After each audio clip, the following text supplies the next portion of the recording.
These scruples of the Greeks have been compared with the tears of the primitive Moslems when they were held back from battle, and this contrast of base superstition and high-spirited enthusiasm, unfolds to a philosophic eye the history of the rival nations. The subjects of the last caliphs 84 had undoubtedly degenerated from the zeal and faith of the companions of the Prophet. Yet their martial creed still represented the deity as the author of war. 85 The vital though latent spark of fanaticism still glowed in the heart of their religion, and among the Saracens, who dwelt on the Christian borders, it was frequently rekindled to a lively and active flame. Their regular force was formed of the valiant slaves who had been educated to guard the person and accompany the standard of their Lord, but the Mussulman people of Syria and Cilicia, of Africa and Spain, was awakened by the trumpet which proclaimed a holy war against the infidels. The rich were ambitious of death or victory in the cause of God, the poor were allured by the hopes of plunder, and the old, the infirm, and the women, assumed their share of meritorious service by sending their substitutes, with arms and horses, into the field. These offensive and defensive arms were similar in strength and temper to those of the Romans, whom they far excelled in the management of the horse and the bow, the massy silver of their belts, their bridles, and their swords, displayed the magnificence of a prosperous nation, and except some black archers of the south, the Arabs disdained the naked bravery of their ancestors. Instead of wagons, they were attended by a long train of camels, mules, and asses. The multitude of these animals, whom they bedecked with flags and streamers, appeared to swell the pomp and magnitude of their host, and the horses of the enemy were often disordered by the uncouth figure and odious smell of the camels of the east. Invincible by their patience of thirst and heat, their spirits were frozen by a winter's cold, and the consciousness of their propensity to sleep exacted the most rigorous precautions against the surprises of the night. Their order of battle was a long square of 2 deep and solid lines, the first of archers, the second of cavalry. In their engagements by sea and land, they sustained with patient firmness the fury of the attack, and seldom advanced to the charge till they could discern and oppress the lassitude of their foes. But if they were repulsed and broken, they knew not how to rally or renew the combat, and their dismay was heightened by the superstitious prejudice, that God had declared himself on the side of their enemies. The decline and fall of the caliphs countenanced this fearful opinion, nor were there wanting, among the Mahometans and Christians, some obscure prophecies 86 which prognosticated their alternate defeats. The unity of the Arabian Empire was dissolved, but the independent fragments were equal to populous and powerful kingdoms, and in their naval and military armaments, an emir of Aleppo or Tunis might command no despicable fund of skill and industry and treasure. In their transactions of peace and war with the Saracens, the princes of Constantinople too often felt that these barbarians had nothing barbarous in their discipline, and that if they were destitute of original genius, they had been endowed with a quick spirit of curiosity and imitation. The model was indeed more perfect than the copy. Their ships and engines and fortifications were of a less skillful construction, and they confess, without shame, that the same God who has given a tongue to the Arabians, had more nicely fashioned the hands of the Chinese, and the heads of the Greeks. 87. Chapter LIII, Fate of the Eastern Empire. Part 4. A name of some German tribes between the Rhine and the Weser had spread its victorious influence over the greatest part of Gaul, Germany, and Italy, and the common appellation of Franks 88 was applied by the Greeks and Arabians to the Christians of the Latin Church, the nations of the West, who stretched beyond their knowledge to the shores of the Atlantic Ocean. The vast body had been inspired and united by the soul of Charlemagne, but the division and degeneracy of his race soon annihilated the imperial power, which would have rivaled the Caesars of Byzantium, and revenged the indignities of the Christian name. The enemies no longer feared, nor could the subjects any longer trust, the application of a public revenue, the labors of trade and manufactures in the military service, the mutual aid of provinces and armies, and the naval squadrons which were regularly stationed from the mouth of the Elbe to that of the Tiber. In the beginning of the 10th century, the family of Charlemagne had almost disappeared, his monarchy was broken into many hostile and independent states, the regal title was assumed by the most ambitious chiefs, their revolt was imitated in a long subordination of anarchy and discord, and the nobles of every province disobeyed their sovereign, oppressed their vassals, and exercised perpetual hostilities against their equals and neighbors. Their private wars, which overturned the fabric of government, fomented the martial spirit of the nation. In the system of modern Europe, the power of the sword is possessed, at least in fact, by 5 or 6 mighty potentates. Their operations are conducted on a distant frontier, by an order of men who devote their lives to the study and practice of the military art.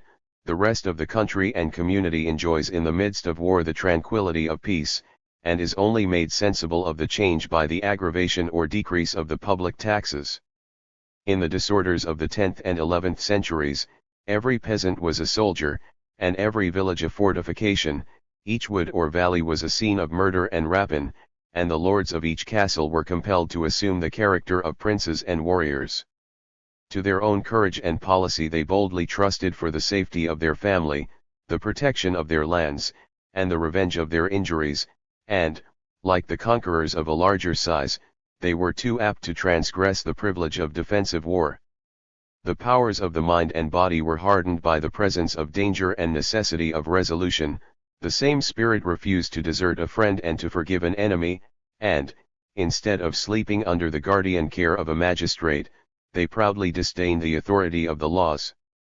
In the days of feudal anarchy, the instruments of agriculture and art were converted into the weapons of bloodshed, the peaceful occupations of civil and ecclesiastical society were abolished or corrupted, and the bishop who exchanged his mitre for a helmet, was more forcibly urged by the manners of the times than by the obligation of his tenure. 89. The love of freedom and of arms was felt, with conscious pride, by the Franks themselves, and is observed by the Greeks with some degree of amazement and terror. The Franks, says the Emperor Constantine, are bold and valiant to the verge of temerity, and their dauntless spirit is supported by the contempt of danger and death. In the field and in close onset, they press to the front, and rush headlong against the enemy, without deigning to compute either his numbers or their own. Their ranks are formed by the firm connections of consanguinity and friendship, and their martial deeds are prompted by the desire of saving or revenging their dearest companions. In their eyes, a retreat is a shameful flight, and flight is indelible infamy. 90. A nation endowed with such high and intrepid spirit, must have been secure of victory if these advantages had not been counterbalanced by many weighty defects. The decay of their naval power left the Greeks and Saracens in possession of the sea, for every purpose of annoyance and supply. In the age which preceded the institution of knighthood, the Franks were rude and unskillful in the service of cavalry. 91. And in all perilous emergencies, their warriors were so conscious of their ignorance, that they chose to dismount from their horses and fight on foot. Unpracticed in the use of pikes, or of missile weapons, they were encumbered by the length of their swords, the weight of their armor, the magnitude of their shields, and, if I may repeat the satire of the meager Greeks, by their unwieldy intemperance. Their independent spirit disdained the yoke of subordination, and abandoned the standard of their chief, if he attempted to keep the field beyond the term of their stipulation or service. On all sides they were open to the snares of an enemy less brave but more artful than themselves. They might be bribed, for the barbarians were venal, or surprised in the night, for they neglected the precautions of a close encampment or vigilant sentinels. The fatigues of a summer's campaign exhausted their strength and patience, and they sunk in despair if their voracious appetite was disappointed of a plentiful supply of wine and of food. This general character of the Franks was marked with some national and local shades, which I should ascribe to accident rather than to climate, but which were visible both to natives and to foreigners. An ambassador of the great Otho declared, in the palace of Constantinople, that the Saxons could dispute with swords better than with pens, and that they preferred inevitable death to the dishonor of turning their backs to an enemy. 92. It was the glory of the nobles of France, that, in their humble dwellings, war and rapine were the only pleasure, the sole occupation, of their lives. They affected to deride the palaces, the banquets, the polished manner of the Italians, who in the estimate of the Greeks themselves had degenerated from the liberty and valor of the ancient Lombards. 93. By the well-known Edict of Caracalla, his subjects, from Britain to Egypt, were entitled to the name and privileges of Romans, and their national sovereign might fix his occasional or permanent residence in any province of their common country. In the division of the East and West, an ideal unity was scrupulously observed, and in their titles, laws, and statutes, the successors of Arcadius and Honorius announced themselves as the inseparable colleagues of the same office, as the joint sovereigns of the Roman world and city, which were bounded by the same limits. After the fall of the Western monarchy, the majesty of the purple resided solely in the princes of Constantinople, and of these, Justinian was the first who, after a divorce of 60 years, regained the dominion of ancient Rome, and asserted, by the right of conquest, the august title of Emperor of the Romans. 94. A motive of vanity or discontent solicited one of his successors, Constans II, to abandon the Thracian Bosphorus, and to restore the pristine honors of the Tiber, an extravagant project, exclaims the malicious Byzantine, as if he had despoiled a beautiful and blooming virgin, to enrich, or rather to expose, the deformity of a wrinkled and decrepit matron. 95. But the sword of the Lombards opposed his settlement in Italy. He entered Rome not as a conqueror, but as a fugitive, and, after a visit of 12 days, he pillaged, and forever deserted, the ancient capital of the world. 96. The final revolt and separation of Italy was accomplished about 2 centuries after the conquests of Justinian, and from his reign we may date the gradual oblivion of the Latin tongue. That legislator had composed his institutes, his code, and his Pandex, in a language which he celebrates as the proper and public style of the Roman government, the consecrated idiom of the palace and senate of Constantinople, of the campus and tribunals of the East. 97. But this foreign dialect was unknown to the people and soldiers of the Asiatic provinces. It was imperfectly understood by the greater part of the interpreters of the laws and the ministers of the state. After a short conflict, nature and habit prevailed over the obsolete institutions of human power. For the general benefit of his subjects, Justinian promulgated his novels in the 2 languages. The several parts of his voluminous jurisprudence were successively translated. 98. The original was forgotten, the version was studied, and the Greek, whose intrinsic merit deserved indeed the preference, obtained a legal, as well as popular establishment in the Byzantine monarchy.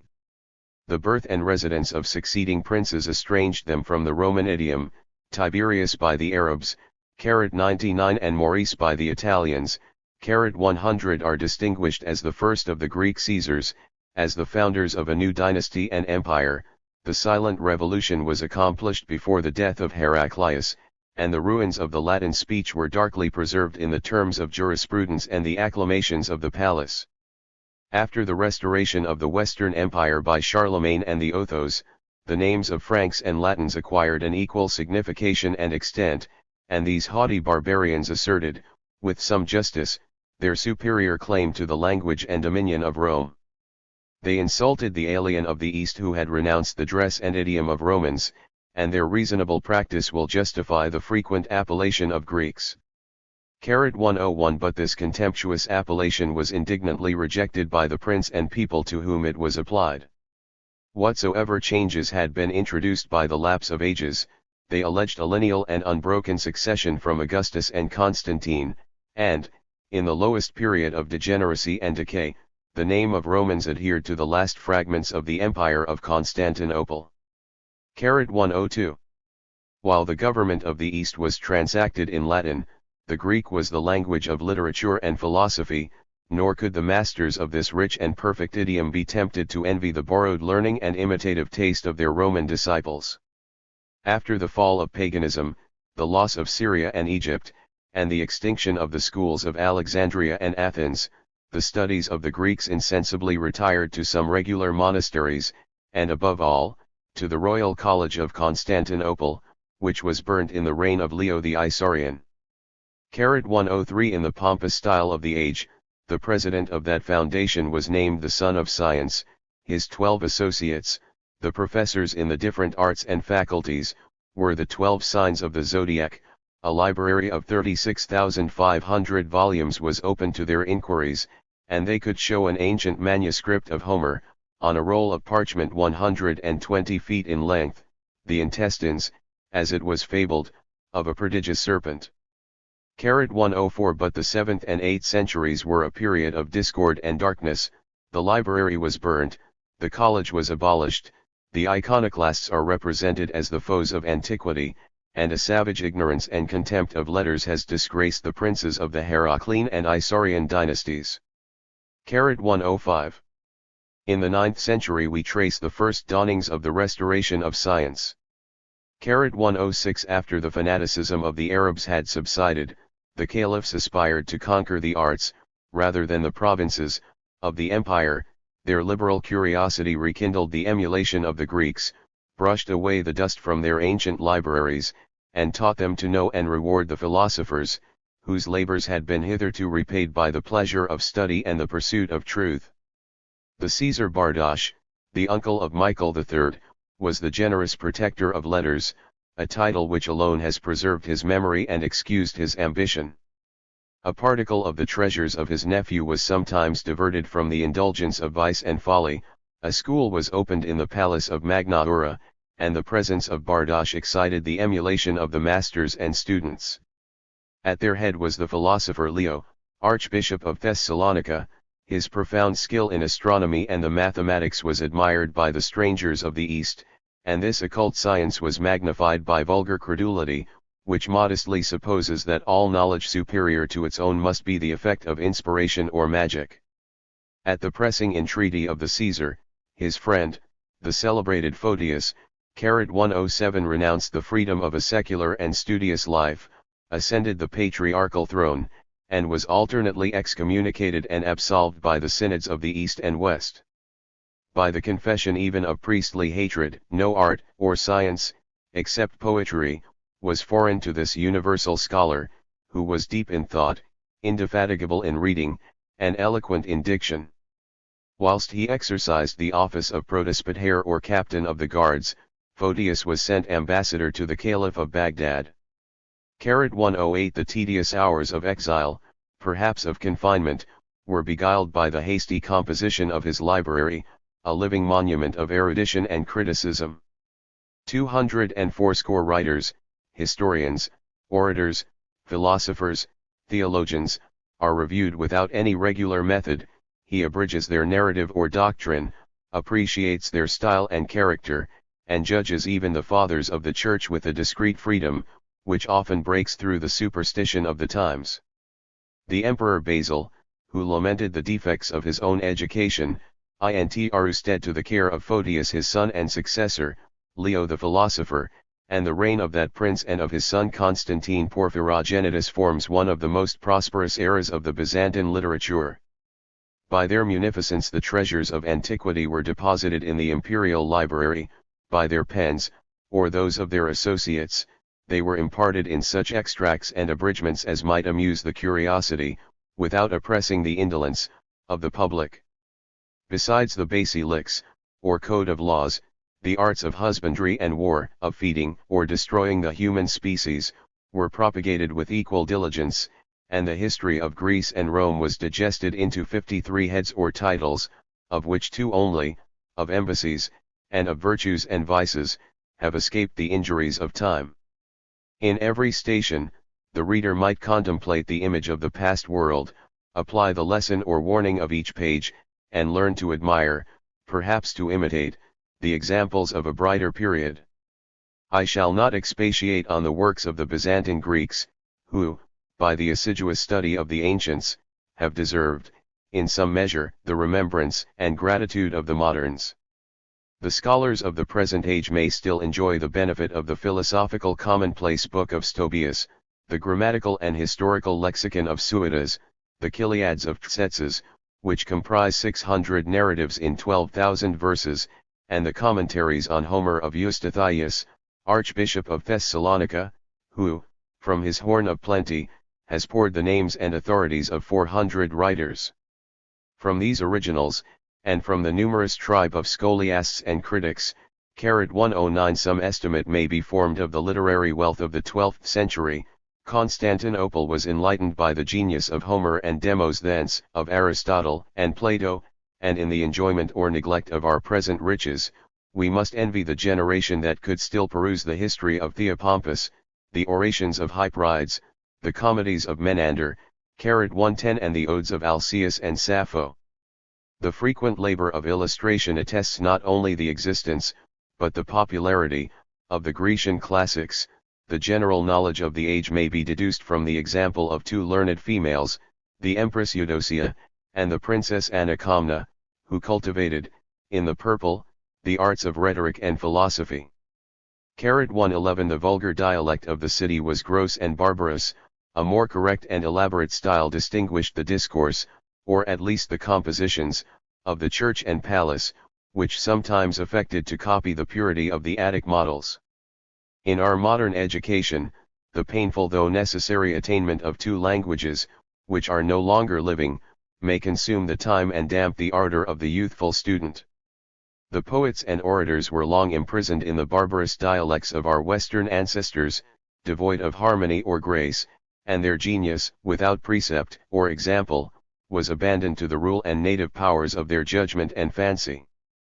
But the Greeks of Constantinople, after purging away the impurities of their vulgar speech, acquired the free use of their ancient language, the most happy composition of human art, and a familiar knowledge of the sublime masters who had pleased or instructed the first of nations.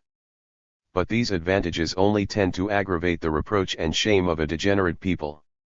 They held in their lifeless hands the riches of their fathers, without inheriting the spirit which had created and improved that sacred patrimony. They read, they praised, they compiled, but their languid souls seemed alike incapable of thought and action. In the revolution of 10 centuries, not a single discovery was made to exalt the dignity or promote the happiness of mankind. Not a single idea has been added to the speculative systems of antiquity, and a succession of patient disciples became in their turn the dogmatic teachers of the next servile generation. Not a single composition of history, philosophy, or literature, has been saved from oblivion by the intrinsic beauties of style or sentiment, of original fancy, or even of successful imitation. In prose, the least offensive of the Byzantine writers are absolved from censure by their naked and unpresuming simplicity, but the orators, most eloquent 112 in their own conceit, are the farthest removed from the models whom they affect to emulate. In every page our taste and reason are wounded by the choice of gigantic and obsolete words, a stiff and intricate phraseology, the discord of images, the childish play of false or unseasonable ornament, and the painful attempt to elevate themselves, to astonish the reader, and to involve a trivial meaning in the smoke of obscurity and exaggeration. Their prose is soaring to the vicious affectation of poetry, their poetry is sinking below the flatness and insipidity of prose. The tragic, epic, and lyric muses, were silent and inglorious. The bards of Constantinople seldom rose above a riddle or epigram, a panegyric or tale. They forgot even the rules of prosody, and with the melody of Homer yet sounding in their ears, they confound all measure of feet and syllables in the impotent strains which have received the name of political or city verses. 113 The minds of the Greek were bound in the fetters of a base and imperious superstition which extends her dominion round the circle of profane science. Their understandings were bewildered in metaphysical controversy, in the belief of visions and miracles. They had lost all principles of moral evidence, and their taste was vitiates by the homilies of the monks, an absurd medley of declamation and scripture. Even these contemptible studies were no longer dignified by the abuse of superior talents. The leaders of the Greek Church were humbly content to admire and copy the oracles of antiquity, nor did the schools of pulpit produce any rivals of the fame of Athanasius and Chrysostom. 114. In all the pursuits of active and speculative life, the emulation of states and individuals is the most powerful spring of the efforts and improvements of mankind. The cities of ancient Greece were cast in the happy mixture of union and independence, which is repeated on a larger scale, but in a looser form, by the nations of modern Europe, the union of language, religion, and manners, which renders them the spectators and judges of each other's merit. 115 The independence of government and interest, which asserts their separate freedom, and excites them to strive for preeminence in the career of glory. The situation of the Romans was less favorable, yet in the early ages of the Republic, which fixed the national character, a similar emulation was kindled among the states of Latium and Italy, and in the arts and sciences, they aspired to equal or surpass their Grecian masters.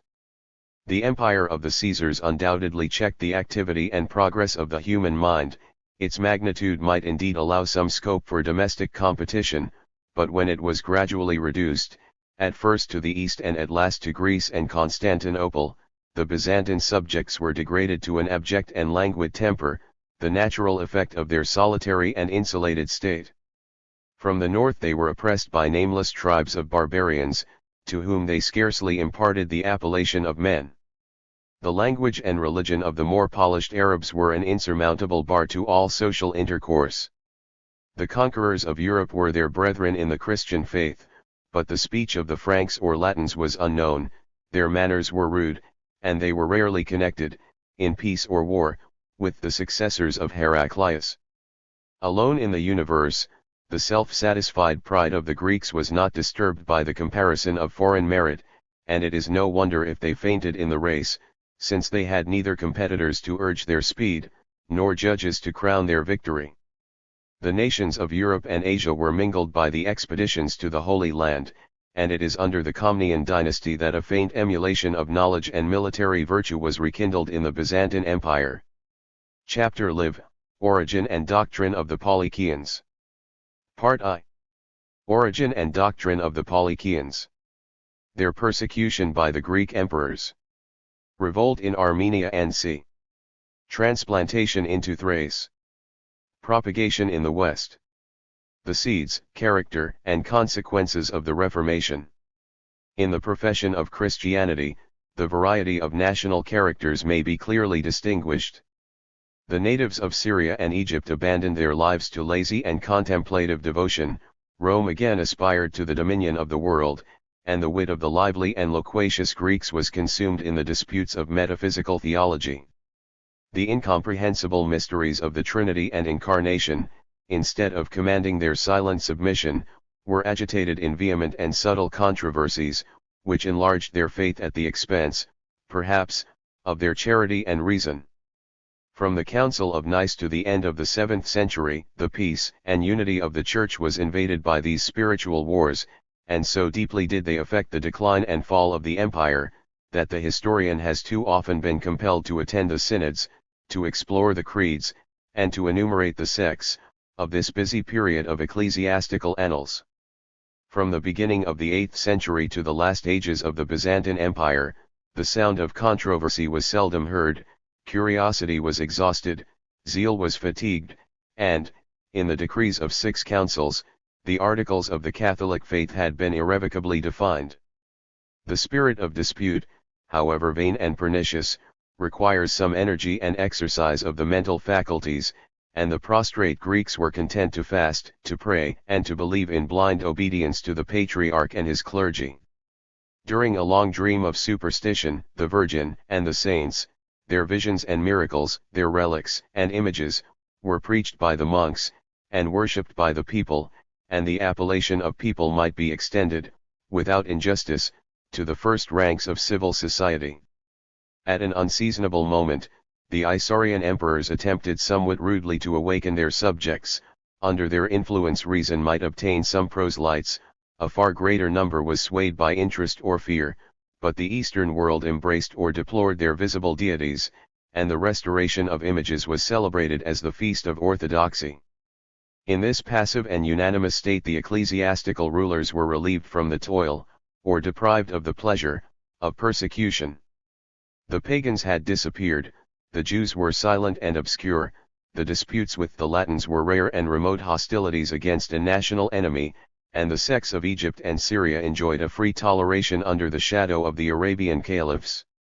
About the middle of the 7th century, a branch of Manichaeans was selected as the victims of spiritual tyranny. Their patience was at length exasperated to despair and rebellion, and their exile has scattered over the West the seeds of reformation. These important events will justify some inquiry into the doctrine and story of the Polychians, 1 and, as they cannot plead for themselves, our candid criticism will magnify the good, and abate or suspect the evil, that is reported by their adversaries. The Gnostics, who had distracted the infancy, were oppressed by the greatness and authority of the Church. Instead of emulating or surpassing the wealth, learning, and numbers of the Catholics, their obscure remnant was driven from the capitals of the East and West, and confined to the villages and mountains along the borders of the Euphrates. Some vestige of the Marcionites may be detected in the 5th century, 2, but the numerous sects were finally lost in the odious name of the Manichaeans, and these heretics, who presumed to reconcile the doctrines of Zoroaster and Christ, were pursued by the two religions with equal and unrelenting hatred. Under the grandson of Heraclius, in the neighborhood of Samosata, more famous for the birth of Lucian than for the title of Assyrian kingdom, a reformer arose, esteemed by the Polychians as the chosen messenger of truth. In his humble dwelling of Menanalis, Constantine entertained a deacon, who returned from Syrian captivity, and received the inestimable gift of the New Testament, which was already concealed from the vulgar by the prudence of the Greek, and perhaps of the Gnostic, clergy. 3 These books became the measure of his studies and the rule of his faith, and the Catholics, who dispute his interpretation, acknowledge that his text was genuine and sincere. But he attached himself with peculiar devotion to the writings and character of St. Paul. The name of the Polychians is derived by their enemies from some unknown and domestic teacher, but I am confident that they gloried in their affinity to the apostle of the Gentiles. His disciples, Titus, Timothy, Silvanus, Tychicus, were represented by Constantine and his fellow laborers. The names of the apostolic churches were applied to the congregations which they assembled in Armenia and Cappadocia, and this innocent allegory revived the example and memory of the first ages. In the Gospel, and the epistles of St. Paul, his faithful follower investigated the creed of primitive Christianity, and, whatever might be the success, a Protestant reader will applaud the spirit of the inquiry. But if the scriptures of the Polychians were pure, they were not perfect. Their founders rejected the two epistles of St. Peter, 4 the apostle of the circumcision, whose dispute with their favorite for the observance of the law could not easily be forgiven.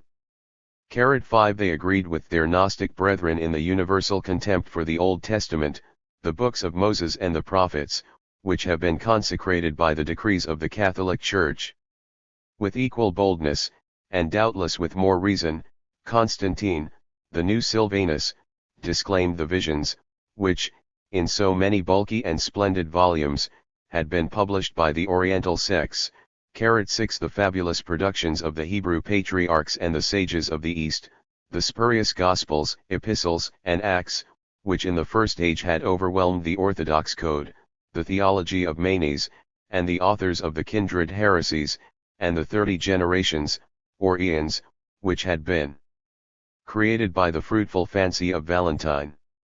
The Polychians sincerely condemned the memory and opinions of the Manichaean sect, and complained of the injustice which impressed that invidious name on the simple votaries of St. Paul and of Christ. Of the ecclesiastical chain, many links had been broken by the Polychian reformers, and their liberty was enlarged, as they reduced the number of masters, at whose voice profane reason must bow to mystery and miracle. The early separation of the Gnostics had preceded the establishment of the Catholic worship, and against the gradual innovations of discipline and doctrine they were as strongly guarded by habit and aversion, as by the silence of St. Paul and the evangelists. The objects which had been transformed by the magic of superstition, appeared to the eyes of the Polychians in their genuine and naked colors. An image made without hands was the common workmanship of a mortal artist, to whose skill alone the wood and canvas must be indebted for their merit or value. The miraculous relics were a heap of bones and ashes, destitute of life or virtue, or of any relation, perhaps, with the person to whom they were ascribed. The true and vivifying cross was a piece of sound or rotten timber, the body and blood of Christ, a loaf of bread and a cup of wine, the gifts of nature and the symbols of grace. The Mother of God was degraded from her celestial honors and immaculate virginity, and the saints and angels were no longer solicited to exercise the laborious office of meditation in heaven, and ministry upon earth. In the practice, or at least in the theory, of the sacraments, the Polychians were inclined to abolish all visible objects of worship, and the words of the gospel were, in their judgment, the baptism and communion of the faithful. They indulged a convenient latitude for the interpretation of Scripture, and as often as they were pressed by the literal sense, they could escape to the intricate mazes of figure and allegory. Their utmost diligence must have been employed to dissolve the connection between the Old and the New Testament, since they adored the latter as the oracles of God, and abhorred the former as the fabulous and absurd invention of men or daemons. We cannot be surprised that they should have found in the gospel the orthodox mystery of the Trinity, but, instead of confessing the human nature and substantial sufferings of Christ, they amused their fancy with a celestial body that passed through the Virgin like water through a pipe, with a fantastic crucifixion, that eluded the vain and important malice of the Jews. A creed thus simple and spiritual was not adapted to the genius of the times. 7 And the rational Christian, who might have been contented with the light yoke and easy burden of Jesus and his apostles, was justly offended, that the Polychians should dare to violate the unity of God, the first article of natural and revealed religion. Their belief and their trust was in the Father, of Christ, of the human soul, and of the invisible world. But they likewise held the eternity of matter, a stubborn and rebellious substance, the origin of a second principle of an active being, who has created this visible world, and exercises his temporal reign till the final consummation of death and sin. 8 The appearances of moral and physical evil had established the two principles in the ancient philosophy and religion of the East, from whence this doctrine was transfused to the various swarms of the Gnostics. 1,000 shades may be devised in the nature and character of Ahriman, from a rival god to a subordinate daemon, from passion and frailty to pure and perfect malevolence, but, in spite of our efforts, the goodness and the power of Ormuzd are placed at the opposite extremities of the line, and every step that approaches the one must recede in equal proportion from the other. 9. The apostolic labors of Constantine Sylvanus soon multiplied the number of his disciples, the secret recompense of spiritual ambition. The remnant of the Gnostic sects, and especially the Manichaeans of Armenia, were united under his standard. Many Catholics were converted or seduced by his arguments, and he preached with success in the regions of Pontus, 10 and Cappadocia, which had long since imbibed the religion of Zoroaster. The Polychian teachers were distinguished only by their scriptural names, by the modest title of fellow pilgrims, by the austerity of their lives, their zeal or knowledge, and the credit of some extraordinary gifts of the Holy Spirit. But they were incapable of desiring, or at least of obtaining, the wealth and honors of the Catholic prelacy. Such anti-Christian pride they bitterly censured, and even the rank of elders or presbyters was condemned as an institution of the Jewish synagogue. The new sect was loosely spread over the provinces of Asia Minor to the westward of the Euphrates. 6 of their principal congregations represented the churches to which St. Paul had addressed his epistles, and their founder chose his residence in the neighborhood of Colonia. 11 In the same district of Pontus which had been celebrated by the altars of Bologna. 12 And the miracles of Gregory.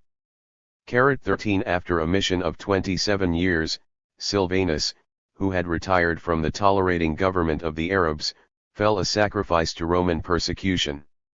The laws of the pious emperors, which seldom touched the lives of less odious heretics, proscribed without mercy or disguise the tenets, the books, and the persons of the Montanists and Manichaeans. The books were delivered to the flames, and all who should presume to secrete such writings, or to profess such opinions, were devoted to an ignominious death. 14 A Greek minister, armed with legal and military powers, appeared at Colonia to strike the shepherd, and to reclaim, if possible, the lost sheep. By a refinement of cruelty, Simeon placed the unfortunate Sylvanus before a line of his disciples, who were commanded, as the price of their pardon and the proof of their repentance, to massacre their spiritual father. They turned aside from the impious office, the stones dropped from their filial hands, and of the whole number, only one executioner could be found, a new David, as he is styled by the Catholics, who boldly overthrew the giant of heresy. This apostate, Justin was his name, again deceived and betrayed his unsuspecting brethren, and a new conformity to the Acts of St. Paul may be found in the conversion of Simeon. Like the apostle, he embraced the doctrine which he had been sent to persecute, renounced his honors and fortunes, and required among the Polycians the fame of a missionary and a martyr. They were not ambitious of martyrdom, 15, but in a calamitous period of 150 years, their patience sustained whatever zeal could inflict, and power was insufficient to eradicate the obstinate vegetation of fanaticism and reason. From the blood and ashes of the first victims, a succession of teachers and congregations repeatedly arose. Amidst their foreign hostilities, they found leisure for domestic quarrels, they preached, they disputed, they suffered, and the virtues, the apparent virtues, of Sergius, in a pilgrimage of 33 years, are reluctantly confessed by the Orthodox historians. 16 The native cruelty of Justinian II was stimulated by a pious cause, and he vainly hoped to extinguish, in a single conflagration, the name and memory of the Polycians.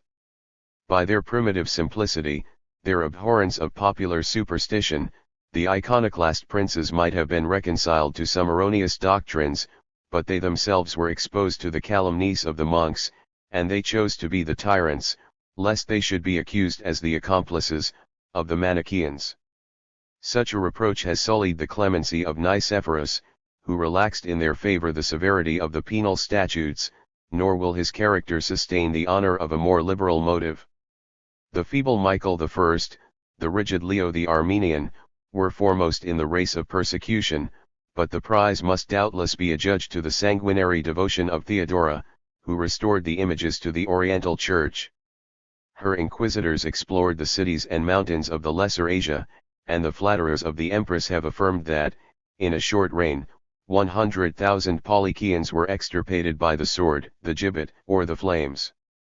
Her guilt or merit has perhaps been stretched beyond the measure of truth, but if the account be allowed, it must be presumed that many simple iconoclasts were punished under a more odious name, and that some who were driven from the church, unwillingly took refuge in the bosom of heresy. The most furious and desperate of rebels are the sectaries of a religion long persecuted, and at length provoked. In a holy cause they are no longer susceptible of fear or remorse, the justice of their arms hardens them against the feelings of humanity, and they revenge their fathers' wrongs on the children of their tyrants. Such have been the Hussites of Bohemia and the Calvinists of France, and such, in the 9th century, were the Polycians of Armenia and the adjacent provinces. 17 They were first awakened to the massacre of a governor and bishop, who exercised the imperial mandate of converting or destroying the heretics, and the deepest recesses of Mount Argaeus protected their independence and revenge. A more dangerous and consuming flame was kindled by the persecution of Theodora, and the revolt of Carbes, a valiant Polycian, who commanded the guards of the general of the East. His father had been impaled by the Catholic inquisitors, and religion, or at least nature, might justify his desertion and revenge. 5,000 of his brethren were united by the same motives. They renounced the allegiance of anti-Christian Rome, a Saracen emir introduced Carbes to the caliph, and the commander of the faithful extended his scepter to the implacable enemy of the Greeks.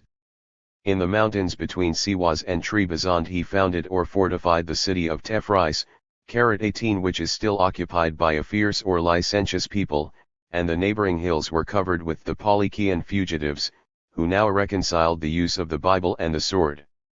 During more than 30 years, Asia was afflicted by the calamities of foreign and domestic war.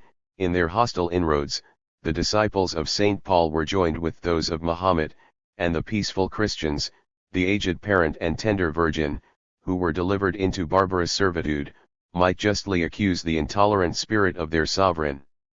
So urgent was the mischief, so intolerable the shame, that even the dissolute Michael, the son of Theodora, was compelled to march in person against the Polycians. He was defeated under the walls of Samosata, and the Roman emperor fled before the heretics whom his mother had condemned to the flames. The Saracens fought under the same banners, but the victory was ascribed to Carbes, and the captive generals, with more than 100 tribunes, were either released by his avarice, or tortured by his fanaticism. The valor and ambition of Chrysocheir, 19 his successor, embraced a wider circle of rapine and revenge. In alliance with his faithful Moslems, he boldly penetrated into the heart of Asia. The troops of the frontier and the palace were repeatedly overthrown. The edicts of persecution were answered by the pillage of Nice and Nicomedia, of Ancyra and Ephesus, nor could the apostle St. John protect from violation his city and sepulchre. The cathedral of Ephesus was turned into a stable for mules and horses, and the Polycians vied with the Saracens in their contempt and abhorrence of images and relics. It is not unpleasing to observe the triumph of rebellion over the same despotism which had disdained the prayers of an injured people. The Emperor Basil, the Macedonian, was reduced to sue for peace, to offer a ransom for the captives, and to request, in the language of moderation and charity, that Chrysocheir would spare his fellow Christians, and content himself with the royal donative of gold and silver and silk garments. If the emperor, replied the insolent fanatic, be desirous of peace, let him abdicate the east, and reign without molestation in the west. If he refuse, the servants of the Lord will precipitate him from the throne. The reluctant Basil suspended the treaty, accepted the defiance, and led his army into the land of heresy, which he wasted with fire and sword. The open country of the Polycians was exposed to the same calamities which they had inflicted, but when he had explored the strength of Tethys, the multitude of the barbarians, and the ample magazines of arms and provisions, he desisted with a sigh from the hopeless siege. On his return to Constantinople, he labored, by the foundation of convents and churches, to secure the aid of his celestial patrons, of Michael the Archangel and the prophet Elijah, and it was his daily prayer that he might live to transpierce, with 3 arrows, the head of his impious adversary. Beyond his expectations, the wish was accomplished.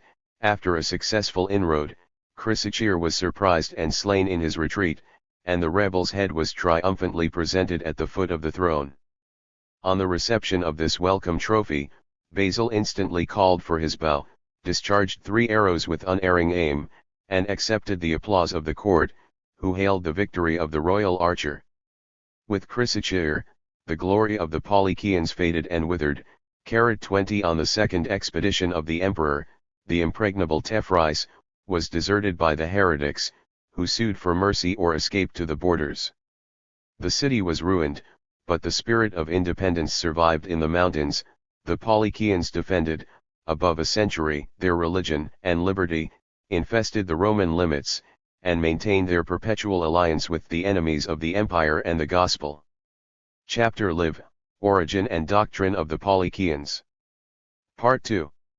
About the middle of the 8th century, Constantine, surnamed Copernicus by the worshippers of images, had made an expedition into Armenia, and found, in the cities of Melitene and Theodosiopolis, a great number of Polycians, his kindred heretics. As a favor, or punishment, he transplanted them from the banks of the Euphrates to Constantinople and Thrace, and by this emigration their doctrine was introduced and diffused in Europe. 21 If the sectaries of the metropolis were soon mingled with the promiscuous mass, those of the country struck a deep root in a foreign soil. The Polycians of Thrace resisted the storms of persecution, maintained a secret correspondence with their Armenian brethren, and gave aid and comfort to their preachers, who solicited, not without success, the infant faith of the Bulgarians. 22 In the 10th century, they were restored and multiplied by a more powerful colony, which John Zimisces 23 transported from the Chalybian hills to the valleys of Mount Haemus. The Oriental clergy, who would have preferred the destruction, impatiently sighed for the absence, of the Manichaeans.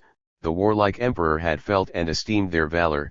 Their attachment to the Saracens was pregnant with mischief, but, on the side of the Danube, against the barbarians of Scythia, their service might be useful, and their loss would be desirable. Their exile in a distant land was softened by a free toleration. The Polycians held the city of Philippopolis and the keys of Thrace. The Catholics were their subjects. the Jacobite emigrants their associates. They occupied a line of villages and castles in Macedonia and Epirus, and many native Bulgarians were associated to the communion of arms and heresy.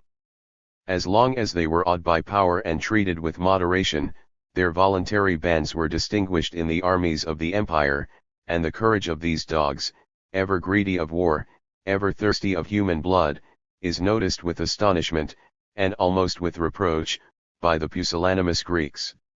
The same spirit rendered them arrogant and contumacious. They were easily provoked by caprice or injury, and their privileges were often violated by the faithless bigotry of the government and clergy. In the midst of the Norman War, 2,500 Manichaeans deserted the standard of Alexius Comnenus, 24, and retired to their native homes. He dissembled till the moment of revenge, invited the chiefs to a friendly conference, and punished the innocent and guilty by imprisonment, confiscation, and baptism. In an interval of peace, the emperor undertook the pious office of reconciling them to the church and state. His winter quarters were fixed at Philippopolis, and the 13th apostle, as he is styled by his pious daughter, consumed whole days and nights in theological controversy. His arguments were fortified, their obstinacy was melted, by the honors and rewards which he bestowed on the most eminent proselytes, and a new city, surrounded with gardens, enriched with immunities, and dignified with his own name, was founded by Alexius for the residence of his vulgar converts. The important station of Philippopolis was wrested from their hands, the contumacious leaders were secured in a dungeon, or banished from their country, and their lives were spared by the prudence, rather than the mercy, of an emperor, at whose command a poor and solitary heretic was burnt alive before the church of Saint Sophia. 25 But the proud hope of eradicating the prejudices of a nation was speedily overturned by the invincible zeal of the Polychaeans, who ceased to dissemble or refuse to obey. After the departure and death of Alexius, they soon resumed their civil and religious laws. In the beginning of the 13th century, their pope, or primate, a manifest corruption, resided on the confines of Bulgaria, Croatia, and Dalmatia, and governed, by his vicars, the filial congregations of Italy and France. 26 From that era, a minute scrutiny might prolong and perpetuate the chain of tradition. At the end of the last age, the sect, or colony still inhabited the valleys of Mount Haemus, where their ignorance and poverty were more frequently tormented by the Greek clergy than by the Turkish government. The modern Polychaeans have lost all memory of their origin, and their religion is disgraced by the worship of the cross, and the practice of bloody sacrifice, which some captives have imported from the wilds of Tartary. 27. In the West, the first teachers of the Manichaean theology had been repulsed by the people, or suppressed by the prince. The favor and success of the Polychaeans in the 11th and 12th centuries must be imputed to the strong, though secret, discontent which armed the most pious Christians against the Church of Rome. Her avarice was oppressive, her despotism odious, less degenerate perhaps than the Greeks in the worship of saints and images. Her innovations were more rapid and scandalous. She had rigorously defined and imposed the doctrine of transubstantiation. The lives of the Latin clergy were more corrupt, and the Eastern bishops might pass for the successors of the apostles, if they were compared with the lordly prelates, who wielded by turns the crosier, the scepter, and the sword. 3 different roads might introduce the Polychaeans into the heart of Europe. After the conversion of Hungary, the pilgrims who visited Jerusalem might safely follow the course of the Danube. In their journey and return they passed through Philippopolis, and the sectaries, disguising their name and heresy, might accompany the French or German caravans to their respective countries.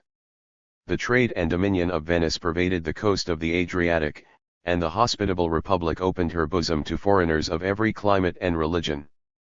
Under the Byzantine standard, the Polychaeans were often transported to the Greek provinces of Italy and Sicily. In peace and war, they freely conversed with strangers and natives, and their opinions were silently propagated in Rome, Milan, and the kingdoms beyond the Alps.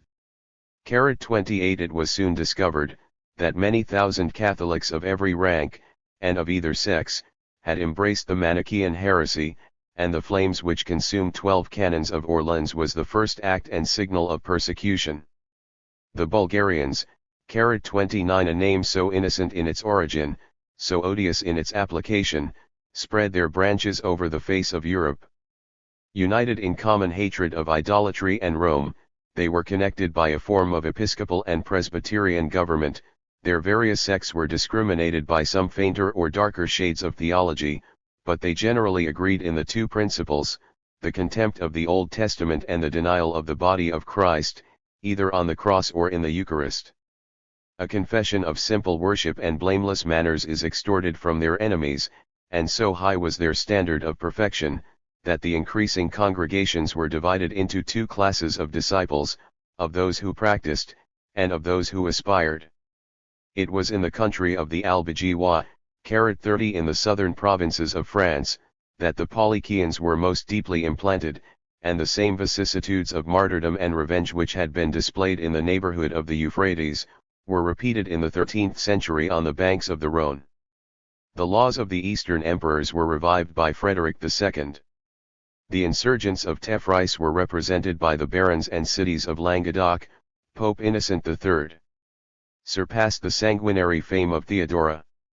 It was in cruelty alone that her soldiers could equal the heroes of the Crusades, and the cruelty of her priests was far excelled by the founders of the Inquisition. 31 An office more adapted to confirm, than to refute, the belief of an evil principle. The visible assemblies of the Polychians, or Albigeois, were extirpated by fire and sword, and the bleeding remnant escaped by flight, concealment, or Catholic conformity. But the invincible spirit which they had kindled still lived and breathed in the Western world. In the state, in the church, and even in the cloister, a latent succession was preserved of the disciples of St. Paul, who protested against the tyranny of Rome, embraced the Bible as the rule of faith, and purified their creed from all the visions of the Gnostic theology.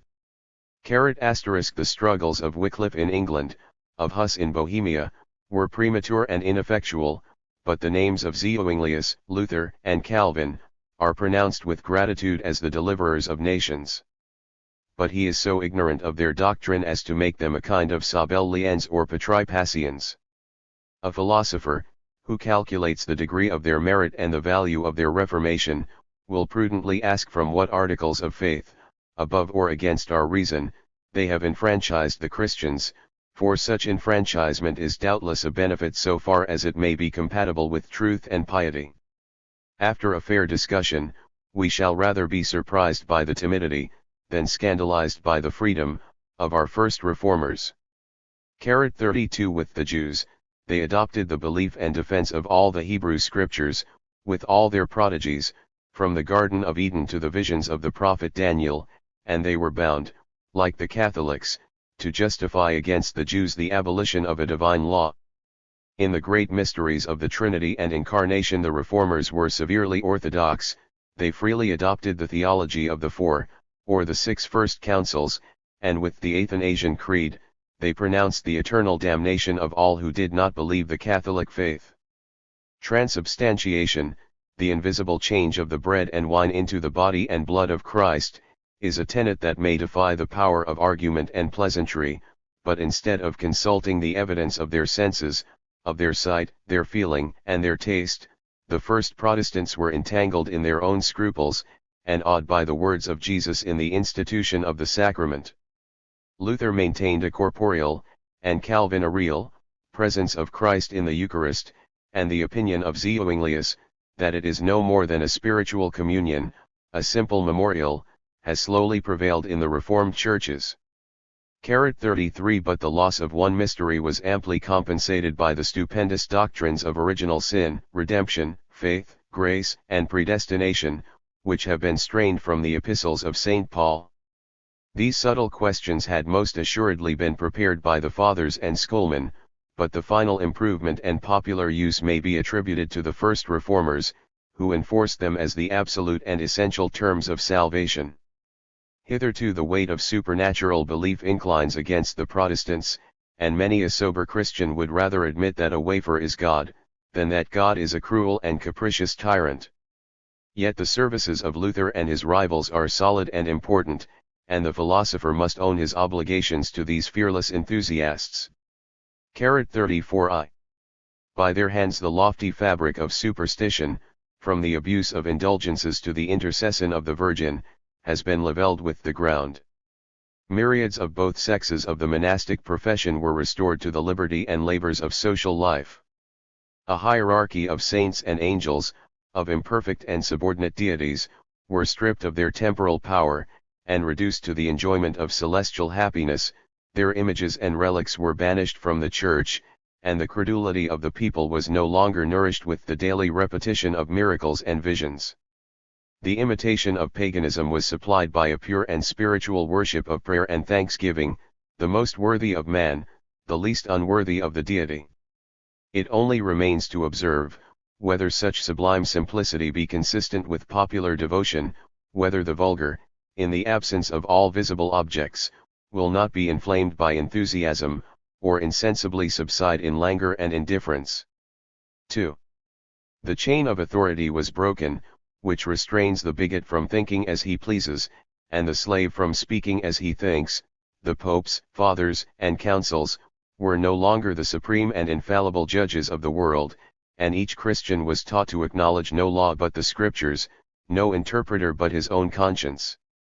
This freedom, however, was the consequence, rather than the design, of the Reformation. The patriot reformers were ambitious of succeeding the tyrants whom they had dethroned. They imposed with equal rigor their creeds and confessions. They asserted the right of the magistrate to punish heretics with death. The pious or personal animosity of Calvin proscribed in Servetus 35 the guilt of his own rebellion, 36 and the flames of Smithfield, in which he was afterwards consumed, had been kindled for the Anabaptists by the zeal of Cranmer. 37 The nature of the tiger was the same, but he was gradually deprived of his teeth and fangs. A spiritual and temporal kingdom was possessed by the Roman pontiff. The Protestant doctors were subjects of an humble rank, without revenue or jurisdiction. His decrees were consecrated by the antiquity of the Catholic Church, their arguments and disputes were submitted to the people, and their appeal to private judgment was accepted beyond their wishes, by curiosity and enthusiasm.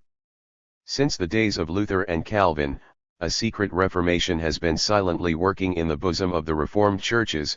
Many weeds of prejudice were eradicated, and the disciples of Erasmus 38 diffused a spirit of freedom and moderation. The liberty of conscience has been claimed as a common benefit, an inalienable right.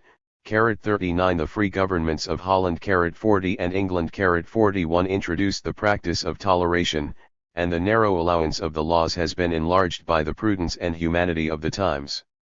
In the exercise, the mind has understood the limits of its powers, and the words and shadows that might amuse the child can no longer satisfy his manly reason.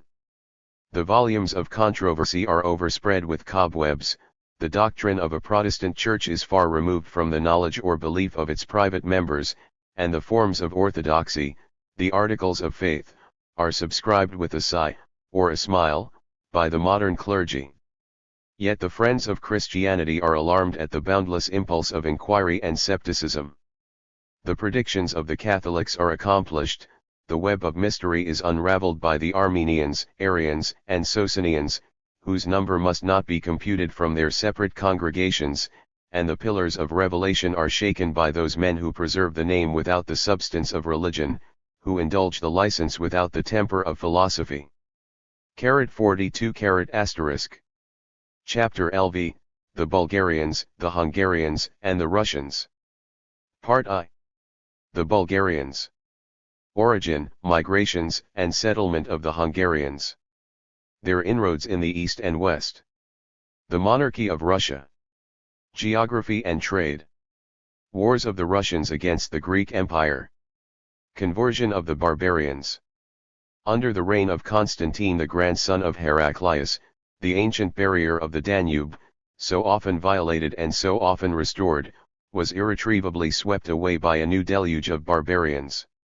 Their progress was favored by the caliphs, their unknown and accidental auxiliaries. The Roman legions were occupied in Asia, and after the loss of Syria, Egypt, and Africa, the Caesars were twice reduced to the danger and disgrace of defending their capital against the Saracens. If, in the account of this interesting people, I have deviated from the strict and original line of my undertaking, the merit of the subject will hide my transgression, or solicit my excuse.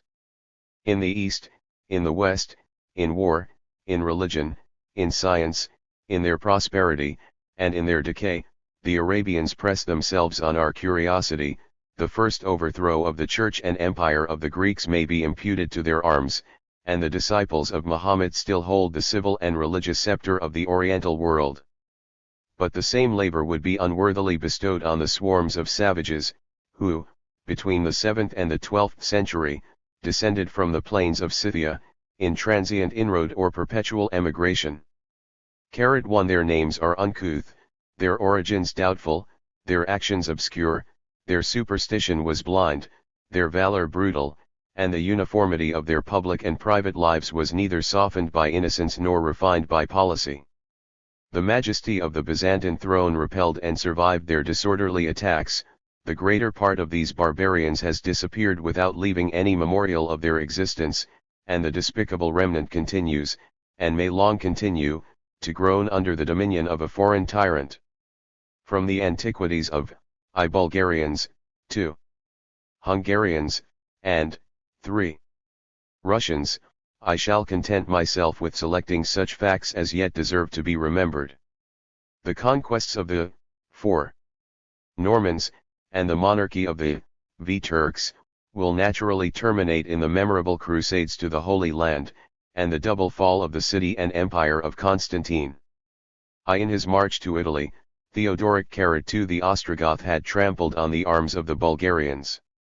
After this defeat, the name and the nation are lost during a century and a half, and it may be suspected that the same or a similar appellation was revived by strange colonies from the Boris, thence the Tanas or the Volga.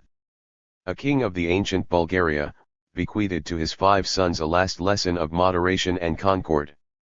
It was received as youth has ever received the counsels of age and experience. The 5 princes buried their father, divided his subjects and cattle, forgot his advice, separated from each other, and wandered in quest of fortune till we find the most adventurous in the heart of Italy, under the protection of the Exarch of Ravenna. 4. But the stream of emigration was directed or impelled towards the capital. The modern Bulgaria, along the southern banks of the Danube, was stamped with the name and image which it has retained to the present hour. The new conquerors successively acquired, by war or treaty, the Roman provinces of Dardania, Thessaly, and the 2 Epirus. 5. The ecclesiastical supremacy was translated from the native city of Justinian, and, in their prosperous age, the obscure town of Lychnidus, or Acrita, was honored with the throne of a king and a patriarch. 6. The unquestionable evidence of language attests the descent of the Bulgarians from the original stock of the Sclavonian, or more properly Slavonian, race. 7. And the kindred bands of Servians, Bosnians, Rassians, Croatians, Wallachians. 8. And c. followed either the standard or the example of the leading tribe. From the Euxine to the Adriatic, in the state of captives, or subjects, or allies, or enemies, of the Greek Empire, they overspread the land, and the national appellation of the slaves 9 has been degraded by chance or malice from the signification of glory to that of servitude. 10. Among these colonies, the Croatians, 11 or Croats, who now attend the motions of an Austrian army, are the descendants of a mighty people, the conquerors and sovereigns of Dalmatia. The maritime cities, and of these the infant republic of Ragusa, implored the aid and instructions of the Byzantine court. They were advised by the magnanimous Basil to reserve a small acknowledgement of their fidelity to the Roman Empire, and to appease, by an annual tribute, the wrath of these irresistible barbarians. The kingdom of Croatia was shared by 11 Zupans, or feudatory lords, and their united forces were numbered at 60,000 horse and 100,000 foot. A long sea coast, indented with capacious harbors, covered with a string of islands, and almost in sight of the Italian shores, disposed both the natives and strangers to the practice of navigation. The boats or brigantines of the Croats were constructed after the fashion of the old Liburnians. 180 vessels may excite the idea of a respectable navy, but our seamen will smile at the allowance of 10, or 20, or 40, men for each of these ships of war. They were gradually converted to the more honorable service of commerce, yet the Sclavonian pirates were still frequent and dangerous, and it was not before the close of the 10th century that the freedom and sovereignty of the Gulf were effectually vindicated by the Venetian Republic. 12 The ancestors of these Dalmatian kings were equally removed from the use and abuse of navigation. They dwelt in the White Croatia, in the inland regions of Cilicia and Little Poland, 30 days' journey, according to the Greek computation, from the Sea of Darkness. The glory of the Bulgarians 13 was confined to a narrow scope both of time and place. In the 9th and 10th centuries, they reigned to the south of the Danube, but the more powerful nations that had followed their emigration repelled all return to the north and all progress to the west. Yet in the obscure catalogue of their exploits, they might boast an honor which had hitherto been appropriated to the Goths, that of slaying in battle one of the successors of Augustus and Constantine.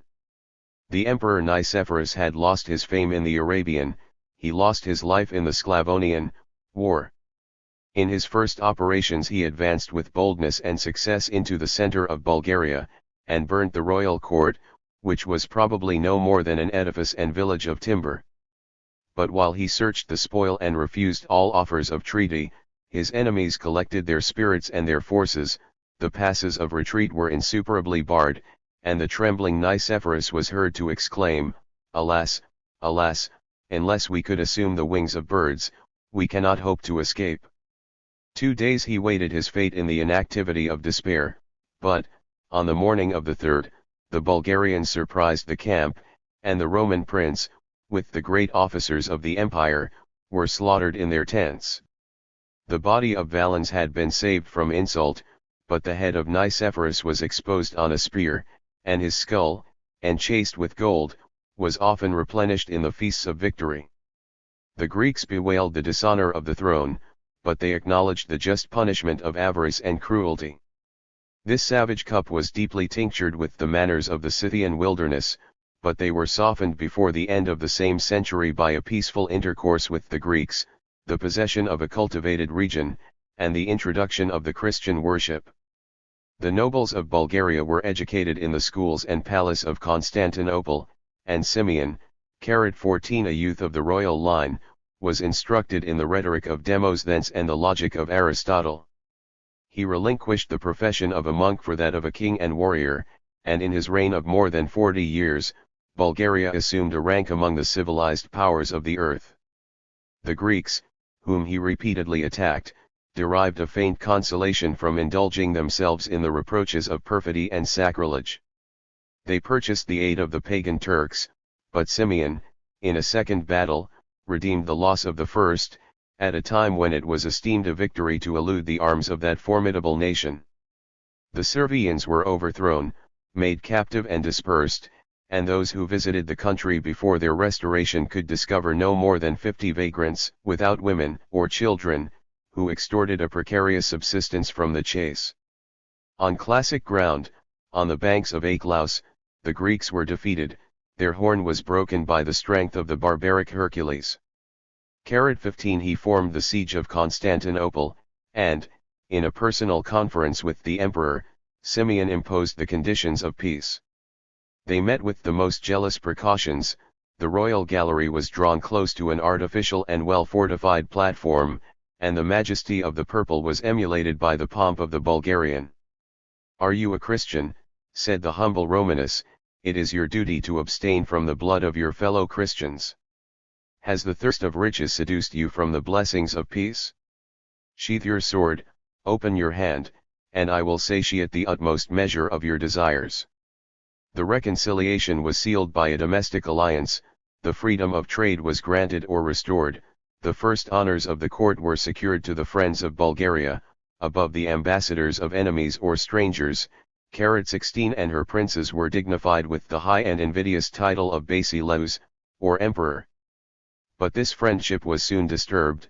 After the death of Simeon, the nations were again in arms, his feeble successors were divided and extinguished, and, in the beginning of the 11th century, the second Basil, who was born in the purple, deserved the appellation of conqueror of the Bulgarians. His avarice was in some measure gratified by a treasure of 400,000 pounds sterling, 10,000 pounds weight of gold, which he found in the palace of Lychnidus. His cruelty inflicted a cool and exquisite vengeance on 15,000 captives who had been guilty of the defense of their country. They were deprived of sight, but to one of each 100 a single eye was left, that he might conduct his blind century to the presence of their king. Their king is said to have expired of grief and horror. The nation was awed by this terrible example. The Bulgarians were swept away from their settlements, and circumscribed within a narrow province.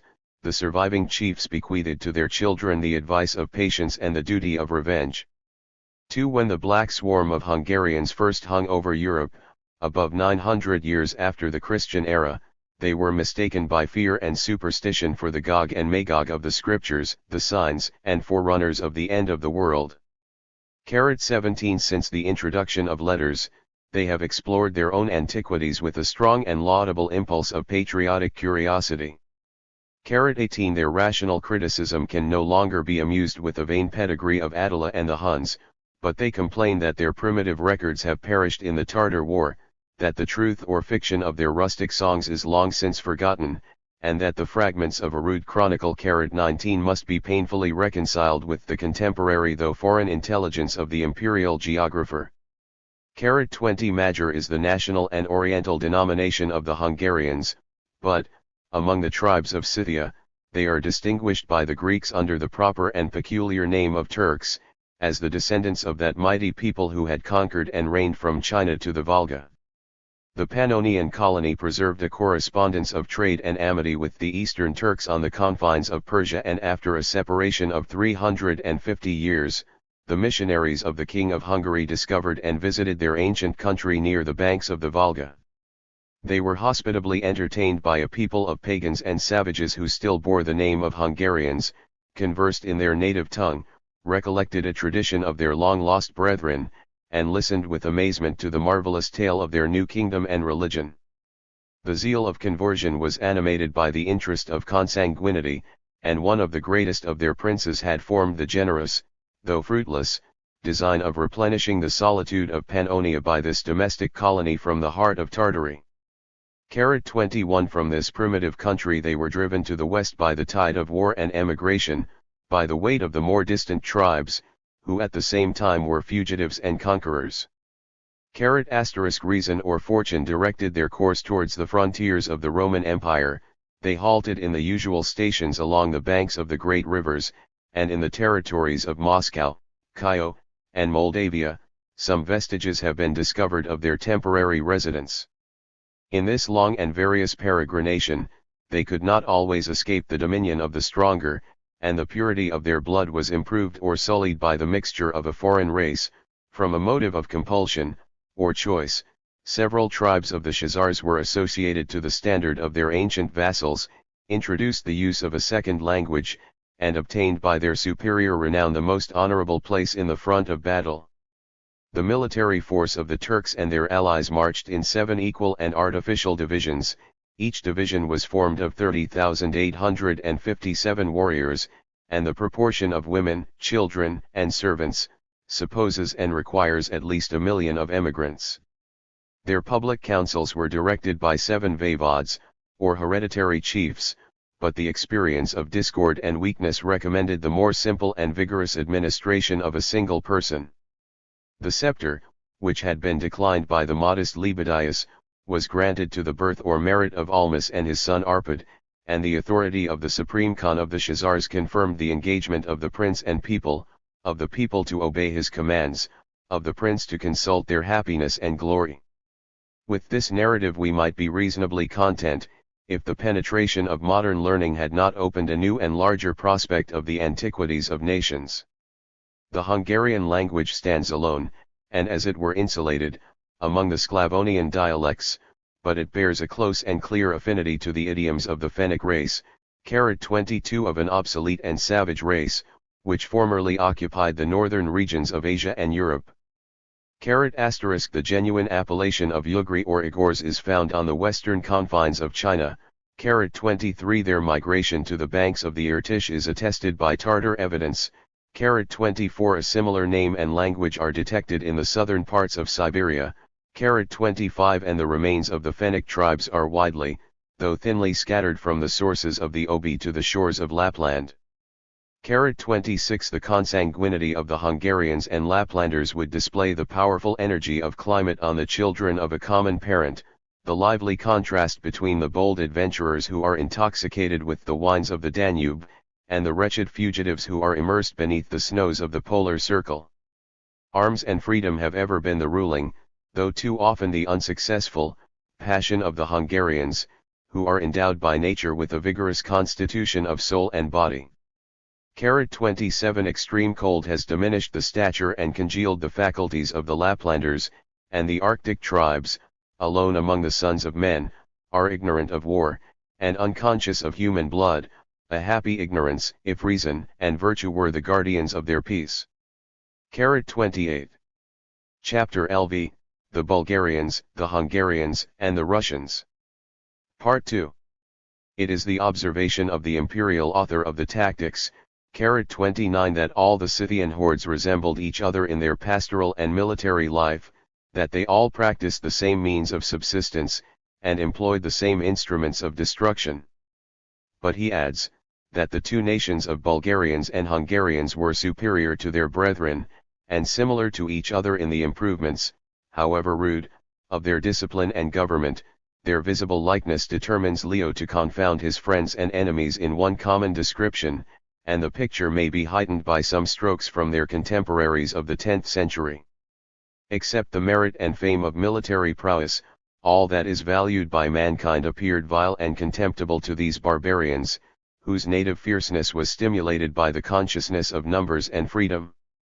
The tents of the Hungarians were of leather, their garments of fur, they shaved their hair, and scarified their faces. In speech they were slow, in action prompt, in treaty perfidious, and they shared the common reproach of barbarians, too ignorant to conceive the importance of truth, too proud to deny or palliate the breach of their most solemn engagements. Their simplicity has been praised, yet they abstained only from the luxury they had never known. Whatever they saw they coveted, their desires were insatiate, and their sole industry was the hand of violence and rapine. By the definition of a pastoral nation, I have recalled a long description of the economy, the warfare, and the government that prevail in that state of society. I may add, that to fishing, as well as to the chase, the Hungarians were indebted for a part of their subsistence, and since they seldom cultivated the ground, they must, at least in their new settlements, have sometimes practiced a slight and unskilful husbandry. In their emigrations, perhaps in their expeditions, the host was accompanied by thousands of sheep and oxen which increased the cloud of formidable dust, and afforded a constant and wholesale supply of milk and animal food. A plentiful command of forage was the first care of the general, and if the flocks and herds were secure of their pastures, the hardy warrior was alike insensible of danger and fatigue. The confusion of men and cattle that overspread the country exposed their camp to a nocturnal surprise, had not a still wider circuit been occupied by their light cavalry, perpetually in motion to discover and delay the approach of the enemy.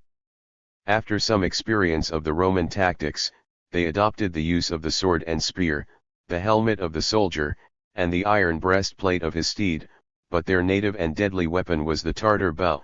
From the earliest infancy their children and servants were exercised in the double science of archery and horsemanship. Their arm was strong, their aim was sure, and in the most rapid career, they were taught to throw themselves backwards, and to shoot a volley of arrows into the air. In open combat, in secret ambush, in flight or pursuit, they were equally formidable. An appearance of order was maintained in the foremost ranks, but their charge was driven forwards by the impatient pressure of succeeding crowds. They pursued, headlong and rash, with loosened reins and horrific outcries, but, if they fled, with real or dissembled fear, the ardor of a pursuing foe was checked and chastised by the same habits of irregular speed and sudden evolution. In the abuse of victory, they astonished Europe, yet smarting from the wounds of the Saracen and the Dane, mercy they rarely asked, and more rarely bestowed, Both sexes were accused as equally inaccessible to pity, and their appetite for raw flesh might countenance the popular tale, that they drank the blood, and feasted on the hearts of the slain.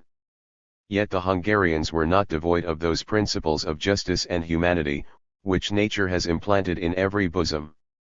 The license of public and private injuries was restrained by laws and punishments, and in the security of an open camp, theft is the most tempting and most dangerous offense. Among the barbarians there were many, whose spontaneous virtue supplied their laws and corrected their manners, who performed the duties, and sympathized with the affections, of social life. After a long pilgrimage of flight or victory, the Turkish hordes approached the common limits of the French and Byzantine empires. Their first conquests and final settlements extended on either side of the Danube, above Vienna, below Belgrade, and beyond the measure of the Roman province of Pannonia, or the modern kingdom of Hungary.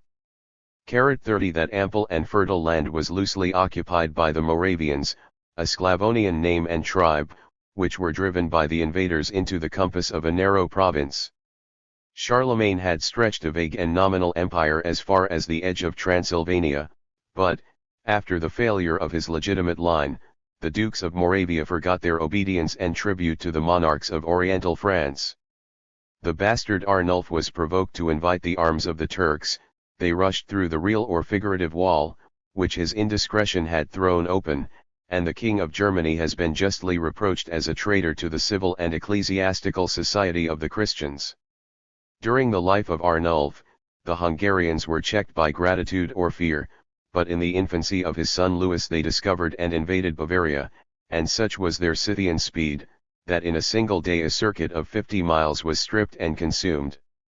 In the Battle of Augsburg the Christians maintained their advantage till the 7th hour of the day. They were deceived and vanquished by the flying stratagems of the Turkish cavalry. The conflagration spread over the provinces of Bavaria, Swabia, and Franconia, and the Hungarians 31 promoted the reign of anarchy, by forcing the stoutest barons to discipline their vassals and fortify their castles. The origin of walled towns is ascribed to this calamitous period, nor could any distance be secure against an enemy, who, almost at the same instant, laid in ashes the Helvetian monastery of St. Gall, and the city of Bremen, on the shores of the Northern Ocean. Above 30 years the Germanic Empire, or kingdom, was subject to the ignominy of tribute, and resistance was disarmed by the menace, the serious and effectual menace of dragging the women and children into captivity, and of slaughtering the males above the age of 10 years. I have neither power nor inclination to follow the Hungarians beyond the Rhine, but I must observe with surprise, that the southern provinces of France were blasted by the tempest, and that Spain, behind her Pyrenees, was astonished at the approach of these formidable strangers. 32 The vicinity of Italy had tempted their early inroads, but from their camp on the Brenta, they beheld with some terror the apparent strength and populousness of the new discovered country. They requested leave to retire. Their request was proudly rejected by the Italian king, and the lives of 20,000 Christians paid the forfeit of his obstinacy and rashness. Among the cities of the West, the royal Pavia was conspicuous in fame and splendor, and the preeminence of Rome itself was only derived from the relics of the apostles. The Hungarians appeared, Pavia was in flames, 43 churches were consumed, and, after the massacre of the people, they spared about 200 wretches who had gathered some bushels of gold and silver, a vague exaggeration, from the smoking ruins of their country. In these annual excursions from the Alps to the neighborhood of Rome and Capua, the churches, that yet escaped, resounded with a fearful litany, "Oh, save and deliver us from the arrows of the Hungarians." But the saints were deaf or inexorable, and the torrent rolled forwards, till it was stopped by the extreme land of Calabria. 33 A composition was offered and accepted for the head of each Italian subject, and 10 bushels of silver were poured forth in the Turkish camp. But falsehood is the natural antagonist of violence, and the robbers were defrauded both in the numbers of the assessment and the standard of the metal. On the side of the east, the Hungarians were opposed in doubtful conflict by the equal arms of the Bulgarians, whose faith forbade an alliance with the pagans, and whose situation formed the barrier of the Byzantine Empire. The barrier was overturned, the Emperor of Constantinople beheld the waving banners of the Turks, and one of their boldest warriors presumed to strike a battle-axe into the Golden Gate. The arts and treasures of the Greeks diverted the assault, but the Hungarians might boast, in their retreat, that they had imposed a tribute on the spirit of Bulgaria and the majesty of the Caesars. 34 The remote and rapid operations of the same campaign appear to magnify the power and numbers of the Turks, but their courage is most deserving of praise, since a light troop of 300 or 400 horse would often attempt and execute the most daring inroads to the gates of Thessalonica and Constantinople. At this disastrous era of the 9th and 10th centuries, Europe was afflicted by a triple scourge from the north, the east, and the south. The Norman, the Hungarian, and the Saracen, sometimes trod the same ground of desolation, and these savage foes might have been compared by Homer to the two lions growling over the carcass of a mangled stag. 35. The deliverance of Germany and Christendom was achieved by the Saxon princes, Henry the Fowler and Otho the Great, who, in two memorable battles, forever broke the power of the Hungarians. 36 The valiant Henry was roused from a bed of sickness by the invasion of his country, but his mind was vigorous and his prudence successful. "My companions," said he, on the morning of the combat, "maintain your ranks, receive on your bucklers the first arrows of the pagans, and prevent their second discharge by the equal and rapid career of your lances." They obeyed and conquered, and the historical picture of the castle of Merseburg expressed the features, or at least the character, of Henry, who, in an age of ignorance, intrusted to the finer arts the perpetuity of his name. 37 At the end of 20 years, the children of the Turks who had fallen by his sword invaded the empire of his son, and their force is defined, in the lowest estimate, at 100,000 horse. They were invited by domestic faction, the gates of Germany were treacherously unlocked, and they spread, far beyond the Rhine and the Meuse, into the heart of Flanders. But the vigor and prudence of Otho dispelled the conspiracy. The princes were made sensible that unless they were true to each other, their religion and country were irrecoverably lost, and the national powers were reviewed in the plains of Augsburg. They marched and fought in 8 legions, according to the division of provinces and tribes. The first, second, and third, were composed of Bavarians, the fourth, of Franconians, the fifth, of Saxons, under the immediate command of the monarch. The sixth and seventh consisted of Swabians, and the 8th legion, of 1,000 Bohemians, closed the rear of the host. The resources of discipline and valor were fortified by the arts of superstition, which, on this occasion, may deserve the epithets of generous and salutary. The soldiers were purified with a fast, the camp was blessed with the relics of saints and martyrs, and the Christian hero girded on his side the sword of Constantine, grasped the invincible spear of Charlemagne, and waved the banner of Saint Maurice, the prefect of the Theban legion. But his firmest confidence was placed in the Holy Lance, 38, whose point was fashioned of the nails of the cross, and which his father had extorted from the king of Burgundy, by the threats of war, and the gift of a province. The Hungarians were expected in the front. They secretly passed the Lech, a river of Bavaria that falls into the Danube, turned the rear of the Christian army, plundered the baggage, and disordered the legion of Bohemia and Swabia. The battle was restored by the Franconians, whose duke, the valiant Conrad, was pierced with an arrow as he rested from his fatigues. The Saxons fought under the eyes of their king, and his victory surpassed, in merit and importance, the triumphs of the last 200 years. The loss of the Hungarians was still greater in the flight than in the action. They were encompassed by the rivers of Bavaria, and their past cruelties excluded them from the hope of mercy. 3 captive princes were hanged at Ratisbon, the multitude of prisoners was slain or mutilated, and the fugitives, who presumed to appear in the face of their country, were condemned to everlasting poverty and disgrace. 39 Yet the spirit of the nation was humbled, and the most accessible passes of Hungary were fortified with a ditch and rampart. Adversity suggested the counsels of moderation and peace. The robbers of the West acquiesced in a sedentary life, and the next generation was taught, by a discerning prince, that far more might be gained by multiplying and exchanging the produce of a fruitful soil. The native race, the Turkish or Fennic blood, was mingled with new colonies of Scythian or Sclavonian origin. 40 Many thousands of robust and industrious captives had been imported from all the countries of Europe. 41 And after the marriage of Geisa with a Bavarian princess, he bestowed honors and estates on the nobles of Germany. 42 The son of Geisa was invested with the regal title, and the house of Arpad reigned 300 years in the kingdom of Hungary. But the freeborn barbarians were not dazzled by the luster of the diadem, and the people asserted their infeasible right of choosing, deposing, and punishing the hereditary servant of the state. 3 The name of Russians 43 was first divulged, in the 9th century, by an embassy of Theophilus, Emperor of the East, to the Emperor of the West, Louis, the son of Charlemagne. The Greeks were accompanied by the envoys of the Great Duke, or Chagan, or Tsar, of the Russians. In their journey to Constantinople, they had traversed many hostile nations, and they hoped to escape the dangers of their return, by requesting the French monarch to transport them by sea to their native country.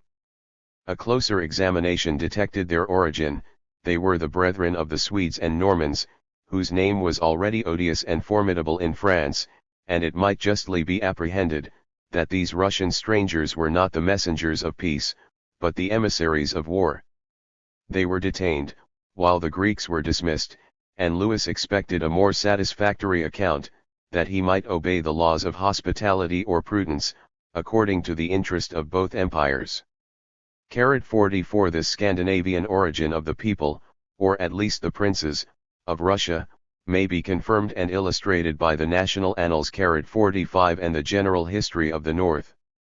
The Normans, who had so long been concealed by a veil of impenetrable darkness, suddenly burst forth in the spirit of naval and military enterprise.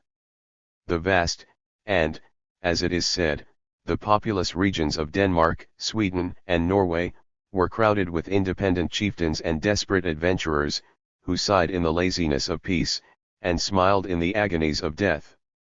Piracy was the exercise, the trade, the glory, and the virtue, of the Scandinavian youth. Impatient of a bleak climate and narrow limits, they started from the banquet, grasped their arms, sounded their horn, ascended their vessels, and explored every coast that promised either spoil or settlement. The Baltic was the first scene of their naval achievements. They visited the eastern shores, the silent residence of Fennic and Sclavonic tribes, and the primitive Russians of the Lake Ladoga paid a tribute, the skins of white squirrels, to these strangers, whom they saluted with the title of Varangians 46 or corsairs. Their superiority in arms, discipline, and renown, commanded the fear and reverence of the natives. In their wars against the more inland savages, the Varangians condescended to serve as friends and auxiliaries, and gradually, by choice or conquest, obtained the dominion of a people whom they were qualified to protect. Their tyranny was expelled, their valor was again recalled, till at length Rurik, a Scandinavian chief, became the father of a dynasty which reigned above 700 years. His brothers extended his influence. The example of service and usurpation was imitated by his companions in the southern provinces of Russia, and their establishments, by the usual methods of war and assassination, were cemented into the fabric of a powerful monarchy. As long as the descendants of Rurik were considered as aliens and conquerors, they ruled by the sword of the Varangians, distributed estates and subjects to their faithful captains, and supplied their numbers with fresh streams of adventurers from the Baltic coast. 47 But when the Scandinavian chiefs had struck a deep and permanent root into the soil, they mingled with the Russians in blood, religion, and language, and the first Wladimir had the merit of delivering his country from these foreign mercenaries. They had seated him on the throne. His riches were insufficient to satisfy their demands, but they listened to his pleasing advice, that they should seek, not a more grateful, but a more wealthy, master, that they should embark for Greece, where, instead of the skins of squirrels, silk and gold would be the recompense of their service. At the same time, the Russian prince admonished his Byzantine ally to disperse and employ, to recompense and restrain, these impetuous children of the north. Contemporary writers have recorded the introduction, name, and character, of the Varangians. Each day they rose in confidence and esteem. The whole body was assembled at Constantinople to perform the duty of guards, and their strength was recruited by a numerous band of their countrymen from the island of Thule. On this occasion, the vague appellation of Thule is applied to England, and the new Varangians were a colony of English and Danes who fled from the yoke of the Norman conqueror. The habits of pilgrimage and piracy had approximated the countries of the earth. These exiles were entertained in the Byzantine court, and they preserved, till the last age of the empire, the inheritance of spotless loyalty, and the use of the Danish or English tongue. With their broad and double-edged battle axes on their shoulders, they attended the Greek emperor to the temple, the senate, and the hippodrome. He slept and feasted under their trusty guard, and the keys of the palace, the treasury, and the capital, were held by the firm and faithful hands of the Varangians. 48. In the 10th century, the geography of Scythia was extended far beyond the limits of ancient knowledge, and the monarchy of the Russians obtains a vast and conspicuous place in the map of Constantine. 49. The sons of Rurik were masters of the spacious province of Wolodomir, or Moscow, and, if they were confined on that side by the hordes of the east, their western frontier in those early days was enlarged to the Baltic Sea and the country of the Prussians. Their northern reign ascended above the 60th degree of latitude over the Hyperborean regions, which fancy had peopled with monsters, or clouded with eternal darkness. To the south they followed the course of the Boris thence, and approached with that river the neighborhood of the Euxine Sea. The tribes that dwelt, or wandered, in this ample circuit were obedient to the same conqueror, and insensibly blended into the same nation. The language of Russia is a dialect of the Sclavonian, but in the 10th century, these two modes of speech were different from each other, and, as the Sclavonian prevailed in the south, it may be presumed that the original Russians of the north, the primitive subjects of the Varangian chief, were a portion of the Fennic race. With the emigration, union, or dissolution, of the wandering tribes, the loose and indefinite picture of the Scythian desert has continually shifted. But the most ancient map of Russia affords some places which still retain their name and position, and the two capitals, Novgorod 50 and Kyiv 51 are coeval with the first age of the monarchy. Novgorod had not yet deserved the epithet of great, nor the alliance of the Hanseatic League, which diffused the streams of opulence and the principles of freedom. Kyiv could not yet boast of 300 churches, an innumerable people, and a degree of greatness and splendor which was compared with Constantinople by those who had never seen the residence of the Caesars. In their origin, the two cities were no more than camps or fairs, the most convenient stations in which the barbarians might assemble for the occasional business of war or trade. Yet even these assemblies announced some progress in the arts of society. A new breed of cattle was imported from the southern provinces, and the spirit of commercial enterprise pervaded the sea and land, from the Baltic to the Euxine, from the mouth of the Oder to the port of Constantinople. In the days of idolatry and barbarism, the Sclavonic city of Julin was frequented and enriched by the Normans, who had prudently secured a free mart of purchase and exchange. 52. From this harbor, at the entrance of the Oder, the corsair, or merchant, sailed in 43 days to the eastern shores of the Baltic. The most distant nations were intermingled, and the holy groves of Kurland are said to have been decorated with Grecian and Spanish gold.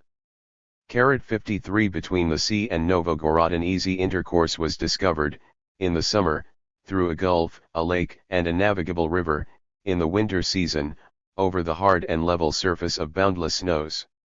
From the neighborhood of that city, the Russians descended the streams that fall into the Boris thence.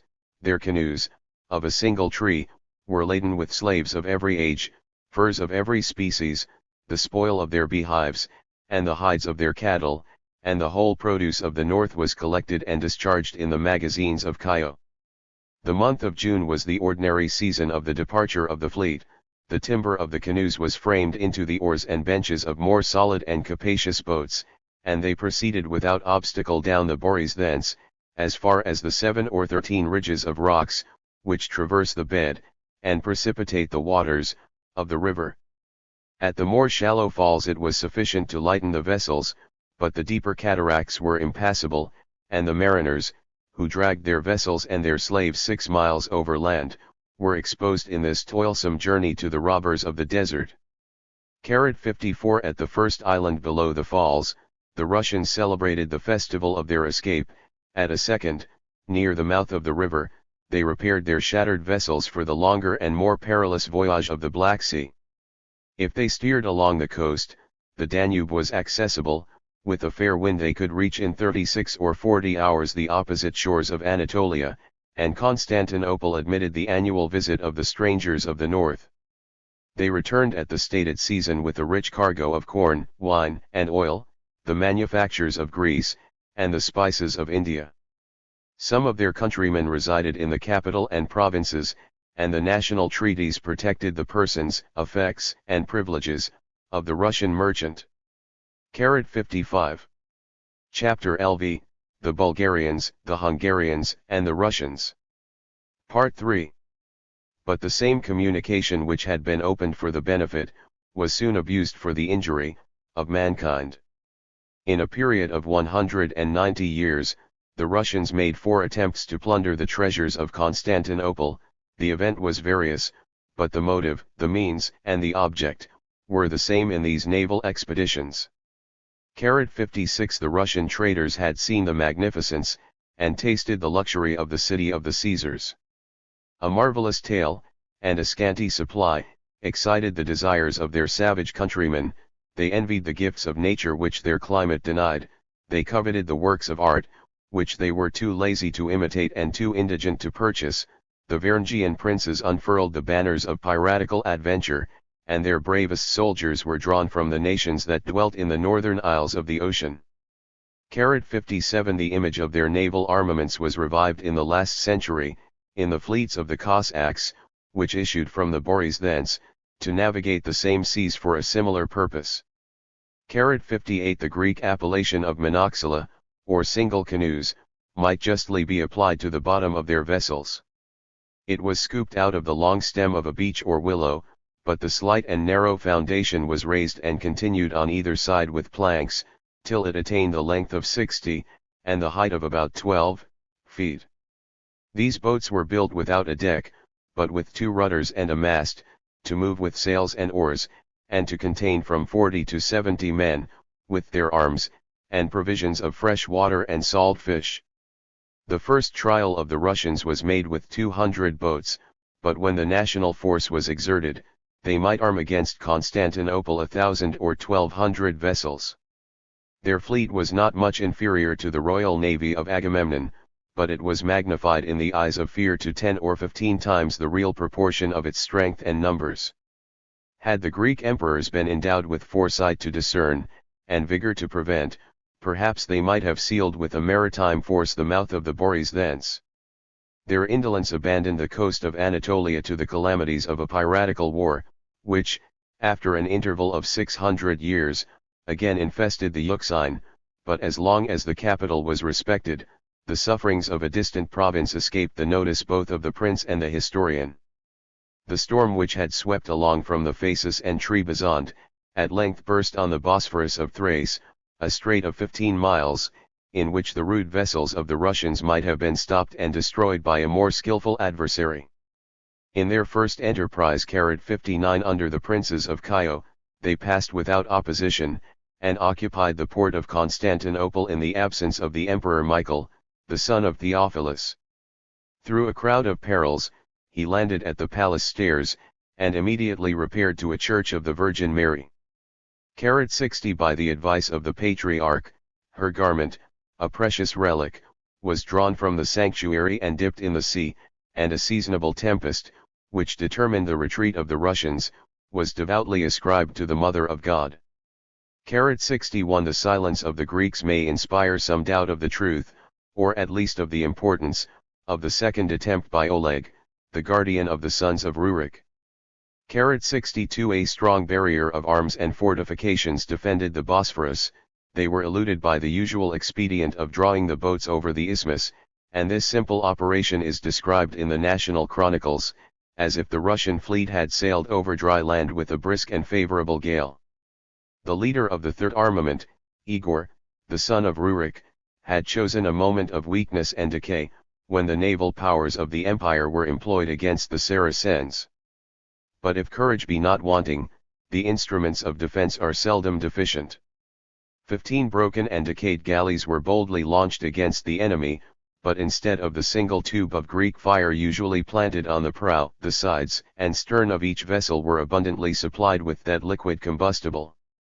The engineers were dexterous, the weather was propitious, many thousand Russians, who chose rather to be drowned than burnt, leaped into the sea, and those who escaped to the Thracian shore were inhumanly slaughtered by the peasants and soldiers. Yet 1/3 of the canoes escaped into shallow water, and the next spring Igor was again prepared to retrieve his disgrace and claim his revenge. 63 After a long peace, Yaroslaus, the great-grandson of Igor, resumed the same project of a naval invasion. A fleet, under the command of his son, was repulsed at the entrance of the Bosphorus by the same artificial flames. But in the rashness of pursuit, the vanguard of the Greeks was encompassed by an irresistible multitude of boats and men, their provision of fire was probably exhausted, and 24 galleys were either taken, sunk, or destroyed. 64. Yet the threats or calamities of a Russian war were more frequently diverted by treaty than by arms. In these naval hostilities, every disadvantage was on the side of the Greeks, their savage enemy afforded no mercy, his poverty promised no spoil, his impenetrable retreat deprived the conqueror of the hopes of revenge, and the pride or weakness of empire indulged in opinion, that no honor could be gained or lost in the intercourse with barbarians. At first their demands were high and inadmissible, 3 pounds of gold for each soldier or mariner of the fleet. The Russian youth adhered to the design of conquest and glory, but the counsels of moderation were recommended by the hoary sages. Be content, they said, with the liberal offers of Caesar, it is not far better to obtain without a combat the possession of gold, silver, silks, and all the objects of our desires. Are we sure of victory? Can we conclude a treaty with the sea? We do not tread on the land, we float on the abyss of water, and a common death hangs over our heads. 65 The memory of these Arctic fleets that seemed to descend from the polar circle left deep impression of terror on the imperial city. By the vulgar of every rank, it was asserted and believed, that an equestrian statue in the square of Taurus was secretly inscribed with a prophecy, how the Russians, in the last days, should become masters of Constantinople. 66 In our own time, a Russian armament, instead of sailing from the Boris thence, has circumnavigated the continent of Europe, and the Turkish capital has been threatened by a squadron of strong and lofty ships of war, each of which, with its naval science and thundering artillery, could have sunk or scattered 100 canoes, such as those of their ancestors. Perhaps the present generation may yet behold the accomplishment of the prediction, of a rare prediction, of which the style is unambiguous and the date unquestionable. By land the Russians were less formidable than by sea, and as they fought for the most part on foot, their irregular legions must often have been broken and overthrown by the cavalry of the Scythian hordes. Yet their growing towns, however slight and imperfect, presented a shelter to the subject, and a barrier to the enemy. The monarchy of Kio, till a fatal partition, assumed the dominion of the north, and the nations from the Volga to the Danube were subdued or repelled by the arms of Swatoslaus. 67 The son of Igor, the son of Oleg, the son of Rurik. The vigor of his mind and body was fortified by the hardships of a military and savage life. Wrapped in a bearskin, Swatoslaus usually slept on the ground, his head reclining on a saddle. His diet was coarse and frugal, and, like the heroes of Homer, 68 His meat, it was often horse flesh, was broiled or roasted on the coals. The exercise of war gave stability and discipline to his army, and it may be presumed, that no soldier was permitted to transcend the luxury of his chief.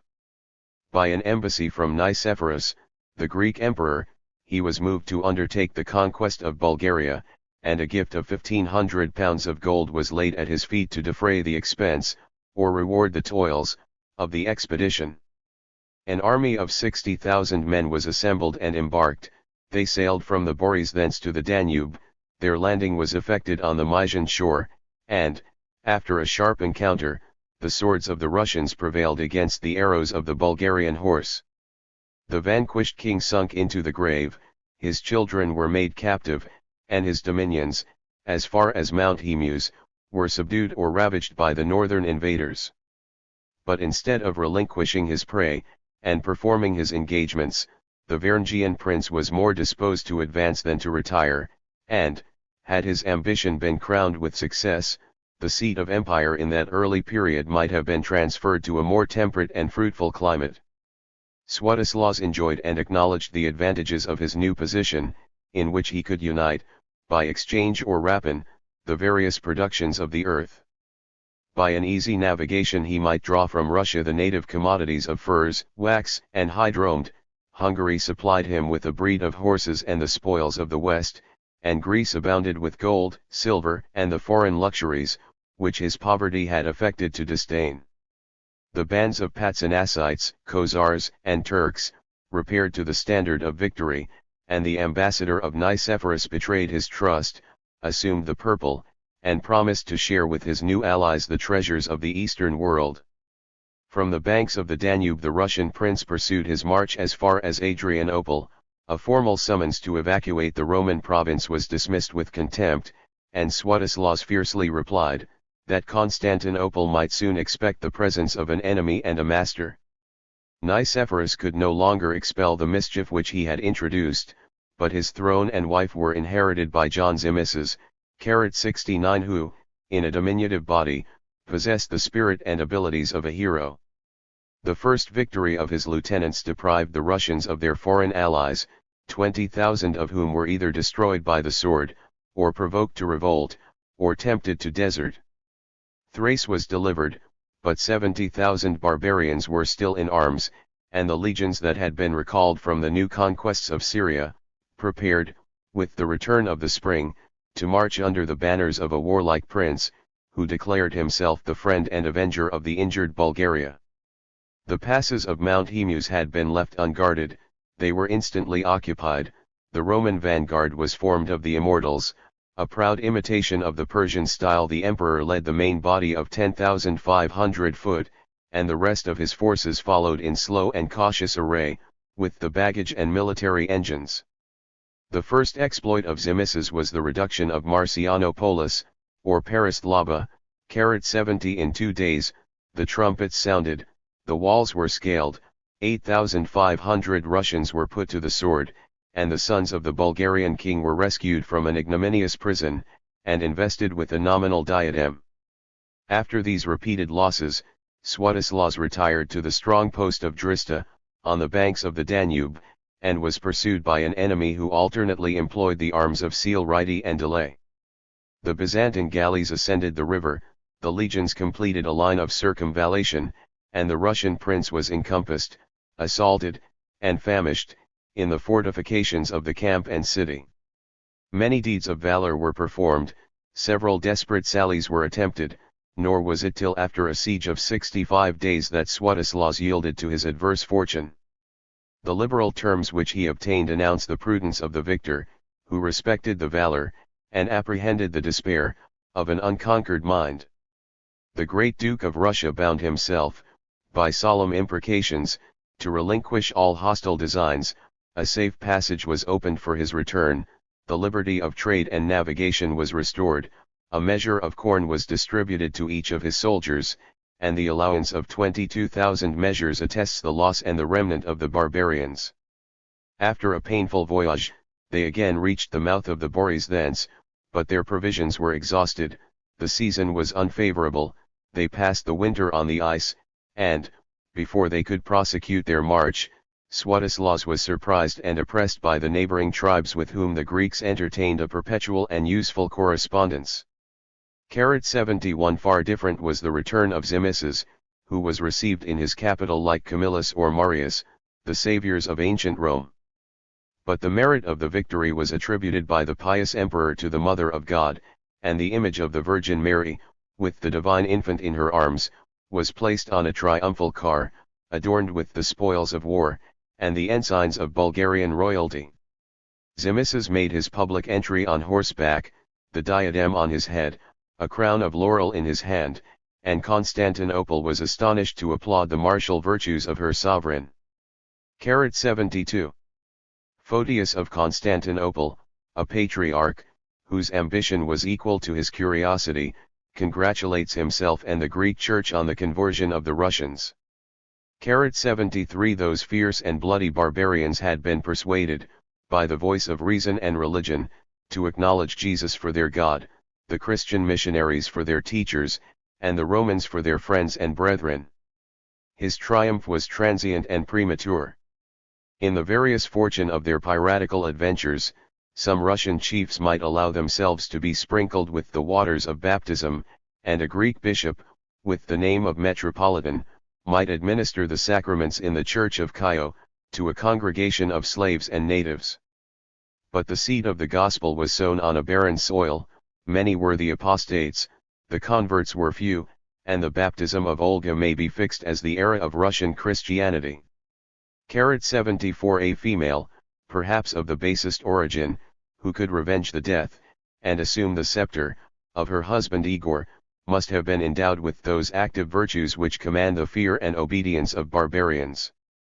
In a moment of foreign and domestic peace, she sailed from Chio to Constantinople, and the Emperor Constantine Porphyrogenitus has described, with minute diligence, the ceremonial of her reception in his capital and palace. The steps, the titles, the salutations, the banquet, the presents, were exquisitely adjusted to gratify the vanity of the stranger, with due reverence to the superior majesty of the purple. 75. In the sacrament of baptism, she received the venerable name of the Empress Helena, and her conversion might be preceded or followed by her uncle, 2 interpreters, 16 damsels of a higher, and 18 of a lower rank, 22 domestics or ministers, and 44 Russian merchants, who composed the retinue of the great Princess Olga. After her return to Chio and Novgorod, she firmly persisted in her new religion, but her labors in the propagation of the gospel were not crowned with success, and both her family and nation adhered with obstinacy or indifference to the gods of their fathers. Her son Swiatoslaus was apprehensive of the scorn and ridicule of his companions, and her grandson Wolodomir devoted his youthful zeal to multiply and decorate the monuments of ancient worship.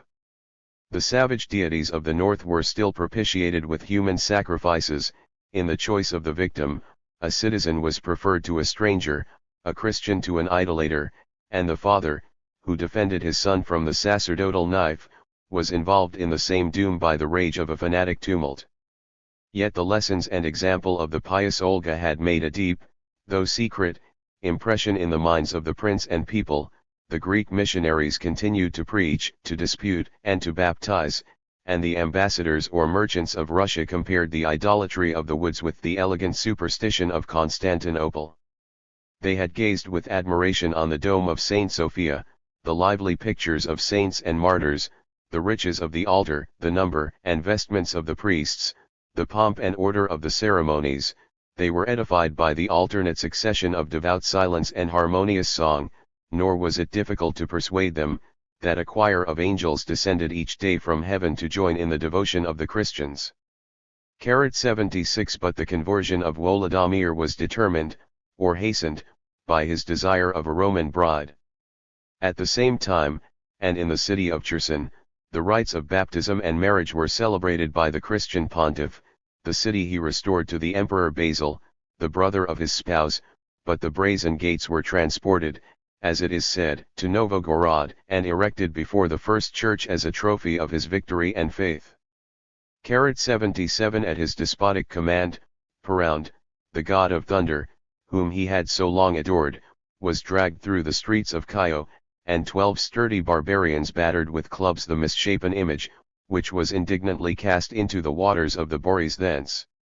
The edict of Wolodomir had proclaimed, that all who should refuse the rites of baptism would be treated as the enemies of God and their prince, and the rivers were instantly filled with many thousands of obedient Russians, who acquiesced in the truth and excellence of a doctrine which had been embraced by the great Duke and his boyars.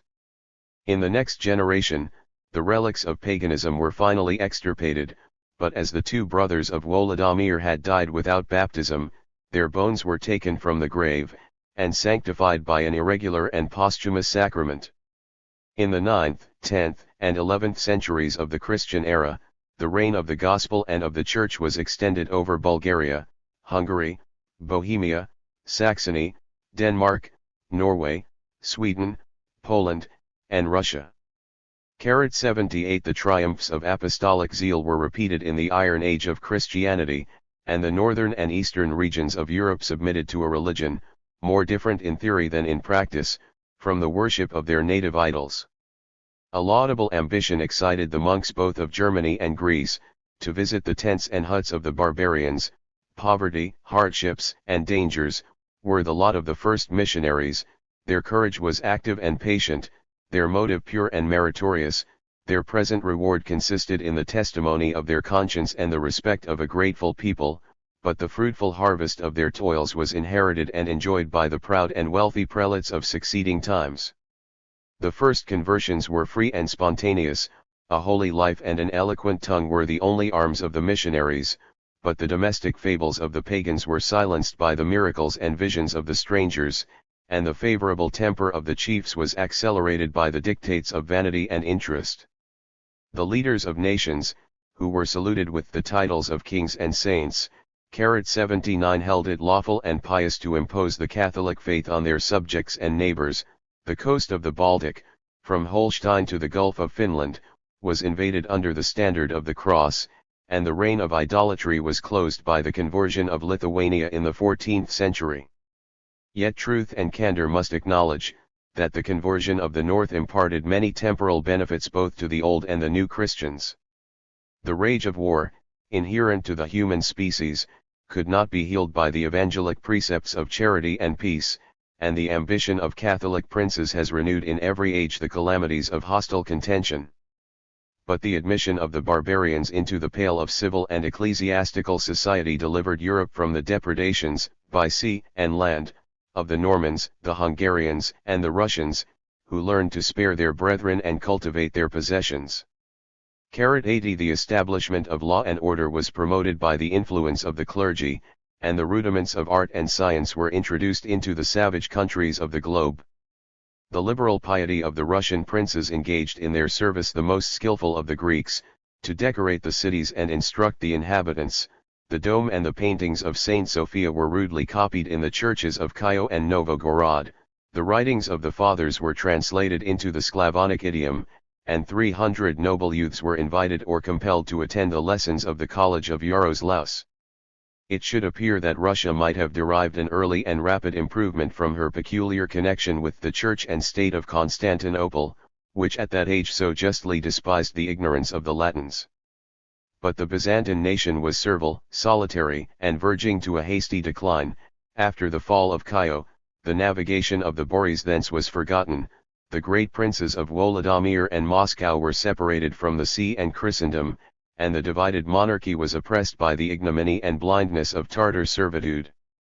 81 The Slavonic and Scandinavian kingdoms, which had been converted by the Latin missionaries, were exposed, it is true, to the spiritual jurisdiction and temporal claims of the popes. 82 But they were united in language and religious worship, with each other, and with Rome. They imbibed the free and generous spirit of the European Republic, and gradually shared the light of knowledge which arose on the Western world. Chapter LVI, The Saracens, the Franks and the Normans. Part I. The Saracens, Franks, and Greeks, in Italy. First adventures and settlement of the Normans. Character and conquest of Robert Guiscard, Duke of Apulia, deliverance of Sicily by his brother Roger. Victories of Robert over the emperors of the East and West. Roger, King of Sicily, invades Africa and Greece.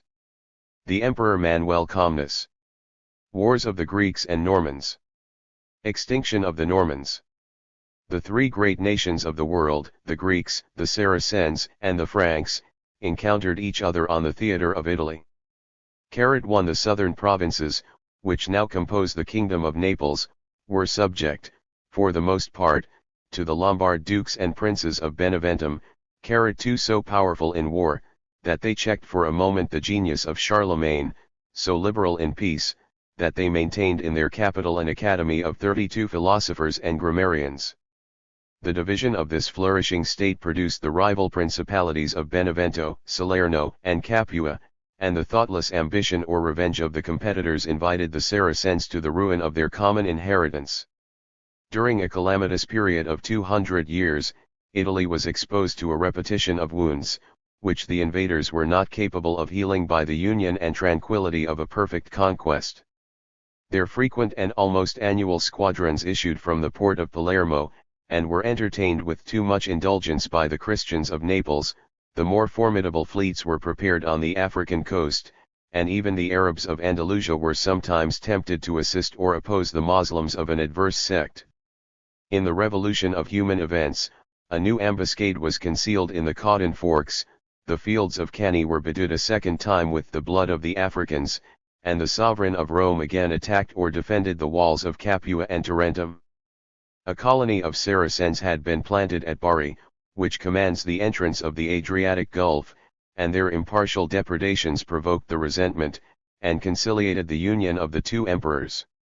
An offensive alliance was concluded between Basil the Macedonian, the first of his race, and Louis the great-grandson of Charlemagne, 3, and each party supplied the deficiencies of his associate. It would have been imprudent in the Byzantine monarch to transport his stationary troops of Asia to an Italian campaign, and the Latin arms would have been insufficient if his superior navy had not occupied the mouth of the Gulf. The fortress of Bari was invested by the infantry of the Franks, and by the cavalry and galleys of the Greeks, and, after a defense of 4 years, the Arabian emir submitted to the clemency of Louis, who commanded in person the operations of the siege. This important conquest had been achieved by the concord of the East and West, but their recent amity was soon embittered by the mutual complaints of jealousy and pride. The Greeks assumed as their own the merit of the conquest and the pomp of the triumph, extolled the greatness of their powers, and affected to deride the intemperance and sloth of the handful of barbarians who appeared under the banners of the Carlovingian prince. His reply is expressed with the eloquence of indignation and truth. "We confess the magnitude of your preparation," says the great-grandson of Charlemagne. "Your armies were indeed as numerous as a cloud of summer locusts, who darken the day, flap their wings, and, after a short flight, tumble weary and breathless to the ground. Like them, ye sunk after a feeble effort, ye were vanquished by your own cowardice, and withdrew from the scene of action to injure and despoil our Christian subjects of the Sclavonian coast. We were few in number, and why were we few? Because, after a tedious expectation of your arrival, I had dismissed my host, and retained only a chosen band of warriors to continue the blockade of the city. If they indulged their hospitable feasts in the face of danger and death, did these feasts abate the vigor of their enterprise? Is it by your fasting that the walls of Bari have been overturned? Did not these valiant Franks, diminished as they were by languor and fatigue, intercept and vanish the 3 most powerful emirs of the Saracens? And did not their defeat precipitate the fall of the city? Bari is now fallen, Tarentum trembles, Calabria will be delivered, and, if we command the sea, the island of Sicily may be rescued from the hands of the infidels. My brother, accelerate, a name most offensive to the vanity of the Greek, accelerate your naval succors, respect your allies, and distrust your flatterers. 4. These lofty hopes were soon extinguished by the death of Louis, and the decay of the Carlovingian house, and whoever might deserve the honor, the Greek emperors, Basil and his son Leo, secured the advantage of the reduction of Bari. The Italians of Apulia and Calabria were persuaded or compelled to acknowledge their supremacy, and an ideal line from Mount Garganus to the Bay of Salerno, leaves the far greater part of the kingdom of Naples under the dominion of the Eastern Empire. Beyond that line, the dukes or republics of Amalfi, 5, and Naples, who had never forfeited their voluntary allegiance, rejoiced in the neighborhood of their lawful sovereign, and Amalfi was enriched by supplying Europe with the produce and manufactures of Asia. But the Lombard princes of Benevento, Salerno, and Capua, 6 were reluctantly torn from the communion of the Latin world, and too often violated their oaths of servitude and tribute. The city of Bari rose to dignity and wealth, as the metropolis of the new theme or province of Lombardy, the title of patrician, and afterwards the singular name of Catapan.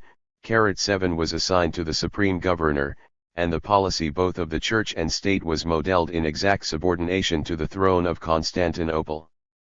As long as the scepter was disputed by the princes of Italy, their efforts were feeble and adverse, and the Greeks resisted or eluded the forces of Germany, which descended from the Alps under the imperial standard of the Othos.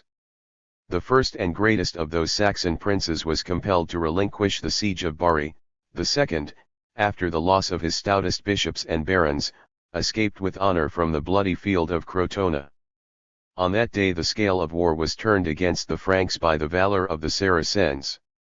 8 These corsairs had indeed been driven by the Byzantine fleets from the fortresses and coasts of Italy, but a sense of interest was more prevalent than superstition or resentment, and the Caliph of Egypt had transported 40,000 Moslems to the aid of his Christian ally.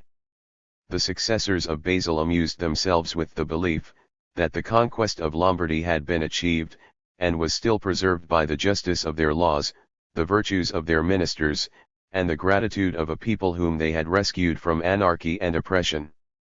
A series of rebellions might dart a ray of truth into the palace of Constantinople, and the illusions of flattery were dispelled by the easy and rapid success of the Norman adventurers. The revolution of human affairs had produced in Apulia and Calabria a melancholy contrast between the age of Pythagoras and the 10th century of the Christian era. At the former period, the coast of Great Greece, as it was then styled, was planted with free and opulent cities. These cities were peopled with soldiers, artists, and philosophers, and the military strength of Tarentum, Sybaris, or Crotona, was not inferior to that of a powerful kingdom.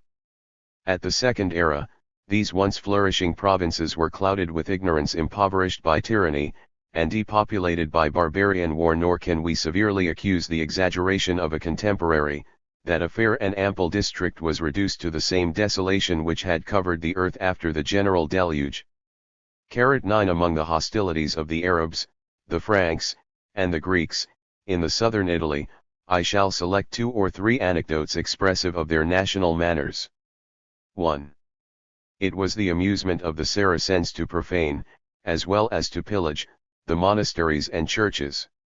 At the siege of Salerno, a Mussulman chief spread his couch on the communion table, and on that altar sacrificed each night the virginity of a Christian nun.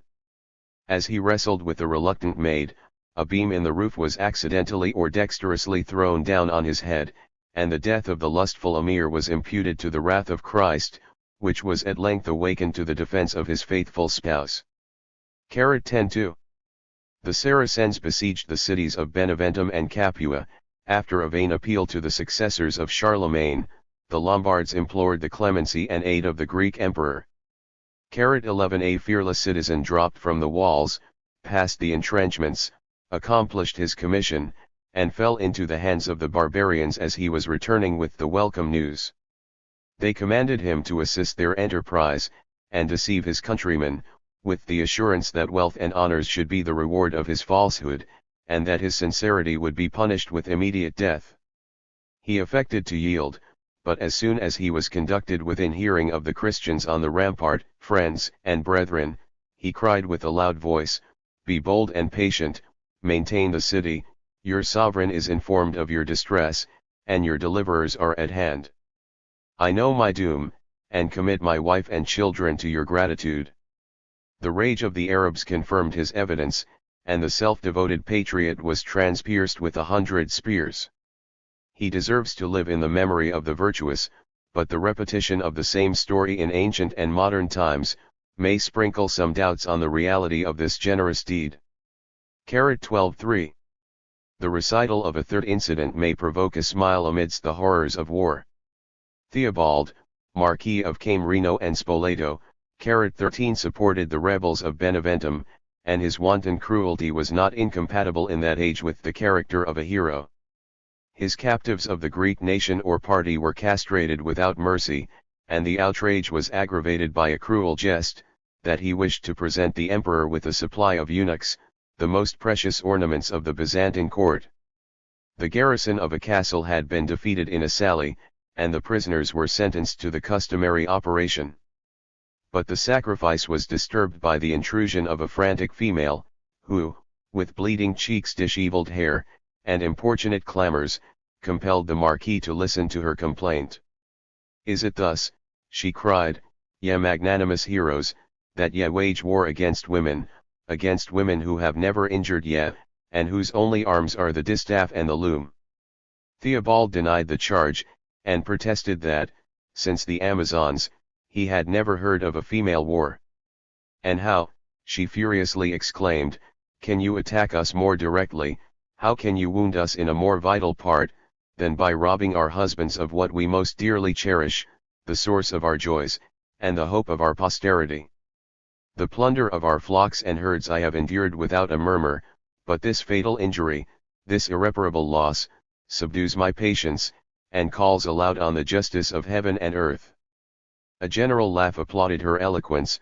The savage Franks, inaccessible to pity, were moved by her ridiculous, yet rational despair, and with the deliverance of the captives, she obtained the restitution of her effects.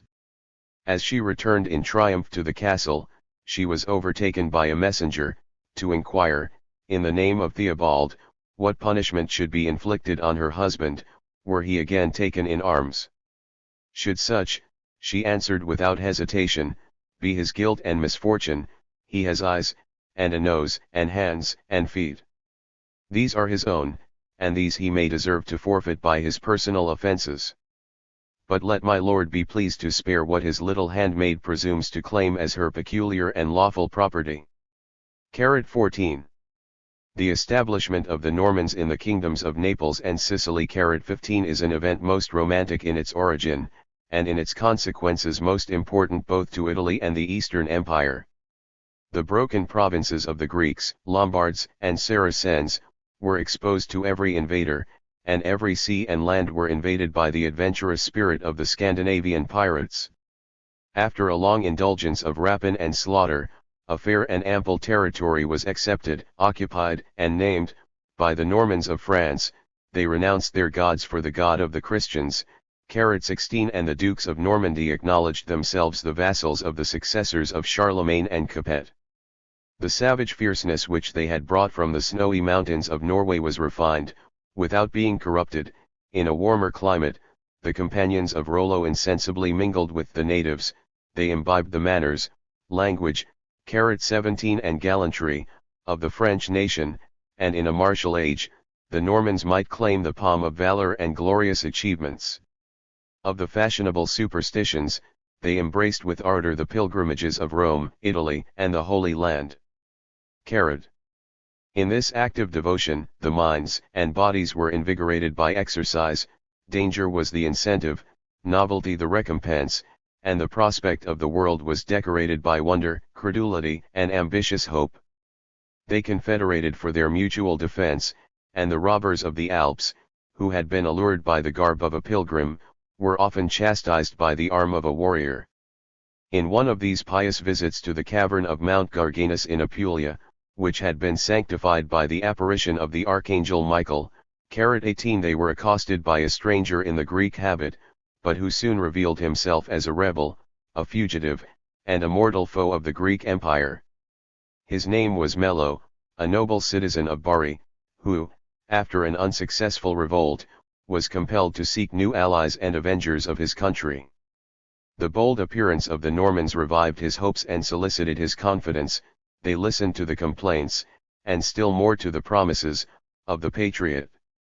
The assurance of wealth demonstrated the justice of his cause, and they viewed, as the inheritance of the brave, the fruitful land which was oppressed by effeminate tyrants. On their return to Normandy, they kindled a spark of enterprise, and a small but intrepid band was freely associated for the deliverance of Apulia. They passed the Alps by separate roads, and in the disguise of pilgrims, but in the neighborhood of Rome they were saluted by the chief of Bari, who supplied the more indigent with arms and horses, and instantly led them to the field of action. In the first conflict, their valor prevailed, but in the second engagement they were overwhelmed by the numbers and military engines of the Greeks, and indignantly retreated with their faces to the enemy. The unfortunate Mello ended his life a suppliant at the court of Germany. His Norman followers, excluded from their native and their promised land, wandered among the hills and valleys of Italy, and earned their daily subsistence by the sword. To that formidable sword the princes of Capua, Beneventum, Salerno, and Naples, alternately appealed in their domestic quarrels. The superior spirit and discipline of the Normans gave victory to the side which they espoused, and their cautious policy observed the balance of power, lest the preponderance of any rival state should render their aid less important, and their service less profitable.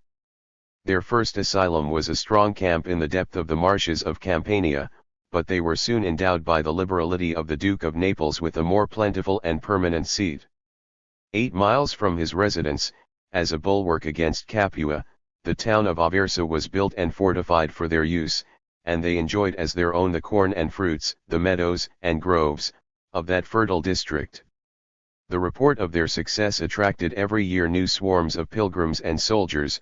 The poor were urged by necessity, the rich were excited by hope, and the brave and active spirits of Normandy were impatient of ease and ambitious of renown. The independent standard of Aversa afforded shelter and encouragement to the outlaws of the province, to every fugitive who had escaped from the injustice or justice of his superiors, and these foreign associates were quickly assimilated in manners and language to the Gallic colony. The first leader of the Normans was Count Rainulf, and, in the origin of society, preeminence of rank is the reward and the proof of superior merit. 19. Since the conquest of Sicily by the Arabs, the Grecian emperors had been anxious to regain that valuable possession, but their efforts, however strenuous, had been opposed by the distance and the sea. Their costly armaments, after a gleam of success, added new pages of calamity and disgrace to the Byzantine annals. 20,000 of their best troops were lost in a single expedition, and the victorious Moslems derided the policy of a nation which intrusted eunuchs not only with the custody of their women, but with the command of their men. 20 After a reign of 200 years, the Saracens were ruined by their divisions. 21 The emir disclaimed the authority of the king of Tunis, the people rose against the emir, the cities were usurped by the chiefs, each meaner rebel was independent in his village or castle, and the weaker of two rival brothers implored the friendship of the Christians. In every service of danger the Normans were prompt and useful, and 500 knights, or warriors on horseback, were enrolled by Arduin, the agent and interpreter of the Greeks, under the standard of Maniax, governor of Lombardy. Before their landing, the brothers were reconciled, the union of Sicily and Africa was restored, and the island was guarded to the water's edge. The Normans led the van and the Arabs of Messina felt the valor of an untried foe. In a second action the emir of Syracuse was unhorsed and transpierced by the iron arm of William of Hauteville. In a third engagement, his intrepid companions discomfited the host of 60,000 Saracens, and left the Greeks no more than the labor of the pursuit, a splendid victory, but of which the pen of the historian may divide the merit with the lance of the Normans. It is, however, true, that they essentially promoted the success of Maniax, who reduced 13 cities, and the greater part of Sicily, under the obedience of the emperor. But his military fame was sullied by ingratitude and tyranny. In the division of the spoils, the deserts of his brave auxiliaries were forgotten, and neither their avarice nor their pride could brook this injurious treatment.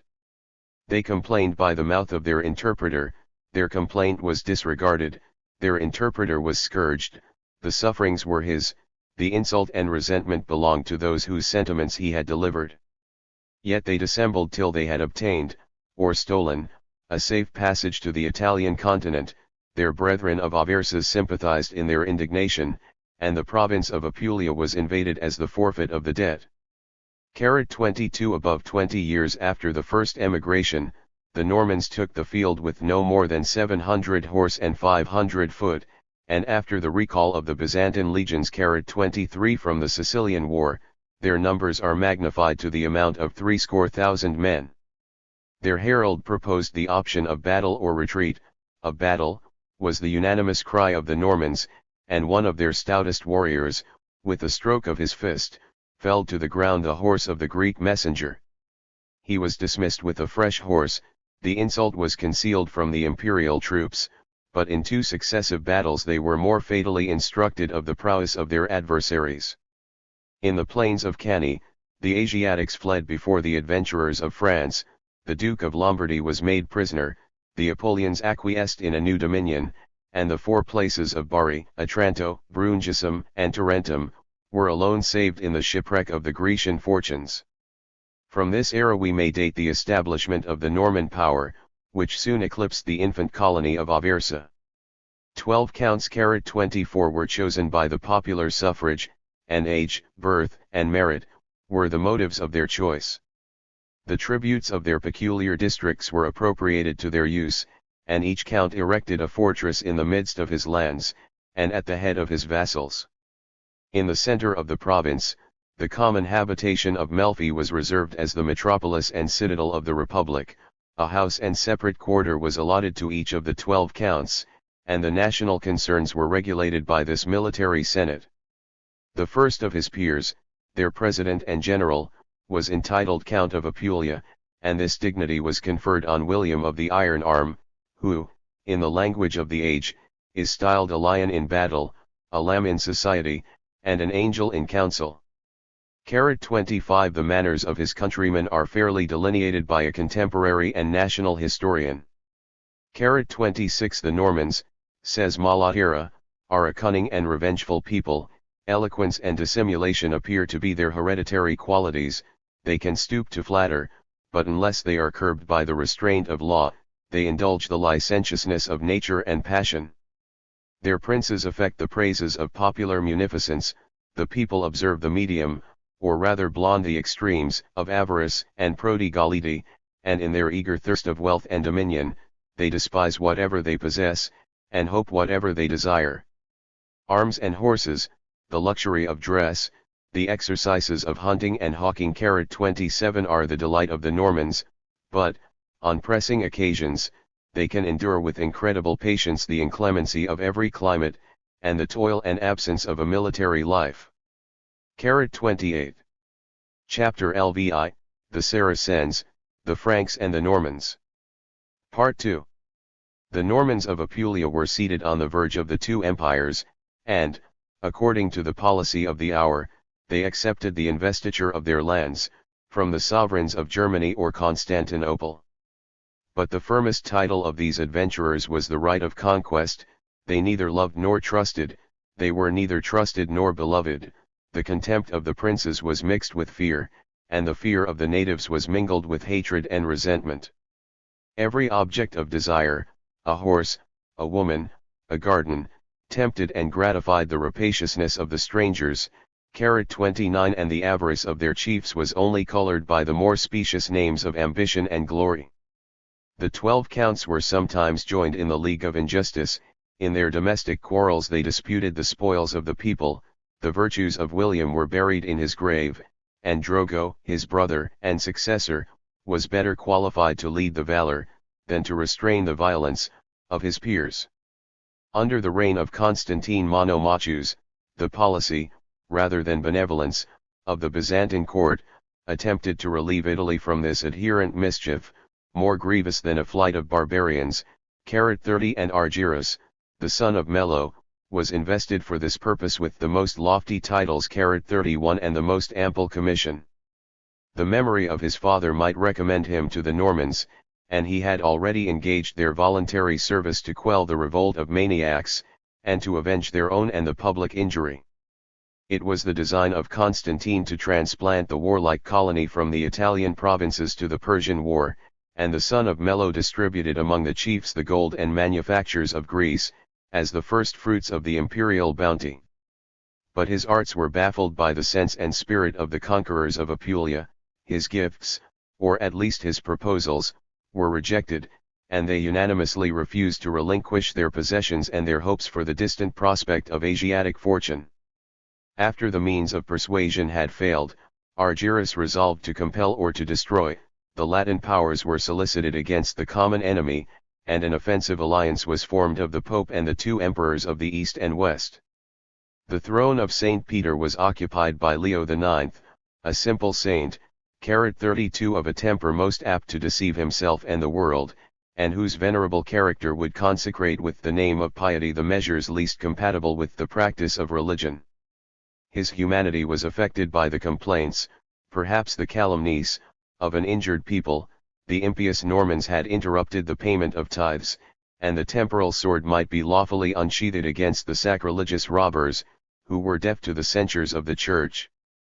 As a German of noble birth and royal kindred, Leo had free access to the court and confidence of the Emperor Henry III, and in search of arms and allies, his ardent zeal transported him from Apulia to Saxony, from the Elbe to the Tiber.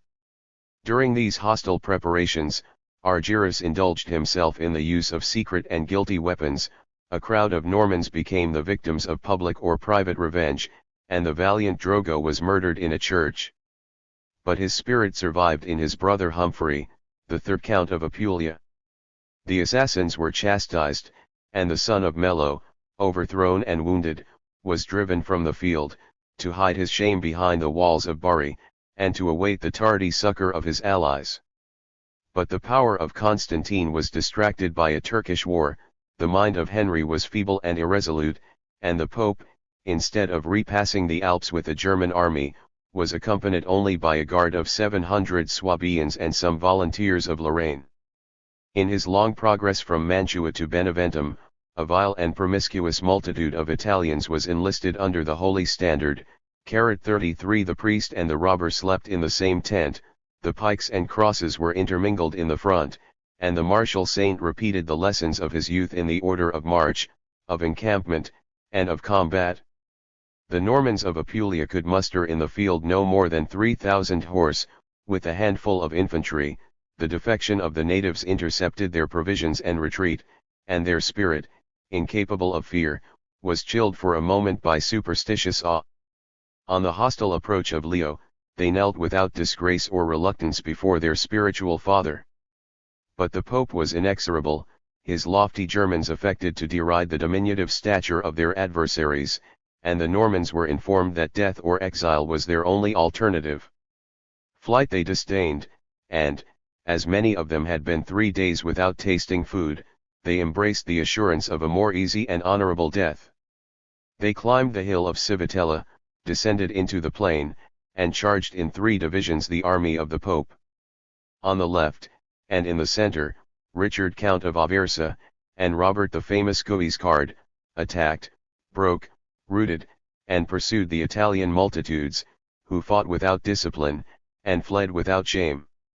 A harder trial was reserved for the valor of Count Humphrey, who led the cavalry of the right wing. The Germans 34 have been described as unskillful in the management of the horse and the lance, but on foot they formed a strong and impenetrable phalanx, and neither man, nor steed, nor armor, could resist the weight of their long and two-handed swords.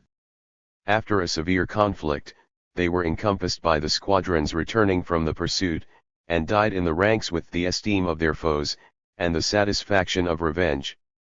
The gates of Civitella were shut against the flying Pope, and he was overtaken by the pious conquerors, who kissed his feet, to implore his blessing and the absolution of their sinful victory.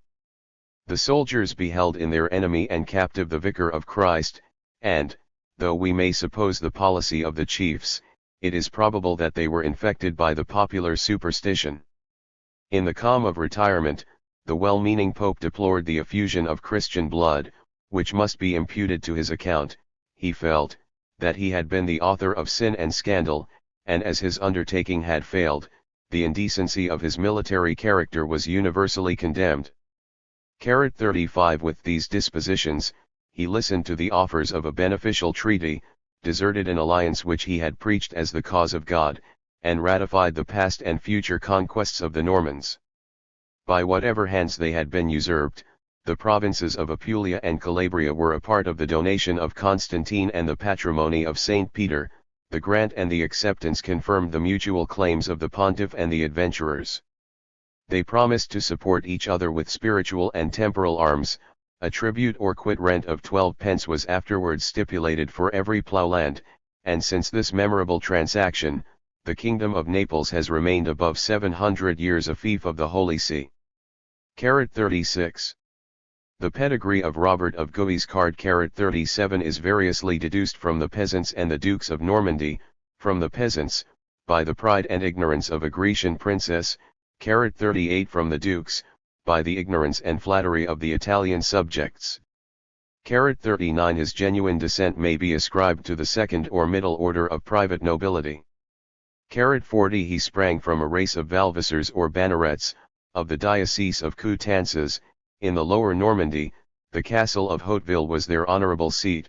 His father Tancred was conspicuous in the court and army of the duke, and his military service was furnished by 10 soldiers or knights. 2 marriages, of a rank not unworthy of his own, made him the father of 12 sons, who were educated at home by the impartial tenderness of his second wife. But a narrow patrimony was insufficient for this numerous and daring progeny. They saw around the neighborhood the mischiefs of poverty and discord, and resolved to seek in foreign wars a more glorious inheritance. 2 only remained to perpetuate the race, and cherish their father's age. Their 10 brothers, as they successfully attained the vigor of manhood, departed from the castle, passed the Alps, and joined the Apulian camp of the Normans. The elder were prompted by native spirit, their success encouraged their younger brethren, and the 3 first in seniority, William, Drogo, and Humphrey, deserved to be the chiefs of their nation and the founders of the new republic. Robert was the eldest of the 7 sons of the second marriage, and even the reluctant praise of his foes has endowed him with the heroic qualities of a soldier and a statesman. His lofty stature surpassed the tallest of his army, his limbs were cast in the true proportion of strength and gracefulness, and to the decline of life, he maintained the patient vigor of health and the commanding dignity of his form. His complexion was ruddy, his shoulders were broad, his hair and beard were long and of a flaxen color, his eyes sparkled with fire, and his voice, like that of Achilles, could impress obedience and terror amidst the tumult of battle. In the ruder ages of chivalry, such qualifications are not below the notice of the poet or historians. They may observe that Robert, at once, and with equal dexterity, could wield in the right hand his sword, his lance in the left, that in the battle of Civitella he was thrice unhorsed, and that in the close of that memorable day he was adjudged to have borne away the prize of valor from the warriors of the 2 armies. 41 His boundless ambition was founded on the consciousness of superior worth. In the pursuit of greatness, he was never arrested by the scruples of justice, and seldom moved by the feelings of humanity. Though not insensible of fame, the choice of open or clandestine means was determined only by his present advantage. The surname of Guiscard 42 was applied to this master of political wisdom, which is too often confounded with the practice of dissimulation and deceit, and Robert is praised by the Apulian poet for excelling the cunning of Ulysses and the eloquence of Cicero. Yet these arts were disguised by an appearance of military frankness. In his highest fortune, he was accessible and courteous to his fellow soldiers, and while he indulged the prejudices of his new subjects, he affected in his dress and manners to maintain the ancient fashion of his country. He grasped with a rapacious, that he might distribute with a liberal, hand. His primitive indigence had taught the habits of frugality. The gain of a merchant was not below his attention, and his prisoners were tortured with slow and unfeeling cruelty, to force a discovery of their secret treasure. According to the Greeks, he departed from Normandy with only 5 followers on horseback and 30 on foot, yet even this allowance appears too bountiful. The 6th son of Tancred of Hauteville passed the Alps as a pilgrim, and his first military band was levied among the adventurers of Italy. His brothers and countrymen had divided the fertile lands of Apulia, but they guarded their shares with the jealousy of avarice. The aspiring youth was driven forwards to the mountains of Calabria, and in his first exploits against the Greeks and the natives, it is not easy to discriminate the hero from the robber. To surprise a castle or a convent, to ensnare a wealthy citizen, to plunder the adjacent villages for necessary food, were the obscure labors which formed and exercised the powers of his mind and body. The volunteers of Normandy adhered to his standard, and, under his command, the peasants of Calabria assumed the name and character of Normans. As the genius of Robert expanded with his fortune, he awakened the jealousy of his elder brother, by whom, in a transient quarrel, his life was threatened and his liberty restrained. After the death of Humphrey, the tender age of his sons excluded them from the command. They were reduced to a private estate, by the ambition of their guardian and uncle, and Guiscard was exalted on a buckler, and saluted Count of Apulia and General of the Republic. With an increase of authority and of force, he resumed the conquest of Calabria, and soon aspired to a rank that should raise him forever above the heads of his equals. By some acts of rapine or sacrilege, he had incurred a papal excommunication, but Nicholas II was easily persuaded that the divisions of friends could terminate only in their mutual prejudice, that the Normans were the faithful champions of the Holy See, and it was safer to trust the alliance of a prince than the caprice of an aristocracy. A synod of 100 bishops was convened at Melfi, and the count interrupted an important enterprise to guard the person and execute the decrees of the Roman pontiff.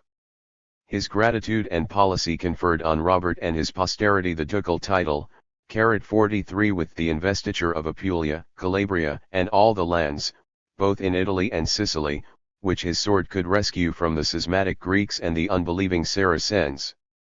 44 This apostolic sanction might justify his arms, but the obedience of a free and victorious people could not be transferred without their consent, and Guiscard dissembled his elevation till the ensuing campaign had been illustrated by the conquest of Consenza and Reggio. In the hour of triumph, he assembled his troops, and solicited the Normans to confirm by their suffrage the judgment of the Vicar of Christ.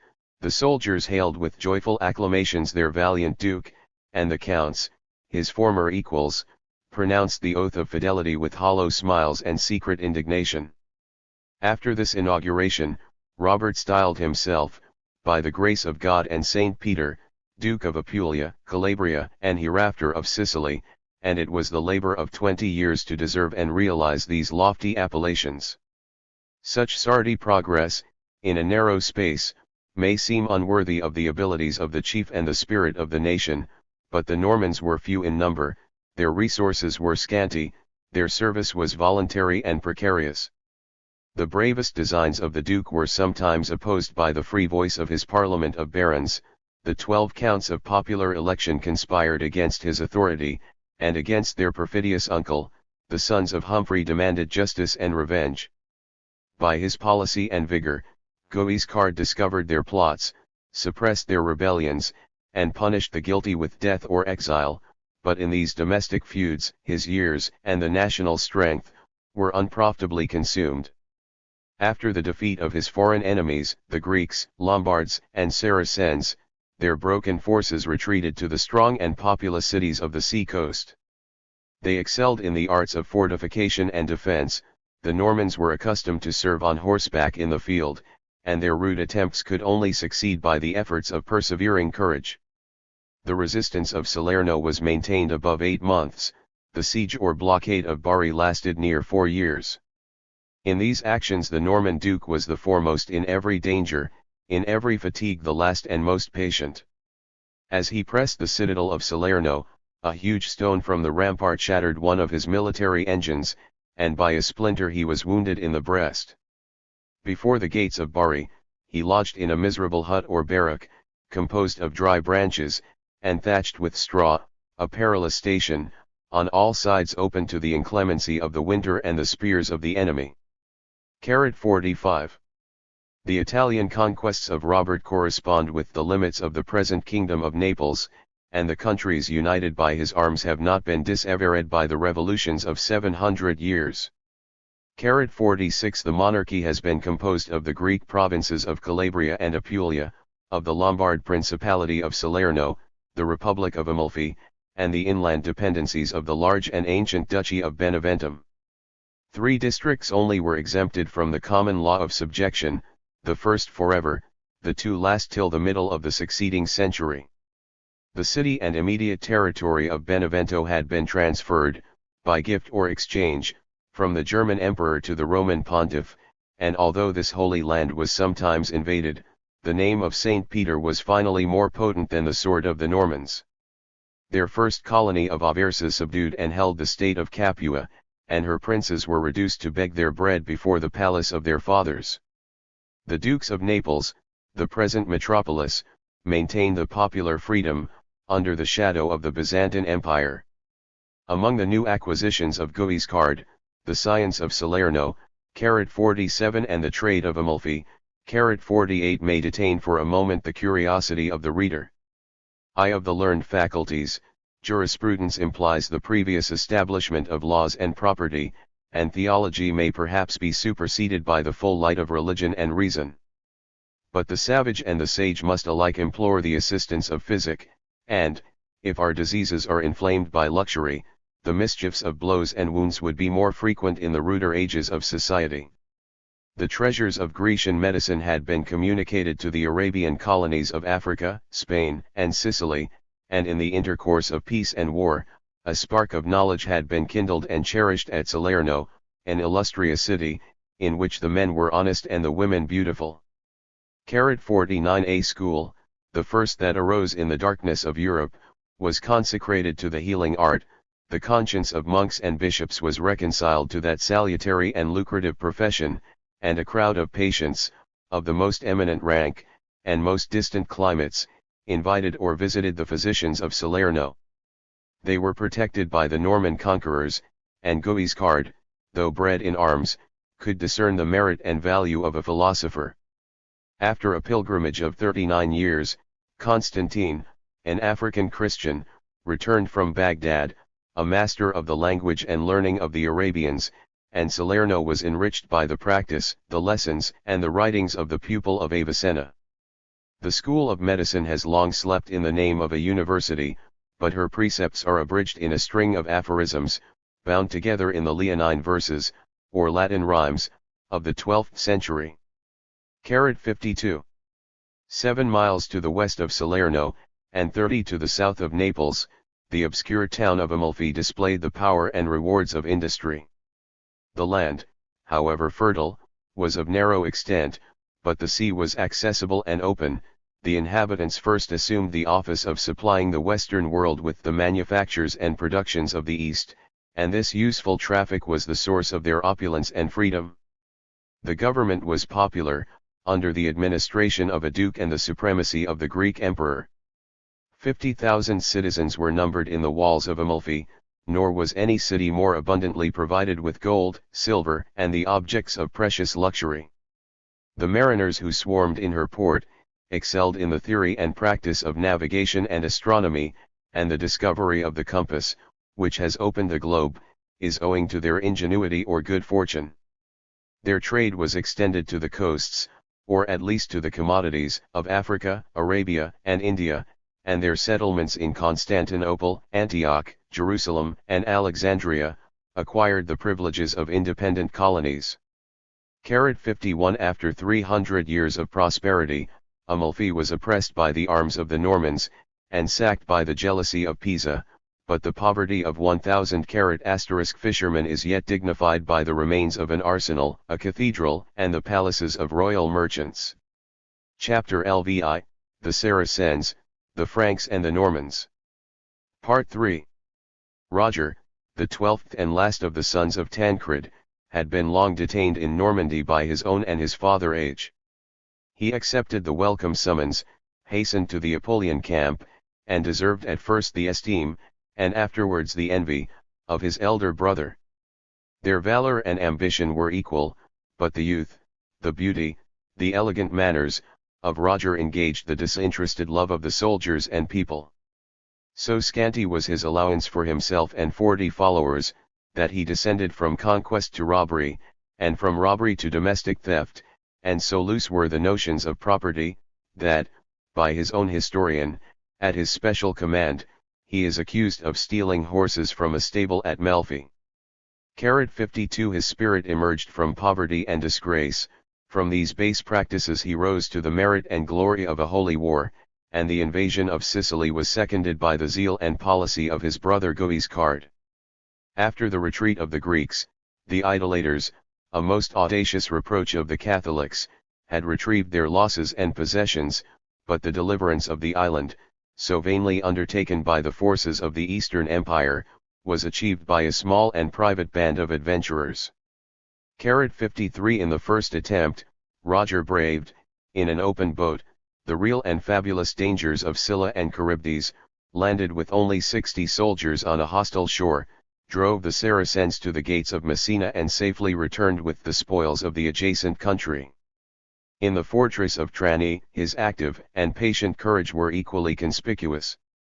In his old age he related with pleasure, that, by the distress of the siege, himself, and the countess his wife, had been reduced to a single cloak or mantle, which they wore alternately, that in a sally his horse had been slain, and he was dragged away by the Saracens, but that he owed his rescue to his good sword, and had retreated with his saddle on his back, lest the meanest trophy might be left in the hands of the miscreants.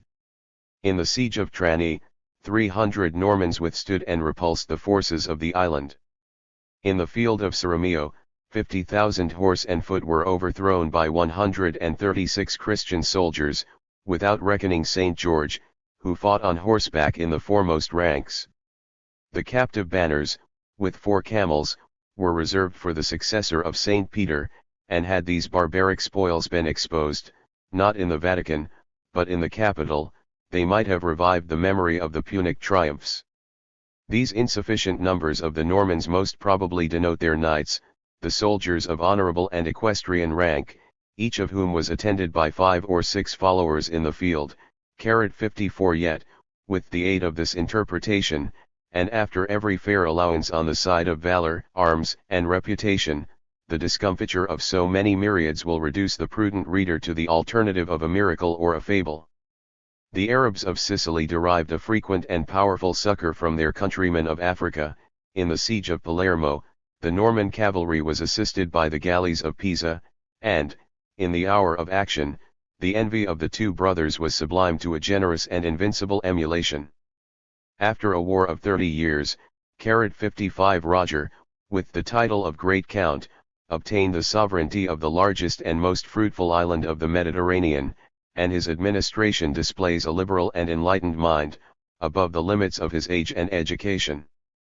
The Moslems were maintained in the free enjoyment of their religion and property.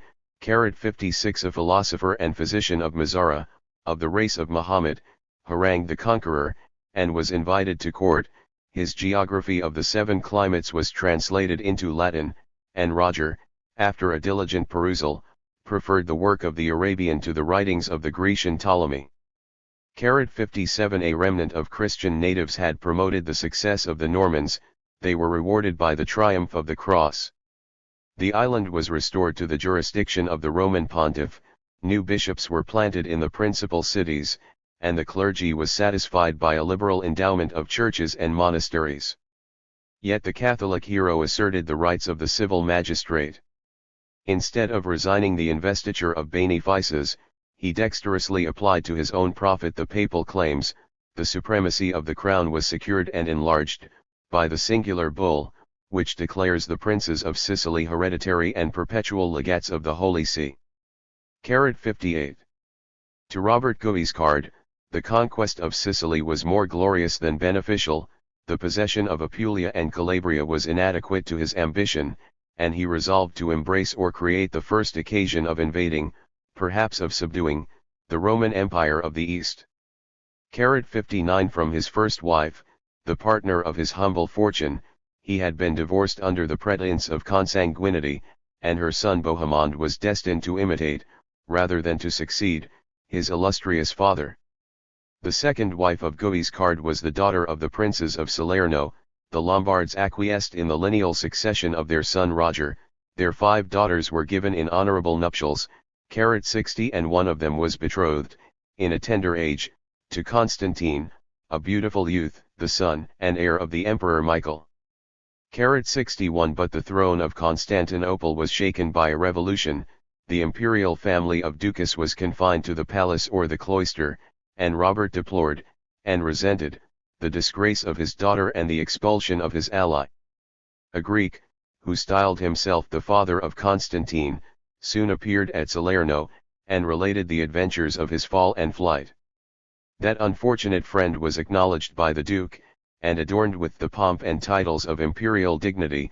In his triumphal progress through Apulia and Calabria, Michael 62 was saluted with the tears and acclamations of the people, and Pope Gregory VII exhorted the bishops to preach, and the Catholics to fight, in the pious work of his restoration.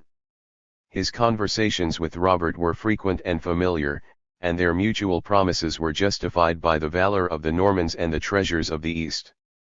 Yet this Michael, by the confession of the Greeks and Latins, was a pageant and an impostor, a monk who had fled from his convent, or a domestic who had served in the palace. The fraud had been contrived by the subtle Guiscard, and he trusted, that after this pretender had given a decent color to his arms, he would sink, at the nod of the conqueror, into his primitive obscurity. But victory was the only argument that could determine the belief of the Greeks, and the ardor of the Latins was much inferior to their credulity. The Norman veterans wished to enjoy the harvest of their toils, and the unwarlike Italians trembled at the known and unknown dangers of a transmarine expedition. In his new levies, Robert exerted the influence of gifts and promises, the terrors of civil and ecclesiastical authority, and some acts of violence might justify the reproach that age and infancy were pressed without distinction into the service of their unrelenting prince. After 2 years' incessant preparations, the land and naval forces were assembled at Otranto, at the heel, or extreme promontory, of Italy, and Robert was accompanied by his wife, who fought by his side, his son Bohemond, and the representative of the Emperor Michael. 1,300 knights 63 of Norman race or discipline, formed the sinews of the army, which might be swelled to 30,000 64 followers of every denomination. The men, the horses, the arms, the engines, the wooden towers, covered with rawhides, were embarked on board 150 vessels. The transports had been built in the ports of Italy, and the galleys were supplied by the alliance of the Republic of Ragusa. At the mouth of the Adriatic Gulf, the shores of Italy and Epirus incline towards each other. The space between Brundisium and Durazzo, the Roman passage, is no more than 100 miles, 65 at the last station of Otranto. It is contracted to 50, 66, and this narrow distance had suggested to Pyrrhus and Pompey the sublime or extravagant idea of a bridge. Before the general embarkation, the Norman Duke dispatched Bohemond with 15 galleys to seize or threaten the Isle of Corfu, to survey the opposite coast, and to secure a harbour in the neighbourhood of Valona for the landing of the troops. They passed and landed without perceiving an enemy, and this successful experiment displayed the neglect and decay of the naval power of the Greeks. The islands of Epirus and the maritime towns were subdued by the arms or the name of Robert, who led his fleet and army from Corfu, I use the modern appellation, to the siege of Durazzo. That city, the western key of the empire, was guarded by ancient renown, and recent fortifications, by George Palaeologus, a patrician, victorious in the Oriental wars, and a numerous garrison of Albanians and Macedonians, who, in every age, have maintained the character of soldiers. In the prosecution of his enterprise, the courage of Guiscard was assailed by every form of danger and mischance. In the most propitious season of the year, as his fleet passed along the coast, a storm of wind and snow unexpectedly arose, the Adriatic was swelled by the raging blast of the south, and a new shipwreck confirmed the old infamy of the Acroceraunian rocks. 67 The sails, the masts, and the oars, were shattered or torn away. The sea and shore were covered with the fragments of vessels, with arms and dead bodies, and the greatest part of the provisions were either drowned or damaged. The ducal galley was laboriously rescued from the waves, and Robert halted 7 days on the adjacent cape, to collect the relics of his loss, and revive the drooping spirits of his soldiers. The Normans were no longer the bold and experienced mariners who had explored the ocean from Greenland to Mount Atlas, and who smiled at the petty dangers of the Mediterranean. They had wept during the tempest. They were alarmed by the hostile approach of the Venetians, who had been solicited by the prayers and promises of the Byzantine court. The first day's action was not disadvantageous to Bohemond, a beardless youth, 68, who led the naval powers of his father. All night the galleys of the Republic lay on their anchors in the form of a crescent, and the victory of the second day was decided by the dexterity of their evolutions, the station of their archers, the weight of their javelins, and the borrowed aid of the Greek fire. The Apulian and Ragutian vessels fled to the shore, several were cut from their cables, and dragged away by the conqueror, and a sally from the town carried slaughter and dismay to the tents of the Norman duke. A seasonable relief was poured into Durazzo, and as soon as the besiegers had lost the command of the sea, the islands and maritime towns withdrew from the camp the supply of tribute and provision. That camp was soon afflicted with a pestilential disease, 500 knights perished by an inglorious death, and the list of burials, if all could obtain a decent burial, amounted to 10,000 persons. Under these calamities, the mind of Guiscard alone was firm and invincible, and while he collected new forces from Apulia and Sicily, he battered, or scaled, or sapped, the walls of Durazzo. But his industry and valor were encountered by equal valor and more perfect industry. A movable turret, of a size and capacity to contain 500 soldiers, had been rolled forwards to the foot of the rampart, but the descent of the door or drawbridge was checked by an enormous beam, and the wooden structure was constantly consumed by artificial flames. While the Roman Empire was attacked by the Turks in the east, and the Normans in the west, the aged successor of Michael surrendered the scepter to the hands of Alexius, an illustrious captain, and the founder of the Comnenian dynasty.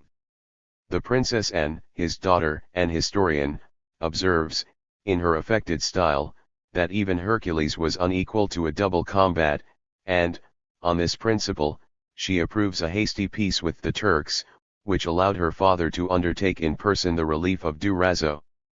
On his accession, Alexius found the camp without soldiers, and the treasury without money, yet such were the vigor and activity of his measures, that in 6 months he assembled an army of 70,000 men, carried 69 and performed a march of 500 miles. His troops were levied in Europe and Asia, from Peloponnesus to the Black Sea. His Majesty was displayed in the silver arms and rich trappings of the companies of horse guards, and the Emperor was attended by a train of nobles and princes, some of whom, in rapid succession, had been clothed with the purple, and were indulged by the lenity of the times in a life of affluence and dignity. Their youthful ardor might animate the multitude, but their love of pleasure and contempt of subordination were pregnant with disorder and mischief, and their importunate clamors for speedy and decisive action disconcerted the prudence of Alexius, who might have surrounded and starved the besieging army. The enumeration of provinces recalls a sad comparison of the past and present limits of the Roman world. The raw levies were drawn together in haste and terror, and the garrisons of Anatolia, or Asia Minor, had been purchased by the evacuation of the cities which were immediately occupied by the Turks. The strength of the Greek army consisted in the Varangians, the Scandinavian guards, whose numbers were recently augmented by a colony of exiles and volunteers from the British island of Thule. Under the yoke of the Norman conqueror, the Danes and English were oppressed and united. A band of adventurous youths resolved to desert a land of slavery. The sea was open to their escape, and, in their long pilgrimage, they visited every coast that afforded any hope of liberty and revenge.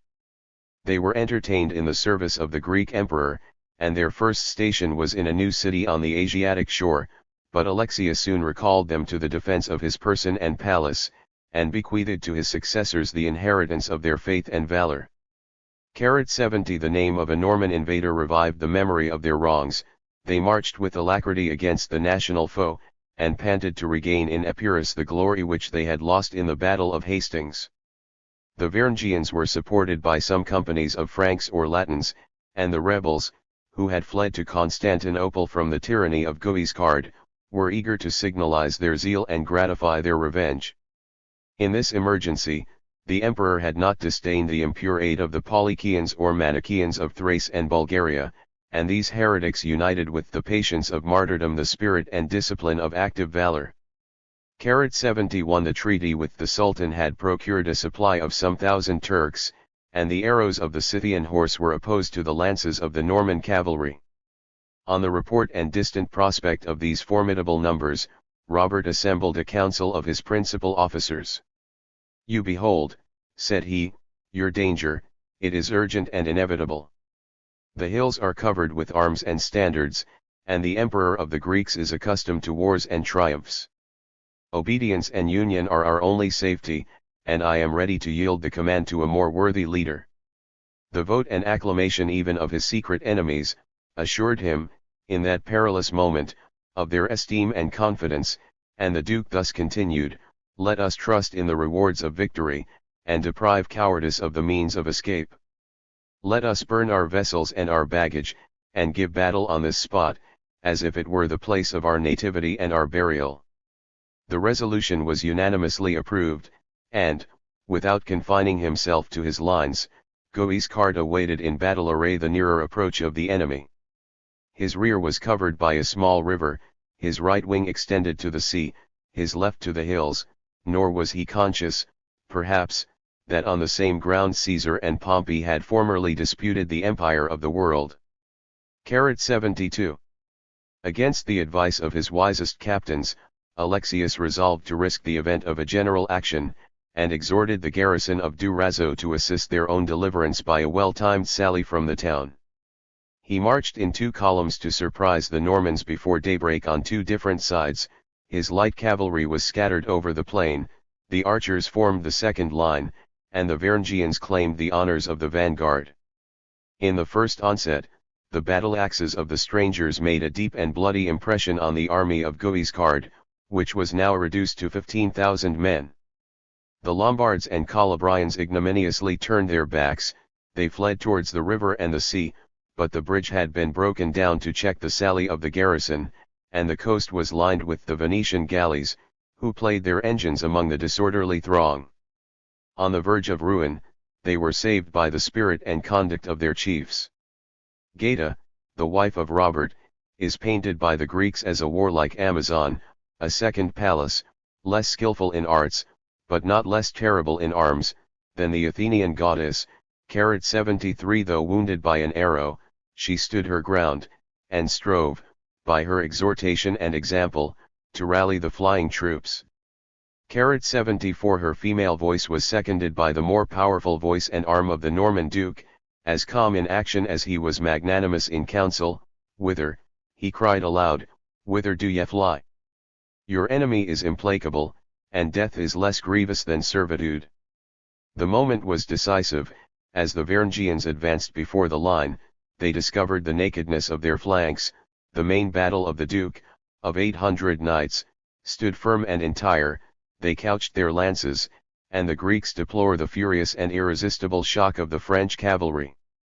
75. Alexius was not deficient in the duties of a soldier or a general, but he no sooner beheld the slaughter of the Varangians, and the flight of the Turks, than he despised his subjects, and despaired of his fortune. The Princess Anne, who drops a tear on this melancholy event, is reduced to praise the strength and swiftness of her father's horse, and his vigorous struggle when he was almost overthrown by the stroke of a lance, which had shivered the imperial helmet. His desperate valor broke through a squadron of Franks who opposed his flight, and after wandering 2 days and as many nights in the mountains, he found some repose, of body, though not of mind, in the walls of Lychnidus. The victorious Robert reproached the tardy and feeble pursuit which had suffered the escape of so illustrious a prize, but he consoled his disappointment by the trophies and standards of the field, the wealth and luxury of the Byzantine camp, and the glory of defeating an army 5 times more numerous than his own. A multitude of Italians had been the victims of their own fears, but only 30 of his knights were slain in this memorable day. In the Roman host, the loss of Greeks, Turks, and English, amounted to 5 or 6,000. 76. The plain of Durazzo was stained with noble and royal blood, and the end of the impostor Michael was more honorable than his life. It is more than probable that Guiscard was not afflicted by the loss of a costly pageant, which had merited only the contempt and derision of the Greeks. After their defeat, they still persevered in the defense of Durazzo, and a Venetian commander supplied the place of George Palaeologus, who had been imprudently called away from his station. The tents of the besiegers were converted into barracks, to sustain the inclemency of the winter, and in answer to the defiance of the garrison, Robert insinuated, that his patience was at least equal to their obstinacy. 77 Perhaps he already trusted to his secret correspondence with a Venetian noble, who sold the city for a rich and honorable marriage. At the dead of night, several rope ladders were dropped from the walls, the light Calabrians ascended in silence, and the Greeks were awakened by the name and trumpets of the conqueror. Yet they defended the streets 3 days against an enemy already master of the rampart, and near 7 months elapsed between the first investment and the final surrender of the place. From Durazzo, the Norman duke advanced into the heart of Epirus or Albania, traversed the first mountains of Thessaly, surprised 300 English in the city of Castoria, approached Thessalonica, and made Constantinople tremble. A more pressing duty suspended the prosecution of his ambitious designs. By shipwreck, pestilence, and the sword, his army was reduced to a third of the original numbers, and instead of being recruited from Italy, he was informed, by plaintive epistles, of the mischiefs and dangers which had been produced by his absence, the revolt of the cities and barons of Apulia, the distress of the Pope, and the approach or invasion of Henry King of Germany. Highly presuming that his person was sufficient for the public safety, he repassed the sea in a single brigantine, and left the remains of the army under the command of his son and the Norman counts, exhorting Bohemond to respect the freedom of his peers, and the counts to obey the authority of their leader.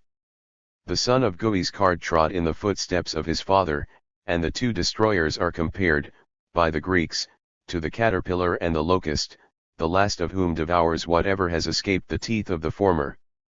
78 After winning 2 battles against the emperor, he descended into the plain of Thessaly, and besieged Larissa, the fabulous realm of Achilles, 79 which contained the treasure and magazines of the Byzantine camp.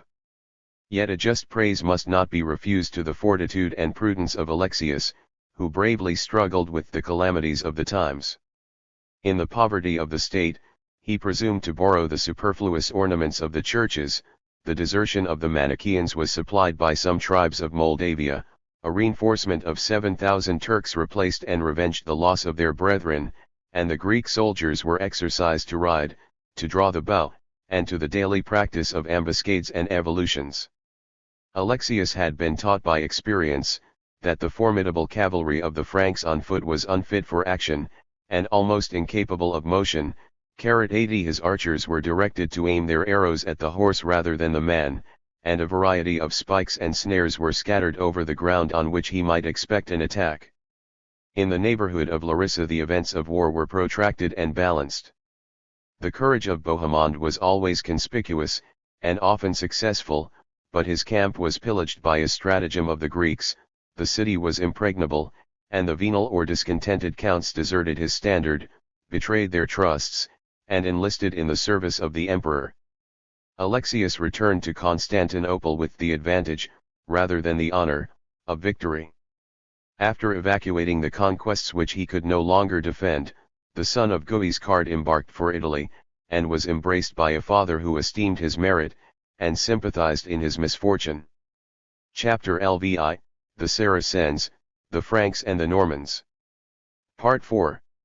Of the Latin princes, the allies of Alexius and enemies of Robert, the most prompt and powerful was Henry III or IV, King of Germany and Italy, and future Emperor of the West. The epistle of the Greek monarch 81 to his brother is filled with the warmest professions of friendship, and the most lively desire of strengthening their alliance by every public and private tie. He congratulates Henry on his success in a just and pious war, and complains that the prosperity of his own empire is disturbed by the audacious enterprises of the Norman Robert. The lists of his presents expresses the manners of the age, a radiated crown of gold, a cross set with pearls to hang on the breast, a case of relics, with the names and titles of the saints, a vase of crystal, a vase of sardonyx, some balm, most probably of Mecca, and 100 pieces of purple. To these he added a more solid present, of 144,000 Byzantines of gold, with a further assurance of 216,000, so soon as Henry should have entered in arms the Apulian territories, and confirmed by an oath the league against the common enemy. The German, 82 who was already in Lombardy at the head of an army and a faction, accepted these liberal offers, and marched towards the south. His speed was checked by the sound of the Battle of Durazzo, but the influence of his arms, or name, in the hasty return of Robert, was a full equivalent for the Grecian bribe. Henry was the severe adversary of the Normans, the allies and vassals of Gregory VII, his implacable foe. The long quarrel of the throne and mitre had been recently kindled by the zeal and ambition of that haughty priest. 83 The king and the pope had degraded each other, and each had seated a rival on the temporal or spiritual throne of his antagonist. After the defeat and death of his Swabian rebel, Henry descended into Italy, to assume the imperial crown, and to drive from the Vatican the tyrant of the Church. 84 But the Roman people adhered to the cause of Gregory. Their resolution was fortified by supplies of men and money from Apulia, and the city was thrice ineffectually besieged by the King of Germany. In the 4th year he corrupted, as it is said, with Byzantine gold, the nobles of Rome, whose estates and castles had been ruined by the war. The gates, the bridges, and 50 hostages, were delivered into his hands. The anti-pope, Clement III, was consecrated in the Lateran, the grateful pontiff crowned his protector in the Vatican, and the Emperor Henry fixed his residence in the capital, as the lawful successor of Augustus and Charlemagne. The ruins of the Septizonium were still defended by the nephew of Gregory. The Pope himself was invested in the castle of St. Angelo, and his last hope was in the courage and fidelity of his Norman vassal. Their friendship had been interrupted by some reciprocal injuries and complaints, but, on this pressing occasion, Guiscard was urged by the obligation of his oath, by his interest, more potent than oaths, by the love of fame, and his enmity to the two emperors.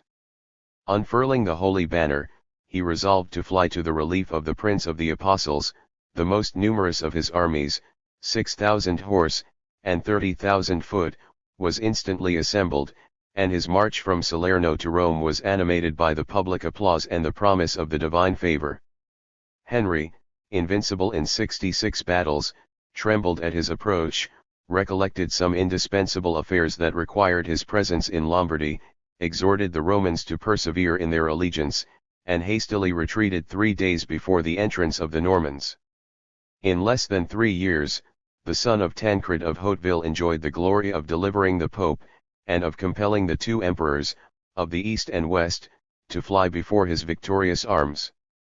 85 But the triumph of Robert was clouded by the calamities of Rome. By the aid of the friends of Gregory, the walls had been perforated or scaled, but the imperial faction was still powerful and active. On the 3rd day, the people rose in a furious tumult, and a hasty word of the conqueror, in his defense or revenge, was the signal of fire and pillage. 86 The Saracens of Sicily, the subjects of Roger, and auxiliaries of his brother, embraced this fair occasion of rifling and profaning the holy city of the Christians. Many thousands of the citizens, in the sight, and by the allies, of their spiritual father were exposed to violation, captivity, or death, and a spacious quarter of the city, from the Lateran to the Colosseum, was consumed by the flames, and devoted to perpetual solitude.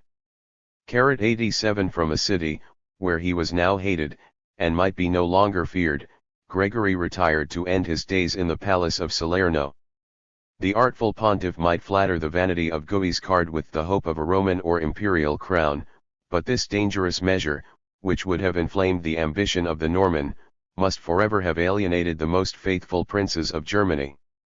The deliverer and scourge of Rome might have indulged himself in a season of repose, but in the same year of the flight of the German emperor, the indefatigable Robert resumed the design of his eastern conquests. The zeal or gratitude of Gregory had promised to his valor the kingdoms of Greece and Asia. 88 His troops were assembled in arms, flushed with success, and eager for action.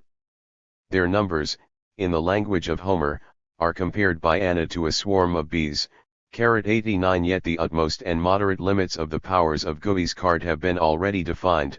They were contained on this second occasion in 120 vessels, and as the season was far advanced, the harbour of Brungisum 90 was preferred to the open road of Otranto. Alexius, apprehensive of a second attack, had assiduously laboured to restore the naval forces of the empire, and obtained from the Republic of Venice an important succor of 36 transports, 14 galleys, and 9 galiots or ships of extraordinary strength and magnitude. Their services were liberally paid by the license or monopoly of trade, a profitable gift of many shops and houses in the port of Constantinople, and a tribute to Saint Mark, the more acceptable, as it was the produce of attacks on their rivals at Amalfi. By the union of the Greeks and Venetians, the Adriatic was covered with a hostile fleet, but their own neglect, or the vigilance of Robert, the change of a wind, or the shelter of a mist, opened a free passage, and the Norman troops were safely disembarked on the coast of Epirus. With 20 strong and well-appointed galleys, their intrepid duke immediately sought the enemy, and though more accustomed to fight on horseback, he trusted his own life, and the lives of his brother and 2 sons, to the event of a naval combat. The dominion of the sea was disputed in 3 engagements, in sight of the Isle of Corfu. In the 2 former, the skill and numbers of the allies were superior, but in the third, the Normans obtained a final and complete victory. 91 The light brigantines of the Greeks were scattered in ignominious flight, the 9 castles of the Venetians maintained a more obstinate conflict, 7 were sunk, 2 were taken, 2,500 captives implored in vain the mercy of the victor, and the daughter of Alexius deplores the loss of 13,000 of his subjects or allies. The want of experience had been supplied by the genius of Guiscard, and each evening, when he had sounded a retreat, he calmly explored the causes of his repulse, and invented new methods how to remedy his own defects, and to baffle the advantages of the enemy. The winter season suspended his progress. With the return of spring he again aspired to the conquest of Constantinople, but, instead of traversing the hills of Epirus, he turned his arms against Greece and the islands, where the spoils would repay the labor, and where the land and sea forces might pursue their joint operations with vigor and effect. But, in the Isle of Cephalonia, his projects were fatally blasted by an epidemical disease. Robert himself, in the 70th year of his age, expired in his tent, and a suspicion of poison was imputed, by public rumor, to his wife, or to the Greek emperor. 92 This premature death might allow a boundless scope for the imagination of his future exploits, and the event sufficiently declares, that the Norman greatness was founded on his life. 93 Without the appearance of an enemy, a victorious army dispersed or retreated in disorder and consternation, and Alexius, who had trembled for his empire, rejoiced in his deliverance. The galley which transported the remains of Guiscard was shipwrecked on the Italian shore, but the duke's body was recovered from the sea, and deposited in the sepulchre of Venusia. 94 A place more illustrious for the birth of Horace. 95 than for the burial of the Norman heroes. Roger, his second son and successor, immediately sunk to the humble station of a Duke of Apulia. The esteem or partiality of his father left the valiant Bohemond to the inheritance of his sword. The national tranquility was disturbed by his claims, till the first crusade against the infidels of the East opened a more splendid field of glory and conquest. 96. Of human life, the most glorious or humble prospects are alike and soon bounded by the sepulchre. The male line of Robert Guiscard was extinguished, both in Apulia and at Antioch, in the 2nd generation, but his younger brother became the father of a line of kings, and the son of the great count was endowed with the name, the conquests, and the spirit, of the first Roger. 97 The heir of that Norman adventurer was born in Sicily, and, at the age of only 4 years, he succeeded to the sovereignty of the island, a lot which reason might envy, could she indulge for a moment the visionary, though virtuous wish of dominion. Had Roger been content with his fruitful patrimony, a happy and grateful people might have blessed their benefactor, and if a wise administration could have restored the prosperous times of the Greek colonies, 98 the opulence and power of Sicily alone might have equaled the widest scope that could be acquired and desolated by the sword of war.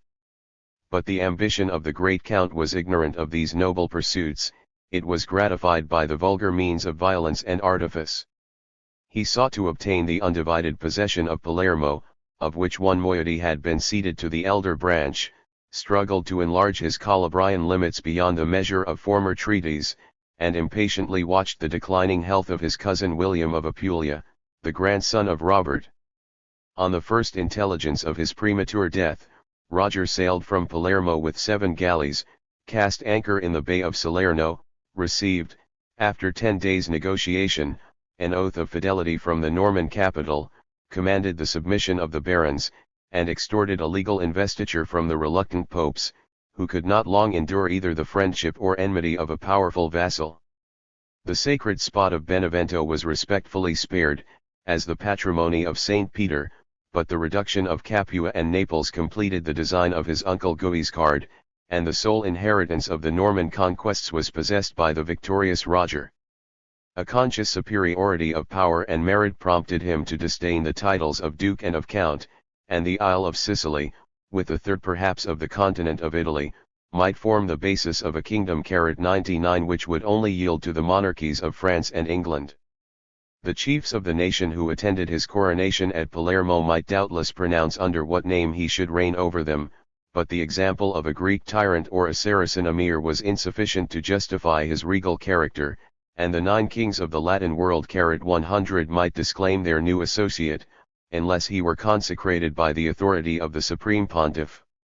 The pride of Anacletus was pleased to confer a title, which the pride of the Norman had stooped to solicit, 101, but his own legitimacy was attacked by the adverse election of Innocent II, and while Anacletus sat in the Vatican, the successful fugitive was acknowledged by the nations of Europe. The infant monarchy of Roger was shaken, and almost overthrown, by the unlucky choice of an ecclesiastical patron, and the sword of Lothair II of Germany, the excommunications of Innocent, the fleets of Pisa, and the zeal of Saint Bernard, were united for the ruin of the Sicilian robber. After a gallant resistance, the Norman prince was driven from the continent of Italy, a new Duke of Apulia was invested by the Pope and the Emperor, each of whom held one end of the gonfanon, or flagstaff, as a token that they asserted their right, and suspended their quarrel. But such jealous friendship was of short and precarious duration. The German armies soon vanished in disease and desertion. 102 The Apulian Duke, with all his adherents, was exterminated by a conqueror who seldom forgave either the dead or the living. Like his predecessor Leo IX, the feeble though haughty pontiff became the captive and friend of the Normans, and their reconciliation was celebrated by the eloquence of Bernard, who now revered the title and virtues of the King of Sicily. As a penance for his impious war against the successor of Saint Peter, that monarch might have promised to display the banner of the cross, and he accomplished with ardor a vow so propitious to his interest and revenge. The recent injuries of Sicily might provoke a just retaliation on the heads of the Saracens. The Normans, whose blood had been mingled with so many subject streams, were encouraged to remember and emulate the naval trophies of their fathers, and in the maturity of their strength they contended with the decline of an African power. When the Fatimite caliph departed for the conquest of Egypt, he rewarded the real merit and apparent fidelity of his servant Joseph with a gift of his royal mantle, and 40 Arabian horses, his palace with its sumptuous furniture, and the government of the kingdoms of Tunis and Algiers. The Zirides, 103 The descendants of Joseph, forgot their allegiance and gratitude to a distant benefactor, grasped and abused the fruits of prosperity, and after running the little course of an Oriental dynasty, were now fainting in their own weakness. On the side of the land, they were pressed by the Almohades, the fanatic princes of Morocco, while the sea coast was open to the enterprises of the Greeks and Franks, who, before the close of the 11th century, had extorted a ransom of 200,000 pieces of gold. By the first arms of Roger, the island, or Rock of Malta, which has been since ennobled by a military and religious colony, was inseparably annexed to the crown of Sicily. Tripoli, 104 a strong and maritime city, was the next object of his attack, and the slaughter of the males, the captivity of the females, might be justified by the frequent practice of the Moslems themselves. The capital of the Zirides was named Africa from the country, and Mahadiya 105 from the Arabian founder. It is strongly built on a neck of land, but the imperfection of the harbor is not compensated by the fertility of the adjacent plain.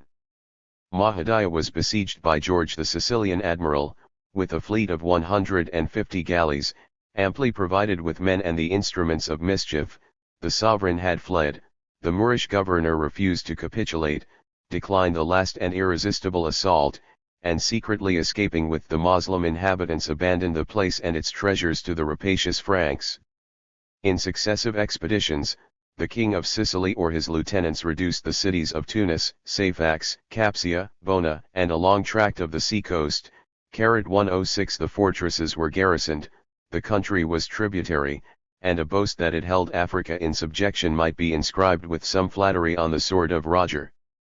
107 After his death, that sword was broken, and these transmarine possessions were neglected, evacuated, or lost, under the troubled reign of his successor. 108 The triumphs of Scipio and Belisarius have proved, that the African continent is neither inaccessible nor invincible, yet the great princes and powers of Christendom have repeatedly failed in their armaments against the Moors, who may still glory in the easy conquest and long servitude of Spain.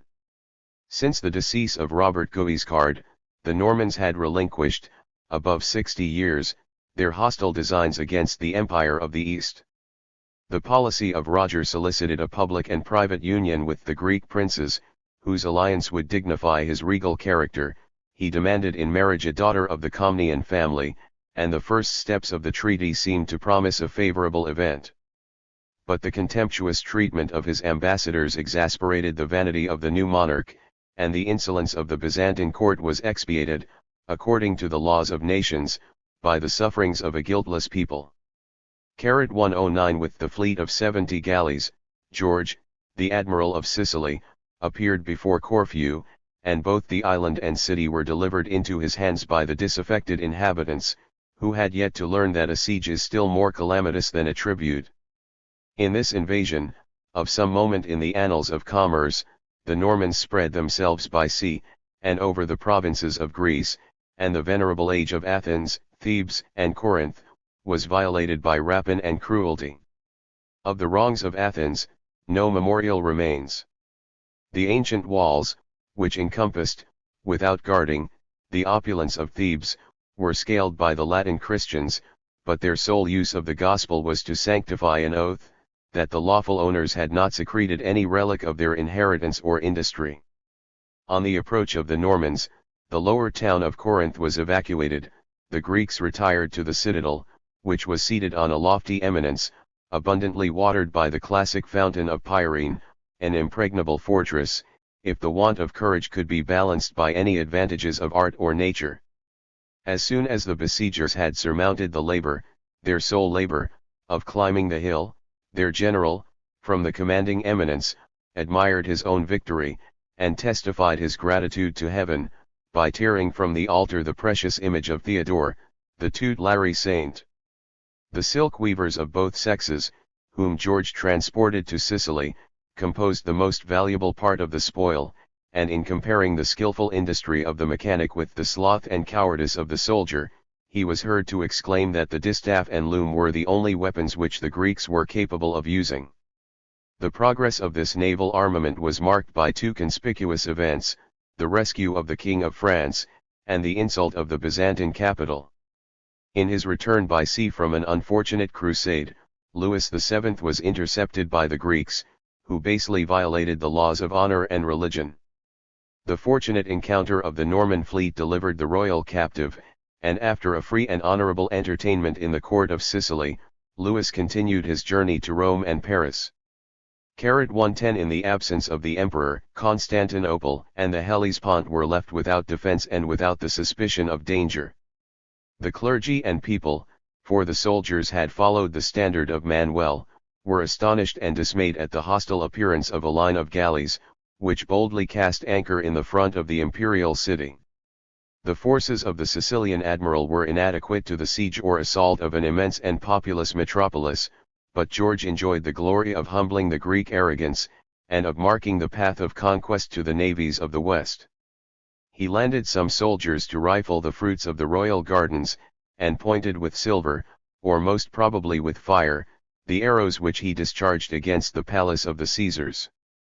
111 This playful outrage of the pirates of Sicily, who had surprised an unguarded moment, Manuel affected to despise, while his martial spirit, and the forces of the empire, were awakened to revenge. The archipelago and Ionian Sea were covered with his squadrons and those of Venice, but I know not by what favorable allowance of transports, victuallers, and pinnaces, our reason, or even our fancy, can be reconciled to the stupendous account of 1,500 vessels, which is proposed by a Byzantine historian. These operations were directed with prudence and energy. In his homeward voyage George lost 19 of his galleys, which were separated and taken. After an obstinate defense, Corfu implored the clemency of her lawful sovereign, nor could a ship, a soldier, of the Norman prince, be found, unless as a captive, within the limits of the Eastern Empire. The prosperity and the health of Roger were already in a declining state, while he listened in his palace of Palermo to the messengers of victory or defeat. The invincible Manuel, the foremost in every assault, was celebrated by the Greeks and Latins as the Alexander or the Hercules of the age. Chapter LVI, the Saracens, the Franks and the Normans. Part V.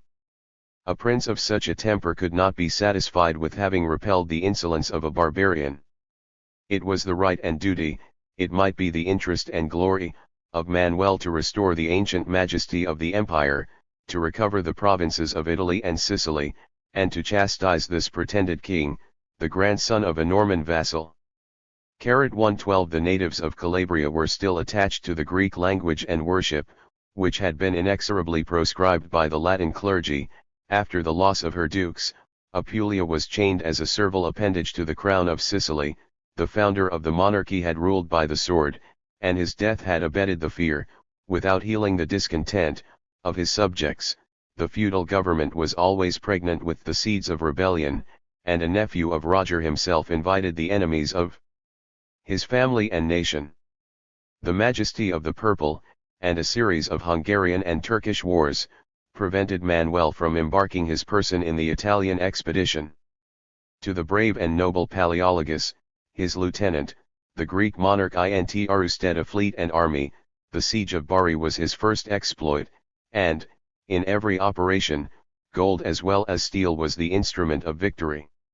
Salerno, and some places along the western coast, maintained their fidelity to the Norman king, but he lost in 2 campaigns the greater part of his continental possessions, and the modest emperor, disdaining all flattery and falsehood, was content with the reduction of 300 cities or villages of Apulia and Calabria, whose names and titles were inscribed on all the walls of the palace. The prejudices of the Latins were gratified by a genuine or fictitious donation under the seal of the German Caesars.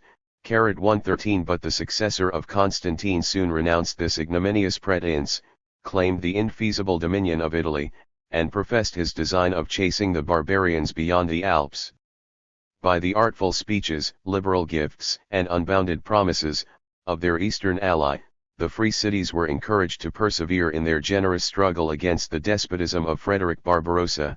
The walls of Milan were rebuilt by the contributions of Manuel, and he poured, says the historian, a river of gold into the bosom of Ancona, whose attachment to the Greeks was fortified by the jealous enmity of the Venetians. 114 The situation and trade of Ancona rendered it an important garrison in the heart of Italy. It was twice besieged by the arms of Frederick. The imperial forces were twice repulsed by the spirit of freedom. That spirit was animated by the ambassador of Constantinople, and the most intrepid patriots, the most faithful servants, were rewarded by the wealth and honors of the Byzantine court. 115 The pride of Manuel disdained and rejected a barbarian colleague. His ambition was excited by the hope of stripping the purple from the German usurpers, and of establishing, in the West, as in the East, his lawful title of sole emperor of the Romans. With this view, he solicited the alliance of the people and the Bishop of Rome. Several of the nobles embraced the cause of the Greek monarch. The splendid nuptials of his niece with Odo Frangipani secured the support of that powerful family. 116 And his royal standard or image was entertained with due reverence in the ancient metropolis. 117 During the quarrel between Frederick and Alexander III, the Pope twice received in the Vatican the ambassadors of Constantinople. They flattered his piety by the long-promised union of the two churches, tempted the avarice of his venal court, and exhorted the Roman pontiff to seize the just provocation, the favorable moment, to humble the savage insolence of the Alemanni and to acknowledge the true representative of Constantine and Augustus. 118.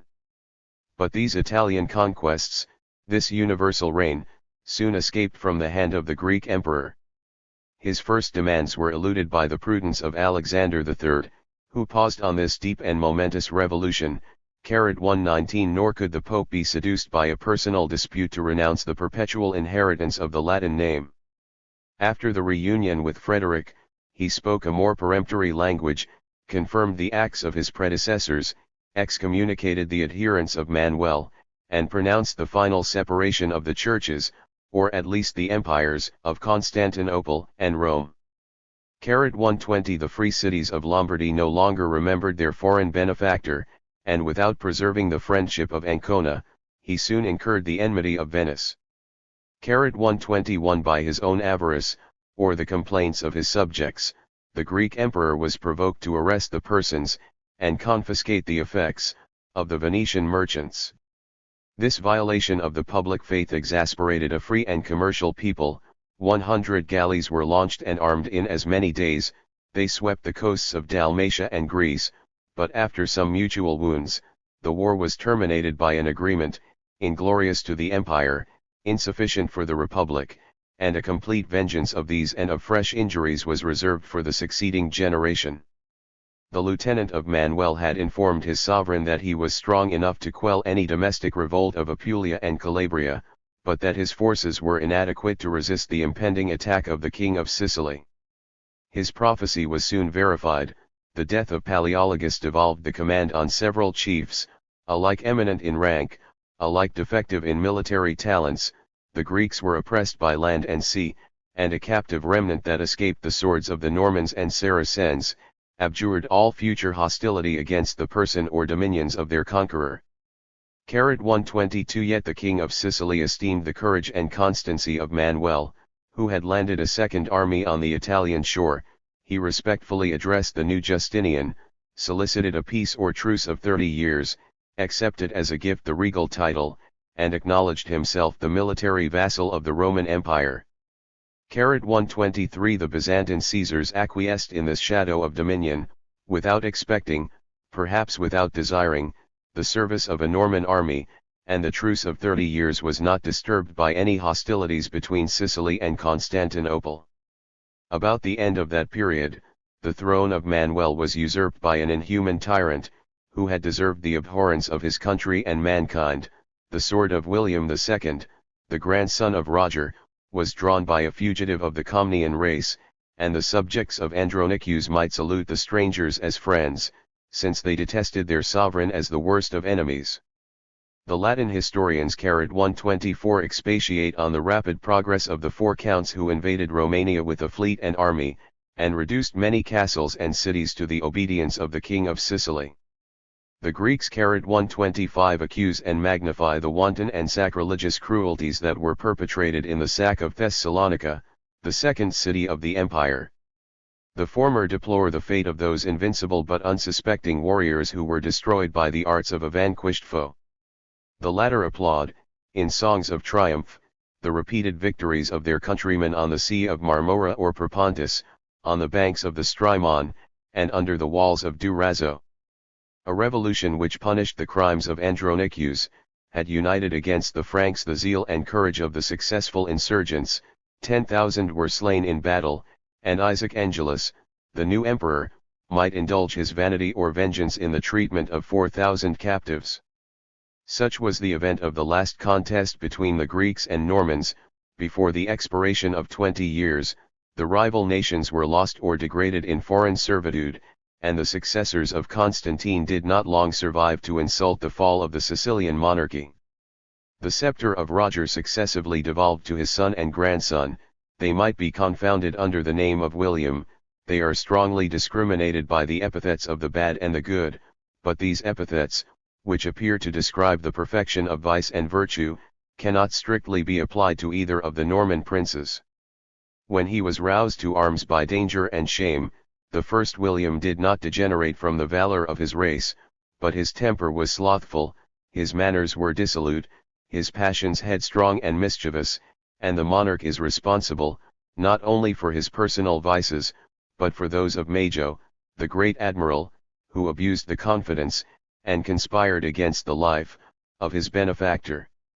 From the Arabian conquest, Sicily had imbibed a deep tincture of Oriental manners, the despotism, the pomp, and even the harem, of a sultan, and a Christian people was oppressed and insulted by the ascendant of the eunuchs, who openly professed, or secretly cherished, the religion of Muhammad.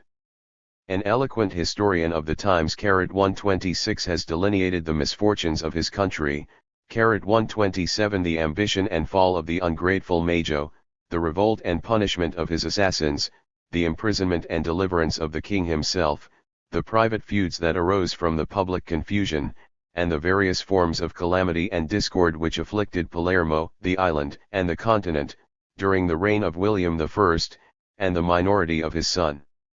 The youth, innocence, and beauty of William II, 128 endeared him to the nation, the factions were reconciled, the laws were revived, and from the manhood to the premature death of that amiable prince, Sicily enjoyed a short season of peace, justice, and happiness, whose value was enhanced by the remembrance of the past and the dread of futurity. The legitimate male posterity of Tancred of Hauteville was extinct in the person of the second William, but his aunt, the daughter of Roger, had married the most powerful prince of the age, and Henry VI, the son of Frederick Barbarossa, descended from the Alps to claim the imperial crown and the inheritance of his wife. Against the unanimous wish of a free people, this inheritance could only be acquired by arms, and I am pleased to transcribe the style and sense of the historian Falcandus, who writes at the moment, and on the spot, with the feelings of a patriot, and the prophetic eye of a statesman. Constantia, the daughter of Sicily, nursed from her cradle in the pleasures and plenty, and educated in the arts and manners, of this fortunate isle, departed long since to enrich the barbarians with our treasures, and now returns, with her savage allies, to contaminate the beauties of her venerable parent. Already I behold the swarms of angry barbarians, our opulent cities, the places flourishing in a long peace, are shaken with fear, desolated by slaughter, consumed by rapine, and polluted by intemperance and lust.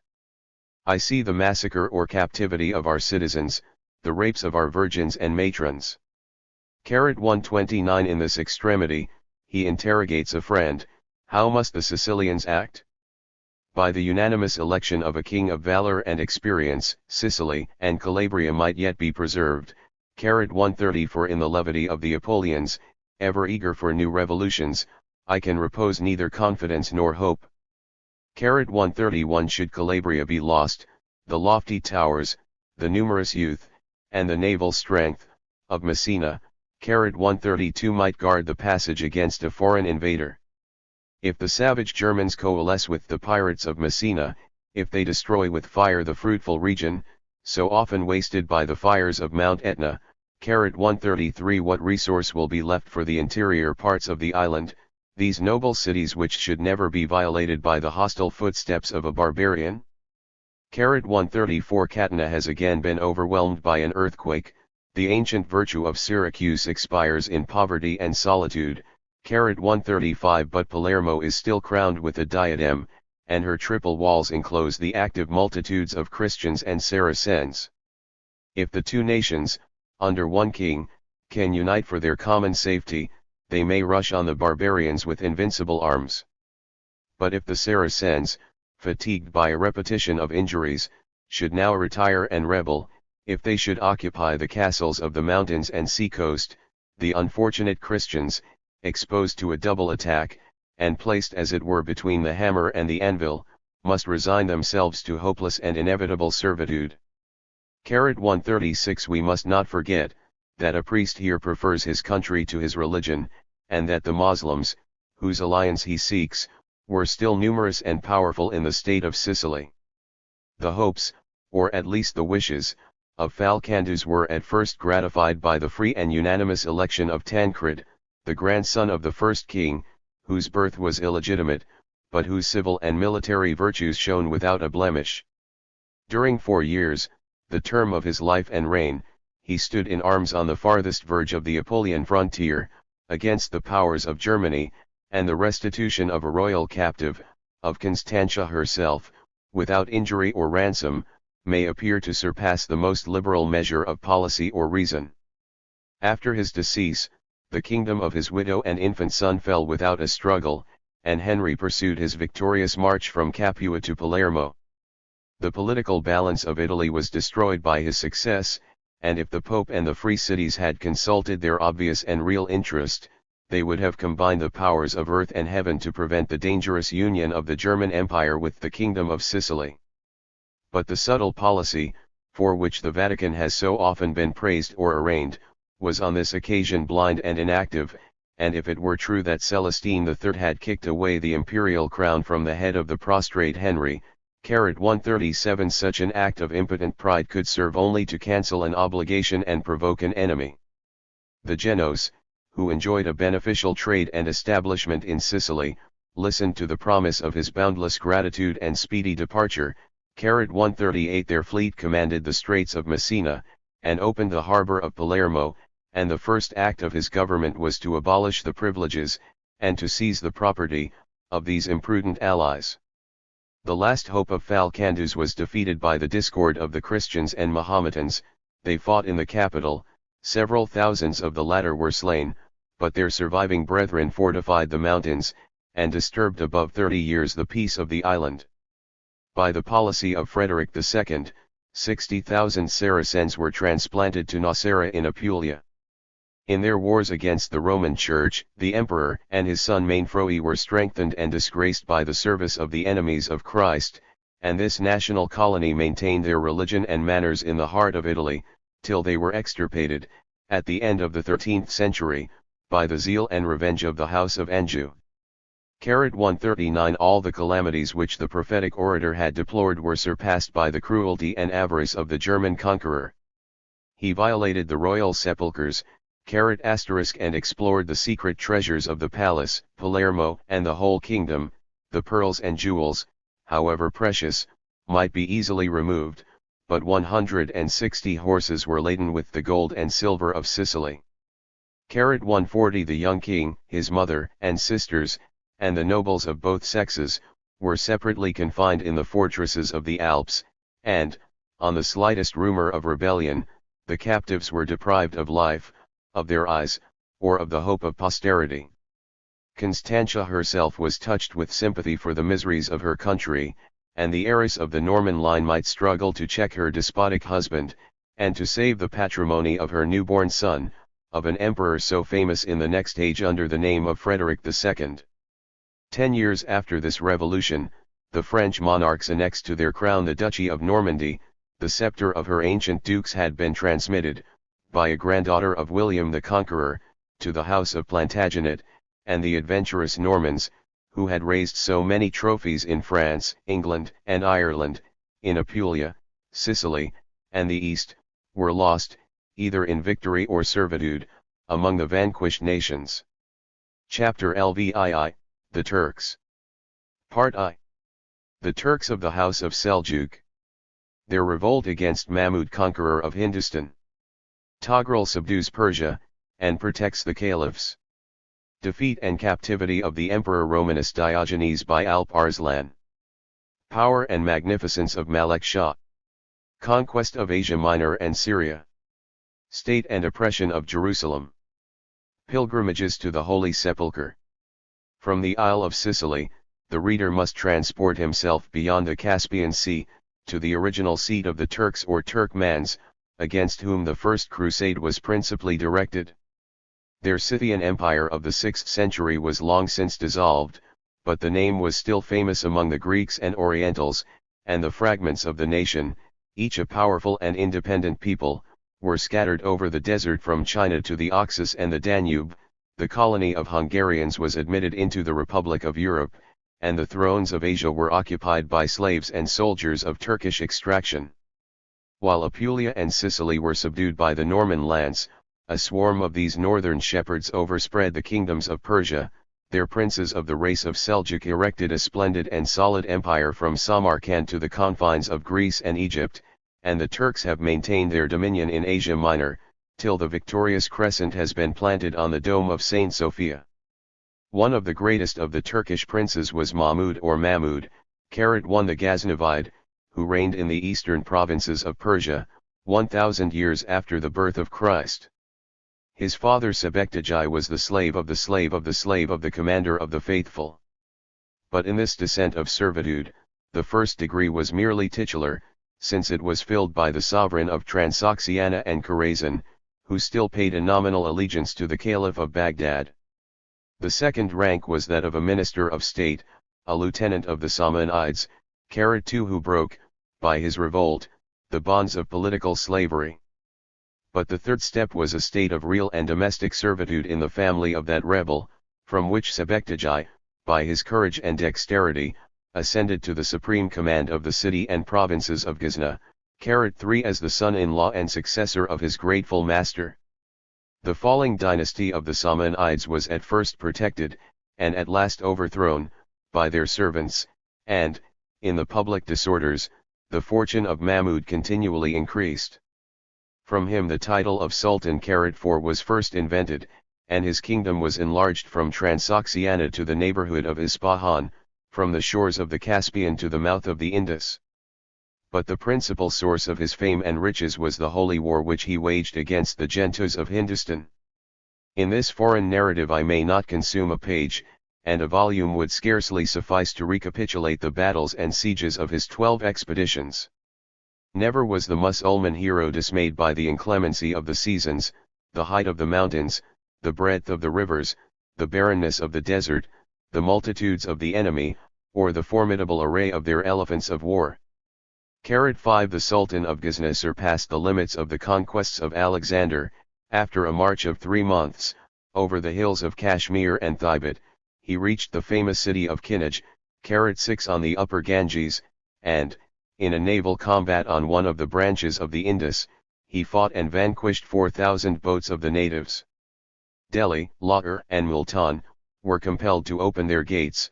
The fertile kingdom of Gujarat attracted his ambition and tempted his stay, and his avarice indulged the fruitless project of discovering the golden and aromatic isles of the southern ocean. On the payment of a tribute, the Rajas preserved their dominions, the people their lives and fortunes, but to the religion of Hindustan the zealous Mussulman was cruel and inexorable. Many hundred temples, or pagodas, were levelled with the ground, many thousand idols were demolished, and the servants of the Prophet were stimulated and rewarded by the precious materials of which they were composed. The pagoda of Somnath was situate on the promontory of Gujarat, in the neighborhood of Diu, one of the last remaining possessions of the Portuguese. 7 It was endowed with the revenue of 2,000 villages, 2,000 Brahmins were consecrated to the service of the deity, whom they washed each morning and evening in water from the distant Ganges. The subordinate ministers consisted of 300 musicians, 300 barbers, and 500 dancing girls, conspicuous for their birth or beauty. 3 sides of the temple were protected by the ocean, the narrow isthmus was fortified by a natural or artificial precipice, and the city and adjacent country were peopled by a nation of fanatics. They confessed the sins and the punishment of Kinij and Delhi, but if the impious stranger should presume to approach their holy precincts, he would surely be overwhelmed by a blast of the divine vengeance. By this challenge, the faith of Mahmud was animated to a personal trial of the strength of this Indian deity. 50,000 of his worshippers were pierced by the spear of the Moslems, the walls were scaled, the sanctuary was profaned, and the conqueror aimed a blow of his iron mace at the head of the idol. The trembling Brahmins are said to have offered 10 millions sterling for his ransom, and it was urged by the wisest counselors, that the destruction of a stone image would not change the hearts of the Gentoos, and that such a sum might be dedicated to the relief of the true believers. Your reasons, replied the Sultan, are specious and strong, but never in the eyes of posterity shall Mahmud appear as a merchant of idols. He repeated his blows, and a treasure of pearls and rubies, concealed in the belly of the statue, explained in some degree the devout prodigality of the Brahmins. The fragments of the idol were distributed to Ghazna, Mecca, and Medina. Baghdad listened to the edifying tale, and Mahmud was saluted by the Caliph with the title of guardian of the fortune and faith of Muhammad. From the paths of blood, and such is the history of nations, I cannot refuse to turn aside to gather some flowers of science or virtue. The name of Mahmud the Ghaznavide is still venerable in the East, his subjects enjoyed the blessings of prosperity and peace, his vices were concealed by the veil of religion, and two familiar examples will testify his justice and magnanimity.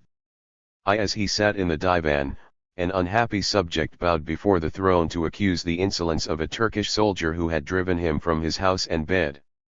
"Suspend your clamors," said Mahmud, "inform me of his next visit, and ourself in person will judge and punish the offender." The Sultan followed his guide, invested the house with his guards, and extinguishing the torches, pronounced the death of the criminal, who had been seized in the act of rapine and adultery. After the execution of his sentence, the lights were rekindled, Mahmud fell prostrate in prayer, and rising from the ground, demanded some homely fare, which he devoured with the voraciousness of hunger. The poor man, whose injury he had avenged, was unable to suppress his astonishment and curiosity, and the courteous monarch condescended to explain the motives of this singular behavior. "I had reason to suspect that none, except one of my sons, could dare to perpetrate such an outrage, and I extinguished the lights, that my justice might be blind and inexorable. My prayer was a thanksgiving on the discovery of the offender, and so painful was my anxiety, that I had passed 3 days without food since the first moment of your complaint." 2. The Sultan of Ghazna had declared war against the dynasty of the Boides, the sovereigns of the western Persia. He was disarmed by an epistle of the Sultana mother, and delayed his invasion till the manhood of her son. 8 During the life of my husband, said the artful regent, I was ever apprehensive of your ambition. He was a prince and a soldier worthy of your arms. He is now no more, his scepter has passed to a woman and a child, and you dare not attack their infancy and weakness. How inglorious would be your conquest, how shameful your defeat! And yet the event of war is in the hand of the Almighty. Avarice was the only defect that tarnished the illustrious character of Mahmud, and never has that passion been more richly satiated. The Orientals exceed the measure of credibility in the account of millions of gold and silver, such as the avidity of man has never accumulated, in the magnitude of pearls, diamonds, and rubies, such as have never been produced by the workmanship of nature. 9 Yet the soil of Hindustan is impregnated with precious minerals.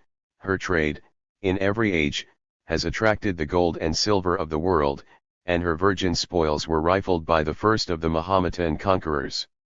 His behavior, in the last days of his life, evinces the vanity of these possessions, so laboriously won, so dangerously held, and so inevitably lost. He surveyed the vast and various chambers of the treasury of Ghazna, burst into tears, and again closed the doors, without bestowing any portion of the wealth which he could no longer hope to preserve. The following day he reviewed the state of his military force, 100,000 foot, 55,000 horse, and 1,300 elephants of battle. 10 He again wept the instability of human greatness, and his grief was embittered by the hostile progress of the Turkmans, whom he had introduced into the heart of his Persian kingdom. In the modern depopulation of Asia, the regular operation of government and agriculture is confined to the neighborhood of cities, and the distant country is abandoned to the pastoral tribes of Arabs, Kurds, and Turkmans. 11 Of the last mentioned people, 2 considerable branches extend on either side of the Caspian Sea. The western colony can muster 40,000 soldiers, the eastern, less obvious to the traveler, but more strong and populous, has increased to the number of 100,000 families. In the midst of civilized nations, they preserve the manners of the Scythian desert, remove their encampments with a change of seasons, and feed their cattle among the ruins of palaces and temples. Their flocks and herds are their only riches. Their tents, either black or white, according to the color of the banner, are covered with felt, and of a circular form. Their winter apparel is a sheepskin, a robe of cloth or cotton their summer garment. The features of the men are harsh and ferocious, the countenance of their women is soft and pleasing.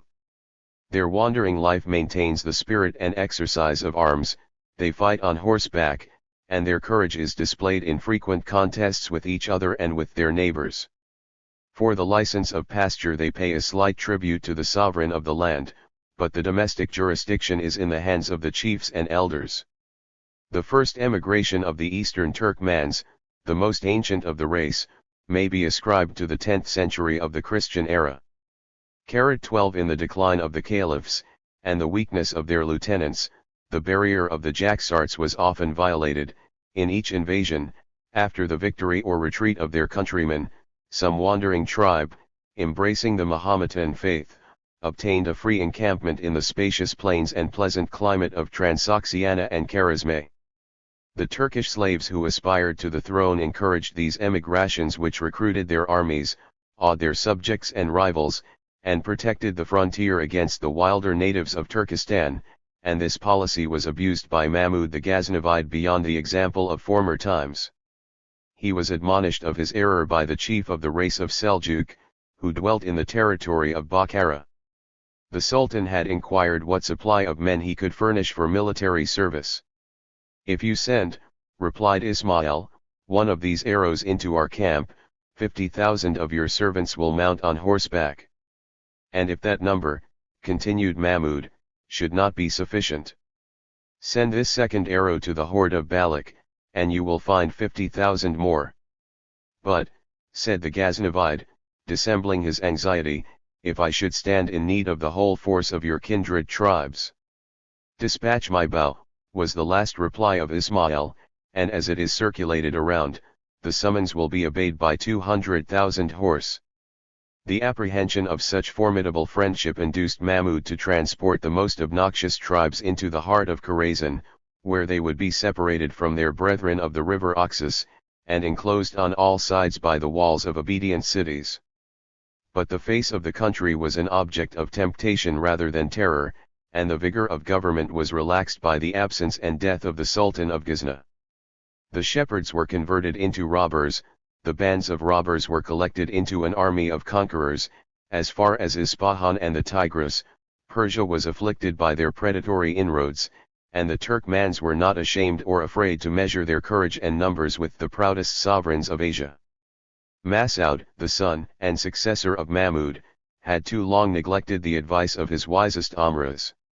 "Your enemies," they repeatedly urged, "were in their origin a swarm of ants, they are now little snakes, and, unless they be instantly crushed, they will acquire the venom and magnitude of serpents." After some alternatives of truce and hostility, after the repulse or partial success of his lieutenants, the Sultan marched in person against the Turkmans, who attacked him on all sides with barbarous shouts and irregular onset. Masoud, says the Persian historian, 13 plunged singly to oppose the torrent of gleaming arms, exhibiting such acts of gigantic force and valor as never king had before displayed. A few of his friends, roused by his words and actions, and that innate honor which inspires the brave, seconded their lord so well, that wheresoever he turned his fatal sword, the enemies were mowed down, or retreated before him. But now, when victory seemed to blow on his standard, misfortune was active behind it, for when he looked round, he beheld almost his whole army, excepting that body he commanded in person, devouring the paths of flight. The Ghaznavide was abandoned by the cowardice or treachery of some generals of Turkish race, and this memorable day of Zendekan 14 founded in Persia the dynasty of the Shepherd Kings. 15. The victorious Turkmans immediately proceeded to the election of a king, and, if the probable tale of a Latin historian 16 deserves any credit, they determined by lot the choice of their new master. A number of arrows were successively inscribed with the name of a tribe, a family, and a candidate. They were drawn from the bundle by the hand of a child, and the important prize was obtained by Togrul Beg, the son of Michael the son of Seljuk, whose surname was immortalized in the greatness of his posterity. The Sultan Mahmud, who valued himself on his skill in national genealogy, professed his ignorance of the family of Seljuk, yet the father of that race appears to have been a chief of power and renown. 17 For a daring intrusion into the harem of his prince. Seljuk was banished from Turkestan, with a numerous tribe of his friends and vassals. He passed the Jaxartes, encamped in the neighborhood of Samarkand, embraced the religion of Muhammad, and acquired the crown of martyrdom in a war against the infidels.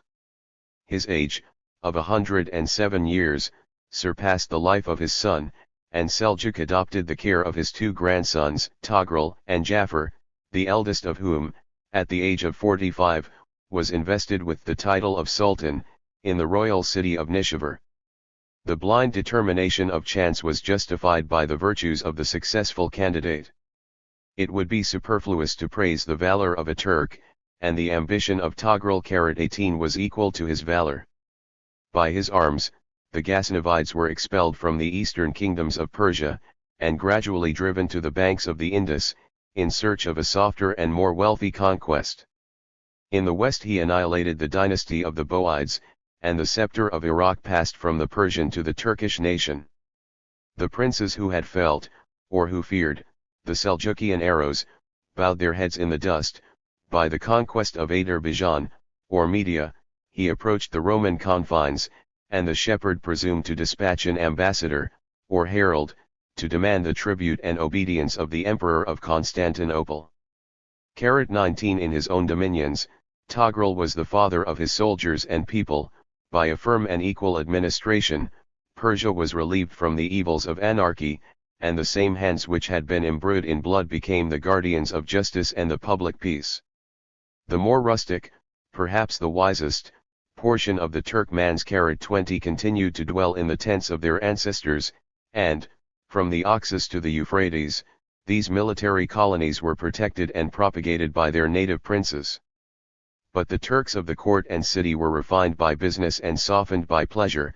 They imitated the dress, language, and manners of Persia, and the royal palaces of Nishabur and Rei displayed the order and magnificence of a great monarchy. The most deserving of the Arabians and Persians were promoted to the honors of the state, and the whole body of the Turkish nation embraced, with fervor and sincerity, the religion of Muhammad. The northern swarms of barbarians, who overspread both Europe and Asia, have been irreconcilably separated by the consequences of a similar conduct. Among the Moslems, as among the Christians, their vague and local traditions have yielded to the reason and authority of the prevailing system, to the fame of antiquity, and the consent of nations. But the triumph of the Quran is more pure and meritorious, as it was not assisted by any visible splendor of worship which might allure the pagans by some resemblance of idolatry. The first of the Seljukian sultans was conspicuous by his zeal and faith. Each day he repeated the 5 prayers which are enjoined to the true believers. Of each week, the 2 first days were consecrated by an extraordinary fast, and in every city a mosque was completed, before Togrul presumed to lay the foundations of a palace. 21. With the belief of the Quran, the son of Seljuk imbibed a lively reverence for the successor of the Prophet. But that sublime character was still disputed by the caliphs of Baghdad and Egypt, and each of the rivals was solicitous to prove his title in the judgment of the strong, though illiterate barbarians. Mahmud the Ghaznavide had declared himself in favor of the line of Abbas, and had treated with indignity the robe of honor which was presented by the Fatimite ambassador. Yet the ungrateful Hashemite had changed with the change of fortune. He applauded the victory of Zendekan, and named the Seljukian Sultan his temporal vicegerent over the Moslem world. As Togrul executed and enlarged this important trust, he was called to the deliverance of the Caliph Qayyum, and obeyed the holy summons, which gave a new kingdom to his arms. 22 In the palace of Baghdad, the commander of the faithful still slumbered, a venerable phantom. His servant or master, the prince of the Boides, could no longer protect him from the insolence of meaner tyrants, and the Euphrates and Tigris were oppressed by the revolt of the Turkish and Arabian emirs. The presence of a conqueror was implored as a blessing, and the transient mischiefs of fire and sword were excused as the sharp but salutary remedies which alone could restore the health of the republic. At the head of an irresistible force, the Sultan of Persia marched from Hamadan. The proud were crushed, the prostrate were spared, the prince of the Boides disappeared, the heads of the most obstinate rebels were laid at the feet of Togrul, and he inflicted a lesson of obedience on the people of Mosul and Baghdad. After the chastisement of the guilty, and the restoration of peace, the royal shepherd accepted the reward of his labors, and a solemn comedy represented the triumph of religious prejudice over barbarian power. 23 The Turkish Sultan embarked on the Tigris, landed at the gate of Raqqa, and made his public entry on horseback. At the palace gate he respectfully dismounted, and walked on foot, preceded by his emirs without arms. The caliph was seated behind his black veil, the black garment of the Abbasides was cast over his shoulders, and he held in his hand the staff of the Apostle of God. The conqueror of the East kissed the ground, stood some time in a modest posture, and was led towards the throne by the vizier and interpreter. After Togrul had seated himself on another throne, his commission was publicly read, which declared him the temporal lieutenant of the vicar of the Prophet. He was successively invested with 7 robes of honor, and presented with 7 slaves, the natives of the 7 climates of the Arabian Empire. His mystic veil was perfumed with musk, 2 crowns ** were placed on his head, 2 cimeters were girded to his side, as the symbols of a double reign over the East and West. After this inauguration, the Sultan was prevented from prostrating himself a second time, but he twice kissed the hand of the commander of the faithful, and his titles were proclaimed by the voice of heralds and the applause of the Moslems. In a second visit to Baghdad, the Seljukian prince again rescued the caliph from his enemies and devoutly, on foot, led the bridle of his mule from the prison to the palace. Their alliance was cemented by the marriage of Togrul's sister with the successor of the Prophet. Without reluctance he had introduced a Turkish virgin into his harem, but Qayyum proudly refused his daughter to the Sultan, disdained to mingle the blood of the Hashemites with the blood of a Scythian shepherd, and protracted the negotiation many months, till the gradual diminution of his revenue admonished him that he was still in the hands of a master. The royal nuptials were followed by the death of Togrul himself, 24. As he left no children, his nephew Alp Arslan succeeded to the title and prerogatives of Sultan, and his name, after that of the Caliph, was pronounced in the public prayers of the Moslems. Yet in this revolution, the Abbasides acquired a larger measure of liberty and power. On the throne of Asia, the Turkish monarchs were less jealous of the domestic administration of Baghdad, and the commanders of the faithful were relieved from the ignominious vexations to which they had been exposed by the presence and poverty of the Persian dynasty. Chapter LVII, The Turks. Part 2. Since the fall of the caliphs, the discord and degeneracy of the Saracens respected the Asiatic provinces of Rome, which, by the victories of Nicephorus, Zimisces, and Basil, had been extended as far as Antioch and the eastern boundaries of Armenia. 25 years after the death of Basil, his successors were suddenly assaulted by an unknown race of barbarians, who united the Scythian valor with the fanaticism of new proselytes, and the art and riches of a powerful monarchy.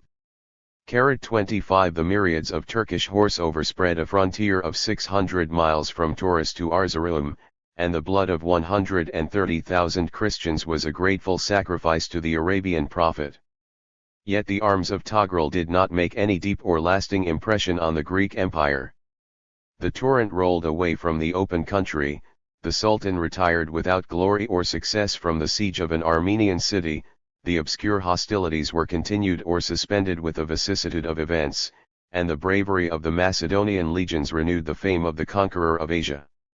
26 The name of Alp Arslan, the valiant lion, is expressive of the popular idea of the perfection of man, and the successor of Togrul displayed the fierceness and generosity of the royal animal. He passed the Euphrates at the head of the Turkish cavalry, and entered Caesarea, the metropolis of Cappadocia, to which he had been attracted by the fame and wealth of the temple of Saint Basil. The solid structure resisted the destroyer, but he carried away the doors of the shrine increased instead with gold and pearls, and profaned the relics of the tutelar saint, whose mortal frailties were now covered by the venerable rust of antiquity. The final conquest of Armenia and Georgia was achieved by Alp Arslan. In Armenia, the title of a kingdom, and the spirit of a nation, were annihilated, The artificial fortifications were yielded by the mercenaries of Constantinople, by strangers without faith, veterans without pay or arms, and recruits without experience or discipline. The loss of this important frontier was the news of a day, and the Catholics were neither surprised nor displeased, that a people so deeply infected with the Nestorian and Eutychian errors had been delivered by Christ and his mother into the hands of the infidels. 27 The woods and valleys of Mount Caucasus were more strenuously defended by the native Georgians 28 or Iberians, but the Turkish Sultan and his son Malek were indefatigable in this holy war. Their captives were compelled to promise a spiritual, as well as temporal, obedience, and, instead of their collars and bracelets, an iron horseshoe, a badge of ignominy, was imposed on the infidels who still adhered to the worship of their fathers. The change, however, was not sincere or universal, and, through ages of servitude, the Georgians have maintained the succession of their princes and bishops. But a race of men, whom nature has cast in her most perfect mold, is degraded by poverty, ignorance, and vice. Their profession, and still more their practice, of Christianity is an empty name, and if they have emerged from heresy, it is only because they are too illiterate to remember a metaphysical creed. 29. The false or genuine magnanimity of Mahmud the Ghaznavide was not imitated by Alp Arslan, and he attacked without scruple the Greek Empress Eudocia and her children. His alarming progress compelled her to give herself and her scepter to the hand of a soldier, and Romanus Diogenes was invested with the imperial purple. His patriotism, and perhaps his pride, urged him from Constantinople within 2 months after his accession, and the next campaign he most scandalously took the field during the holy festival of Easter. In the palace, Diogenes was no more than the husband of Eudocia; in the camp, he was the emperor of the Romans, and he sustained that character with feeble resources and invincible courage. By his spirit and success the soldiers were taught to act, the subjects to hope, and the enemies to fear.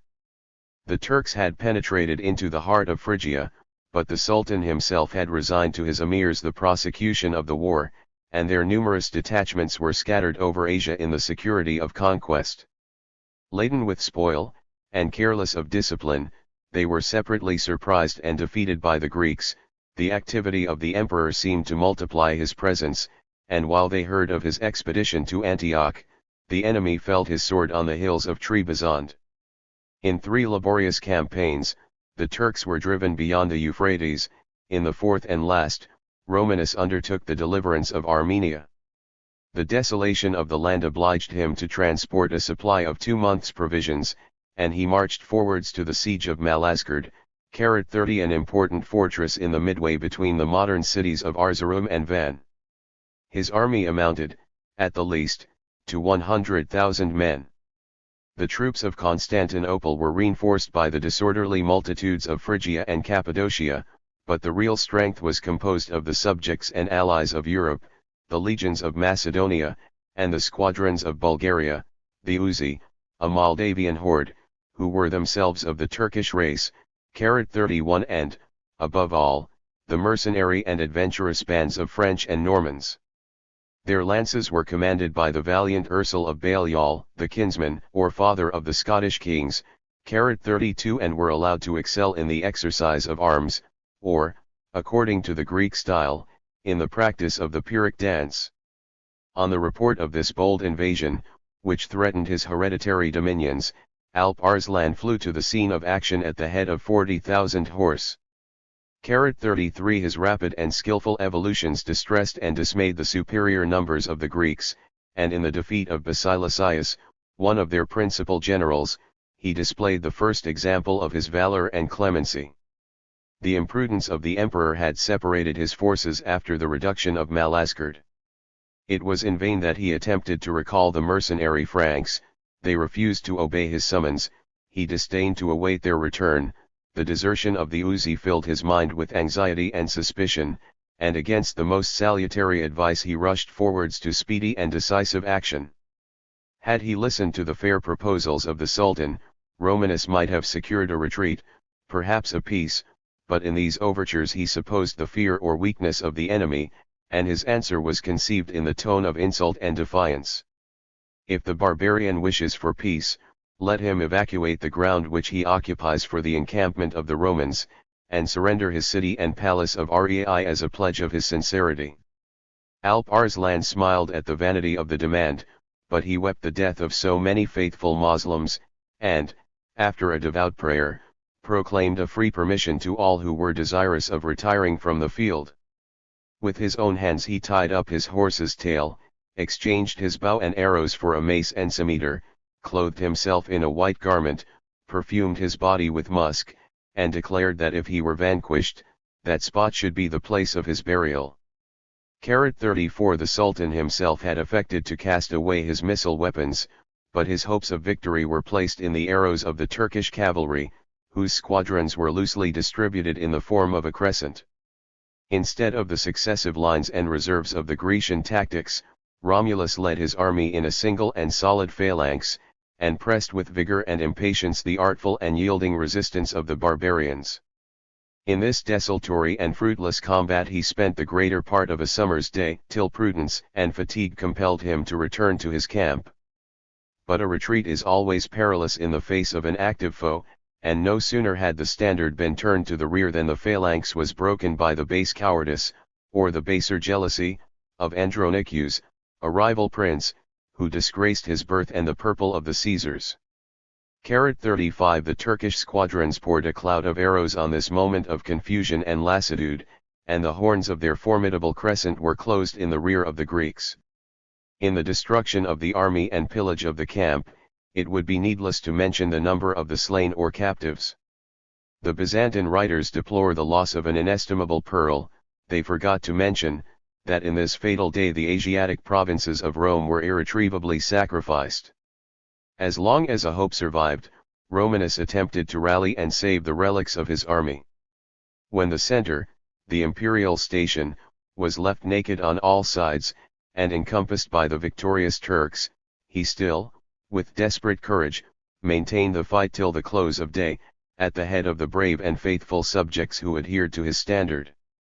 They fell around him, his horse was slain, the emperor was wounded, yet he stood alone and intrepid, till he was oppressed and bound by the strength of multitudes.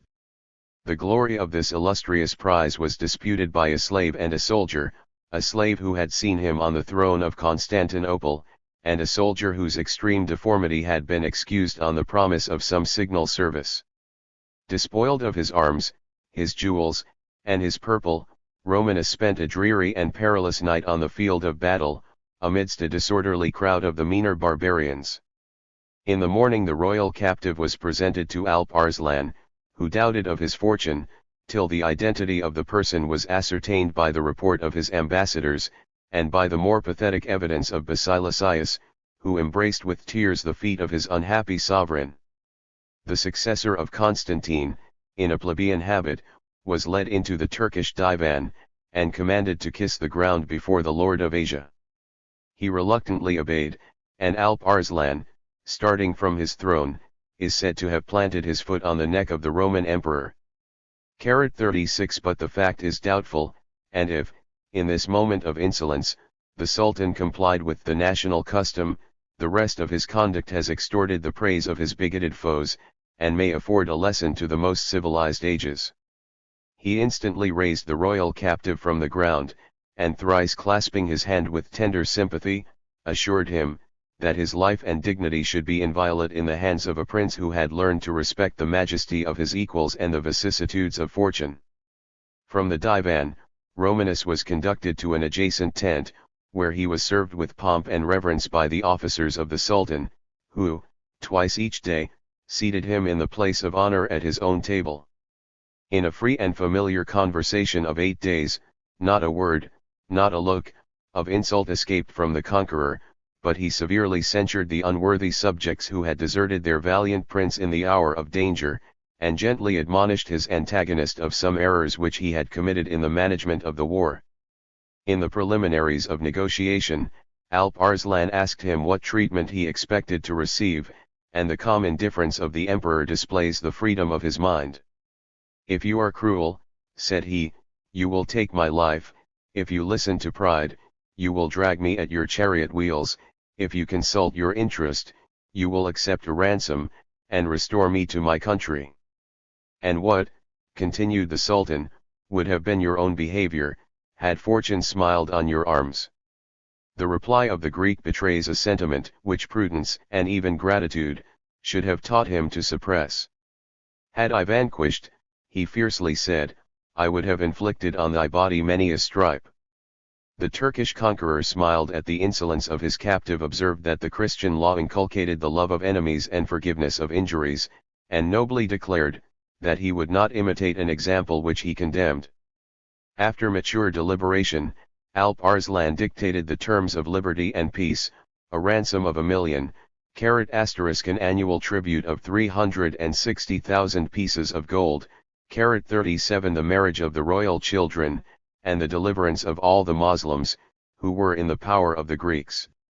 Romanus, with a sigh, subscribed this treaty, so disgraceful to the majesty of the empire. He was immediately invested with a Turkish robe of honor, his nobles and patricians were restored to their sovereign, and the Sultan, after a courteous embrace, dismissed him with rich presents and a military guard. No sooner did he reach the confines of the empire, than he was informed that the palace and provinces had disclaimed their allegiance to a captive. A sum of 200,000 pieces was painfully collected, and the fallen monarch transmitted this part of his ransom, with a sad confession of his impotence and disgrace.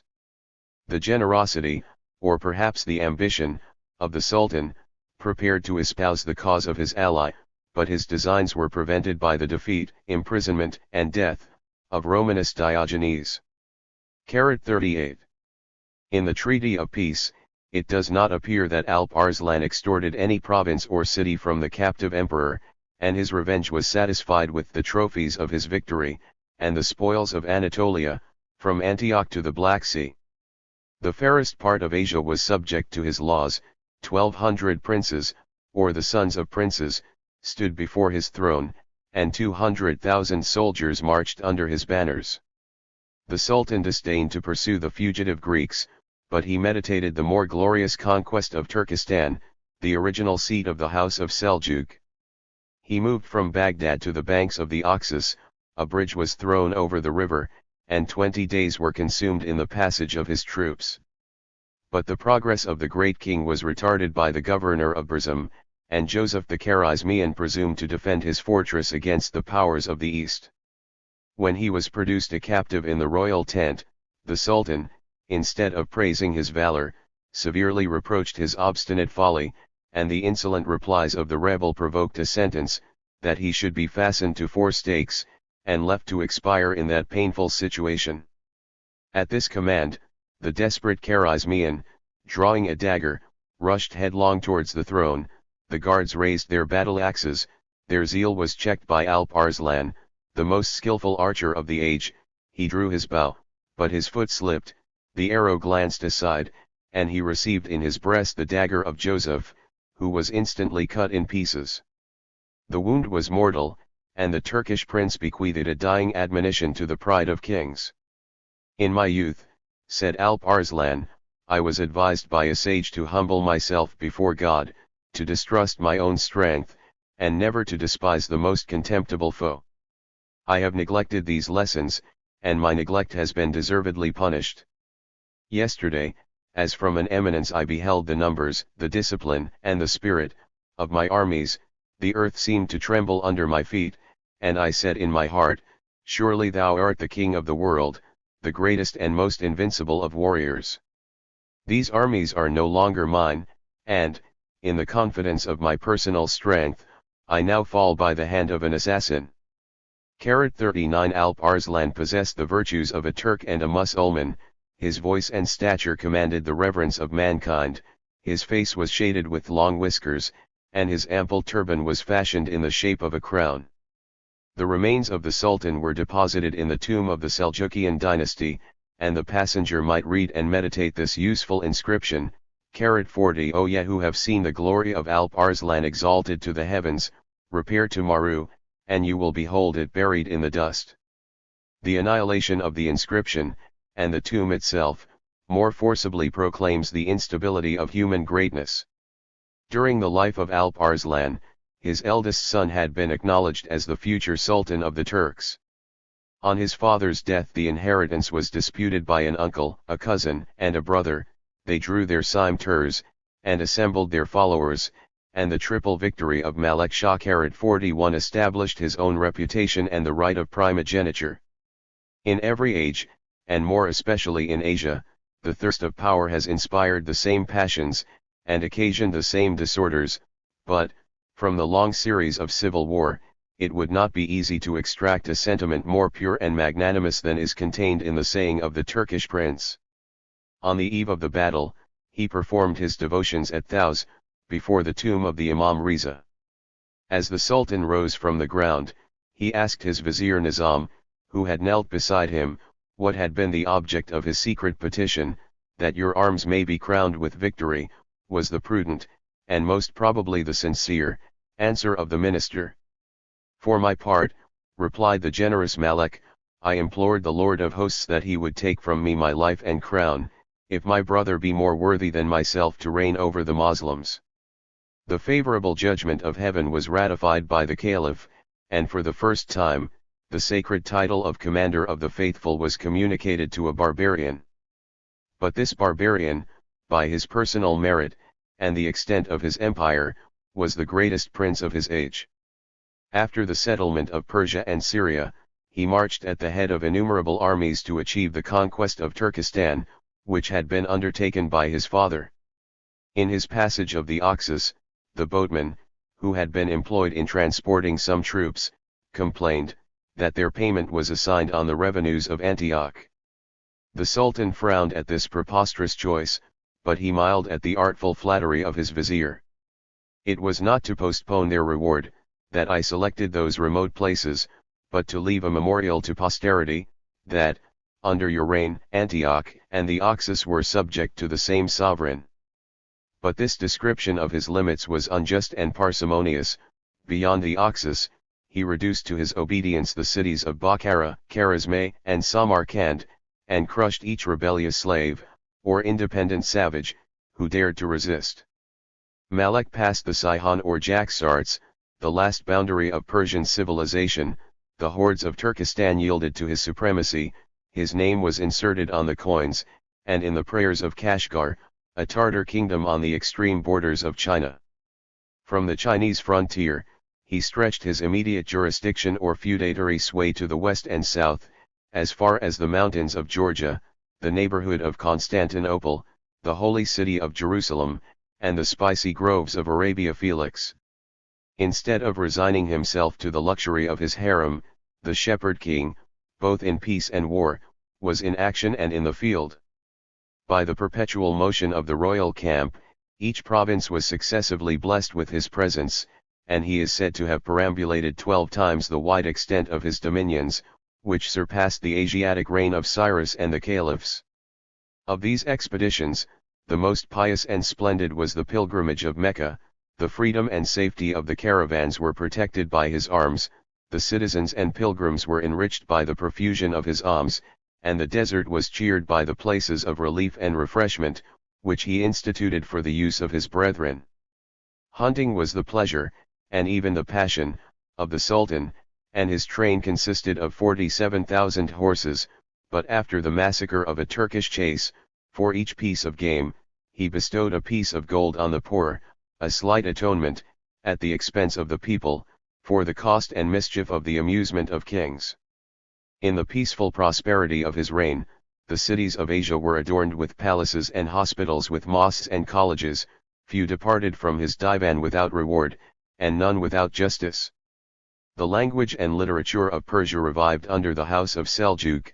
42 And if Malek emulated the liberality of a Turk less potent than himself, 43 his palace might resound with the songs of 100 poets. The Sultan bestowed a more serious and learned care on the reformation of the calendar, which was effected by a general assembly of the astronomers of the East. By a law of the Prophet, the Moslems are confined to the irregular course of the lunar months. In Persia, since the age of Zoroaster, the revolution of the sun has been known and celebrated as an annual festival.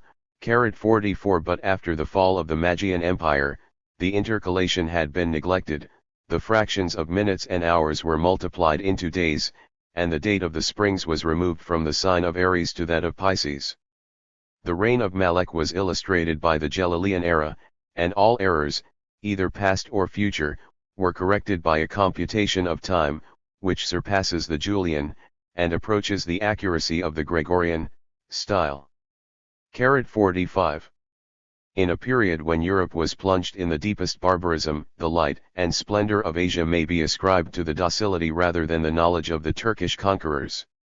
An ample share of their wisdom and virtue is due to a Persian vizier, who ruled the empire under the reigns of Alp Arslan and his son. Nizam, one of the most illustrious ministers of the East, was honored by the Caliph as an oracle of religion and science.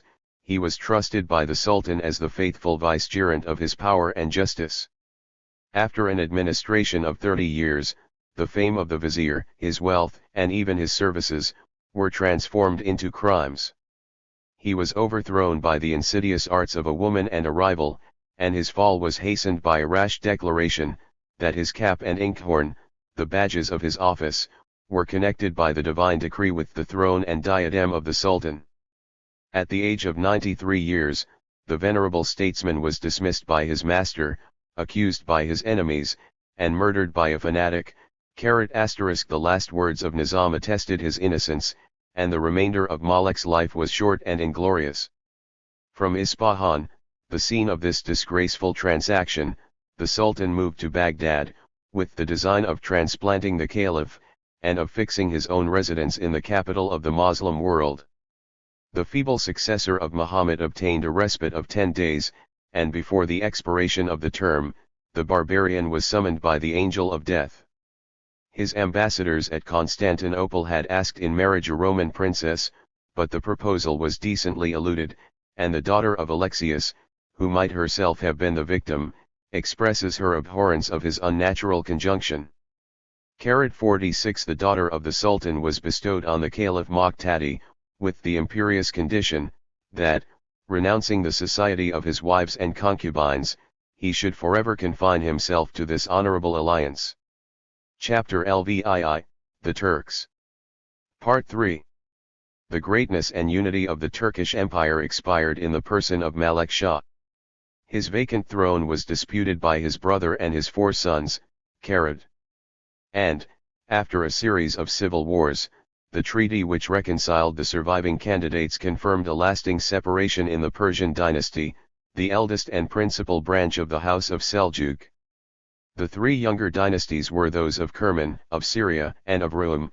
The first of these commanded an extensive, though obscure, 47 dominion on the shores of the Indian Ocean.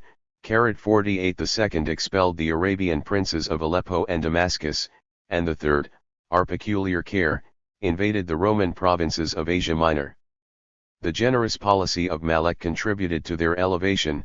He allowed the princes of his blood, even those whom he had vanquished in the field, to seek new kingdoms worthy of their ambition, nor was he displeased that they should draw away the more ardent spirits, who might have disturbed the tranquility of his reign. As the supreme head of his family and nation, the great Sultan of Persia commanded the obedience and tribute of his royal brethren. The thrones of Kerman and Nice, of Aleppo and Damascus, the Atabeks, and emirs of Syria and Mesopotamia, erected their standards under the shadow of his scepter. 49 And the hordes of Turkmans overspread the plains of the western Asia. After the death of Malek, the bands of union and subordination were relaxed and finally dissolved. The indulgence of the House of Seljuk invested their slaves with the inheritance of kingdoms, and, in the Oriental style, a crowd of princes arose from the dust of their feet. 50. A prince of the royal line, Kutulmish, the son of Israel, the son of Seljuk, had fallen in a battle against Alp Arslan, and the humane victor had dropped a tear over his grave. His 5 sons, strong in arms, ambitious of power, and eager for revenge, unsheathed their scimitars against the son of Alp Arslan. The 2 armies expected the signal when the Caliph, forgetful of the majesty which secluded him from vulgar eyes, interposed his venerable mediation. Instead of shedding the blood of your brethren both in descent and faith, unite your forces in a holy war against the Greeks, the enemies of God and his apostle. They listened to his voice. The Sultan embraced his rebellious kinsmen, and the eldest, the valiant Solomon, accepted the royal standard, which gave him the free conquest and hereditary command of the provinces of the Roman Empire, from Erzurum to Constantinople, and the unknown regions of the west. 51 Accompanied by his 4 brothers, he passed the Euphrates. The Turkish camp was soon seated in the neighborhood of Kütahya in Phrygia, and his flying cavalry laid waste the country as far as the Hellespont and the Black Sea. Since the decline of the empire, the peninsula of Asia Minor had been exposed to the transient, though destructive, inroads of the Persians and Saracens, but the fruits of a lasting conquest were reserved for the Turkish Sultan, and his arms were introduced by the Greeks, who aspired to reign on the ruins of their country.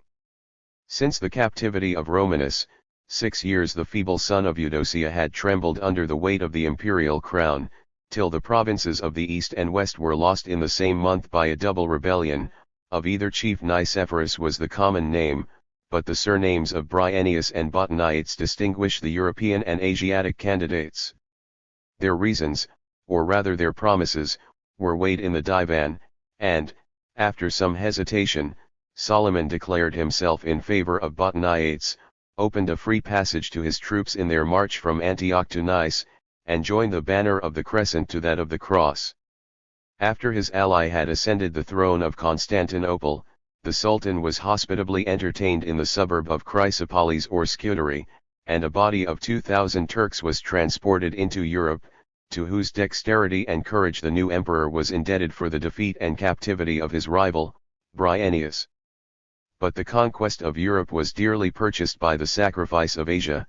Constantinople was deprived of the obedience and revenue of the provinces beyond the Bosphorus and Hellespont, and the regular progress of the Turks, who fortified the passes of the rivers and mountains, left not a hope of their retreat or expulsion. Another candidate implored the aid of the Sultan. Melesinos, in his purple robes and red buskins, attended the motions of the Turkish camp, and the desponding cities were tempted by the summons of a Roman prince, who immediately surrendered them into the hands of the barbarians. These acquisitions were confirmed by a treaty of peace with the Emperor Alexius. His fear of Robert compelled him to seek the friendship of Solomon, and it was not till after the Sultan's death that he extended as far as Nicomedia, about 60 miles from Constantinople, the eastern boundary of the Roman world. Trebizond alone, defended on either side by the sea and mountains, preserved at the extremity of the Euxine the ancient character of a Greek colony, and the future destiny of a Christian empire. Since the first conquests of the caliphs, the establishment of the Turks in Anatolia or Asia Minor was the most deplorable loss which the Church and Empire had sustained. By the propagation of the Moslem faith, Solomon deserved the name of Gazi, a holy champion, and his new kingdoms, of the Romans, or of Rome, was added to the tables of Oriental geography. It is described as extending from the Euphrates to Constantinople, from the Black Sea to the confines of Syria, pregnant with mines of silver and iron, of alum and copper, fruitful in corn and wine, and productive of cattle and excellent horses. 52 The wealth of Lydia, the arts of the Greeks, the splendor of the Augustan age, existed only in books and ruins, which were equally obscure in the eyes of the Scythian conquerors. Yet, in the present decay, Anatolia still contains some wealthy and populous cities, and, under the Byzantine Empire, they were far more flourishing in numbers, size, and opulence. By the choice of the Sultan, Nice, the metropolis of Bithynia, was preferred for his palace and fortress. The seat of the Seljukian dynasty of Rome was planted 100 miles from Constantinople, and the divinity of Christ was denied and derided in the same temple in which it had been pronounced by the First General Synod of the Catholics. The unity of God, and the mission of Muhammad, were preached in the mosques, the Arabian learning was taught in the schools, the cadis judged according to the law of the Quran, the Turkish manners and language prevailed in the cities, and Turkmen camps were scattered over the plains and mountains of Anatolia. On the hard conditions of tribute and servitude, the Greek Christians might enjoy the exercise of their religion, but their most holy churches were profaned, their priests and bishops were insulted. 53 They were compelled to suffer the triumph of the pagans, and the apostasy of their brethren. Many thousand children were marked by the knife of circumcision, and many thousand captives were devoted to the service or the pleasures of their masters. 54 After the loss of Asia, Antioch still maintained her primitive allegiance to Christ and Caesar, but the solitary province was separated from all Roman aid, and surrounded on all sides by the Mahometan powers. The despair of Philaretus the governor prepared the sacrifice of his religion and loyalty, had not his guilt been prevented by his son, who hastened to the Nicene palace, and offered to deliver this valuable prize into the hands of Solomon. The ambitious sultan mounted on horseback, and in 12 nights, for he reposed in the day, performed a march of 600 miles.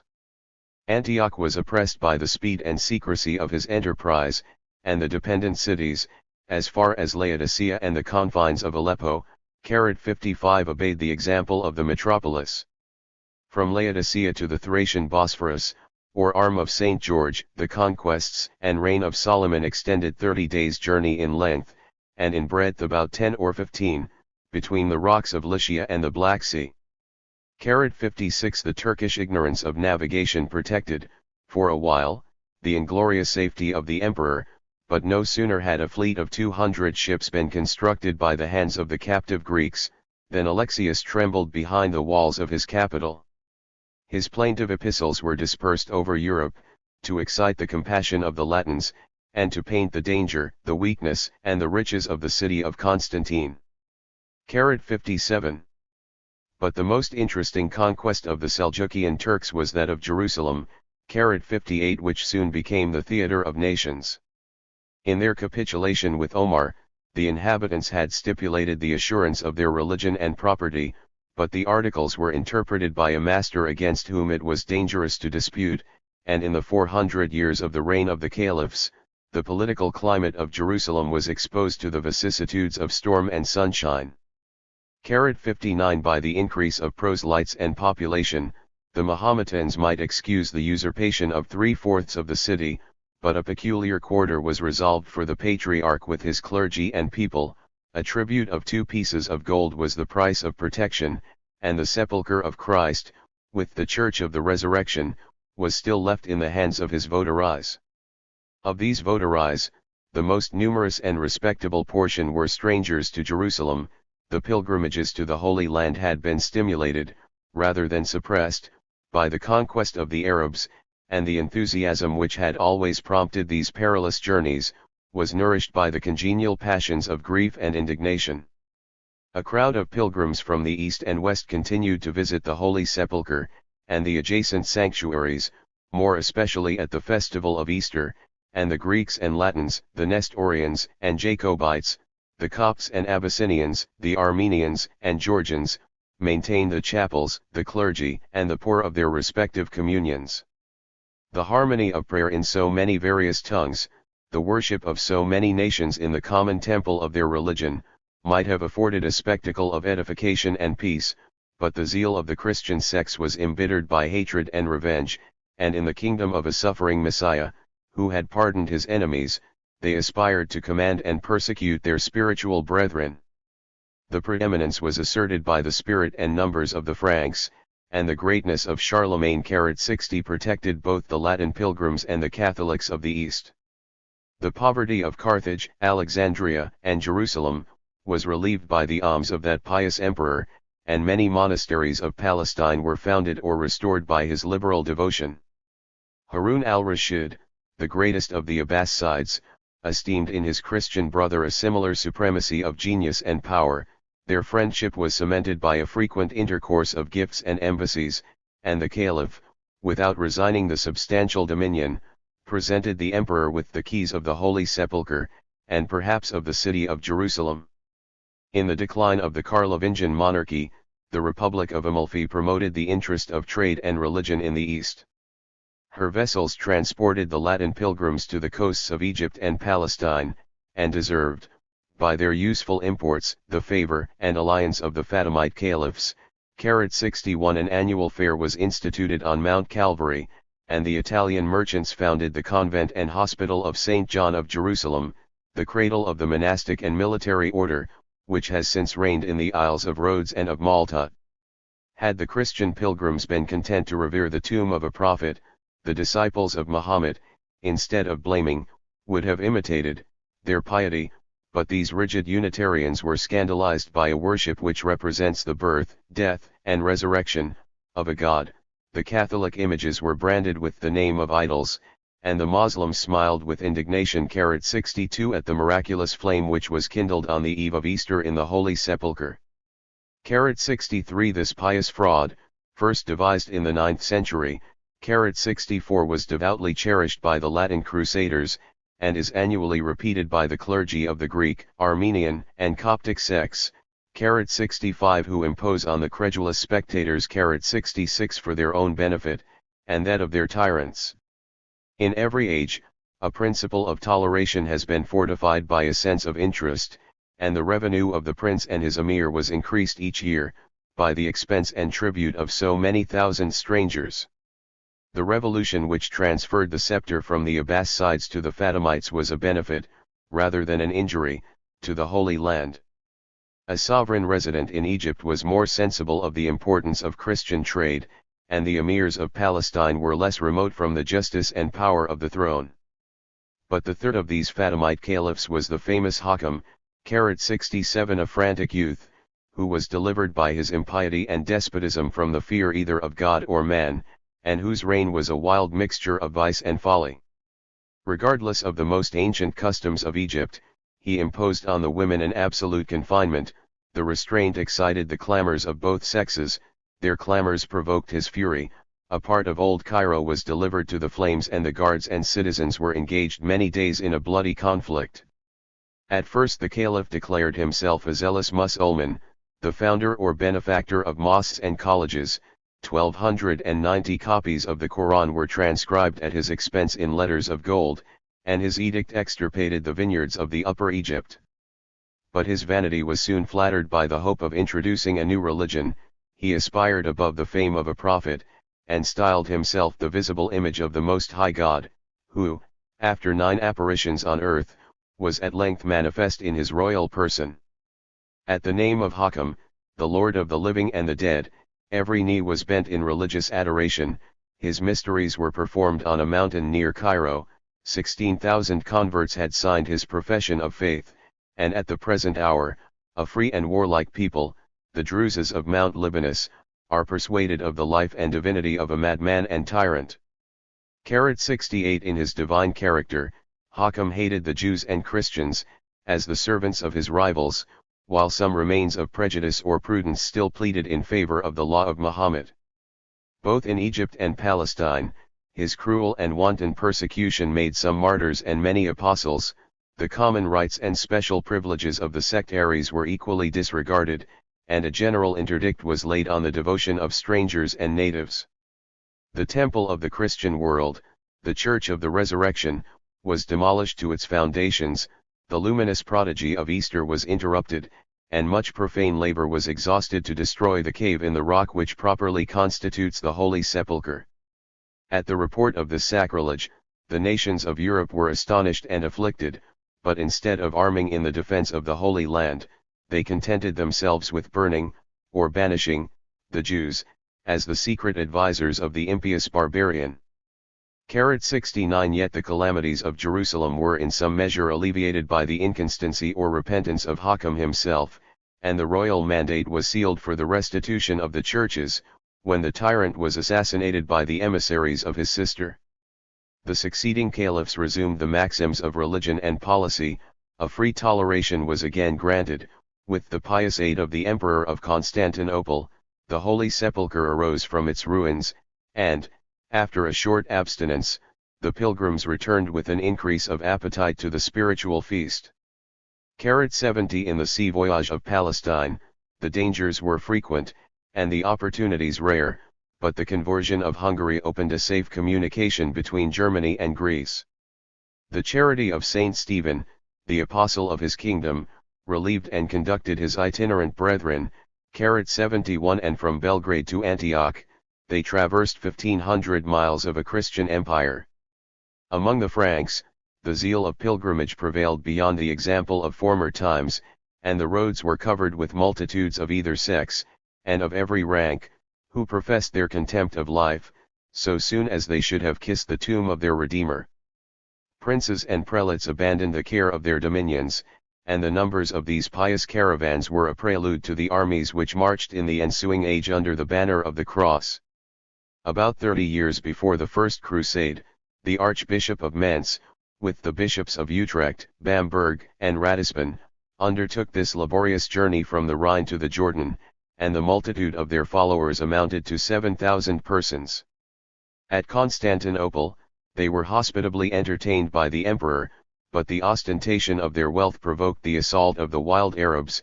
They drew their swords with scrupulous reluctance, and sustained siege in the village of Capernaum, till they were rescued by the venal protection of the Fatimite emir.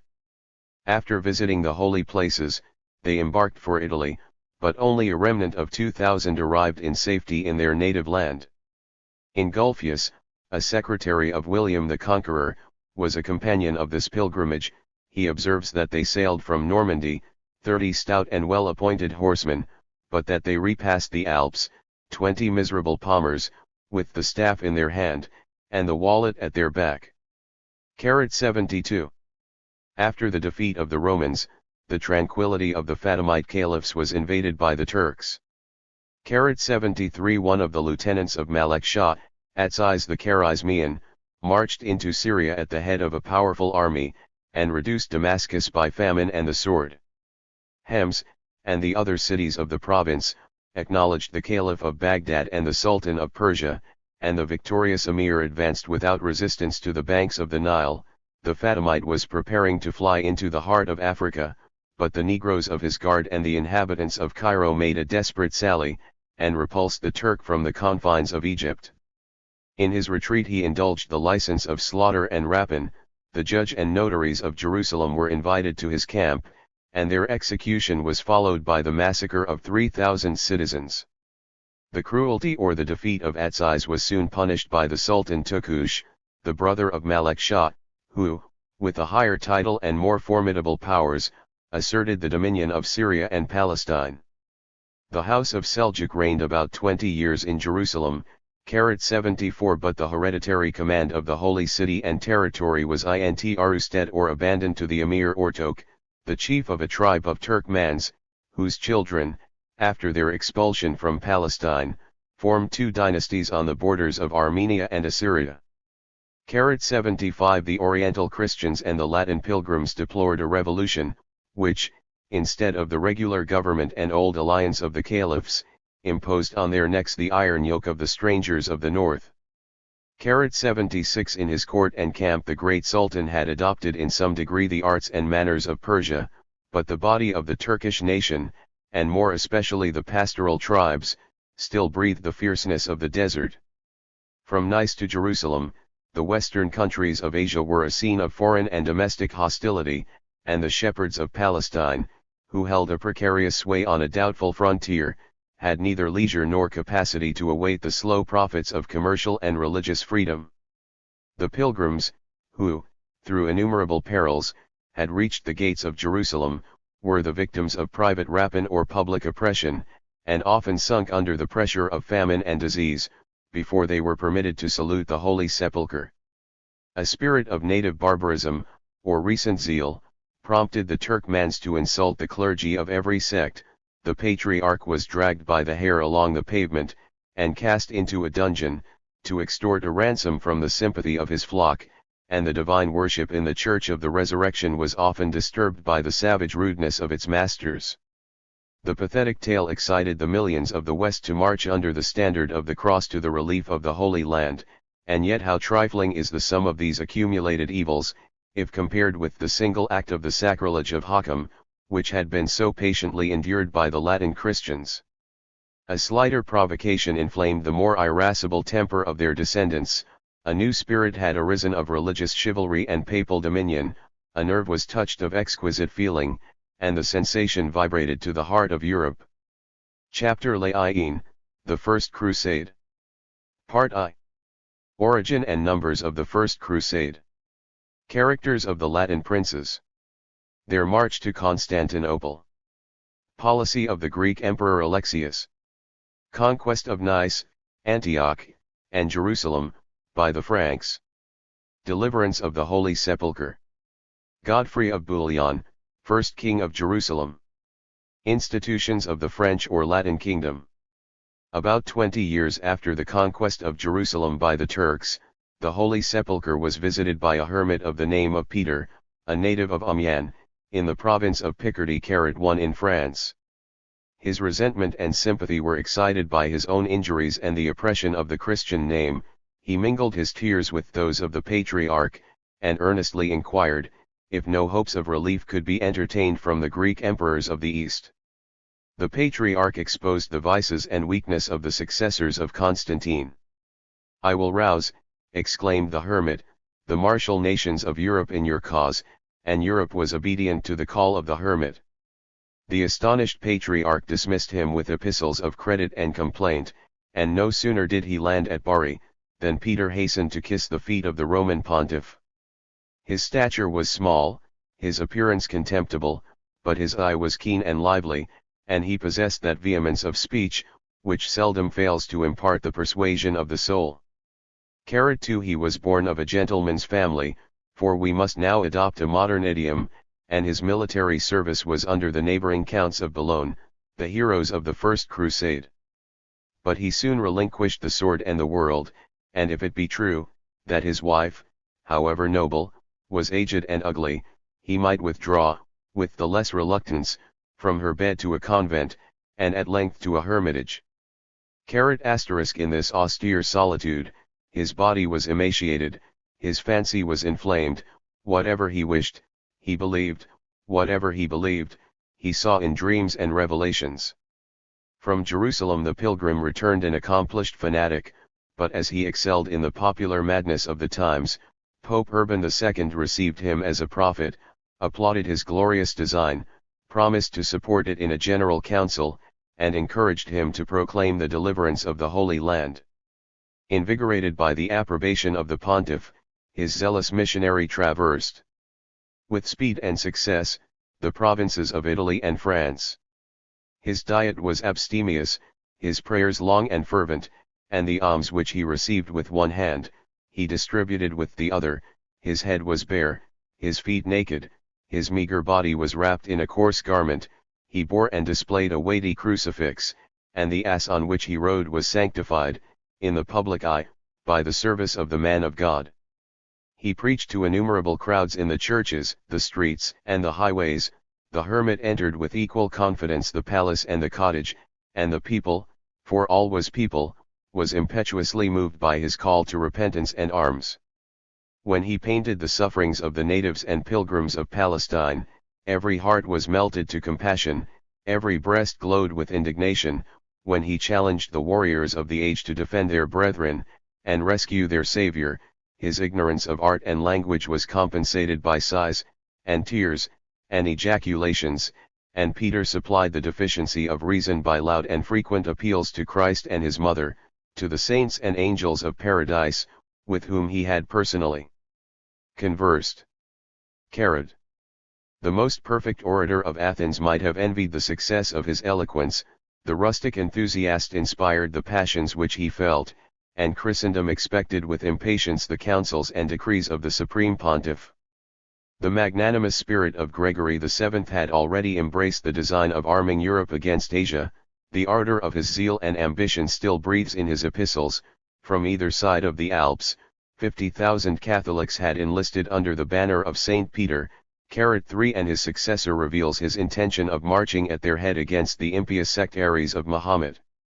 But the glory or reproach of executing, though not in person, this holy enterprise, was reserved for Urban II, 4 the most faithful of his disciples. He undertook the conquest of the East, whilst the larger portion of Rome was possessed and fortified by his rival Guibert of Ravenna, who contended with Urban for the name and honors of the pontificate. He attempted to unite the powers of the West, at a time when the princes were separated from the Church, and the people from their princes, by the excommunication which himself and his predecessors had thundered against the Emperor and the King of France.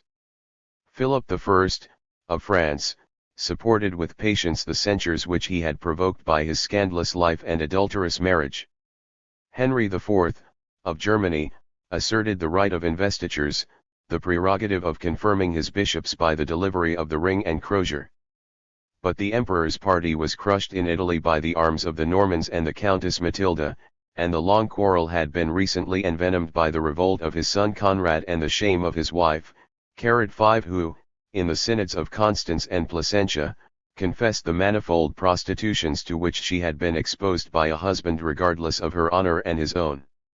Carrot VI, so popular was the cause of Urban, so weighty was his influence, that the council which he summoned at Placentia Carrot VII was composed of 200 bishops of Italy, France, Burgundy, Swabia, and Bavaria. 4,000 of the clergy, and 30,000 of the laity, attended this important meeting, and, as the most spacious cathedral would have been inadequate to the multitude, the session of 7 days was held in a plain adjacent to the city. The ambassadors of the Greek emperor, Alexius Comnenus, were introduced to plead the distress of their sovereign, and the danger of Constantinople, which was divided only by a narrow sea from the victorious Turks, the common enemies of the Christian name. In their suppliant address they flattered the pride of the Latin princes, and, appealing at once to their policy and religion, exhorted them to repel the barbarians on the confines of Asia, rather than to expect them in the heart of Europe. At the sad tale of the misery and perils of their eastern brethren, the assembly burst into tears, the most eager champions declared their readiness to march, and the Greek ambassadors were dismissed with the assurance of a speedy and powerful succor. The relief of Constantinople was included in the larger and most distant project of the deliverance of Jerusalem, but the prudent Urban adjourned the final decision to a second synod, which he proposed to celebrate in some city of France in the autumn of the same year. The short delay would propagate the flame of enthusiasm, and his firmest hope was in a nation of soldiers Carrot VIII still proud of the preeminence of their name, and ambitious to emulate their hero Charlemagne, Carrot IX who, in the popular romance of Turpin, Carrot X had achieved the conquest of the Holy Land. A latent motive of affection or vanity might influence the choice of Urban. He was himself a native of France, a monk of Clugny, and the first of his countrymen who ascended the throne of St. Peter. The Pope had illustrated his family and province, nor is there perhaps a more exquisite gratification than to revisit, in a conspicuous dignity, the humble and laborious scenes of our youth. It may occasion some surprise that the Roman Pontiff should erect, in the heart of France, the tribunal from whence he hurled his anathemas against the king, but our surprise will vanish so soon as we form a just estimate of a king of France of the 11th century. Carrot XI Philip I was the great-grandson of Hugh Capet, the founder of the present race, who, in the decline of Charlemagne's posterity, added the regal title to his patrimonial estates of Paris and Orleans. In this narrow compass, he was possessed of wealth and jurisdiction, but in the rest of France, Hugh and his first descendants were no more than the feudal lords of about 60 dukes and counts, of independent and hereditary power, Carrot XII who disdained the control of laws and legal assemblies, and whose disregard of their sovereign was revenged by the disobedience of their inferior vassals. At Clermont, in the territories of the Count of Auvergne, Carrot XIII the Pope might brave with impunity the resentment of Philip, and the council which he convened in that city was not less numerous or respectable than the Synod of Placentia. Carrot XIV besides his court and council of Roman cardinals, he was supported by 13 archbishops and 225 bishops, the number of mitred prelates was computed at 400, and the fathers of the Church were blessed by the saints and enlightened by the doctors of the age. From the adjacent kingdoms, a martial train of lords and knights of power and renown attended the council, Carrot XV in high expectation of its resolves, and such was the ardor of zeal and curiosity, that the city was filled, and many thousands, in the month of November, erected their tents or huts in the open field. A session of 8 days produced some useful or edifying canons for the reformation of manners, a severe censure was pronounced against the license of private war, the truce of God Carrot XVI was confirmed, a suspension of hostilities during 4 days of the week, women and priests were placed under the safeguard of the Church, and a protection of 3 years was extended to husbandmen and merchants. the defenseless victims of military rapine. But a law, however venerable be the sanction, cannot suddenly transform the temper of the times, and the benevolent efforts of Urban deserve the less praise, since he labored to appease some domestic quarrels that he might spread the flames of war from the Atlantic to the Euphrates. From the Synod of Placentia, the rumor of his great design had gone forth among the nations. The clergy on their return had preached in every diocese the merit and glory of the deliverance of the Holy Land, and when the Pope ascended a lofty scaffold in the marketplace of Clermont, his eloquence was addressed to a well-prepared and impatient audience. His topics were obvious, his exhortation was vehement, his success inevitable. The orator was interrupted by the shout of thousands, who with one voice, and in their rustic idiom, exclaimed aloud, "God wills it, God wills it." 17 It is indeed the will of God, replied the Pope, and let this memorable word, the inspiration surely of the Holy Spirit, be forever adopted as your cry of battle, to animate the devotion and courage of the champions of Christ. His cross is the symbol of your salvation. Wear it, a red, a bloody cross, as an external mark, on your breasts or shoulders, as a pledge of your sacred and irrevocable engagement. The proposal was joyfully accepted. Great numbers, both of the clergy and laity, impressed on their garments the sign of the cross, 18 and solicited the Pope to march at their head. This dangerous honor was declined by the more prudent successor of Gregory, who alleged the schism of the Church, and the duties of his pastoral office, recommending to the faithful, who were disqualified by sex or profession, by age or infirmity, to aid, with their prayers and alms, the personal service of their robust brethren. The name and powers of his legate he devolved on Adhemar, Bishop of Puy, the first who had received the cross at his hands. The foremost of the temporal chiefs was Raymond, Count of Thoulouse, whose ambassadors in the council excused the absence, and pledged the honor, of their master.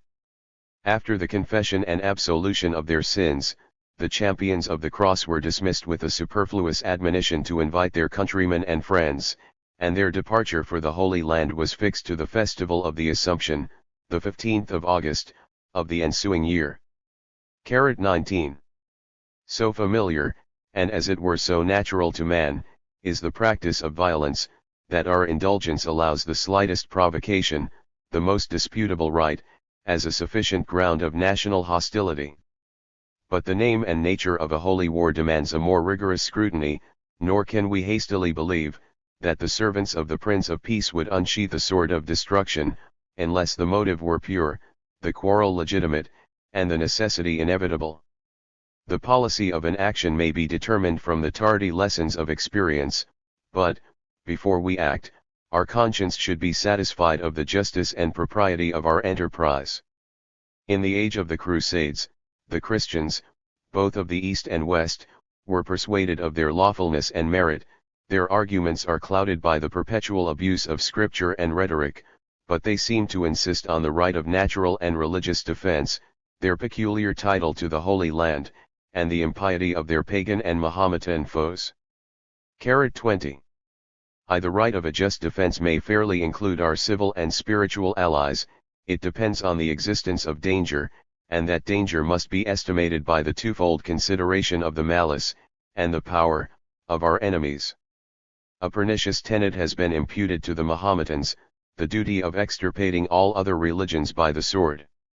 This charge of ignorance and bigotry is refuted by the Koran, by the history of the Mussulman conquerors, and by their public and legal toleration of the Christian worship.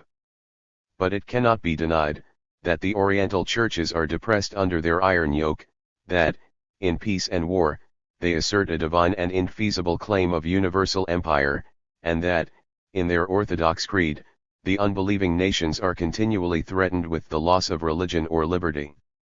In the 11th century, the victorious arms of the Turks presented a real and urgent apprehension of these losses.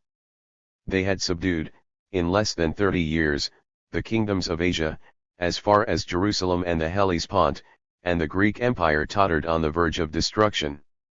Besides an honest sympathy for their brethren, the Latins had a right and interest in the support of Constantinople, the most important barrier of the West, and the privilege of defense must reach to prevent, as well as to repel, an impending assault. But this salutary purpose might have been accomplished by a moderate succor, and our calmer reason must disclaim the innumerable hosts, and remote operations, which overwhelmed Asia and depopulated Europe. (2) Palestine could add nothing to the strength or safety of the Latins, and fanaticism alone could pretend to justify the conquest of that distant and narrow province. The Christians affirmed that their inalienable title to the promised land had been sealed by the blood of their divine Savior. It was their right and duty to rescue their inheritance from the unjust possessors, who profaned his sepulchre, and oppressed the pilgrimage of his disciples. Vainly would it be alleged that the preeminence of Jerusalem, and the sanctity of Palestine, have been abolished with the Mosaic law, that the God of the Christians is not a local deity, and that the recovery of Bethlehem or Calvary, his cradle or his tomb, will not atone for the violation of the moral precepts of the gospel.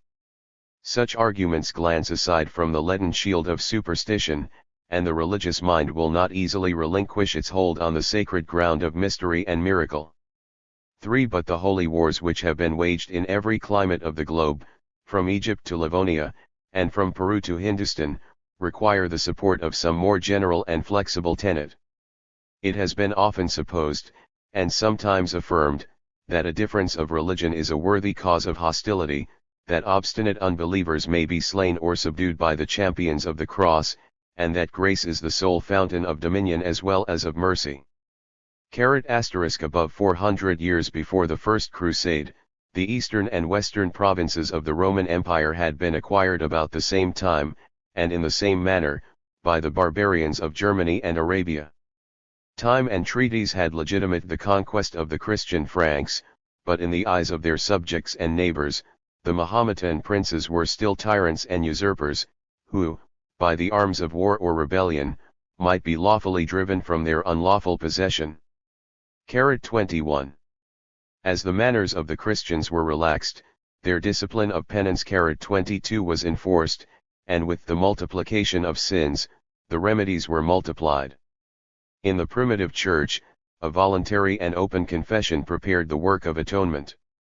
In the Middle Ages, the bishops and priests interrogated the criminal, compelled him to account for his thoughts, words, and actions, and prescribed the terms of his reconciliation with God. But as this discretionary power might alternately be abused by indulgence and tyranny, a rule of discipline was framed to inform and regulate the spiritual judges. This mode of legislation was invented by the Greeks.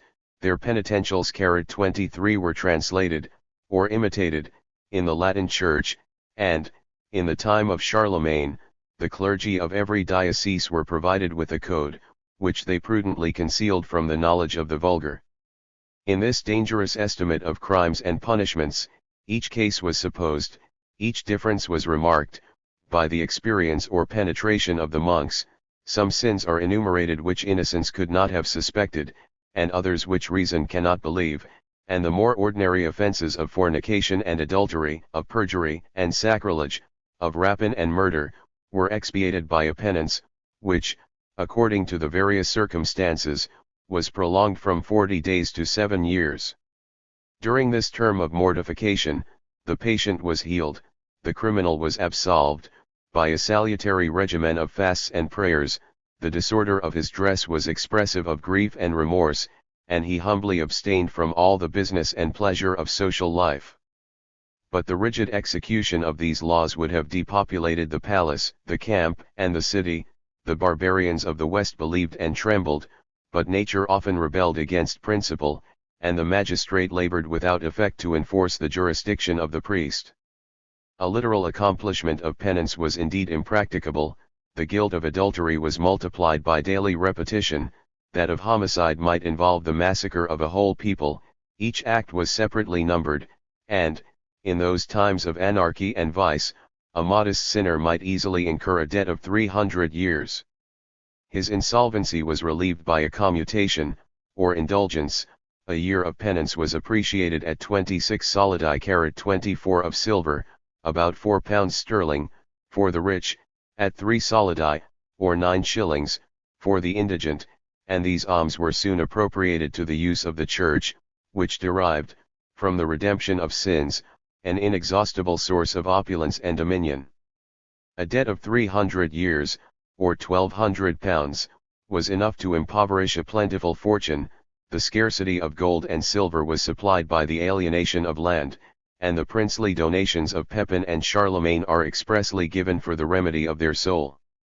It is a maxim of the civil law, that whosoever cannot pay with his purse, must pay with his body, and the practice of flagellation was adopted by the monks, a cheap, though painful equivalent. By a fantastic arithmetic, a year of penance was taxed at 3,000 lashes, 25, and such was the skill and patience of a famous hermit, Saint Dominic of the Iron Cuirass, 26, that in 6 days he could discharge an entire century, by a whipping of 300,000 stripes. His example was followed by many penitents of both sexes, and, as a vicarious sacrifice was accepted, a sturdy disciplinarian might expiate on his own back the sins of his benefactors. 27 These compensations of the purse and the person introduced, in the 11th century, a more honorable mode of satisfaction. The merit of military service against the Saracens of Africa and Spain had been allowed by the predecessors of Urban II. In the Council of Clermont, that Pope proclaimed a plenary indulgence to those who should enlist under the banner of the cross, the absolution of all their sins, and a full receipt for all that might be due of canonical penance. 28 The cold philosophy of modern times is incapable of feeling the impression that was made on a sinful and fanatic world. At the voice of their pastor, the robber, the incendiary, the homicide, arose by thousands to redeem their souls, by repeating on the infidels the same deeds which they had exercised against their Christian brethren, and the terms of atonement were eagerly embraced by offenders of every rank and denomination. None were pure, none were exempt from the guilt and penalty of sin, and those who were the least amenable to the justice of God and the Church were the best entitled to the temporal and eternal recompense of their pious courage. If they fell, the spirit of the Latin clergy did not hesitate to adorn their tomb with the crown of martyrdom, 29, and should they survive, they could expect without impatience the delay and increase of their heavenly reward. They offered their blood to the Son of God, who had laid down his life for their salvation. They took up the cross, and entered with confidence into the way of the Lord. His providence would watch over their safety, perhaps his visible and miraculous power would smooth the difficulties of their holy enterprise. The cloud and pillar of Jehovah had marched before the Israelites into the promised land. Might not the Christians more reasonably hope that the rivers would open for their passage, that the walls of their strongest cities would fall at the sound of their trumpets, and that the sun would be arrested in his mid-career, to allow them time for the destruction of the infidels? Chapter Laïn, the First Crusade. Part 2. Of the chiefs and soldiers who marched to the Holy Sepulchre, I will dare to affirm, that all were prompted by the spirit of enthusiasm, the belief of merit, the hope of reward, and the assurance of divine aid.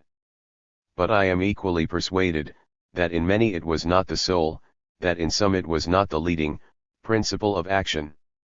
The use and abuse of religion are feeble to stem, they are strong and irresistible to impel, the stream of national manners. Against the private wars of the barbarians, their bloody tournaments, licentious love, and judicial duels, the popes and synods might ineffectually thunder. It is a more easy task to provoke the metaphysical disputes of the Greeks, to drive into the cloister the victims of anarchy or despotism, to sanctify the patience of slaves and cowards, or to assume the merit of the humanity and benevolence of modern Christians. War and exercise were the reigning passions of the Franks or Latins. They were enjoined, as a penance, to gratify those passions, to visit distant lands, and to draw their swords against the nation of the East. Their victory, or even their attempt, would immortalize the names of the intrepid heroes of the cross, and the purest piety could not be insensible to the most splendid prospect of military glory. In the petty quarrels of Europe, they shed the blood of their friends and countrymen, for the acquisition perhaps of a castle or a village. They could march with alacrity against the distant and hostile nations who were devoted to their arms. Their fancy already grasped the golden scepters of Asia, and the conquest of Apulia and Sicily by the Normans might exalt to royalty the hopes of the most private adventurer. Christendom, in her rudest state, must have yielded to the climate and cultivation of the Mahometan countries, and their natural and artificial wealth had been magnified by the tales of pilgrims, and the gifts of an imperfect commerce. The vulgar, both the great and small, were taught to believe every wonder, of lands flowing with milk and honey, of mines and treasures, of gold and diamonds, of palaces of marble and jasper, and of odoriferous groves of cinnamon and frankincense. In this earthly paradise, each warrior depended on his sword to carve a plenteous and honorable establishment, which he measured only by the extent of his wishes. 30 Their vassals and soldiers trusted their fortunes to God and their master. The spoils of a Turkish emir might enrich the meanest follower of the camp, and the flavor of the wines, the beauty of the Grecian women. 31 Were temptations more adapted to the nature, than to the profession, of the champions of the cross. The love of freedom was a powerful incitement to the multitudes who were oppressed by feudal or ecclesiastical tyranny. Under this holy sign, the peasants and burghers, who were attached to the servitude of the glebe, might escape from a haughty lord, and transplant themselves and their families to a land of liberty. The monk might release himself from the discipline of his convent, the debtor might suspend the accumulation of usury, and the pursuit of his creditors, and outlaws and malefactors of every caste might continue to brave the laws and elude the punishment of their crimes. 32. These motives were potent and numerous. When we have singly computed their weight on the mind of each individual, we must add the infinite series, the multiplying powers, of example and fashion. The first proselytes became the warmest and most effectual missionaries of the cross. Among their friends and countrymen they preached the duty, the merit, and the recompense, of their holy vow, and the most reluctant hearers were insensibly drawn within the whirlpool of persuasion and authority. The martial youths were fired by the reproach or suspicion of cowardice. The opportunity of visiting with an army the sepulchre of Christ was embraced by the old and infirm, by women and children, who consulted rather their zeal than their strength, and those who in the evening had derided the folly of their companions, were the most eager, the ensuing day, to tread in their footsteps. The ignorance, which magnified the hopes, diminished the perils, of the enterprise. Since the Turkish conquest, the paths of pilgrimage were obliterated. The chiefs themselves had an imperfect notion of the length of the way and the state of their enemies, and such was the stupidity of the people, that, at the sight of the first city or castle beyond the limits of their knowledge, they were ready to ask whether that was not the Jerusalem, the term and object of their labors. Yet the more prudent of the Crusaders, who were not sure that they should be fed from heaven with a shower of quails or manna, provided themselves with those precious metals, which, in every country, are the representatives of every commodity. To defray, according to their rank, the expenses of the road, princes alienated their provinces, nobles their lands and castles, peasants their cattle and the instruments of husbandry. The value of property was depreciated by the eager competition of multitudes, while the price of arms and horses was raised to an exorbitant height by the wants and impatience of the buyers. 33 Those who remained at home, with sense and money, were enriched by the epidemical disease. The sovereigns acquired at a cheap rate the domains of their vassals, and the ecclesiastical purchasers completed the payment by the assurance of their prayers. The cross, which was commonly sewed on the garment, in cloth or silk, was inscribed by some zealots on their skin. A hot iron, or indelible liquor, was applied to perpetuate the mark, and a crafty monk, who showed the miraculous impression on his breast, was repaid with the popular veneration and the richest benefices of Palestine. 34.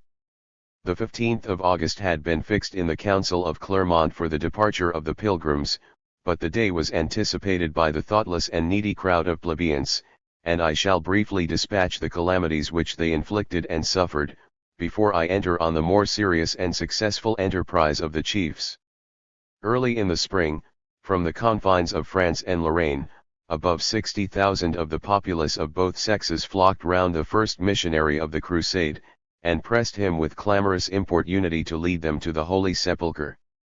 The hermit, assuming the character, without the talents or authority of a general, impelled or obeyed the forward impulse of his votaries along the banks of the Rhine and Danube. Their wants and numbers soon compelled them to separate, and his lieutenant, Walter the Penniless, a valiant though needy soldier, conducted a vanguard of pilgrims, whose condition may be determined from the proportion of 8 horsemen to 15,000 foot. The example and footsteps of Peter were closely pursued by another fanatic, the monk Godescal, whose sermons had swept away 15 or 20,000 peasants from the villages of Germany. Their rear was again pressed by a herd of 200,000, the most stupid and savage refuse of the people, who mingled with their devotion a brutal license of rapine, prostitution, and drunkenness. Some counts and gentlemen, at the head of 3,000 horse, attended the motions of the multitude to partake in the spoil, but their genuine leaders, may we credit such folly, were a goose and a goat, who were carried in the front, and to whom these worthy Christians ascribed an infusion of the divine spirit. 35 of these, and of other bands of enthusiasts, the first and most easy warfare was against the Jews, the murderers of the Son of God. In the trading cities of the Moselle and the Rhine, their colonies were numerous and rich, and they enjoyed, under the protection of the emperor and the bishops, the free exercise of their religion. 36 At Verdun, Treves, Mentz, Spires, Worms, many thousands of that unhappy people were pillaged and massacred. 37 Nor had they felt a more bloody stroke since the persecution of Hadrian. A remnant was saved by the firmness of their bishops, who accepted a feigned and transient conversion, but the more obstinate Jews opposed their fanaticism to the fanaticism of the Christians, barricadoed their houses, and precipitating themselves, their families, and their wealth, into the rivers or the flames, disappointed the malice, or at least the avarice, of their implacable foes.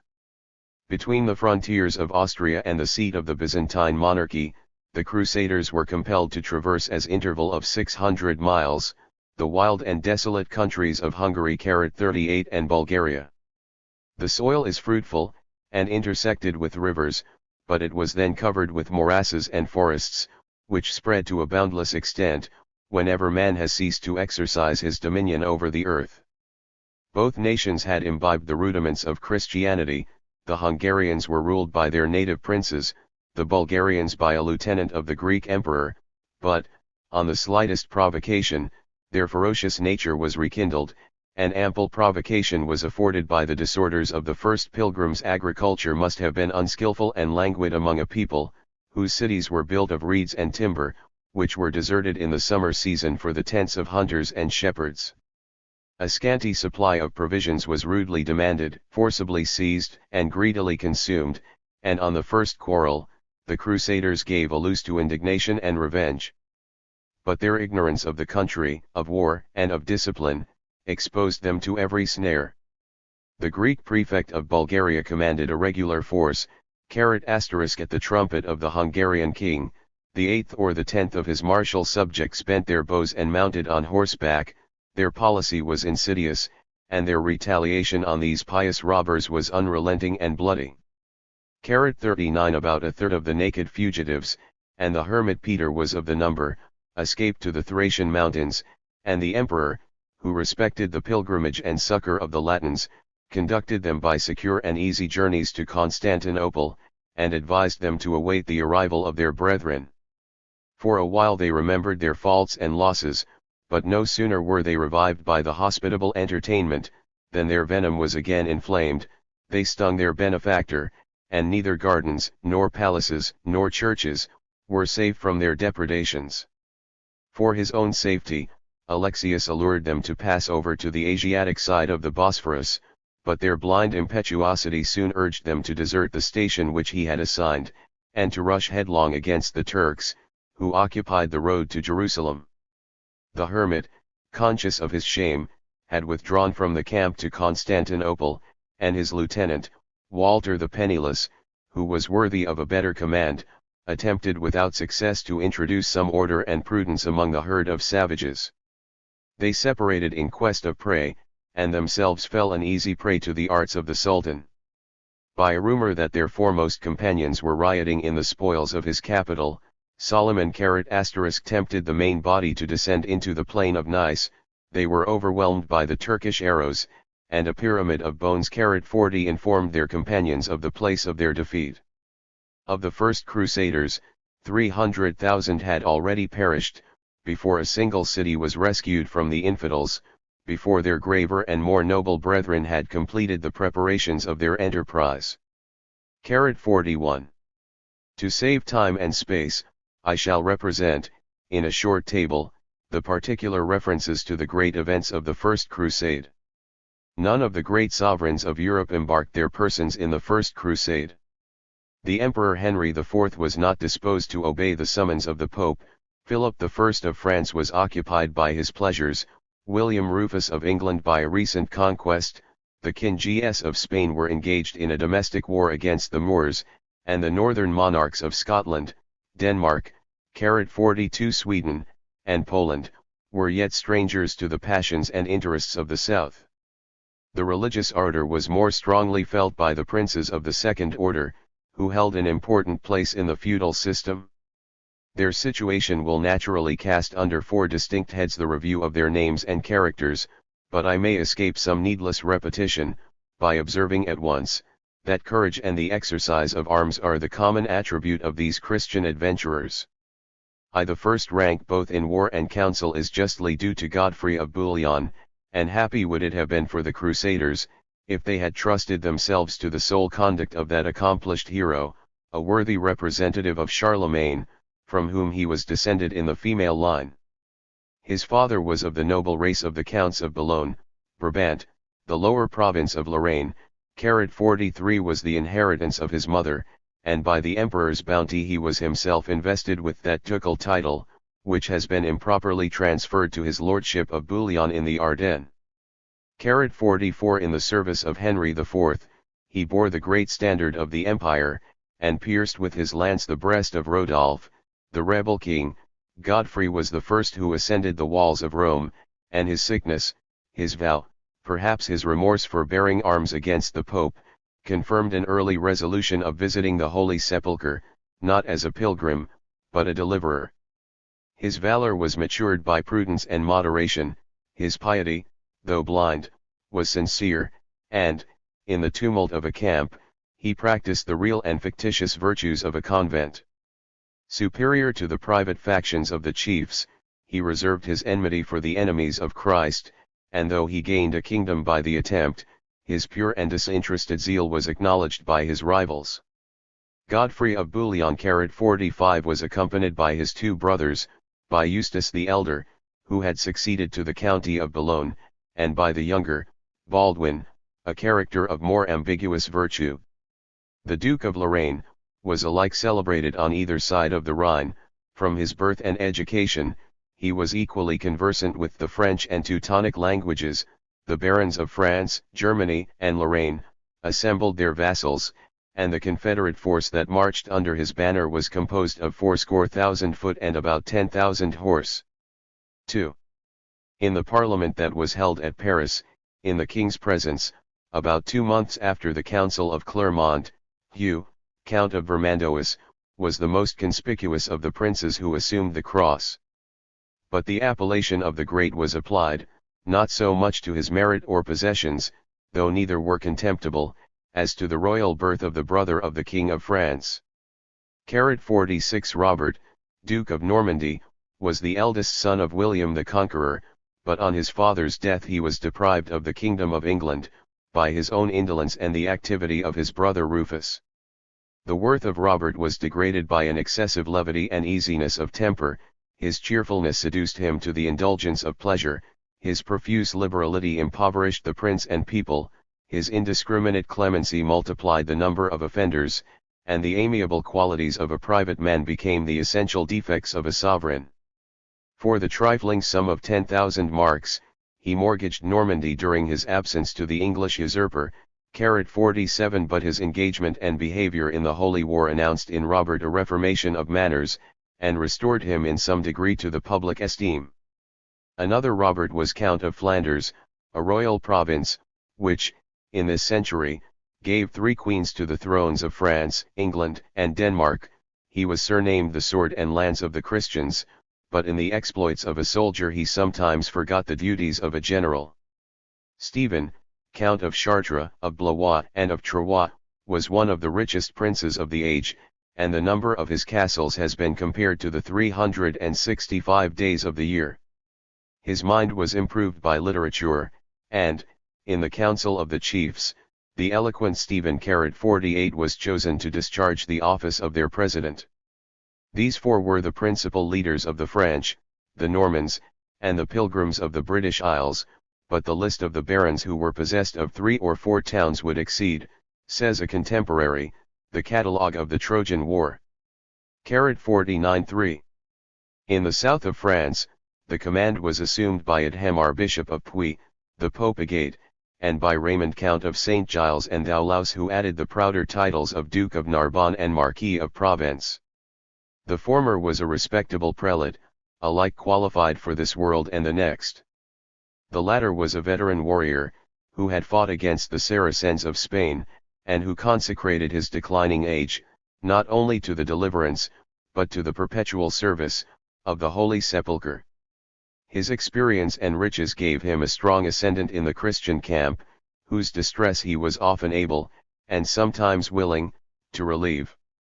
But it was easier for him to extort the praise of the infidels, than to preserve the love of his subjects and associates. His eminent qualities were clouded by a temper haughty, envious, and obstinate, and, though he resigned an ample patrimony for the cause of God, his piety, in the public opinion, was not exempt from avarice and ambition. 50. A mercantile, rather than a martial, spirit prevailed among his provincials. 51. A common name, which included the natives of Auvergne and Languedoc. 52. The vassals of the kingdom of Burgundy or Alsace. From the adjacent frontier of Spain he drew a band of hardy adventurers. As he marched through Lombardy, a crowd of Italians flocked to his standard, and his united force consisted of 100,000 horse and foot. If Raymond was the first to enlist and the last to depart, the delay may be excused by the greatness of his preparation and the promise of an everlasting farewell. 4. The name of Bohemond, the son of Robert Guiscard, was already famous by his double victory over the Greek emperor, but his father's will had reduced him to the principality of Tarentum, and the remembrance of his eastern trophies, till he was awakened by the rumor and passage of the French pilgrims. It is in the person of this Norman chief that we may seek for the coolest policy and ambition, with a small allay of religious fanaticism. His conduct may justify a belief that he had secretly directed the design of the Pope, which he affected to second with astonishment and zeal. At the siege of Amalfi, his example and discourse inflamed the passions of a Confederate army. He instantly tore his garment to supply crosses for the numerous candidates, and prepared to visit Constantinople and Asia at the head of 10,000 horse and 20,000 foot. Several princes of the Norman race accompanied this veteran general, and his cousin Tancred 53 was the partner, rather than the servant, of the war. In the accomplished character of Tancred we discover all the virtues of a perfect knight. 54 The true spirit of chivalry, which inspired the generous sentiments and social offices of man far better than the base philosophy, or the baser religion, of the times. Chapter L'Aïn, the First Crusade. Part 3. Between the age of Charlemagne and that of the Crusades, a revolution had taken place among the Spaniards, the Normans, and the French, which was gradually extended to the rest of Europe. The service of the infantry was degraded to the plebeians, the cavalry formed the strength of the armies, and the honorable name of miles, or soldier, was confined to the gentlemen 55 who served on horseback, and were invested with the character of knighthood. The dukes and counts, who had usurped the rights of sovereignty, divided the provinces among their faithful barons. The barons distributed among their vassals the fiefs or benefices of their jurisdiction, and these military tenants, the peers of each other and of their lord, composed the noble or equestrian order, which disdained to conceive the peasant or burgher as of the same species with themselves. The dignity of their birth was preserved by pure and equal alliances. Their sons alone, who could produce 4 quarters or lines of ancestry without spot or reproach, might legally pretend to the honor of knighthood, but a valiant plebeian was sometimes enriched and ennobled by the sword, and became the father of a new race. A single knight could impart, according to his judgment, the character which he received, and the warlike sovereigns of Europe derived more glory from this personal distinction than from the luster of their diadem. This ceremony, of which some traces may be found in Tacitus and the woods of Germany, 56 was in its origin simple and profane. The candidate, after some previous trial, was invested with the sword and spurs, and his cheek or shoulder was touched with a slight blow, as an emblem of the last affront which it was lawful for him to endure. But superstition mingled in every public and private action of life. In the holy wars, it sanctified the profession of arms, and the order of chivalry was assimilated in its rights and privileges to the sacred orders of priesthood. The bath and white garment of the novice were an indecent copy of the regeneration of baptism. His sword, which he offered on the altar, was blessed by the ministers of religion. His solemn reception was preceded by fasts and vigils, and he was created a knight in the name of God, of Saint George, and of Saint Michael the Archangel. He swore to accomplish the duties of his profession, and education, example, and the public opinion, were the inviolable guardians of his oath. As the champion of God and the ladies, I blush to unite such discordant names. He devoted himself to speak the truth, to maintain the right, to protect the distressed, to practice courtesy, a virtue less familiar to the ancients, to pursue the infidels, to despise the allurements of ease and safety, and to vindicate in every perilous adventure the honor of his character. The abuse of the same spirit provoked the illiterate knight to disdain the arts of industry and peace, to esteem himself the sole judge and avenger of his own injuries, and proudly to neglect the laws of civil society and military discipline.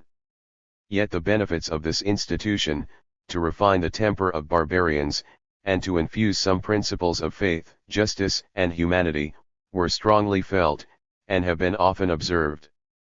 The asperity of national prejudice was softened, and the community of religion and arms spread a similar color and generous emulation over the face of Christendom. Abroad in enterprise and pilgrimage, at home in martial exercise, the warriors of every country were perpetually associated, and impartial taste must prefer a Gothic tournament to the Olympic games of classic antiquity. 57 Instead of the naked spectacles which corrupted the manners of the Greeks, and banished from the stadium the virgins and matrons, the pompous decoration of the lists was crowned with the presence of chaste and high-born beauty, from whose hands the conqueror received the prize of his dexterity and courage. The skill and strength that were exerted in wrestling and boxing bear a distant and doubtful relation to the merit of a soldier, but the tournaments, as they were invented in France, and eagerly adopted both in the East and West, presented a lively image of the business of the field. The single combats, the general skirmish, the defense of a pass, or castle, were rehearsed as in actual service, and the contest, both in real and mimic war, was decided by the superior management of the horse and lance. The lance was the proper and peculiar weapon of the knight. His horse was of a large and heavy breed, but this charger, till he was roused by the approaching danger, was usually led by an attendant, and he quietly rode a pad or palfrey of a more easy pace. His helmet and sword, his greaves and buckler, it would be superfluous to describe, but I may remark, that, at the period of the Crusades, the armor was less ponderous than in later times, and that, instead of a massy cuirass, his breast was defended by a hauberk or coat of mail. When their long lances were fixed in the rest, the warriors furiously spurred their horses against the foe, and the light cavalry of the Turks and Arabs could seldom stand against the direct and impetuous weight of their charge. Each knight was attended to the field by his faithful squire, a youth of equal birth and similar hopes. He was followed by his archers and men at arms, and 4, or 5, or 6 soldiers were computed as the furniture of a complete lance. In the expeditions to the neighboring kingdoms or the Holy Land, the duties of the feudal tenure no longer subsisted.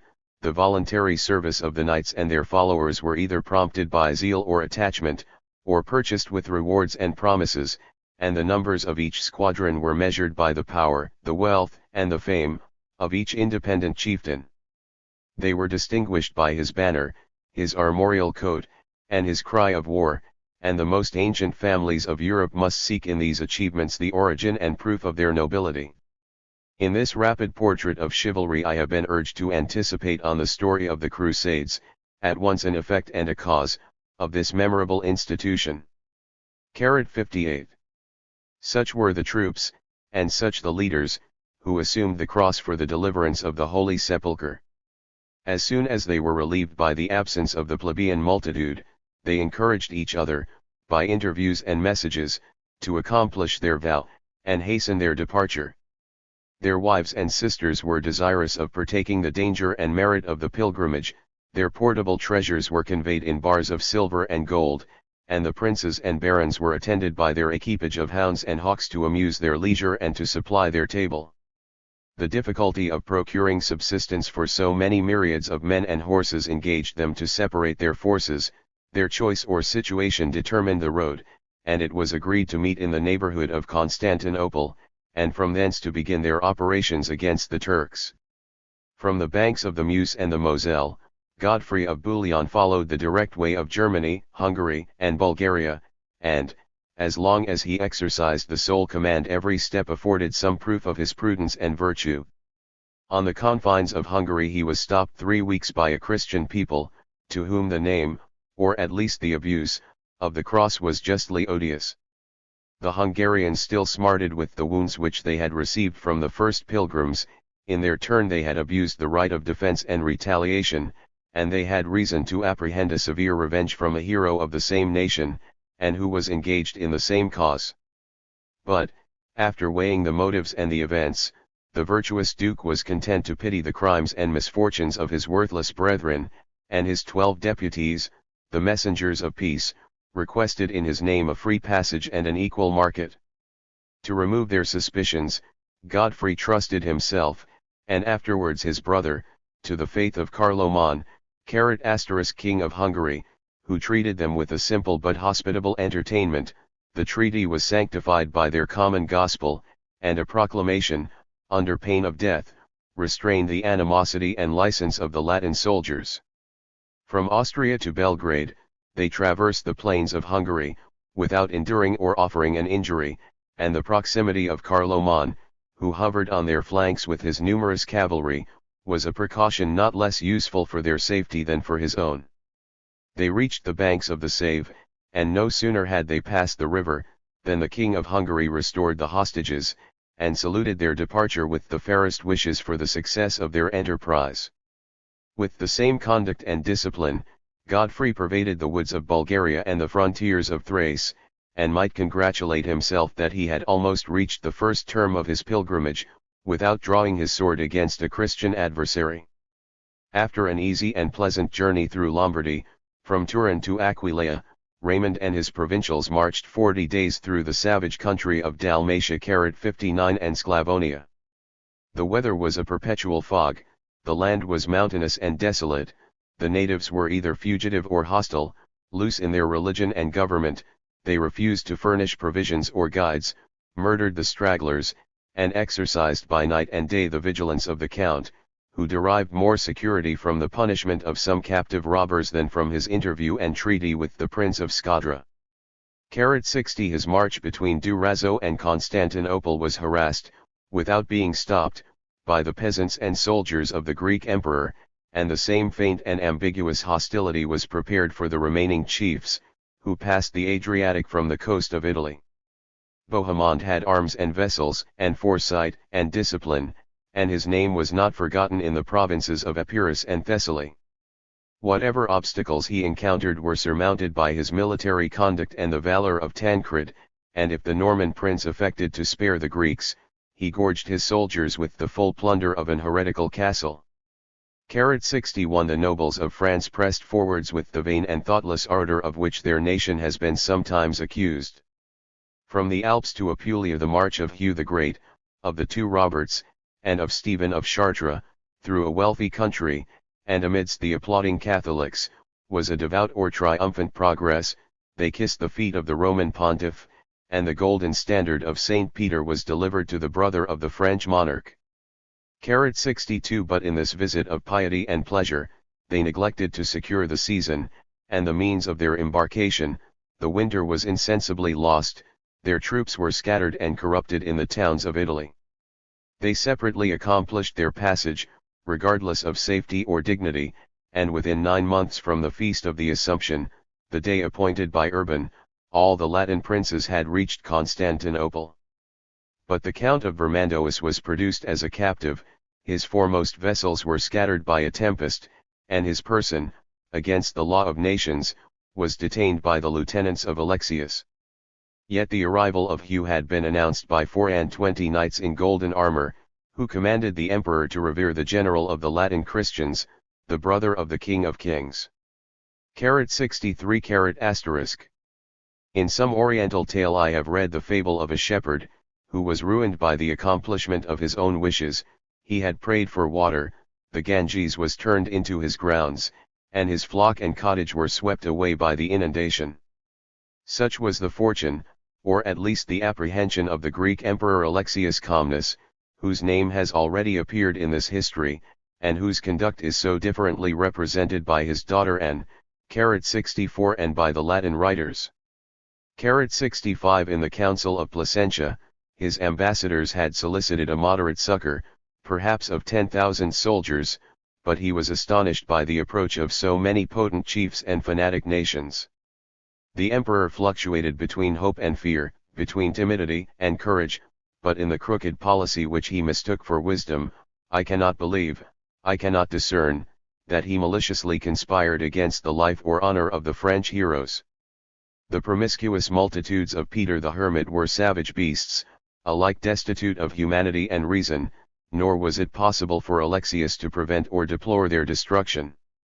The troops of Godfrey and his peers were less contemptible, but not less suspicious, to the Greek emperor. Their motives might be pure and pious, but he was equally alarmed by his knowledge of the ambitious Bohemond, and his ignorance of the Transalpine chiefs. The courage of the French was blind and headstrong, they might be tempted by the luxury and wealth of Greece, and elated by the view and opinion of their invincible strength, and Jerusalem might be forgotten in the prospect of Constantinople. After a long march and painful abstinence, the troops of Godfrey encamped in the plains of Thrace. They heard with indignation, that their brother, the Count of Vermandois, was imprisoned by the Greeks, and their reluctant duke was compelled to indulge them in some freedom of retaliation and rapine. They were appeased by the submission of Alexius. He promised to supply their camp, and as they refused, in the midst of winter, to pass the Bosphorus, their quarters were assigned among the gardens and palaces on the shores of that narrow sea.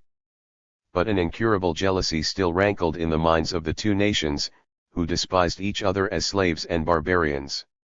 Ignorance is the ground of suspicion, and suspicion was inflamed into daily provocations. Prejudice is blind, hunger is deaf, and Alexius is accused of a design to starve or assault the Latins in a dangerous post, on all sides encompassed with the waters.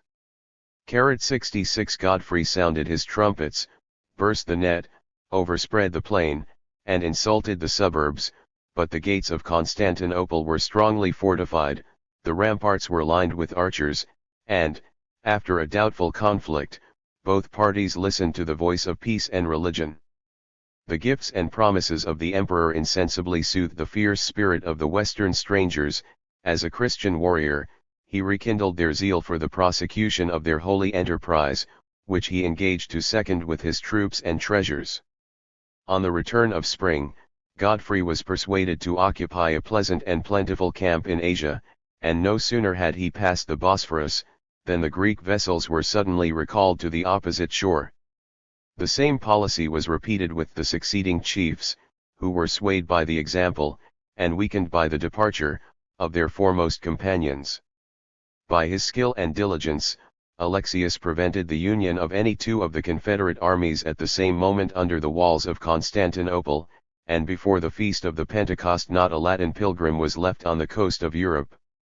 The same arms which threatened Europe might deliver Asia, and repel the Turks from the neighboring shores of the Bosphorus and Hellespont. The fair provinces from Nice to Antioch were the recent patrimony of the Roman Emperor, and his ancient and perpetual claim still embraced the kingdoms of Syria and Egypt. In his enthusiasm, Alexius indulged, or affected, the ambitious hope of leading his new allies to subvert the thrones of the East, but the calmer dictates of reason and temper dissuaded him from exposing his royal person to the faith of unknown and lawless barbarians.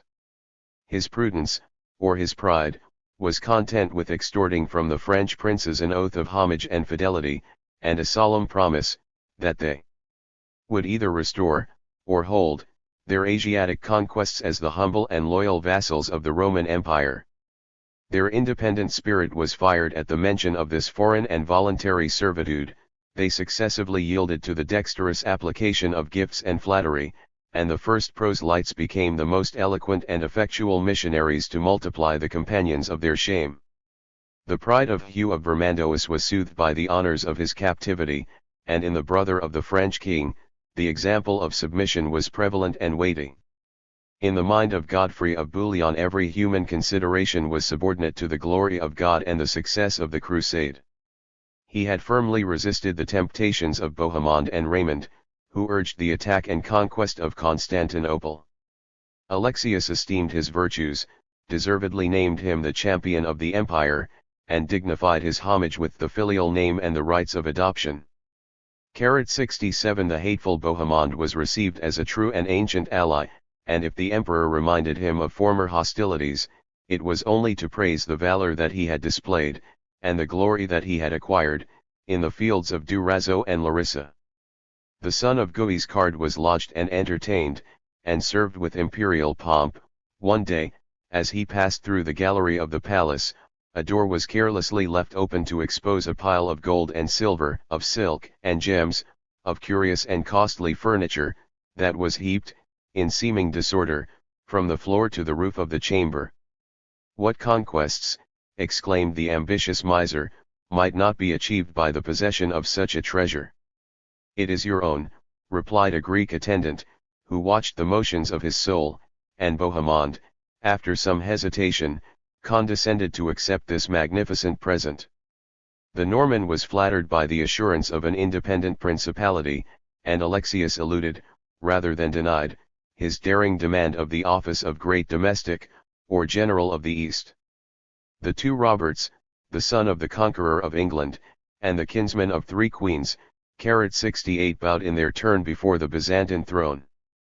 A private letter of Stephen of Chartres attests his admiration of the emperor, the most excellent and liberal of men, who taught him to believe that he was a favorite, and promised to educate and establish his youngest son.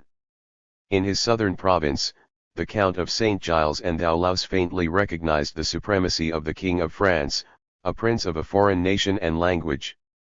At the head of 100,000 men, he declared that he was the soldier and servant of Christ alone, and that the Greek might be satisfied with an equal treaty of alliance and friendship. His obstinate resistance enhanced the value and the price of his submission, and he shone, says the Princess N, among the barbarians, as the sun amidst the stars of heaven. His disgust of the noise and insolence of the French, his suspicions of the designs of Bohemond, the emperor imparted to his faithful Raymond, and that aged statesman might clearly discern, that however false in friendship, he was sincere in his enmity. 69 The spirit of chivalry was last subdued in the person of Tancred, and none could deem themselves dishonored by the imitation of that gallant knight. He disdained the gold and flattery of the Greek monarch, assaulted in his presence an insolent patrician, escaped to Asia in the habit of a private soldier, and yielded with a sigh to the authority of Bohemond, and the interest of the Christian cause. The best and most ostensible reason was the impossibility of passing the sea and accomplishing their vow, without the license and the vessels of Alexius, but they cherished a secret hope, that as soon as they trod the continent of Asia, their swords would obliterate their shame, and dissolve the engagement, which on his side might not be very faithfully performed. The ceremony of their homage was grateful to a people who had long since considered pride as the substitute of power. High on his throne, the emperor sat mute and immovable, his majesty was adored by the Latin princes, and they submitted to kiss either his feet or his knees, an indignity which their own writers are ashamed to confess and unable to deny. 70. Private or public interests suppressed the murmurs of the dukes and counts, but a French baron, he is supposed to be Robert of Paris 71, presumed to ascend the throne, and to place himself by the side of Alexius. The sage reproof of Baldwin provoked him to exclaim, in his barbarous idiom, "Who is this rustic, that keeps his seat, while so many valiant captains are standing round him?" The emperor maintained his silence, dissembled his indignation, and questioned his interpreter concerning the meaning of the words, which he partly suspected from the universal language of gesture and countenance. Before the departure of the pilgrims, he endeavored to learn the name and condition of the audacious baron. "I am a Frenchman," replied Robert, "of the purest and most ancient nobility of my country. All that I know is, that there is a church in my neighborhood, 72 the resort of those who are desirous of approving their valor in single combat. Till an enemy appears, they address their prayers to God and his saints. That church I have frequently visited. But never have I found an antagonist who dared to accept my defiance." Alexius dismissed the challenger with some prudent advice for his conduct in the Turkish warfare, and history repeats with pleasure this lively example of the manners of his age and country. The conquest of Asia was undertaken and achieved by Alexander, with 35,000 Macedonians and Greeks, 73, and his best hope was in the strength and discipline of his phalanx of infantry. The principal force of the Crusaders consisted in their cavalry, and when that force was mustered in the plains of Bithynia, the knights and their martial attendants on horseback amounted to 100,000 fighting men, completely armed with the helmet and coat of mail. The value of these soldiers deserved a strict and authentic account, and the flower of European chivalry might furnish, in a first effort, this formidable body of heavy horse. A part of the infantry might be enrolled for the service of scouts, pioneers, and archers, but the promiscuous crowd were lost in their own disorder, and we depend not on the eyes and knowledge, but on the belief and fancy, of a chaplain of Count Baldwin, 74 in the estimate of 600,000 pilgrims able to bear arms, besides the priests and monks, the women and children of the Latin camp. The reader starts, and before he is recovered from his surprise, I shall add, on the same testimony, that if all who took the cross had accomplished their vow, above 6 millions would have migrated from Europe to Asia. Under this oppression of faith, I derive some relief from a more sagacious and thinking writer, 75, who, after the same review of the cavalry, accuses the credulity of the priest of Chartres, and even doubts whether the Cisalpine regions, in the geography of a Frenchman, were sufficient to produce and pour forth such incredible multitudes. The coolest scepticism will remember, that of these religious volunteers great numbers never beheld Constantinople and Nice.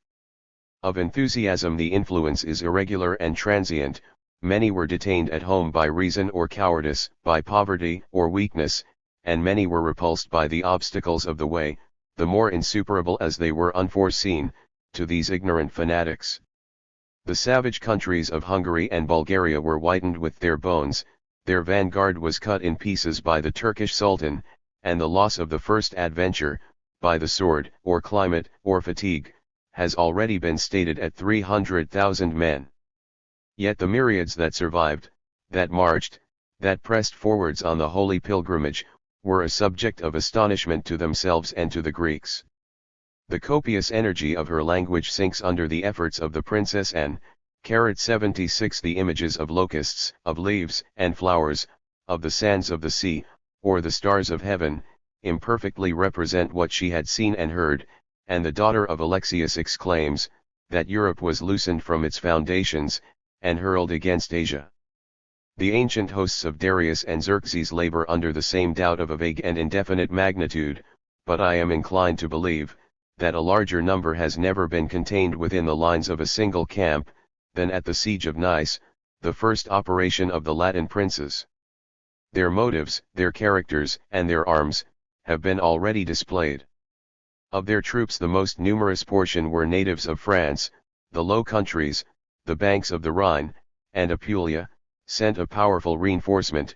Some bands of adventurers were drawn from Spain, Lombardy, and England, 77, and from the distant bogs and mountains of Ireland or Scotland. 78 issued some naked and savage fanatics, ferocious at home but unwarlike abroad. Had not superstition condemned the sacrilegious prudence of depriving the poorest or weakest Christian of the merit of the pilgrimage, the useless crowd, with mouths but without hands, might have been stationed in the Greek Empire, till their companions had opened and secured the way of the Lord. A small remnant of the pilgrims, who passed the Bosphorus, was permitted to visit the Holy Sepulchre. Their northern constitution was scorched by the rays, and infected by the vapors, of a Syrian sun. They consumed, with heedless prodigality, their stores of water and provision, their numbers exhausted the inland country, the sea was remote, the Greeks were unfriendly, and the Christians of every sect fled before the voracious and cruel rapine of their brethren. In the dire necessity of famine, they sometimes roasted and devoured the flesh of their infant or adult captives. Among the Turks and Saracens, the idolaters of Europe were rendered more odious by the name and reputation of cannibals.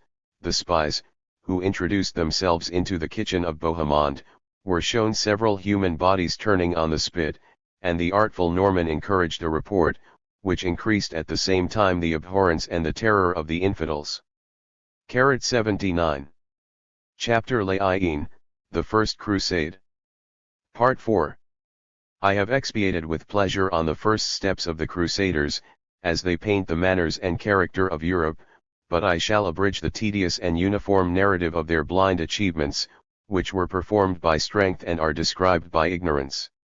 From their first station in the neighborhood of Nicomedia, they advanced in successive divisions, passed the contracted limit of the Greek Empire, opened a road through the hills, and commenced, by the siege of his capital, their pious warfare against the Turkish Sultan. His kingdom of Rome extended from the Hellespont to the confines of Syria, and barred the pilgrimage of Jerusalem. His name was Kilij-Arslan, or Solomon, 80 of the race of Seljuk, and son of the first conqueror, and in the defense of a land which the Turks considered as their own, he deserved the praise of his enemies, by whom alone he is known to posterity.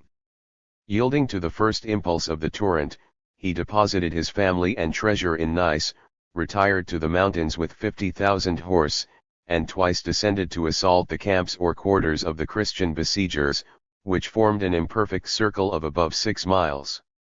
The lofty and solid walls of Nice were covered by a deep ditch, and flanked by 370 towers, and on the verge of Christendom, the Moslems were trained in arms, and inflamed by religion. Before the city, the French princes occupied their stations, and prosecuted their attacks without correspondence or subordination. Emulation prompted their valor, but their valor was sullied by cruelty, and their emulation degenerated into envy and civil discord. In the siege of Nice, the arts and engines of antiquity were employed by the Latins, the mine and the battering ram, the tortoise, and the belfry or movable turret, artificial fire and the catapult and ballast, the sling, and the crossbow for the casting of stones and darts. 81 In the space of 7 weeks much labor and blood were expended, and some progress, especially by Count Raymond, was made on the side of the besiegers. But the Turks could protract their resistance and secure their escape, as long as they were masters of the lake 82 Ascanius, which stretches several miles to the westward of the city. The means of conquest were supplied by the prudence and industry of Alexius. A great number of boats was transported on sledges from the sea to the lake. They were filled with the most dexterous of his archers. The flight of the Sultana was intercepted. Nice was invested by land and water, and a Greek emissary persuaded the inhabitants to accept his master's protection, and to save themselves, by a timely surrender, from the rage of the savages of Europe. In the moment of victory, or at least of hope, the Crusaders, thirsting for blood and plunder, were awed by the imperial banner that streamed from the citadel. And Alexius guarded with jealous vigilance this important conquest.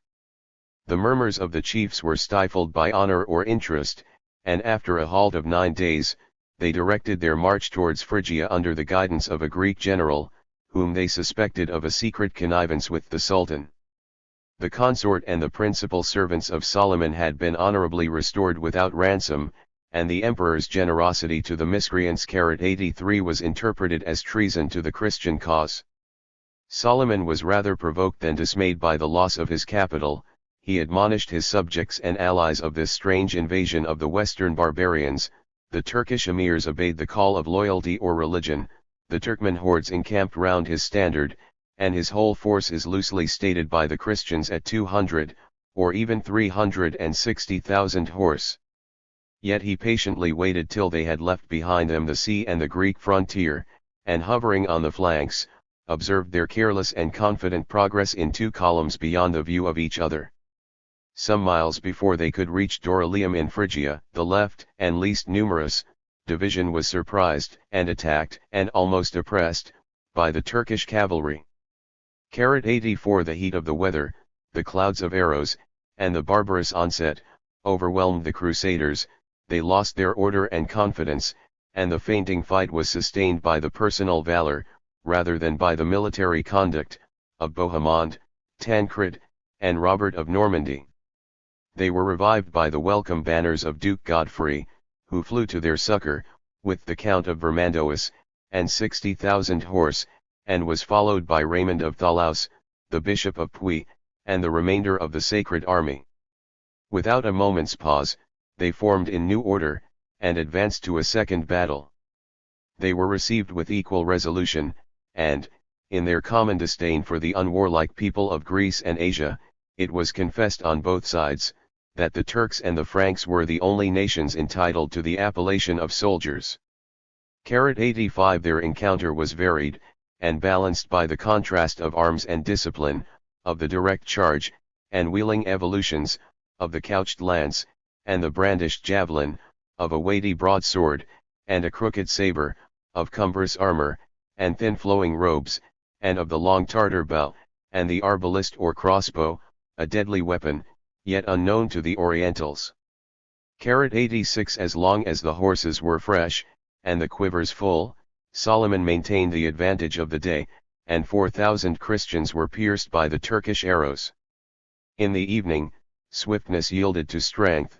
On either side, the numbers were equal or at least as great as any ground could hold, or any generals could manage, but in turning the hills, the last division of Raymond and his provincials was led, perhaps without design, on the rear of an exhausted enemy, and the long contest was determined.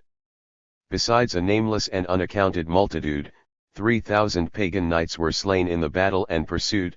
The camp of Solomon was pillaged, and in the variety of precious spoil, the curiosity of the Latins was amused with foreign arms and apparel, and the new aspect of dromedaries and camels. The importance of the victory was proved by the hasty retreat of the Sultan. Reserving 10,000 guards of the relics of his army, Solomon evacuated the kingdom of Rome, and hastened to implore the aid, and kindle the resentment, of his eastern brethren. In a march of 500 miles, the Crusaders traversed the Lesser Asia, through a wasted land and deserted towns, without finding either a friend or an enemy. The geographer 87 may trace the position of Dorylaeum, Antioch of Pisidia, Iconium, Archelaus, and Germanicia, and may compare those classic appellations with the modern names of Eskishir the Old City, Akshur the White City, Cogna, Erkli, and Marash. As the pilgrims passed over a desert, where a draught of water is exchanged for silver, they were tormented by intolerable thirst, and on the banks of the first rivulet, their haste and intemperance were still more pernicious to the disorderly throng. They climbed with toil and danger the steep and slippery sides of Mount Taurus. Many of the soldiers cast away their arms to secure their footsteps, and had not terror preceded their van, the long and trembling file might have been driven down the precipice by a handful of resolute enemies. Two of their most respectable chiefs, the Duke of Lorraine and the Count of Thalaus, were carried in litters. Raymond was raised, as it is said by miracle, from a hopeless malady, and Godfrey had been torn by a bear, as he pursued that rough and perilous chase in the mountains of Pisidia. To improve the general consternation, the cousin of Bohemond and the brother of Godfrey were detached from the main army with their respective squadrons of 5, and of 700 knights. They overran in a rapid career the hills and sea coast of Cilicia. From Cogna to the Syrian gates, the Norman standard was first planted on the walls of Tarsus and Malmistra, but the proud injustice of Baldwin at length provoked the patient and generous Italian, and they turned their consecrated swords against each other in a private and profane quarrel. Honor was the motive, and fame the reward, of Tancred, but fortune smiled on the more selfish enterprise of his rival. 88 He was called to the assistance of a Greek or Armenian tyrant, who had been suffered under the Turkish yoke to reign over the Christians of Edessa. Baldwin accepted the character of his son and champion, but no sooner was he introduced into the city, than he inflamed the people to the massacre of his father, occupied the throne and treasure, extended his conquests over the hills of Armenia and the plain of Mesopotamia, and founded the first principality of the Franks or Latins, which subsisted 54 years beyond the Euphrates. 89. Before the Franks could enter Syria, the summer, and even the autumn, were completely wasted. The siege of Antioch, or the separation and repose of the army during the winter season, was strongly debated in their council. The love of arms and the Holy Sepulchre urged them to advance, and reason perhaps was on the side of resolution, since every hour of delay abates the fame and force of the invader, and multiplies the resources of defensive war. The capital of Syria was protected by the river Oront, and the iron bridge, of 9 arches, derives its name from the massy gates of the 2 towers which are constructed at either end. They were opened by the sword of the Duke of Normandy. His victory gave entrance to 300,000 crusaders, an account which may allow some scope for losses and desertion, but which clearly detects much exaggeration in the review of Nice. In the description of Antioch, 90 it is not easy to define a middle term between her ancient magnificence, under the successors of Alexander and Augustus, and the modern aspect of Turkish desolation. The Tetrapolis, or 4 cities, if they retain their name and position, must have left a large vacuity in a circumference of 12 miles, and that measure, as well as the number of 400 towers, are not perfectly consistent with the 5 gates, so often mentioned in the history of the siege. Yet Antioch must have still flourished as a great and populous capital. At the head of the Turkish emirs, Baghijan, a veteran chief, commanded in the place. His garrison was composed of 6 or 7,000 horse, and 15 or 20,000 foot. 100,000 Moslems are said to have fallen by the sword, and their numbers were probably inferior to the Greeks, Armenians, and Syrians, who had been no more than 14 years the slaves of the house of Seljuk. From the remains of a solid and stately wall, it appears to have arisen to the height of 60 feet in the valleys, and wherever less art and labor had been applied, the ground was supposed to be defended by the river, the morass, and the mountains. Notwithstanding these fortifications, the city had been repeatedly taken by the Persians, the Arabs, the Greeks, and the Turks. So large a circuit must have yielded many pervious points of attack, and in a siege that was formed about the middle of October, the vigor of the execution could alone justify the boldness of the attempt. Whatever strength and valor could perform in the field was abundantly discharged by the champions of the cross, in the frequent occasions of sallies, of forage, of the attack and defense of convoys. They were often victorious, and we can only complain that their exploits are sometimes enlarged beyond the scale of probability and truth. The sword of Godfrey 91 divided a Turk from the shoulder to the haunch, and 1/2 of the infidel fell to the ground, while the other was transported by his horse to the city gate.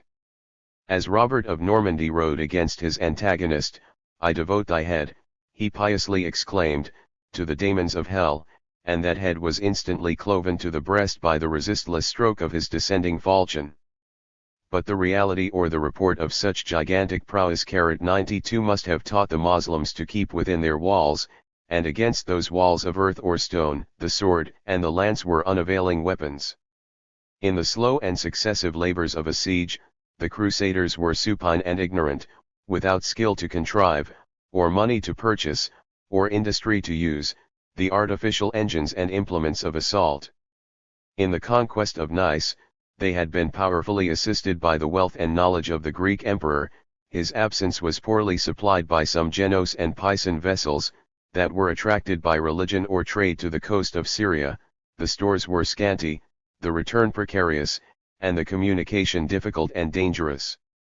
Indolence or weakness had prevented the Franks from investing the entire circuit, and the perpetual freedom of 2 gates relieved the wants and recruited the garrison of the city. At the end of 7 months, after the ruin of their cavalry, and an enormous loss by famine, desertion, and fatigue, the progress of the Crusaders was imperceptible, and their success remote, if the Latin Ulysses, the artful and ambitious Bohemond, had not employed the arms of cunning and deceit. The Christians of Antioch were numerous and discontented. Phirouz, a Syrian renegado, had acquired the favor of the emir and the command of 3 towers, and the merit of his repentance disguised to the Latins, and perhaps to himself, the foul design of perfidy and treason. A secret correspondence, for their mutual interest, was soon established between Phirouz and the Prince of Tarento, and Bohemond declared in the council of the chiefs, that he could deliver the city into their hands. But he claimed the sovereignty of Antioch as the reward of his service, and the proposal, which had been rejected by the envy, was at length extorted from the distress of his equals. The nocturnal surprise was executed by the French and Norman princes, who ascended in person the scaling ladders that were thrown from the walls. Their new proselyte, after the murder of his too scrupulous brother, embraced and introduced the servants of Christ. The army rushed through the gates, and the Moslems soon found, that although mercy was hopeless, resistance was impotent. But the citadel still refused to surrender, and the victims themselves were speedily encompassed and besieged by the innumerable forces of Kerbogah, Prince of Mosul, who, with 28 Turkish emirs, advanced to the deliverance of Antioch. 25 days the Christians spent on the verge of destruction, and the proud lieutenant of the Caliph and the Sultan left them only the choice of servitude or death. 93 In this extremity they collected the relics of their strength, sallied from the town, and in a single memorable day, annihilated or dispersed the host of Turks and Arabians, which they might safely report to have consisted of 600,000 men. 94 Their supernatural allies I shall proceed to consider.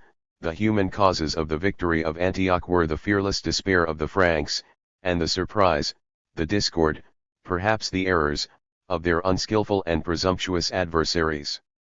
The battle is described with as much disorder as it was fought, but we may observe the tent of Kerbogah, a movable and spacious palace, enriched with the luxury of Asia, and capable of holding above 2,000 persons.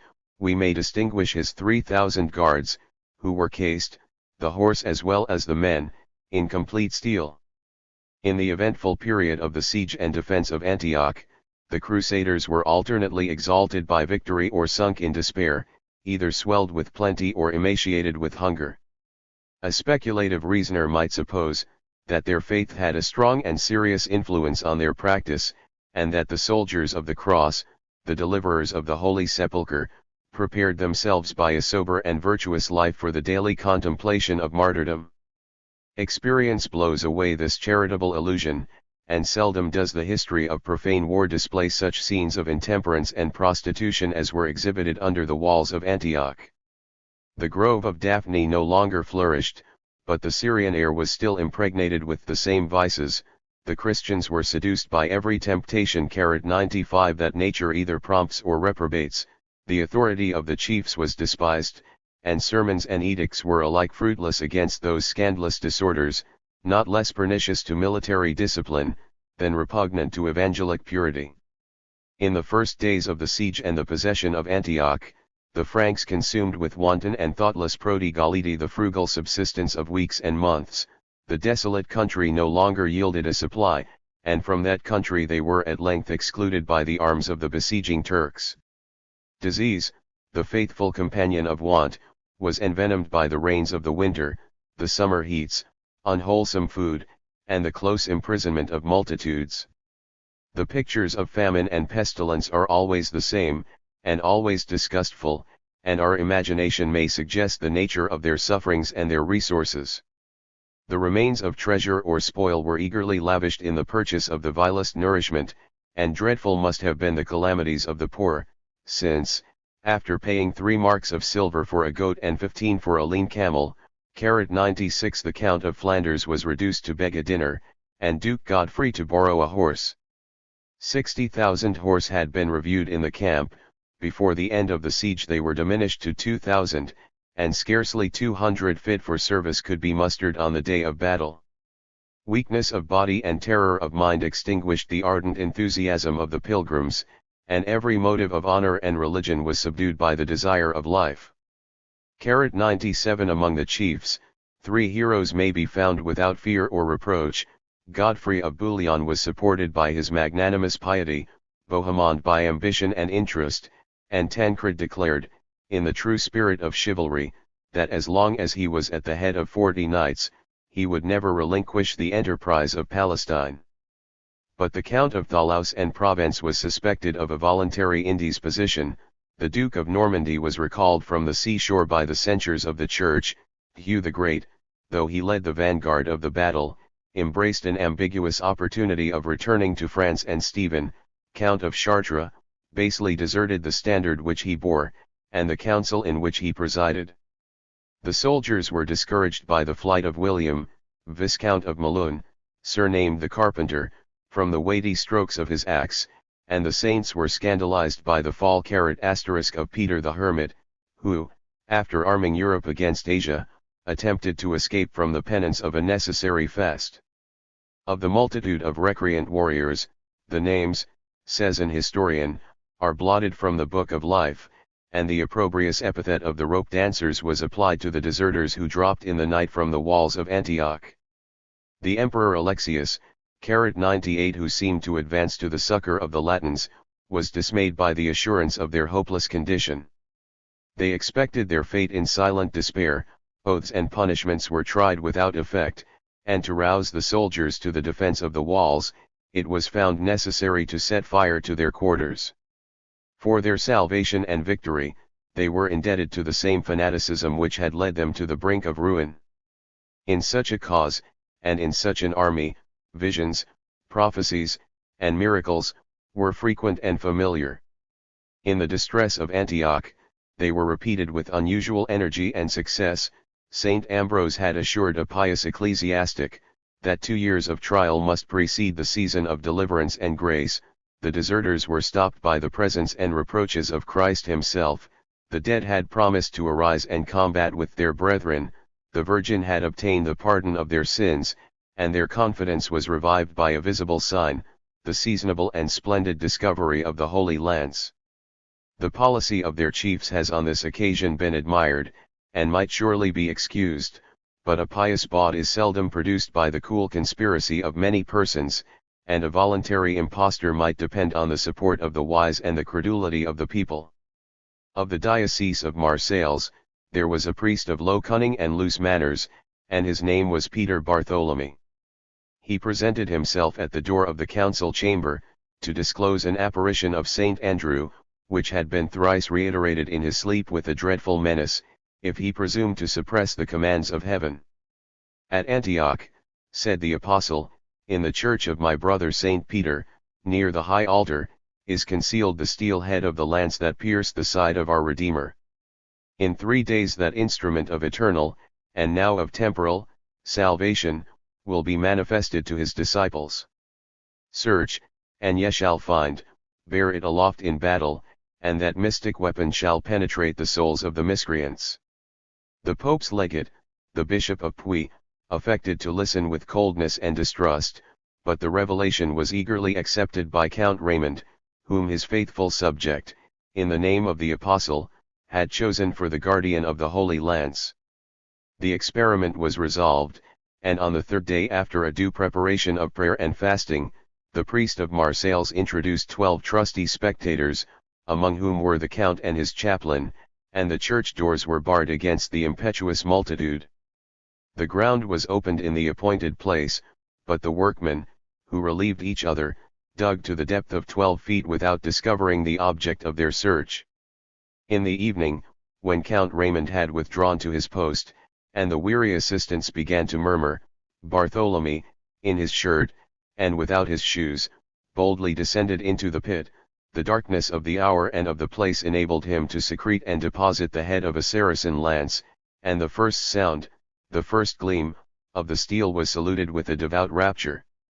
The Holy Lance was drawn from its recess, wrapped in a veil of silk and gold, and exposed to the veneration of the Crusaders, their anxious suspense burst forth in a general shout of joy and hope, and the desponding troops were again inflamed with the enthusiasm of valor.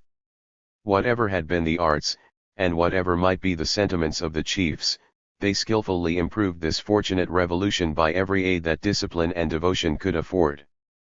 The soldiers were dismissed to their quarters with an injunction to fortify their minds and bodies for the approaching conflict, freely to bestow their last pittance on themselves and their horses, and to expect with the dawn of day the signal of victory.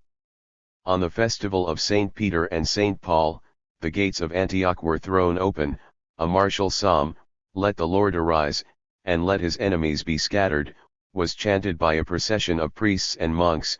The battle array was marshaled in 12 divisions, in honor of the 12 apostles, and the Holy Lance, in the absence of Raymond, was intrusted to the hands of his chaplain. The influence of his relic or trophy, was felt by the servants, and perhaps by the enemies, of Christ, 99, and its potent energy was heightened by an accident, a stratagem, or a rumor, of a miraculous complexion. 3 knights, in white garments and resplendent arms, either issued, or seemed to issue, from the hills. The voice of Adhemar, the Pope's legate, proclaimed them as the martyrs Saint George, Saint Theodore, and Saint Maurice. The tumult of battle allowed no time for doubt or scrutiny, and the welcome apparition dazzled the eyes or the imagination of a fanatic army. In the season of danger and triumph, the revelation of Bartholomew of Marseilles was unanimously asserted, but as soon as the temporary service was accomplished, the personal dignity and liberal arms which the Count of Thalaus derived from the custody of the Holy Lance, provoked the envy, and awakened the reason, of his rivals. A Norman clerk presumed to sift, with a philosophic spirit, the truth of the legend, the circumstances of the discovery, and the character of the prophet, and the pious Bohemond ascribed their deliverance to the merits and intercession of Christ alone. For a while, the provincials defended their national palladium with clamors and arms, and new visions condemned to death and hell the profane sceptics who presumed to scrutinize the truth and merit of the discovery. The prevalence of incredulity compelled the author to submit his life and veracity to the judgment of God. A pile of dry faggots, 4 feet high and 14 long, was erected in the midst of the camp. The flames burnt fiercely to the elevation of 30 cubits, and a narrow path of 12 inches was left for the perilous trial. The unfortunate priest of Marseilles traversed the fire with dexterity and speed, but the thighs and belly were scorched by the intense heat. He expired the next day. And the logic of believing minds will pay some regard to his dying protestations of innocence and truth. Some efforts were made by the provincials to substitute a cross, a ring, or a tabernacle, in the place of the Holy Lance, which soon vanished in contempt and oblivion. 100 Yet the revelation of Antioch is gravely asserted by succeeding historians, and such is the progress of credulity, that miracles most doubtful on the spot, and at the moment, will be received with implicit faith at a convenient distance of time and space. The prudence or fortune of the Franks had delayed their invasion till the decline of the Turkish Empire. 101 Under the manly government of the 3 first sultans, the kingdoms of Asia were united in peace and justice, and the innumerable armies which they led in person were equal in courage, and superior in discipline, to the barbarians of the West. But at the time of the Crusade, the inheritance of Malek Shah was disputed by his 4 sons. Their private ambition was insensible of the public danger, and, in the vicissitudes of their fortune, the royal vassals were ignorant, or regardless, of the true object of their allegiance. The 28 emirs who marched with the standard or kurboga were his rivals or enemies. Their hasty levies were drawn from the towns and tents of Mesopotamia and Syria, and the Turkish veterans were employed or consumed in the civil wars beyond the Tigris. The Caliph of Egypt embraced this opportunity of weakness and discord to recover his ancient possessions, and his Sultan Afdal besieged Jerusalem and Tyre, expelled the children of Ortok, and restored in Palestine the civil and ecclesiastical authority of the Fatimites. 102 They heard with astonishment of the vast armies of Christians that had passed from Europe to Asia, and rejoiced in the sieges and battles which broke the power of the Turks, the adversaries of their sect and monarchy. But the same Christians were the enemies of the prophet, and from the overthrow of Nice and Antioch, the motive of their enterprise, which was gradually understood, would urge them forwards to the banks of the Jordan, or perhaps of the Nile. An intercourse of epistles and embassies, which rose and fell with the events of war, was maintained between the throne of Cairo and the camp of the Latins, and their adverse pride was the result of ignorance and enthusiasm. The ministers of Egypt declared in a haughty, or insinuated in a milder, tone, that their sovereign, the true and lawful commander of the faithful, had rescued Jerusalem from the Turkish yoke, and that the pilgrims, if they would divide their numbers, and lay aside their arms, should find a safe and hospitable reception at the sepulchre of Jesus. In the belief of their lost condition, the Caliph mistily despised their arms and imprisoned their deputies. The conquest and victory of Antioch prompted him to solicit those formidable champions with gifts of horses and silk robes, of vases, and purses of gold and silver, and in his estimate of their merit or power, the first place was assigned to Bohemond, and the second to Godfrey. In either fortune, the answer of the Crusaders was firm and uniform. They disdained to inquire into the private claims or possessions of the followers of Mahomet, whatsoever was his name or nation. The usurper of Jerusalem was their enemy, and instead of prescribing the mode and terms of their pilgrimage, it was only by a timely surrender of the city and province, their sacred right, that he could deserve their alliance, or deprecate their impending and irresistible attack. 103. Yet this attack, when they were within the view and reach of their glorious prize, was suspended above 10 months after the defeat of Kerboga. The zeal and courage of the Crusaders were chilled in the moment of victory, and instead of marching to improve the consternation, they hastily dispersed to enjoy the luxury of Syria. The causes of this strange delay may be found in the want of strength and subordination. In the painful and various service of Antioch, the cavalry was annihilated. Many thousands of every rank had been lost by famine, sickness, and desertion. The same abuse of plenty had been productive of a third famine, and the alternative of intemperance and distress had generated a pestilence, which swept away above 50,000 of the pilgrims. Few were able to command, and none were willing to obey. The domestic feuds, which had been stifled by common fear, were again renewed in acts, or at least in sentiments, of hostility. The fortune of Baldwin and Bohemond excited the envy of their companions. The bravest knights were enlisted for the defense of their new principalities, and Count Raymond exhausted his troops and treasures in an idle expedition into the heart of Syria. The winter was consumed in discord and disorder. A sense of honor and religion was rekindled in the spring, and the private soldiers, less susceptible of ambition and jealousy, awakened with angry clamors the indolence of their chiefs. In the month of May, the relics of this mighty host proceeded from Antioch to Laodicea, about 40,000 Latins, of whom no more than 1,500 horse, and 20,000 foot, were capable of immediate service. Their easy march was continued between Mount Libanus and the seashore.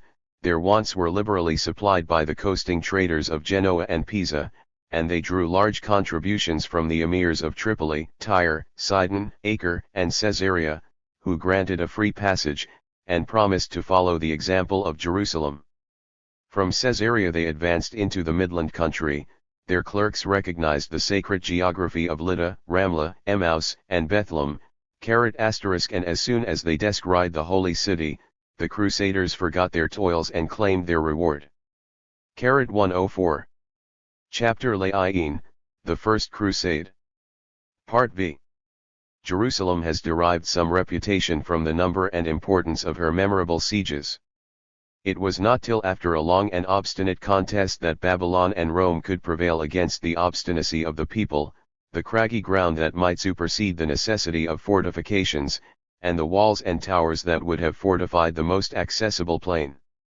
105. These obstacles were diminished in the age of the Crusades. The bulwarks had been completely destroyed and imperfectly restored. The Jews, their nation and worship, were forever banished, but nature is less changeable than man, and the site of Jerusalem, though somewhat softened and somewhat removed, was still strong against the assaults of an enemy. By the experience of a recent siege, and a 3 years' possession, the Saracens of Egypt had been taught to discern, and in some degree to remedy, the defects of a place, which religion as well as honor forbade them to resign. Aladdin, or Iftikhar, the caliph's lieutenant, was entrusted with the defense. His policy strove to restrain the native Christians by the dread of their own ruin and that of the Holy Sepulchre, to animate the Moslems by the assurance of temporal and eternal rewards. His garrison is said to have consisted of 40,000 Turks and Arabians, and if he could muster 20,000 of the inhabitants, it must be confessed that the besieged were more numerous than the besieging army. 106 had the diminished strength and numbers of the Latins allowed them to grasp the whole circumference of 4,000 yards, about 2 English miles and a half. 107, to what useful purpose should they have descended into the valley of Ben Hinnom and torrent of Cedron, 108, or approach the precipices of the south and east, from whence they had nothing either to hope or fear? Their siege was more reasonably directed against the northern and western sides of the city.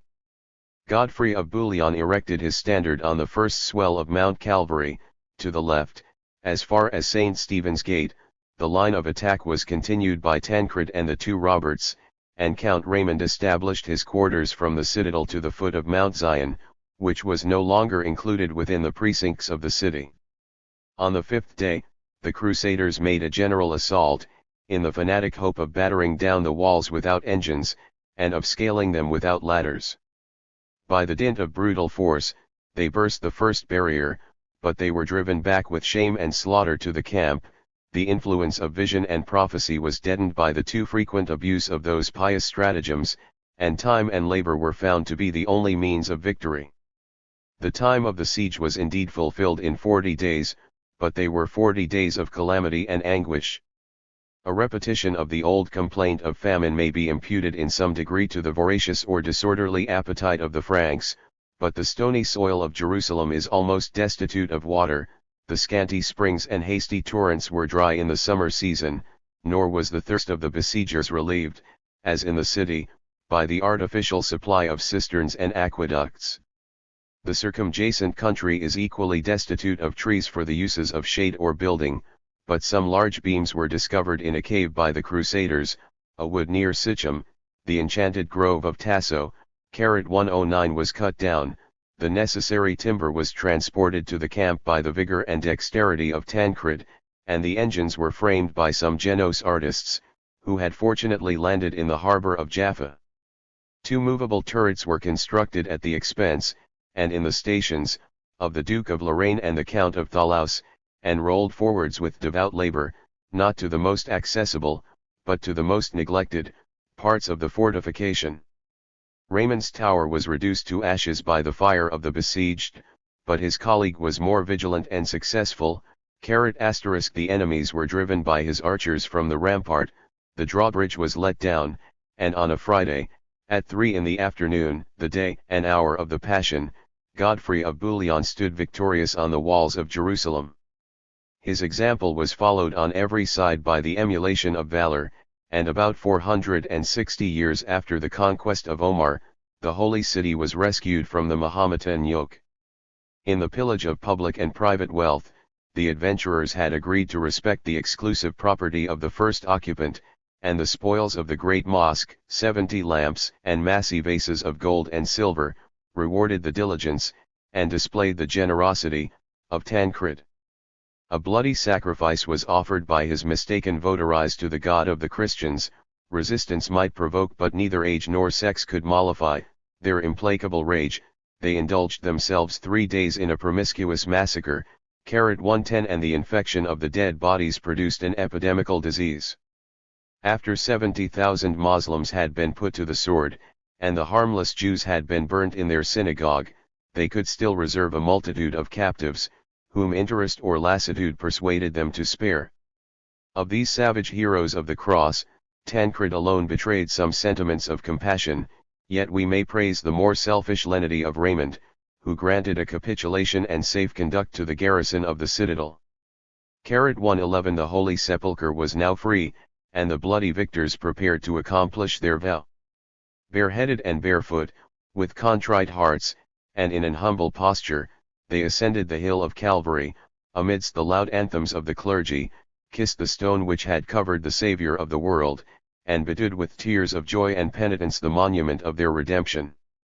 This union of the fiercest and most tender passions has been variously considered by two philosophers, by the one, 112 as easy and natural, by the other, 113 as absurd and incredible. Perhaps it is too rigorously applied to the same persons and the same hour.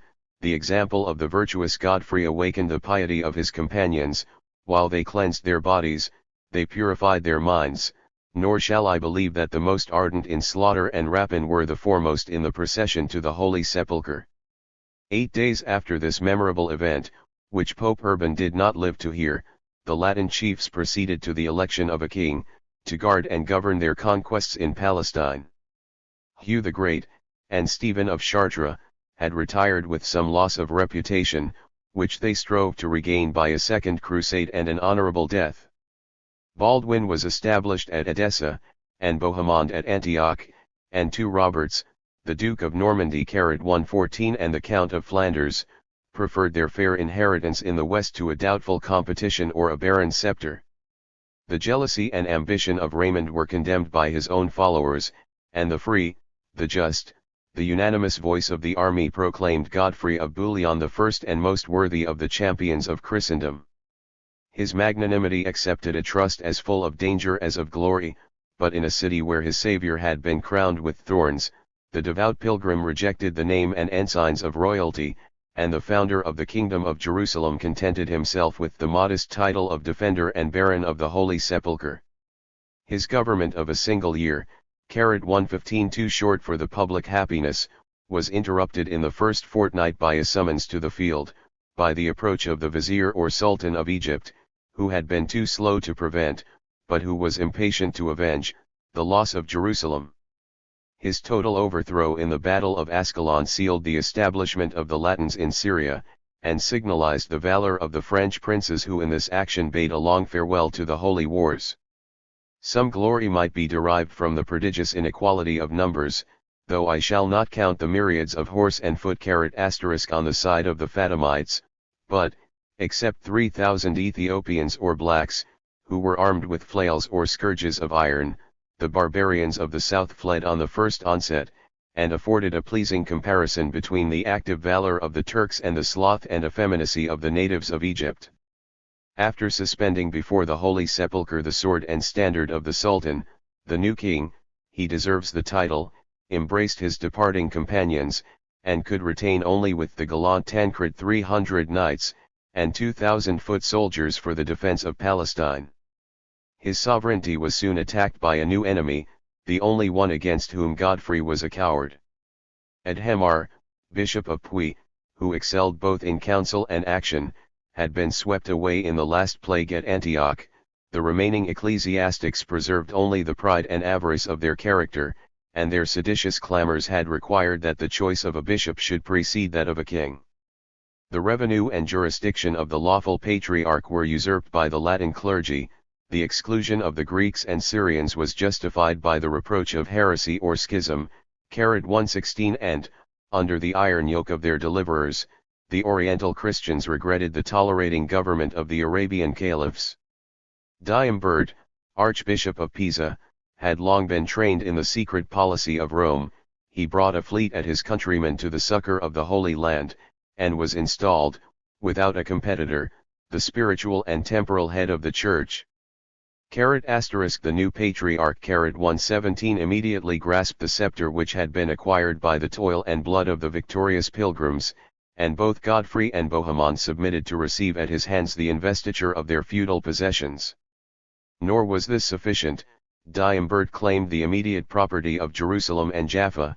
Instead of a firm and generous refusal, the hero negotiated with the priest. A quarter of either city was ceded to the Church, and the modest bishop was satisfied with an eventual reversion of the rest, on the death of Godfrey without children, or on the future acquisition of a new seat at Cairo or Damascus.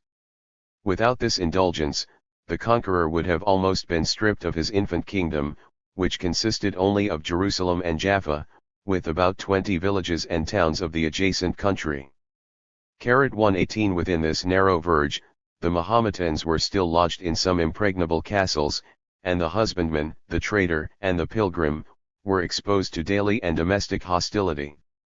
By the arms of Godfrey himself, and of the two Baldwins, his brother and cousin, who succeeded to the throne, the Latins breathed with more ease and safety, and at length they equalled, in the extent of their dominions, though not in the millions of their subjects, the ancient princes of Judah and Israel.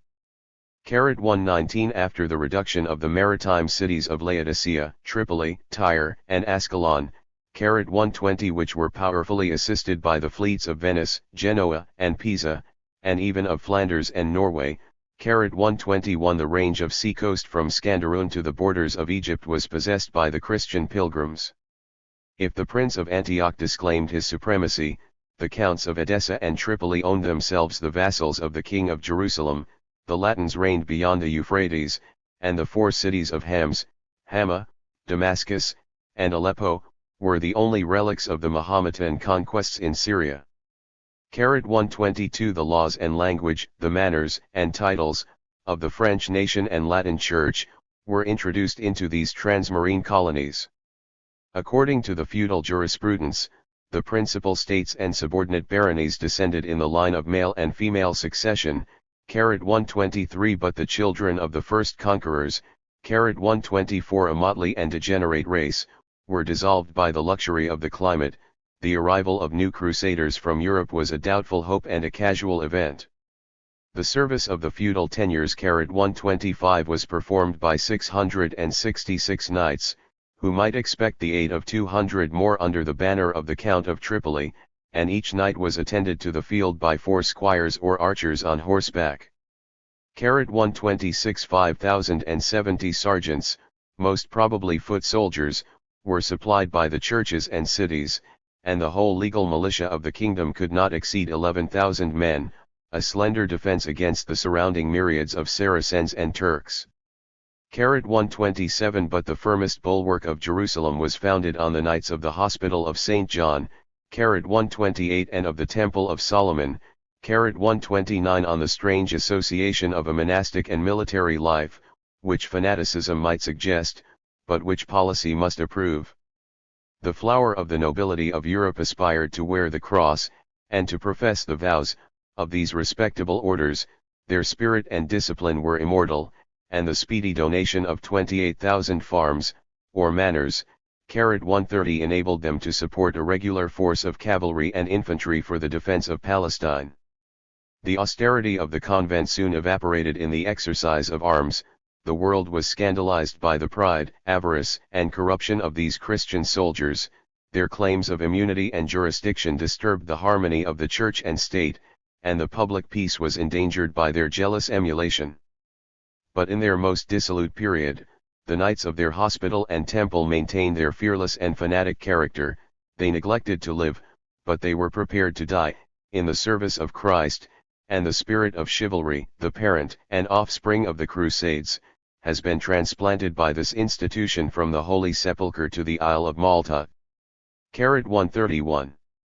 The spirit of freedom, which pervades the feudal institutions, was felt in its strongest energy by the volunteers of the cross, who elected for their chief the most deserving of his peers. Amidst the slaves of Asia, unconscious of the lesson or example, a model of political liberty was introduced, and the laws of the French kingdom are derived from the purest source of equality and justice. Of such laws, the first and indispensable condition is the assent of those whose obedience they require, and for whose benefit they are designed. No sooner had Godfrey of Bouillon accepted the office of supreme magistrate, than he solicited the public and private advice of the Latin pilgrims, who were the best skilled in the statutes and customs of Europe. From these materials, with the counsel and approbation of the patriarch and barons, of the clergy and laity, Godfrey composed the Assis of Jerusalem, 132, a precious monument of feudal jurisprudence. The new code, attested by the seals of the king, the patriarch, and the Viscount of Jerusalem, was deposited in the Holy Sepulchre, enriched with the improvements of succeeding times, and respectfully consulted as often as any doubtful question arose in the tribunals of Palestine. With the kingdom and city all was lost, 133 The fragments of the written law were preserved by jealous tradition. 134 And variable practice till the middle of the 13th century, the code was restored by the pen of John D. Iblan, Count of Jaffa, one of the principal feudatories.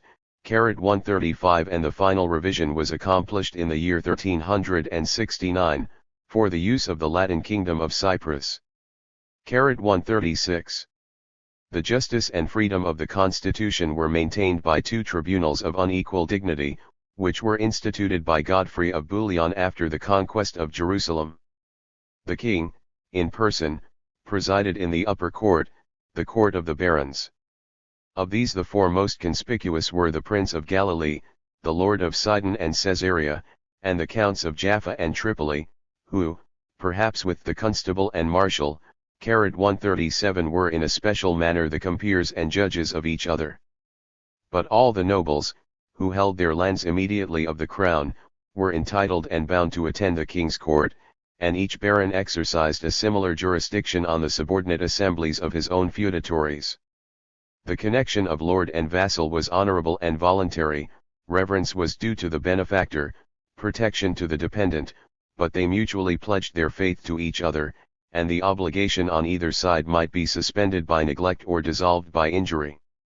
The cognizance of marriages and testaments was blended with religion, and usurped by the clergy, but the civil and criminal causes of the nobles, the inheritance and tenure of their fiefs, formed the proper occupation of the Supreme Court.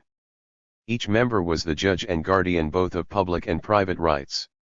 It was his duty to assert with his tongue and sword the lawful claims of the lord, but if an unjust superior presumed to violate the freedom or property of a vassal, the confederate peers stood forth to maintain his quarrel by word and deed. They boldly affirmed his innocence and his wrongs, demanded the restitution of his liberty or his lands, suspended, after a fruitless demand, their own service, rescued their brother from prison, and employed every weapon in his defense, without offering direct violence to the person of their lord, which was ever sacred in their eyes. 138 In their pleadings, replies, and rejoinders, the advocates of the court were subtle and copious, but the use of argument and evidence was often superseded by judicial combat, and the Assis of Jerusalem admits in many cases this barbarous institution, which has been slowly abolished by the laws and manners of Europe. The trial by battle was established in all criminal cases which affected the life, or limb, or honor, of any person, and in all civil transactions, of or above the value of 1 mark of silver. It appears that in criminal cases the combat was the privilege of the accuser, who, except in a charge of treason, avenged his personal injury, or the death of those persons whom he had a right to represent, but wherever, from the nature of the charge, testimony could be obtained, it was necessary for him to produce witnesses of the fact. In civil cases, the combat was not allowed as the means of establishing the claim of the demandant, but he was obliged to produce witnesses who had, or assumed to have, knowledge of the fact. The combat was then the privilege of the defendant, because he charged the witness with an attempt by perjury to take away his right. He came therefore to be in the same situation as the appellant in criminal cases. It was not then as a mode of proof that the combat was received, nor as making negative evidence, according to the supposition of Montesquieu, 139, but in every case the right to offer battle was founded on the right to pursue by arms the redress of an injury, and the judicial combat was fought on the same principle, and with the same spirit, as a private duel. Champions were only allowed to women, and to men maimed or past the age of 60.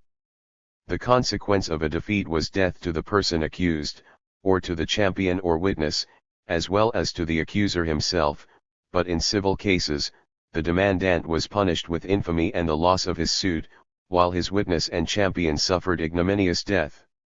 In many cases it was in the option of the judge to award or to refuse the combat, but two are specified, in which it was the inevitable result of the challenge, if a faithful vassal gave the lie to his compeer, who unjustly claimed any portion of their lord's demesnes, or if an unsuccessful suitor presumed to impeach the judgment and veracity of the court. He might impeach them, but the terms were severe and perilous. In the same day he successively fought all the members of the tribunal, even those who had been absent, a single defeat was followed by death and infamy, and where none could hope for victory, it is highly probable that none would adventure the trial. In the Assis of Jerusalem, the legal subtlety of the Count of Jaffa is more laudably employed to elude, than to facilitate, the judicial combat, which he derives from a principle of honor rather than of superstition. 140. Among the causes which enfranchised the plebeians from the yoke of feudal tyranny, the institution of cities and corporations is one of the most powerful, and if those of Palestine are coeval with the First Crusade, they may be ranked with the most ancient of the Latin world. Many of the pilgrims had escaped from their lords under the banner of the cross, and it was the policy of the French princes to tempt their stay by the assurance of the rights and privileges of freemen. It is expressly declared in the Assis of Jerusalem, that after instituting, for his knights and barons, the court of peers, in which he presided himself, Godfrey of Bouillon established a second tribunal, in which his person was represented by his viscount. The jurisdiction of this inferior court extended over the burgesses of the kingdom, and it was composed of a select number of the most discreet and worthy citizens, who were sworn to judge, according to the laws of the actions and fortunes of their equals. 141. In the conquest and settlement of new cities, the example of Jerusalem was imitated by the kings and their great vassals, and above 30 similar corporations were founded before the loss of the Holy Land. Another class of subjects, the Syrians, 142 or Oriental Christians, were oppressed by the zeal of the clergy, and protected by the toleration of the state. Godfrey listened to their reasonable prayer, that they might be judged by their own national laws. A third court was instituted for their use, of limited and domestic jurisdiction. The sworn members were Syrians, in blood, language, and religion, but the office of the president, in Arabic, of the Rais, was sometimes exercised by the viscount of the city. At an immeasurable distance below the nobles, the burgesses, and the strangers, the Assis of Jerusalem condescends to mention the villeins and slaves, the peasants of the land and the captives of war, who were almost equally considered as the objects of property. The relief or protection of these unhappy men was not esteemed worthy of the care of the legislator, but he diligently provides for the recovery, though not indeed for the punishment, of the fugitives. Like hounds, or hawks, who had strayed from the lawful owner, they might be lost and claimed. The slave and falcon were of the same value, but 3 slaves, or 12 oxen, were accumulated to equal the price of the war horse, and a sum of 300 pieces of gold was fixed, in the age of chivalry, as the equivalent of the more noble animal. 143. Underscore underscore underscore underscore underscore underscore underscore underscore underscore underscore underscore underscore underscore underscore underscore. Volume 6. Chapter Licks the Crusades. Part I. Preservation of the Greek Empire. Numbers, Passage, and Event, of the Second and Third Crusades. Saint Bernard. Reign of Saladin in Egypt and Syria. His conquest of Jerusalem. Naval Crusades. Richard I of England. Pope Innocent III, and the Fourth and Fifth Crusades. The Emperor Frederick II. Louis IX of France, and the 2 last Crusades. Expulsion of the Latins or Franks by the Mamelukes. In a style less grave than that of history, I should perhaps compare the Emperor Alexius I to the jackal, who is said to follow the steps, and to devour the leavings, of the lion. Whatever had been his fears and toils in the passage of the First Crusade, they were amply recompensed by the subsequent benefits which he derived from the exploits of the Franks. His dexterity and vigilance secured their first conquest of Nice, and from this threatening station the Turks were compelled to evacuate the neighborhood of Constantinople. While the Crusaders, with blind valor, advanced into the midland countries of Asia, the crafty Greek improved the favorable occasion when the emirs of the sea coast were recalled to the standard of the Sultan. The Turks were driven from the isles of Rhodes and Chios, the cities of Ephesus and Smyrna, of Sardes, Philadelphia, and Laodicea, were restored to the empire, which Alexius enlarged from the Hellespont to the banks of the Maeander, and the rocky shores of Pamphylia. The churches resumed their splendor, the towns were rebuilt and fortified, and the desert country was peopled with colonies of Christians, who were gently removed from the more distant and dangerous frontier. In these paternal cares, we may forgive Alexius, if he forgot the deliverance of the Holy Sepulchre, but, by the Latins, he was stigmatized with the foul reproach of treason and desertion. They had sworn fidelity and obedience to his throne, but he had promised to assist their enterprise in person, or, at least, with his troops and treasures. His base retreat dissolved their obligations, and the sword, which had been the instrument of their victory, was the pledge and title of their just independence. It does not appear that the emperor attempted to revive his obsolete claims over the kingdom of Jerusalem, but the borders of Cilicia and Syria were more recent in his possession, and more accessible to his arms. The great army of the Crusaders was annihilated or dispersed. The principality of Antioch was left without a head, by the surprise and captivity of Bohemond. His ransom had oppressed him with a heavy debt, and his Norman followers were insufficient to repel the hostilities of the Greeks and Turks. In this distress, Bohemond embraced a magnanimous resolution, of leaving the defense of Antioch to his kinsman, the faithful Tancred, of arming the west against the Byzantine Empire, and of executing the design which he inherited from the lessons and example of his father Guiscard. His embarkation was clandestine, and, if we may credit a tale of the Princess Anne, he passed the hostile sea closely secreted in a coffin. 3 But his reception in France was dignified by the public applause, and his marriage with the king's daughter. His return was glorious, since the bravest spirits of the age enlisted under his veteran command, and he repassed the Adriatic at the head of 5,000 horse and 40,000 foot, assembled from the most remote climates of Europe. 4 The strength of Durazzo, and prudence of Alexius, the progress of famine and approach of winter, eluded his ambitious hopes, and the venal confederates were seduced from his standard. A treaty of peace 5 suspended the fears of the Greeks, and they were finally delivered by the death of an adversary, whom neither oaths could bind, nor dangers could appal, nor prosperity could satiate. His children succeeded to the principality of Antioch, but the boundaries were strictly defined, the homage was clearly stipulated, and the cities of Tarsus and Malmistra were restored to the Byzantine emperors. Of the coast of Anatolia, they possessed the entire circuit from Trebizond to the Syrian gates. The Seljukian dynasty of Rum 6 was separated on all sides from the sea and their Mussulman brethren. The power of the Sultan was shaken by the victories and even the defeats of the Franks, and after the loss of Nice, they removed their throne to Cognate or Iconium, an obscure and inland town above 300 miles from Constantinople. 7 Instead of trembling for their capital, the Comnenian princes waged an offensive war against the Turks, and the First Crusade prevented the fall of the declining empire. In the 12th century, 3 great emigrations marched by land from the west for the relief of Palestine.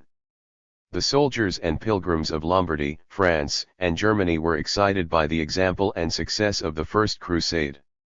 8 48 years after the deliverance of the Holy Sepulchre, the Emperor and the French King, Conrad III and Louis VII, undertook the Second Crusade to support the falling fortunes of the Latins. 9 A grand division of the Third Crusade was led by the Emperor Frederick Barbarossa, 10 who sympathized with his brothers of France and England in the common loss of Jerusalem.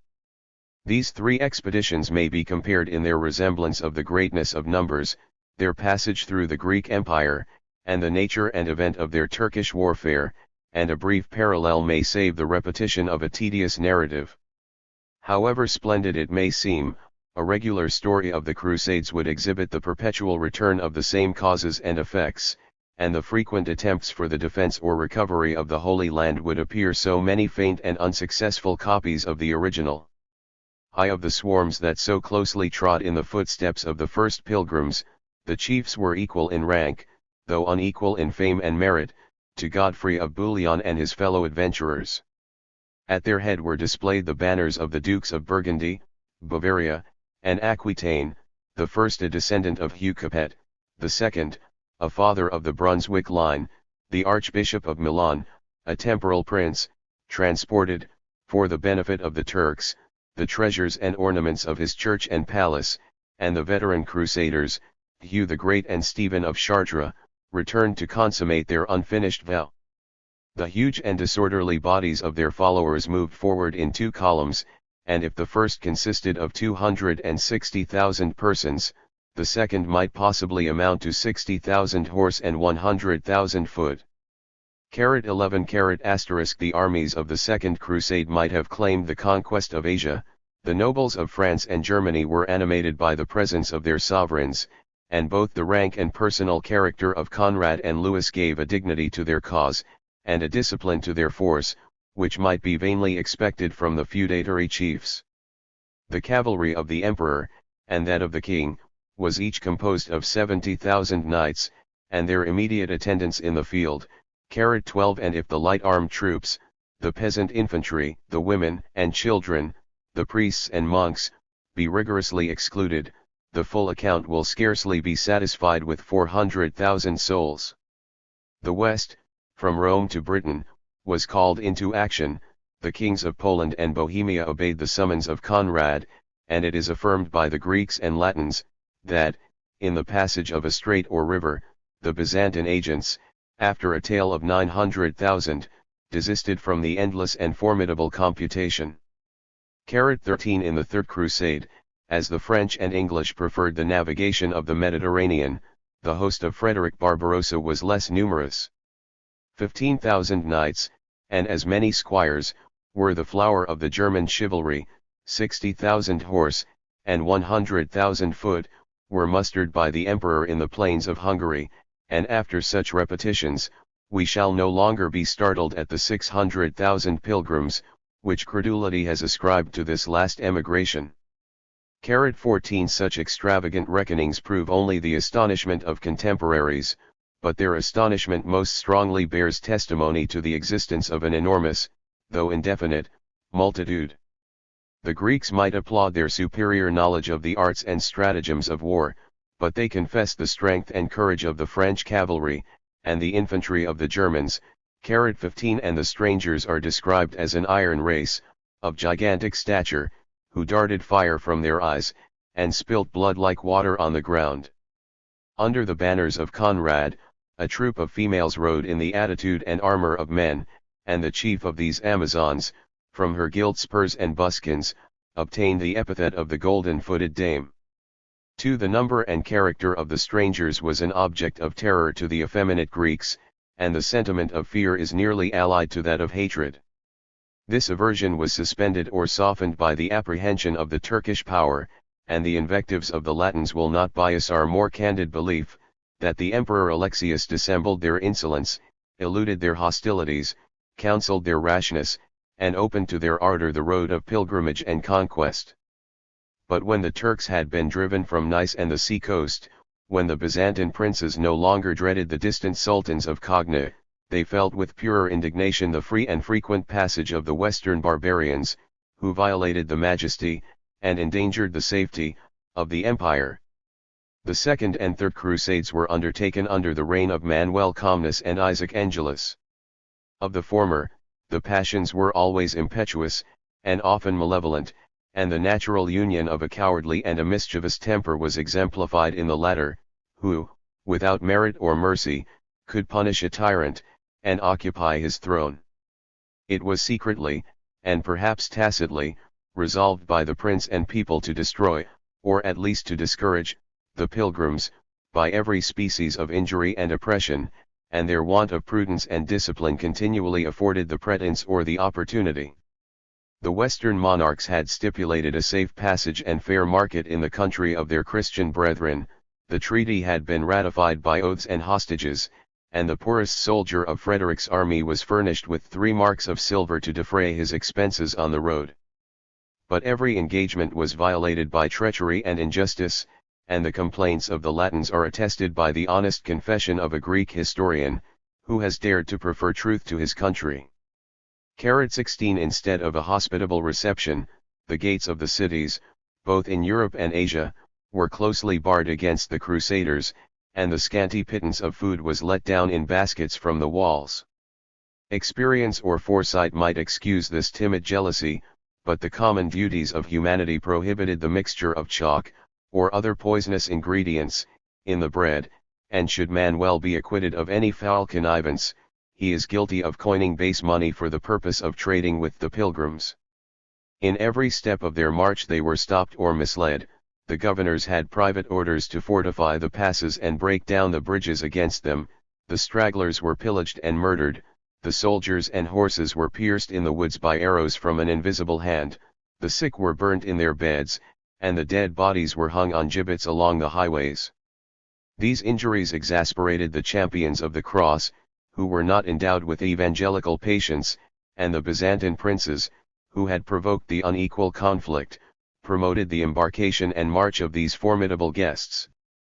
On the verge of the Turkish frontier Barbarossa spared the guilty Philadelphia, 17 rewarded the hospitable Laodicea, and deplored the hard necessity that had stained his sword with any drops of Christian blood. In their intercourse with the monarchs of Germany and France, the pride of the Greeks was exposed to an anxious trial.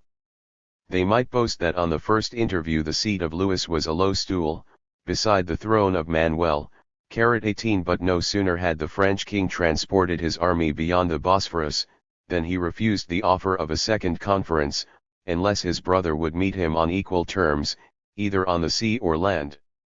With Conrad and Frederick, the ceremonial was still nicer and more difficult. Like the successors of Constantine, they styled themselves emperors of the Romans, 19, and firmly maintained the purity of their title and dignity. The first of these representatives of Charlemagne would only converse with Manuel on horseback in the open field, the second, by passing the Hellespont rather than the Bosphorus, declined the view of Constantinople and its sovereign.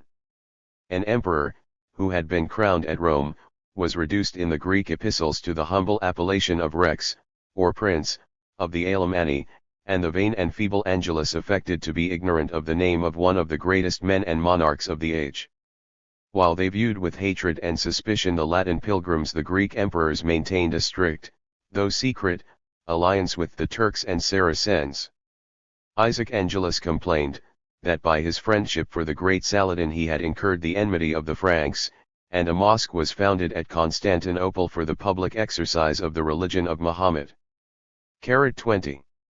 3. The swarms that followed the First Crusade were destroyed in Anatolia by famine, pestilence, and the Turkish arrows, and the princes only escaped with some squadrons of horse to accomplish their lamentable pilgrimage. A just opinion may be formed of their knowledge and humanity, of their knowledge, from the design of subduing Persia and Chorazin in their way to Jerusalem, of their humanity, from the massacre of the Christian people, a friendly city, who came out to meet them with palms and crosses in their hands. The arms of Conrad and Louis were less cruel and imprudent, but the event of the Second Crusade was still more ruinous to Christendom, and the Greek Manuel is accused by his own subjects of giving seasonable intelligence to the Sultan, and treacherous guides to the Latin princes. Instead of crushing the common foe, by a double attack at the same time but on different sides, the Germans were urged by emulation, and the French were retarded by jealousy. Louis had scarcely passed the Bosphorus when he was met by the returning emperor, who had lost the greater part of his army in glorious, but unsuccessful, actions on the banks of the Meander.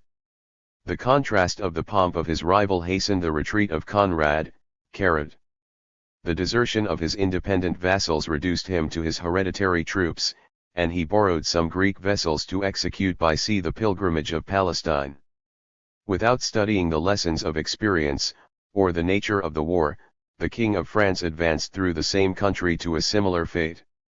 The vanguard, which bore the royal banner and the oriflamme of Saint Denis, 21 had doubled their march with rash and inconsiderate speed, and the rear, which the king commanded in person, no longer found their companions in the evening camp.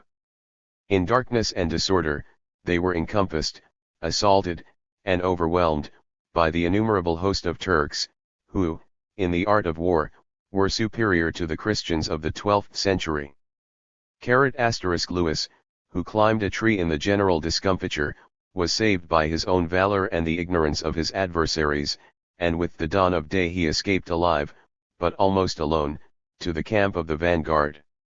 But instead of pursuing his expedition by land, he was rejoiced to shelter the relics of his army in the friendly seaport of Satalia. From thence he embarked for Antioch, but so penurious was the supply of Greek vessels, that they could only afford room for his knights and nobles, and the plebeian crowd of infantry was left to perish at the foot of the Pamphylian hills. The emperor and the king embraced and wept at Jerusalem. Their martial trains, the remnant of mighty armies, were joined to the Christian powers of Syria, and a fruitless siege of Damascus was the final effort of the Second Crusade. Conrad and Louis embarked for Europe with the personal fame of piety and courage, but the Orientals had braved these potent monarchs of the Franks, with whose names and military forces they had been so often threatened. 22 Perhaps they had still more to fear from the veteran genius of Frederick I, who in his youth had served in Asia under his uncle Conrad. 40 campaigns in Germany and Italy had taught Barbarossa to command, and his soldiers, even the princes of the empire, were accustomed under his reign to obey. As soon as he lost sight of Philadelphia and Laodicea, the last cities of the Greek frontier, he plunged into the salt and barren desert, a land, says the historian, of horror and tribulation. 23 During 20 days, every step of his fainting and sickly march was besieged by the innumerable hordes of Turkmans, 24 whose numbers and fury seemed after each defeat to multiply and inflame. The emperor continued to struggle and to suffer, and such was the measure of his calamities, that when he reached the gates of Iconium, no more than 1,000 knights were able to serve on horseback. By a sudden and resolute assault he defeated the guards, and stormed the capital of the Sultan, 25 who humbly sued for pardon and peace. The road was now open, and Frederick advanced in a career of triumph, till he was unfortunately drowned in a petty torrent of Cilicia. 26 The remainder of his Germans was consumed by sickness and desertion, and the emperor's son expired with the greatest part of his Swabian vassals at the siege of Acre. Among the Latin heroes, Godfrey of Bouillon and Frederick Barbarossa could alone achieve the passage of the Lesser Asia, yet even their success was a warning, and in the last and most experienced age of the Crusades, every nation preferred the sea to the toils and perils of an inland expedition. 27 The enthusiasm of the First Crusade is a natural and simple event, while hope was fresh, danger untried, and enterprise congenial to the spirit of the times. But the obstinate perseverance of Europe may indeed excite our pity and admiration, that no instruction should have been drawn from constant and adverse experience, that the same confidence should have repeatedly grown from the same failures, that 6 succeeding generations should have rushed headlong down the precipice that was open before them, and that men of every condition should have staked their public and private fortunes on the desperate adventure of possessing or recovering a tombstone 2,000 miles from their country.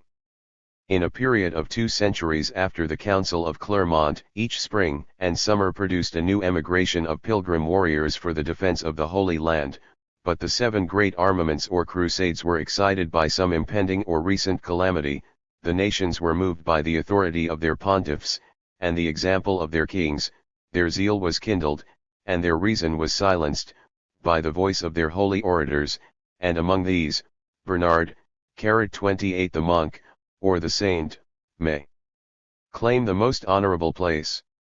About 8 years before the first conquest of Jerusalem, he was born of a noble family in Burgundy.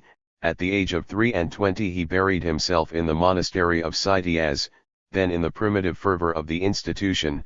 At the end of 2 years he led forth her 3rd colony, or daughter, to the valley of Clairvaux 29 in Champagne, and was content, till the hour of his death, with the humble station of abbot of his own community.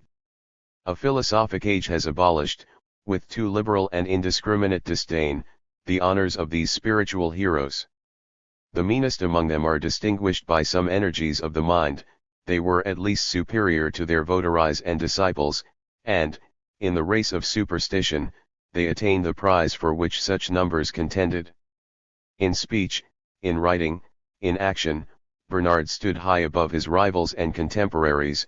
His compositions are not devoid of wit and eloquence, and he seems to have preserved as much reason and humanity as may be reconciled with the character of a saint. In a secular life, he would have shared the seventh part of a private inheritance, by a vow of poverty and penance, by closing his eyes against the visible world. 30 By the refusal of all ecclesiastical dignities, the abbot of Clairvaux became the oracle of Europe, and the founder of 160 convents.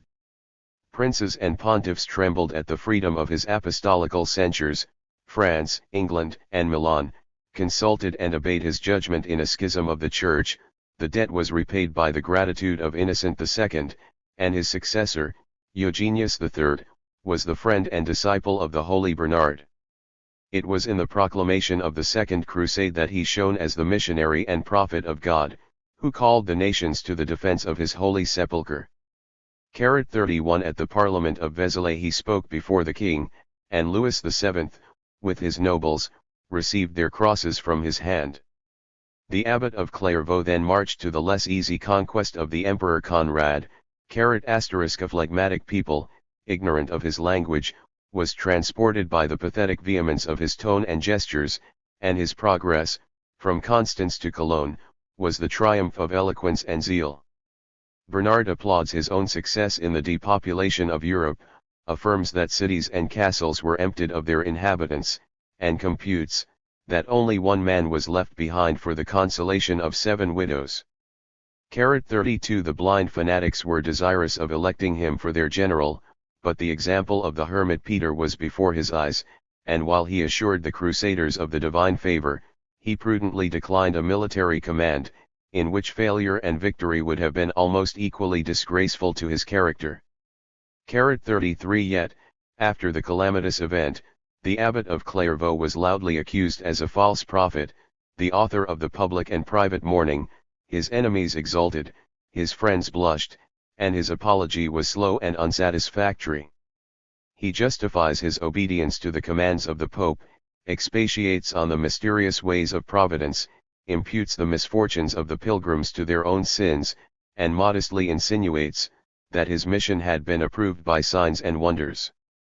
34 Had the fact been certain, the argument would be decisive, and his faithful disciples, who enumerate 20 or 30 miracles in a day, appeal to the public assemblies of France and Germany, in which they were performed. 35 At the present hour, such prodigies will not obtain credit beyond the precincts of Clairvaux, but in the preternatural cures of the blind, the lame, and the sick, who were presented to the man of God, it is impossible for us to ascertain the separate shares of accident, of fancy, of imposture, and of fiction. Omnipotence itself cannot escape the murmurs of its discordant votaries, since the same dispensation which was applauded as a deliverance in Europe, was deplored, and perhaps arraigned, as a calamity in Asia. After the loss of Jerusalem, the Syrian fugitives diffused their consternation and sorrow. Baghdad mourned in the dust, the Cadi Zainuddin of Damascus tore his beard in the caliph's presence, and the whole divan shed tears at his melancholy tale. 36 But the commanders of the faithful could only weep, they were themselves captives in the hands of the Turks. Some temporal power was restored to the last age of the Abbasides, but their humble ambition was confined to Baghdad and the adjacent province. Their tyrants, the Seljukian sultans, had followed the common law of the Asiatic dynasties, the unceasing round of valor, greatness, discord, degeneracy, and decay. Their spirit and power were unequal to the defense of religion, and, in his distant realm of Persia, the Christians were strangers to the name and the arms of Sanjar, the last hero of his race. 37 While the sultans were involved in the silken web of the harem, the pious task was undertaken by their slaves, the Atabeks. 38 A Turkish name, which, like the Byzantine patricians, may be translated by father of the prince. Iskanzar, a valiant Turk, had been the favorite of Malek Shah, from whom he received the privilege of standing on the right hand of the throne, but, in the civil wars that ensued on the monarch's death, he lost his head and the government of Aleppo. His domestic emirs persevered in their attachment to his son Zenghai, who proved his first arms against the Franks in the defeat of Antioch. 30 campaigns in the service of the Caliph and Sultan established his military fame, and he was invested with the command of Mosul, as the only champion that could avenge the cause of the Prophet. The public hope was not disappointed, After a siege of 25 days, he stormed the city of Edessa, and recovered from the Franks their conquests beyond the Euphrates. 39 The martial tribes of Kurdistan were subdued by the independent sovereign of Mosul and Aleppo. His soldiers were taught to behold the camp as their only country, they trusted to his liberality for their rewards, and their absent families were protected by the vigilance of Zenghai. At the head of these veterans, his son Nuruddin gradually united the Mahometan powers, added the kingdom of Damascus to that of Aleppo, and waged a long and successful war against the Christians of Syria. He spread his ample reign from the Tigris to the Nile, and the Abbasides rewarded their faithful servant with all the titles and prerogatives of royalty. The Latins themselves were compelled to own the wisdom and courage, and even the justice and piety, of this implacable adversary. 40 In his life and government the holy warrior revived the zeal and simplicity of the first caliphs. Gold and silk were banished from his palace, the use of wine from his dominions, the public revenue was scrupulously applied to the public service, and the frugal household of Nuruddin was maintained from his legitimate share of the spoil which he vested in the purchase of a private estate. His favorite sultana sighed for some female object of expense. "Alas," replied the king, "I fear God, and am no more than the treasurer of the Moslems. Their property I cannot alienate, but I still possess 3 shops in the city of Hams, these you may take, and these alone can I bestow." His chamber of justice was the terror of the great and the refuge of the poor. Some years after the Sultan's death, an oppressed subject called aloud in the streets of Damascus, "O Nuruddin, Nuruddin, where art thou now? Arise, arise, to pity and protect us." A tumult was apprehended, and a living tyrant blushed or trembled at the name of a departed monarch. Chapter Lix, The Crusades. Part 2. By the arms of the Turks and Franks, the Fatimites had been deprived of Syria. In Egypt the decay of their character and influence was still more essential. Yet they were still revered as the descendants and successors of the Prophet, they maintained their invisible state in the palace of Cairo, and their person was seldom violated by the profane eyes of subjects or strangers. The Latin ambassadors 41 have described their own introduction, through a series of gloomy passages, and glittering porticos. The scene was enlivened by the warbling of birds and the murmur of fountains, it was enriched by a display of rich furniture and rare animals, of the imperial treasures, something was shown, and much was supposed, and the long order of unfolding doors was guarded by black soldiers and domestic eunuchs. The sanctuary of the presence chamber was veiled with a curtain, and the vizier, who conducted the ambassadors, laid aside the scimitar, and prostrated himself 3 times on the ground. The veil was then removed, and they beheld the commander of the faithful, who signified his pleasure to the first slave of the throne. But this slave was his master. The viziers or sultans had usurped the supreme administration of Egypt, the claims of the rival candidates were decided by arms, and the name of the most worthy, of the strongest, was inserted in the royal patent of command. The factions of Dargham and Shahr alternately expelled each other from the capital and country, and the weaker side implored the dangerous protection of the Sultan of Damascus, or the King of Jerusalem, the perpetual enemies of the sect and monarchy of the Fatimites. By his arms and religion the Turk was most formidable, but the Frank, in an easy, direct march, could advance from Gaza to the Nile, while the intermediate situation of his realm compelled the troops of Nuruddin to wheel round the skirts of Arabia, a long and painful circuit, which exposed them to thirst, fatigue, and the burning winds of the desert. The secret zeal and ambition of the Turkish prince aspired to reign in Egypt under the name of the Abbasides, but the restoration of the suppliant Shahr was the ostensible motive of the first expedition, and the success was intrusted to the Emir Shirkuh, a valiant and veteran commander. Dargham was oppressed and slain, but the ingratitude, the jealousy, the just apprehensions, of his more fortunate rival, soon provoked him to invite the King of Jerusalem to deliver Egypt from his insolent benefactors. To this union the forces of Shirkuh were unequal. He relinquished the premature conquest, and the evacuation of Belbis or Pelusium was the condition of his safe retreat. As the Turks defiled before the enemy, and their general closed the rear, with a vigilant eye, and a battle axe in his hand, a Frank presumed to ask him if he were not afraid of an attack. "It is doubtless in your power to begin the attack," replied the intrepid emir, "but rest assured, that not one of my soldiers will go to paradise till he has sent an infidel to hell." His report of the riches of the land, the effeminacy of the natives, and the disorders of the government, revived the hopes of Nur-Din. The Caliph of Baghdad applauded the pious design, and Shirkuh descended into Egypt a second time with 12,000 Turks and 11,000 Arabs. Yet his forces were still inferior to the confederate armies of the Franks and Saracens, and I can discern an unusual degree of military art, in his passage of the Nile, his retreat into Theba, his masterly evolutions in the Battle of Babain, the surprise of Alexandria, and his marches and counter-marches in the flats and valley of Egypt, from the tropic to the sea.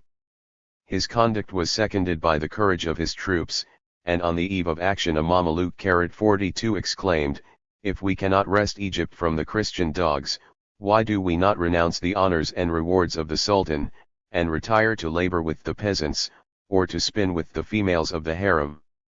Yet, after all his efforts in the field, 43 after the obstinate defense of Alexandria 44 by his nephew Saladin, an honorable capitulation and retreat concluded the second enterprise of Shirkuh, and Nur-Din reserved his abilities for a third and more propitious occasion. It was soon offered by the ambition and avarice of Amalric or Amaury, king of Jerusalem, who had imbibed the pernicious maxim, that no faith should be kept with the enemies of God. Kharad, a religious warrior, the great master of the hospital, encouraged him to proceed. The Emperor of Constantinople either gave, or promised, a fleet to act with the armies of Syria, and the perfidious Christian, unsatisfied with spoil and subsidy, aspired to the conquest of Egypt. In this emergency, the Moslems turned their eyes towards the Sultan of Damascus, the vizier, whom danger encompassed on all sides, yielded to their unanimous wishes, and Nur-Din seemed to be tempted by the fair offer of 1/3 of the revenue of the kingdom. The Franks were already at the gates of Cairo, but the suburbs, the old city, were burnt on their approach. They were deceived by an insidious negotiation, and their vessels were unable to surmount the barriers of the Nile. They prudently declined a contest with the Turks in the midst of a hostile country, and Amaury retired into Palestine with the shame and reproach that always adhere to unsuccessful injustice. After this deliverance, Shirkuh was invested with a robe of honor, which he soon stained with the blood of the unfortunate Shawar.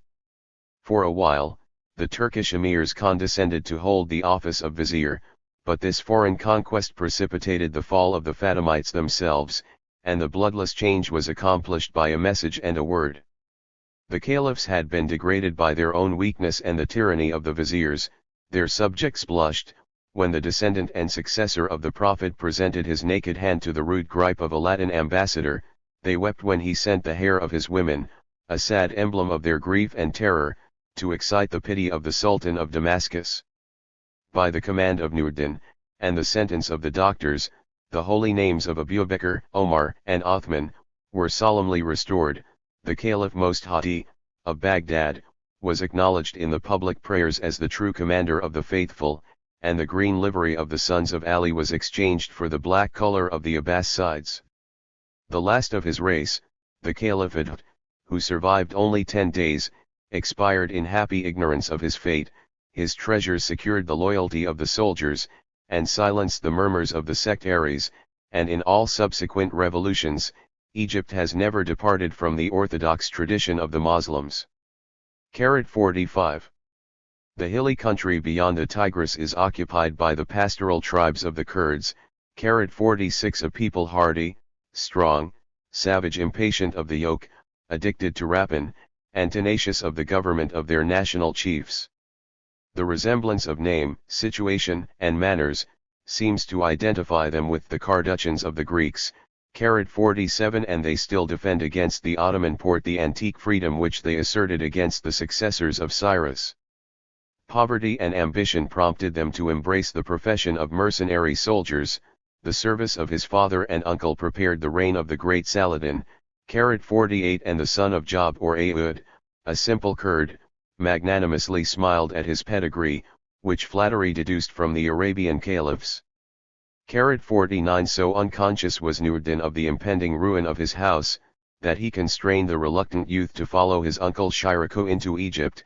His military character was established by the defense of Alexandria, and, if we may believe the Latins, he solicited and obtained from the Christian general the profane honors of knighthood. 50 On the death of Shirkuh, the office of Grand Vizier was bestowed on Saladin, as the youngest and least powerful of the emirs, but with the advice of his father, whom he invited to Cairo, his genius obtained the ascendant over his equals, and attached the army to his person and interest. While Nur-ad-Din lived, these ambitious Kurds were the most humble of his slaves, and the indiscreet murmurs of the divan were silenced by the prudent Ayub, who loudly protested that at the command of the Sultan he himself would lead his sons in chains to the foot of the throne. Such language, he added in private, was prudent and proper in an assembly of your rivals, but we are now above fear and obedience, and the threats of Nur-ad-Din shall not extort the tribute of a sugar cane. His seasonable death relieved them from the odious and doubtful conflict. His son, a minor of 11 years of age, was left for a while to the emirs of Damascus, and the new lord of Egypt was decorated by the caliph with every title 51 that could sanctify his usurpation in the eyes of the people. Nor was Saladin long content with the possession of Egypt. He despoiled the Christians of Jerusalem, and the Atabeks of Damascus, Aleppo, and Diyarbakir. Mecca and Medina acknowledged him for their temporal protector. His brother subdued the distant regions of Yemen, or the happy Arabia, and at the hour of his death, his empire was spread from the African Tripoli to the Tigris, and from the Indian Ocean to the mountains of Armenia. In the judgment of his character, the reproaches of treason and ingratitude strike forcibly on our minds, impressed, as they are, with the principle and experience of law and loyalty.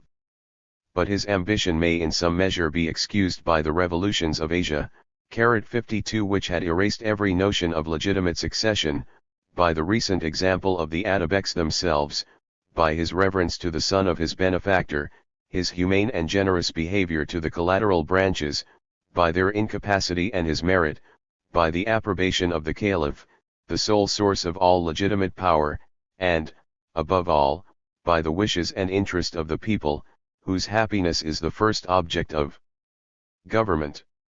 In his virtues, and in those of his patron, they admired the singular union of the hero and the saint, for both Nur-ad-Din and Saladin are ranked among the Mahometan saints, and the constant meditation of the holy war appears to have shed a serious and sober color over their lives and actions. The youth of the latter 53 was addicted to wine and women, but his aspiring spirit soon renounced the temptations of pleasure for the graver follies of fame and dominion. The garment of Saladin was of coarse woolen, water was his only drink, and, while he emulated the temperance, he surpassed the chastity, of his Arabian prophet. Both in faith and practice he was a rigid Mussulman. He ever deplored that the defense of religion had not allowed him to accomplish the pilgrimage of Mecca, but at the stated hours, 5 times each day, the Sultan devoutly prayed with his brethren. The involuntary omission of fasting was scrupulously repaid, and his perusal of the Quran, on horseback between the approaching armies, may be quoted as a proof, however ostentatious, of piety and courage. 54 The superstitious doctrine of the sect of Shafi'i was the only study that he deigned to encourage. The poets were safe in his contempt, but all profane science was the object of his aversion, and a philosopher, who had invented some speculative novelties, was seized and strangled by the command of the royal saint. The justice of his divan was accessible to the meanest suppliant against himself and his ministers, and it was only for a kingdom that Saladin would deviate from the rule of equity. While the descendants of Seljuk and Zenghai held his stirrup and smoothed his garments, he was affable and patient with the meanest of his servants. So boundless was his liberality, that he distributed 12,000 horses at the siege of Acre, and, at the time of his death, no more than 47 drams of silver and 1 piece of gold coin were found in the treasury. Yet, in a martial reign, the tributes were diminished, and the wealthy citizens enjoyed, without fear or danger, the fruits of their industry. Egypt, Syria, and Arabia, were adorned by the royal foundations of hospitals, colleges, and mosques, and Cairo was fortified with a wall and citadel, but his works were consecrated to public use. 55 Nor did the Sultan indulge himself in a garden or palace of private luxury. In a fanatic age, himself a fanatic, the genuine virtues of Saladin commanded the esteem of the Christians. The Emperor of Germany gloried in his friendship. 56 The Greek Emperor solicited his alliance. 57 And the conquest of Jerusalem diffused, and perhaps magnified, his fame both in the east and west. During his short existence, the kingdom of Jerusalem 58 was supported by the discord of the Turks and Saracens, and both the Fatimite caliphs and the sultans of Damascus were tempted to sacrifice the cause of their religion to the meaner considerations of private and present advantage. But the powers of Egypt, Syria, and Arabia were now united by a hero whom nature and fortune had armed against the Christians. All without now bore the most threatening aspect, and all was feeble and hollow in the internal state of Jerusalem. After the two first Baldwins, the brother and cousin of Godfrey of Bouillon, the scepter devolved by female succession to Melisenda, daughter of the second Baldwin, and her husband Fulk, Count of Anjou, the father, by a former marriage, of our English Plantagenets. Their two sons, Baldwin III, and Amaury, waged a strenuous, and not unsuccessful, war against the infidels, but the son of Amaury, Baldwin IV, was deprived, by the leprosy, a gift of the Crusades, of the faculties both of mind and body. His sister Sibylla, the mother of Baldwin V, was his natural heiress.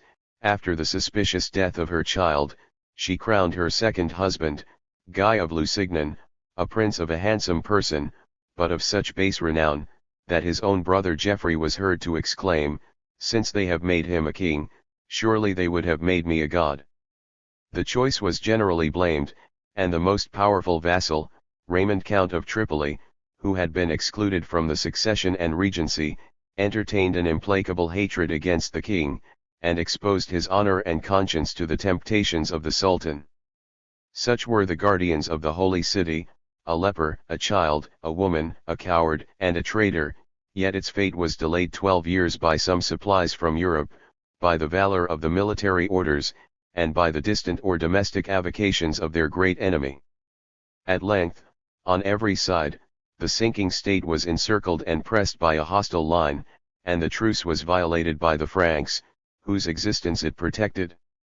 A soldier of fortune, Reginald of Chatillon, had seized a fortress on the edge of the desert, from whence he pillaged the caravans, insulted Mahomet, and threatened the cities of Mecca and Medina. Saladin condescended to complain, rejoiced in the denial of justice, and at the head of 80,000 horse and foot invaded the Holy Land. The choice of Tiberias for his first siege was suggested by the Count of Tripoli, to whom it belonged, and the King of Jerusalem was persuaded to drain his garrison, and to arm his people, for the relief of that important place. 59 By the advice of the perfidious Raymond, the Christians were betrayed into a camp destitute of water. He fled on the first onset, with the curses of both nations. 60 Lusignan was overthrown, with the loss of 30,000 men, and the wood of the true cross, a dire misfortune, was left in the power of the infidels. The royal captive was conducted to the tent of Saladin, and as he fainted with thirst and terror, the generous victor presented him with a cup of sherbet, cooled in snow, without suffering his companion, Reginald of Chatillon, to partake of this pledge of hospitality and pardon. "The person and dignity of a king," said the Sultan, "are sacred, but this impious robber must instantly acknowledge the Prophet, whom he has blasphemed, or meet the death which he has so often deserved." On the proud or conscientious refusal of the Christian warrior, Saladin struck him on the head with his scimitar, and Reginald was dispatched by the guards. 61 The trembling Lusignan was sent to Damascus, to an honorable prison and speedy ransom, but the victory was stained by the execution of 230 knights of the hospital, the intrepid champions and martyrs of their faith. The kingdom was left without a head, and of the two grand masters of the military orders, the one was slain and the other was a prisoner. From all the cities, both of the seacoast and the inland country, the garrisons had been drawn away for this fatal field. Tyre and Tripoli alone could escape the rapid inroad of Saladin, and 3 months after the Battle of Tiberias, he appeared in arms before the gates of Jerusalem. 62. He might expect that the siege of a city so venerable on earth and in heaven, so interesting to Europe and Asia, would rekindle the last sparks of enthusiasm, and that, of 60,000 Christians, every man would be a soldier, and every soldier a candidate for martyrdom. But Queen Sibylla trembled for herself and her captive husband, and the barons and knights, who had escaped from the sword and chains of the Turks, displayed the same factious and selfish spirit in the public ruin. The most numerous portion of the inhabitants was composed of the Greek and Oriental Christians, whom experience had taught to prefer the Mahometan before the Latin yoke. 63. And the Holy Sepulchre attracted a base and needy crowd, without arms or courage, who subsisted only on the charity of the pilgrims. Some feeble and hasty efforts were made for the defense of Jerusalem, but in the space of 14 days, a victorious army drove back the sallies of the besieged, planted their engines, opened the wall to the breadth of 15 cubits, applied their scaling ladders, and erected on the breach 12 banners of the Prophet and the Sultan. It was in vain that a barefoot procession of the Queen, the women, and the monks, implored the Son of God to save his tomb and his inheritance from impious violation. Their sole hope was in the mercy of the conqueror, and to their first suppliant deputation that mercy was sternly denied. He had sworn to avenge the patience and long-suffering of the Moslems. The hour of forgiveness was elapsed, and the moment was now arrived to expiate, in blood, the innocent blood which had been spilt by Godfrey and the first Crusaders. But a desperate and successful struggle of the Franks admonished the Sultan that his triumph was not yet secure. He listened with reverence to a solemn adjuration in the name of the common Father of mankind, and a sentiment of human sympathy mollified the rigor of fanaticism and conquest. He consented to accept the city, and to spare the inhabitants. The Greek and Oriental Christians were permitted to live under his dominion, but it was stipulated, that in 40 days all the Franks and Latins should evacuate Jerusalem, and be safely conducted to the seaports of Syria and Egypt, that 10 pieces of gold should be paid for each man, 5 for each woman, and 1 for every child, and that those who were unable to purchase their freedom should be detained in perpetual slavery. Of some writers it is a favorite and invidious theme to compare the humanity of Saladin with the massacre of the First Crusade. The difference would be merely personal, but we should not forget that the Christians had offered to capitulate, and that the Mahometans of Jerusalem sustained the last extremities of an assault and storm. Justice is indeed due to the fidelity with which the Turkish conqueror fulfilled the conditions of the treaty, and he may be deservedly praised for the glance of pity which he cast on the misery of the vanquished. Instead of a rigorous exaction of his debt, he accepted a sum of 30,000 Byzants, for the ransom of 7,000 poor. 2 or 3,000 more were dismissed by his gratuitous clemency, and the number of slaves was reduced to 11 or 14,000 persons. In this interview with the Queen, his words and even his tears suggested the kindest consolations. His liberal alms were distributed among those who had been made orphans or widows by the fortune of war, and while the knights of the hospital were in arms against him, he allowed their more pious brethren to continue, during the term of a year, the care and service of the sick. In these acts of mercy the virtue of Saladin deserves our admiration and love. He was above the necessity of dissimulation, and his stern fanaticism would have prompted him to dissemble, rather than to affect, this profane compassion for the enemies of the Koran. After Jerusalem had been delivered from the presence of the strangers, the Sultan made his triumphal entry, his banners waving in the wind, and to the harmony of martial music. The great mosque of Omar, which had been converted into a church, was again consecrated to one God and his prophet Muhammad. The walls and pavement were purified with rose water, and a pulpit, the labor of Nuruddin, was erected in the sanctuary. But when the golden cross that glittered on the dome was cast down, and dragged through the streets, the Christians of every sect uttered a lamentable groan, which was answered by the joyful shouts of the Moslems. In 4 ivory chests the patriarch had collected the crosses, the images, the vases, and the relics of the holy place. they were seized by the conqueror, who was desirous of presenting the caliph with the trophies of Christian idolatry. He was persuaded, however, to entrust them to the Patriarch and Prince of Antioch, and the pious pledge was redeemed by Richard of England, at the expense of 52,000 bezants of gold. 64. The nations might fear and hope the immediate and final expulsion of the Latins from Syria, which was yet delayed above a century after the death of Saladin.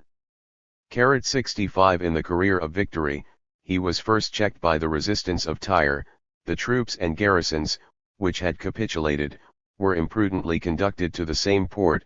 Their numbers were adequate to the defense of the place, and the arrival of Conrad of Montferrat inspired the disorderly crowd with confidence and union. His father, a venerable pilgrim, had been made prisoner in the Battle of Tiberias, but that disaster was unknown in Italy and Greece, when the son was urged by ambition and piety to visit the inheritance of his royal nephew, the infant Baldwin. The view of the Turkish banners warned him from the hostile coast of Jaffa, and Conrad was unanimously hailed as the prince and champion of Tyre, which was already besieged by the conqueror of Jerusalem. The firmness of his zeal, and perhaps his knowledge of a generous foe, enabled him to brave the threats of the Sultan, and to declare, that should his aged parent be exposed before the walls, he himself would discharge the first arrow, and glory in his descent from a Christian martyr. 66. The Egyptian fleet was allowed to enter the harbor of Tyre, but the chain was suddenly drawn, and 5 galleys were either sunk or taken. 1,000 Turks were slain in a sally, and Saladin, after burning his engines, concluded a glorious campaign by a disgraceful retreat to Damascus. He was soon assailed by a more formidable tempest. The pathetic narratives, and even the pictures, that represented in lively colors the servitude and profanation of Jerusalem, awakened the torpid sensibility of Europe. The Emperor Frederick Barbarossa, and the kings of France and England, assumed the cross, and the tardy magnitude of their armaments was anticipated by the maritime states of the Mediterranean and the ocean. The skillful and provident Italians first embarked in the ships of Genoa, Pisa, and Venice. They were speedily followed by the most eager pilgrims of France, Normandy, and the Western Isles. The powerful succor of Flanders, Frisia, and Denmark, filled near 100 vessels, and the northern warriors were distinguished in the field by a lofty stature and a ponderous battle axe. 67. Their increasing multitudes could no longer be confined within the walls of Tyre, or remain obedient to the voice of Conrad.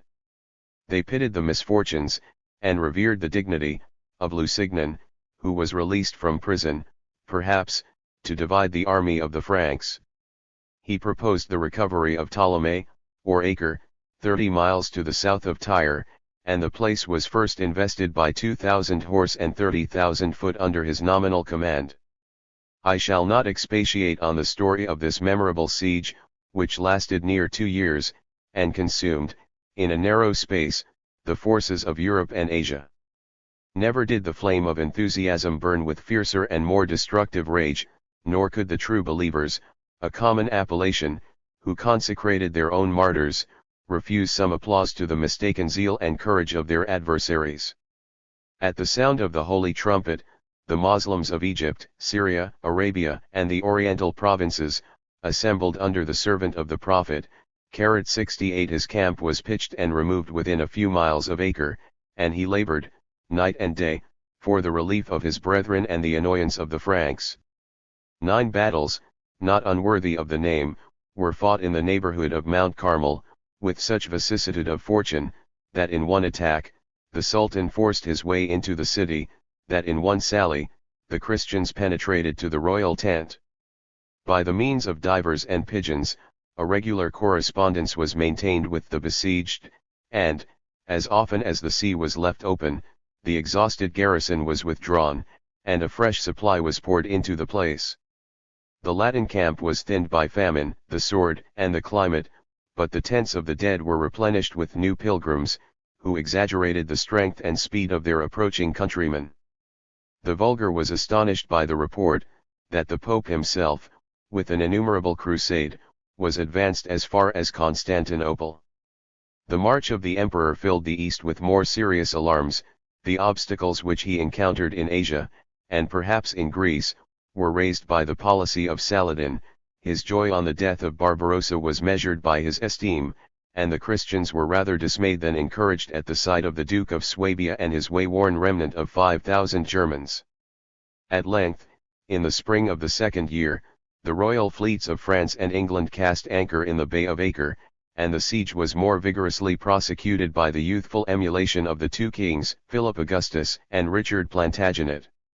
After every resource had been tried, and every hope was exhausted, the defenders of Acre submitted to their fate. A capitulation was granted, but their lives and liberties were taxed at the hard conditions of a ransom of 200,000 pieces of gold, the deliverance of 100 nobles, and 1,500 inferior captives, and the restoration of the wood of the Holy Cross. Some doubts in the agreement, and some delay in the execution, rekindled the fury of the Franks, and 3,000 Moslems, almost in the Sultan's view, were beheaded by the command of the sanguinary Richard. 69 By the conquest of Acre, the Latin powers acquired a strong town and a convenient harbour, but the advantage was most dearly purchased. The minister and historian of Saladin computes, from the report of the enemy, that their numbers, at different periods, amounted to 500,000 or 600,000, that more than 100,000 Christians were slain, that a far greater number was lost by disease or shipwreck, and that a small portion of this mighty host could return in safety to their native countries. 70.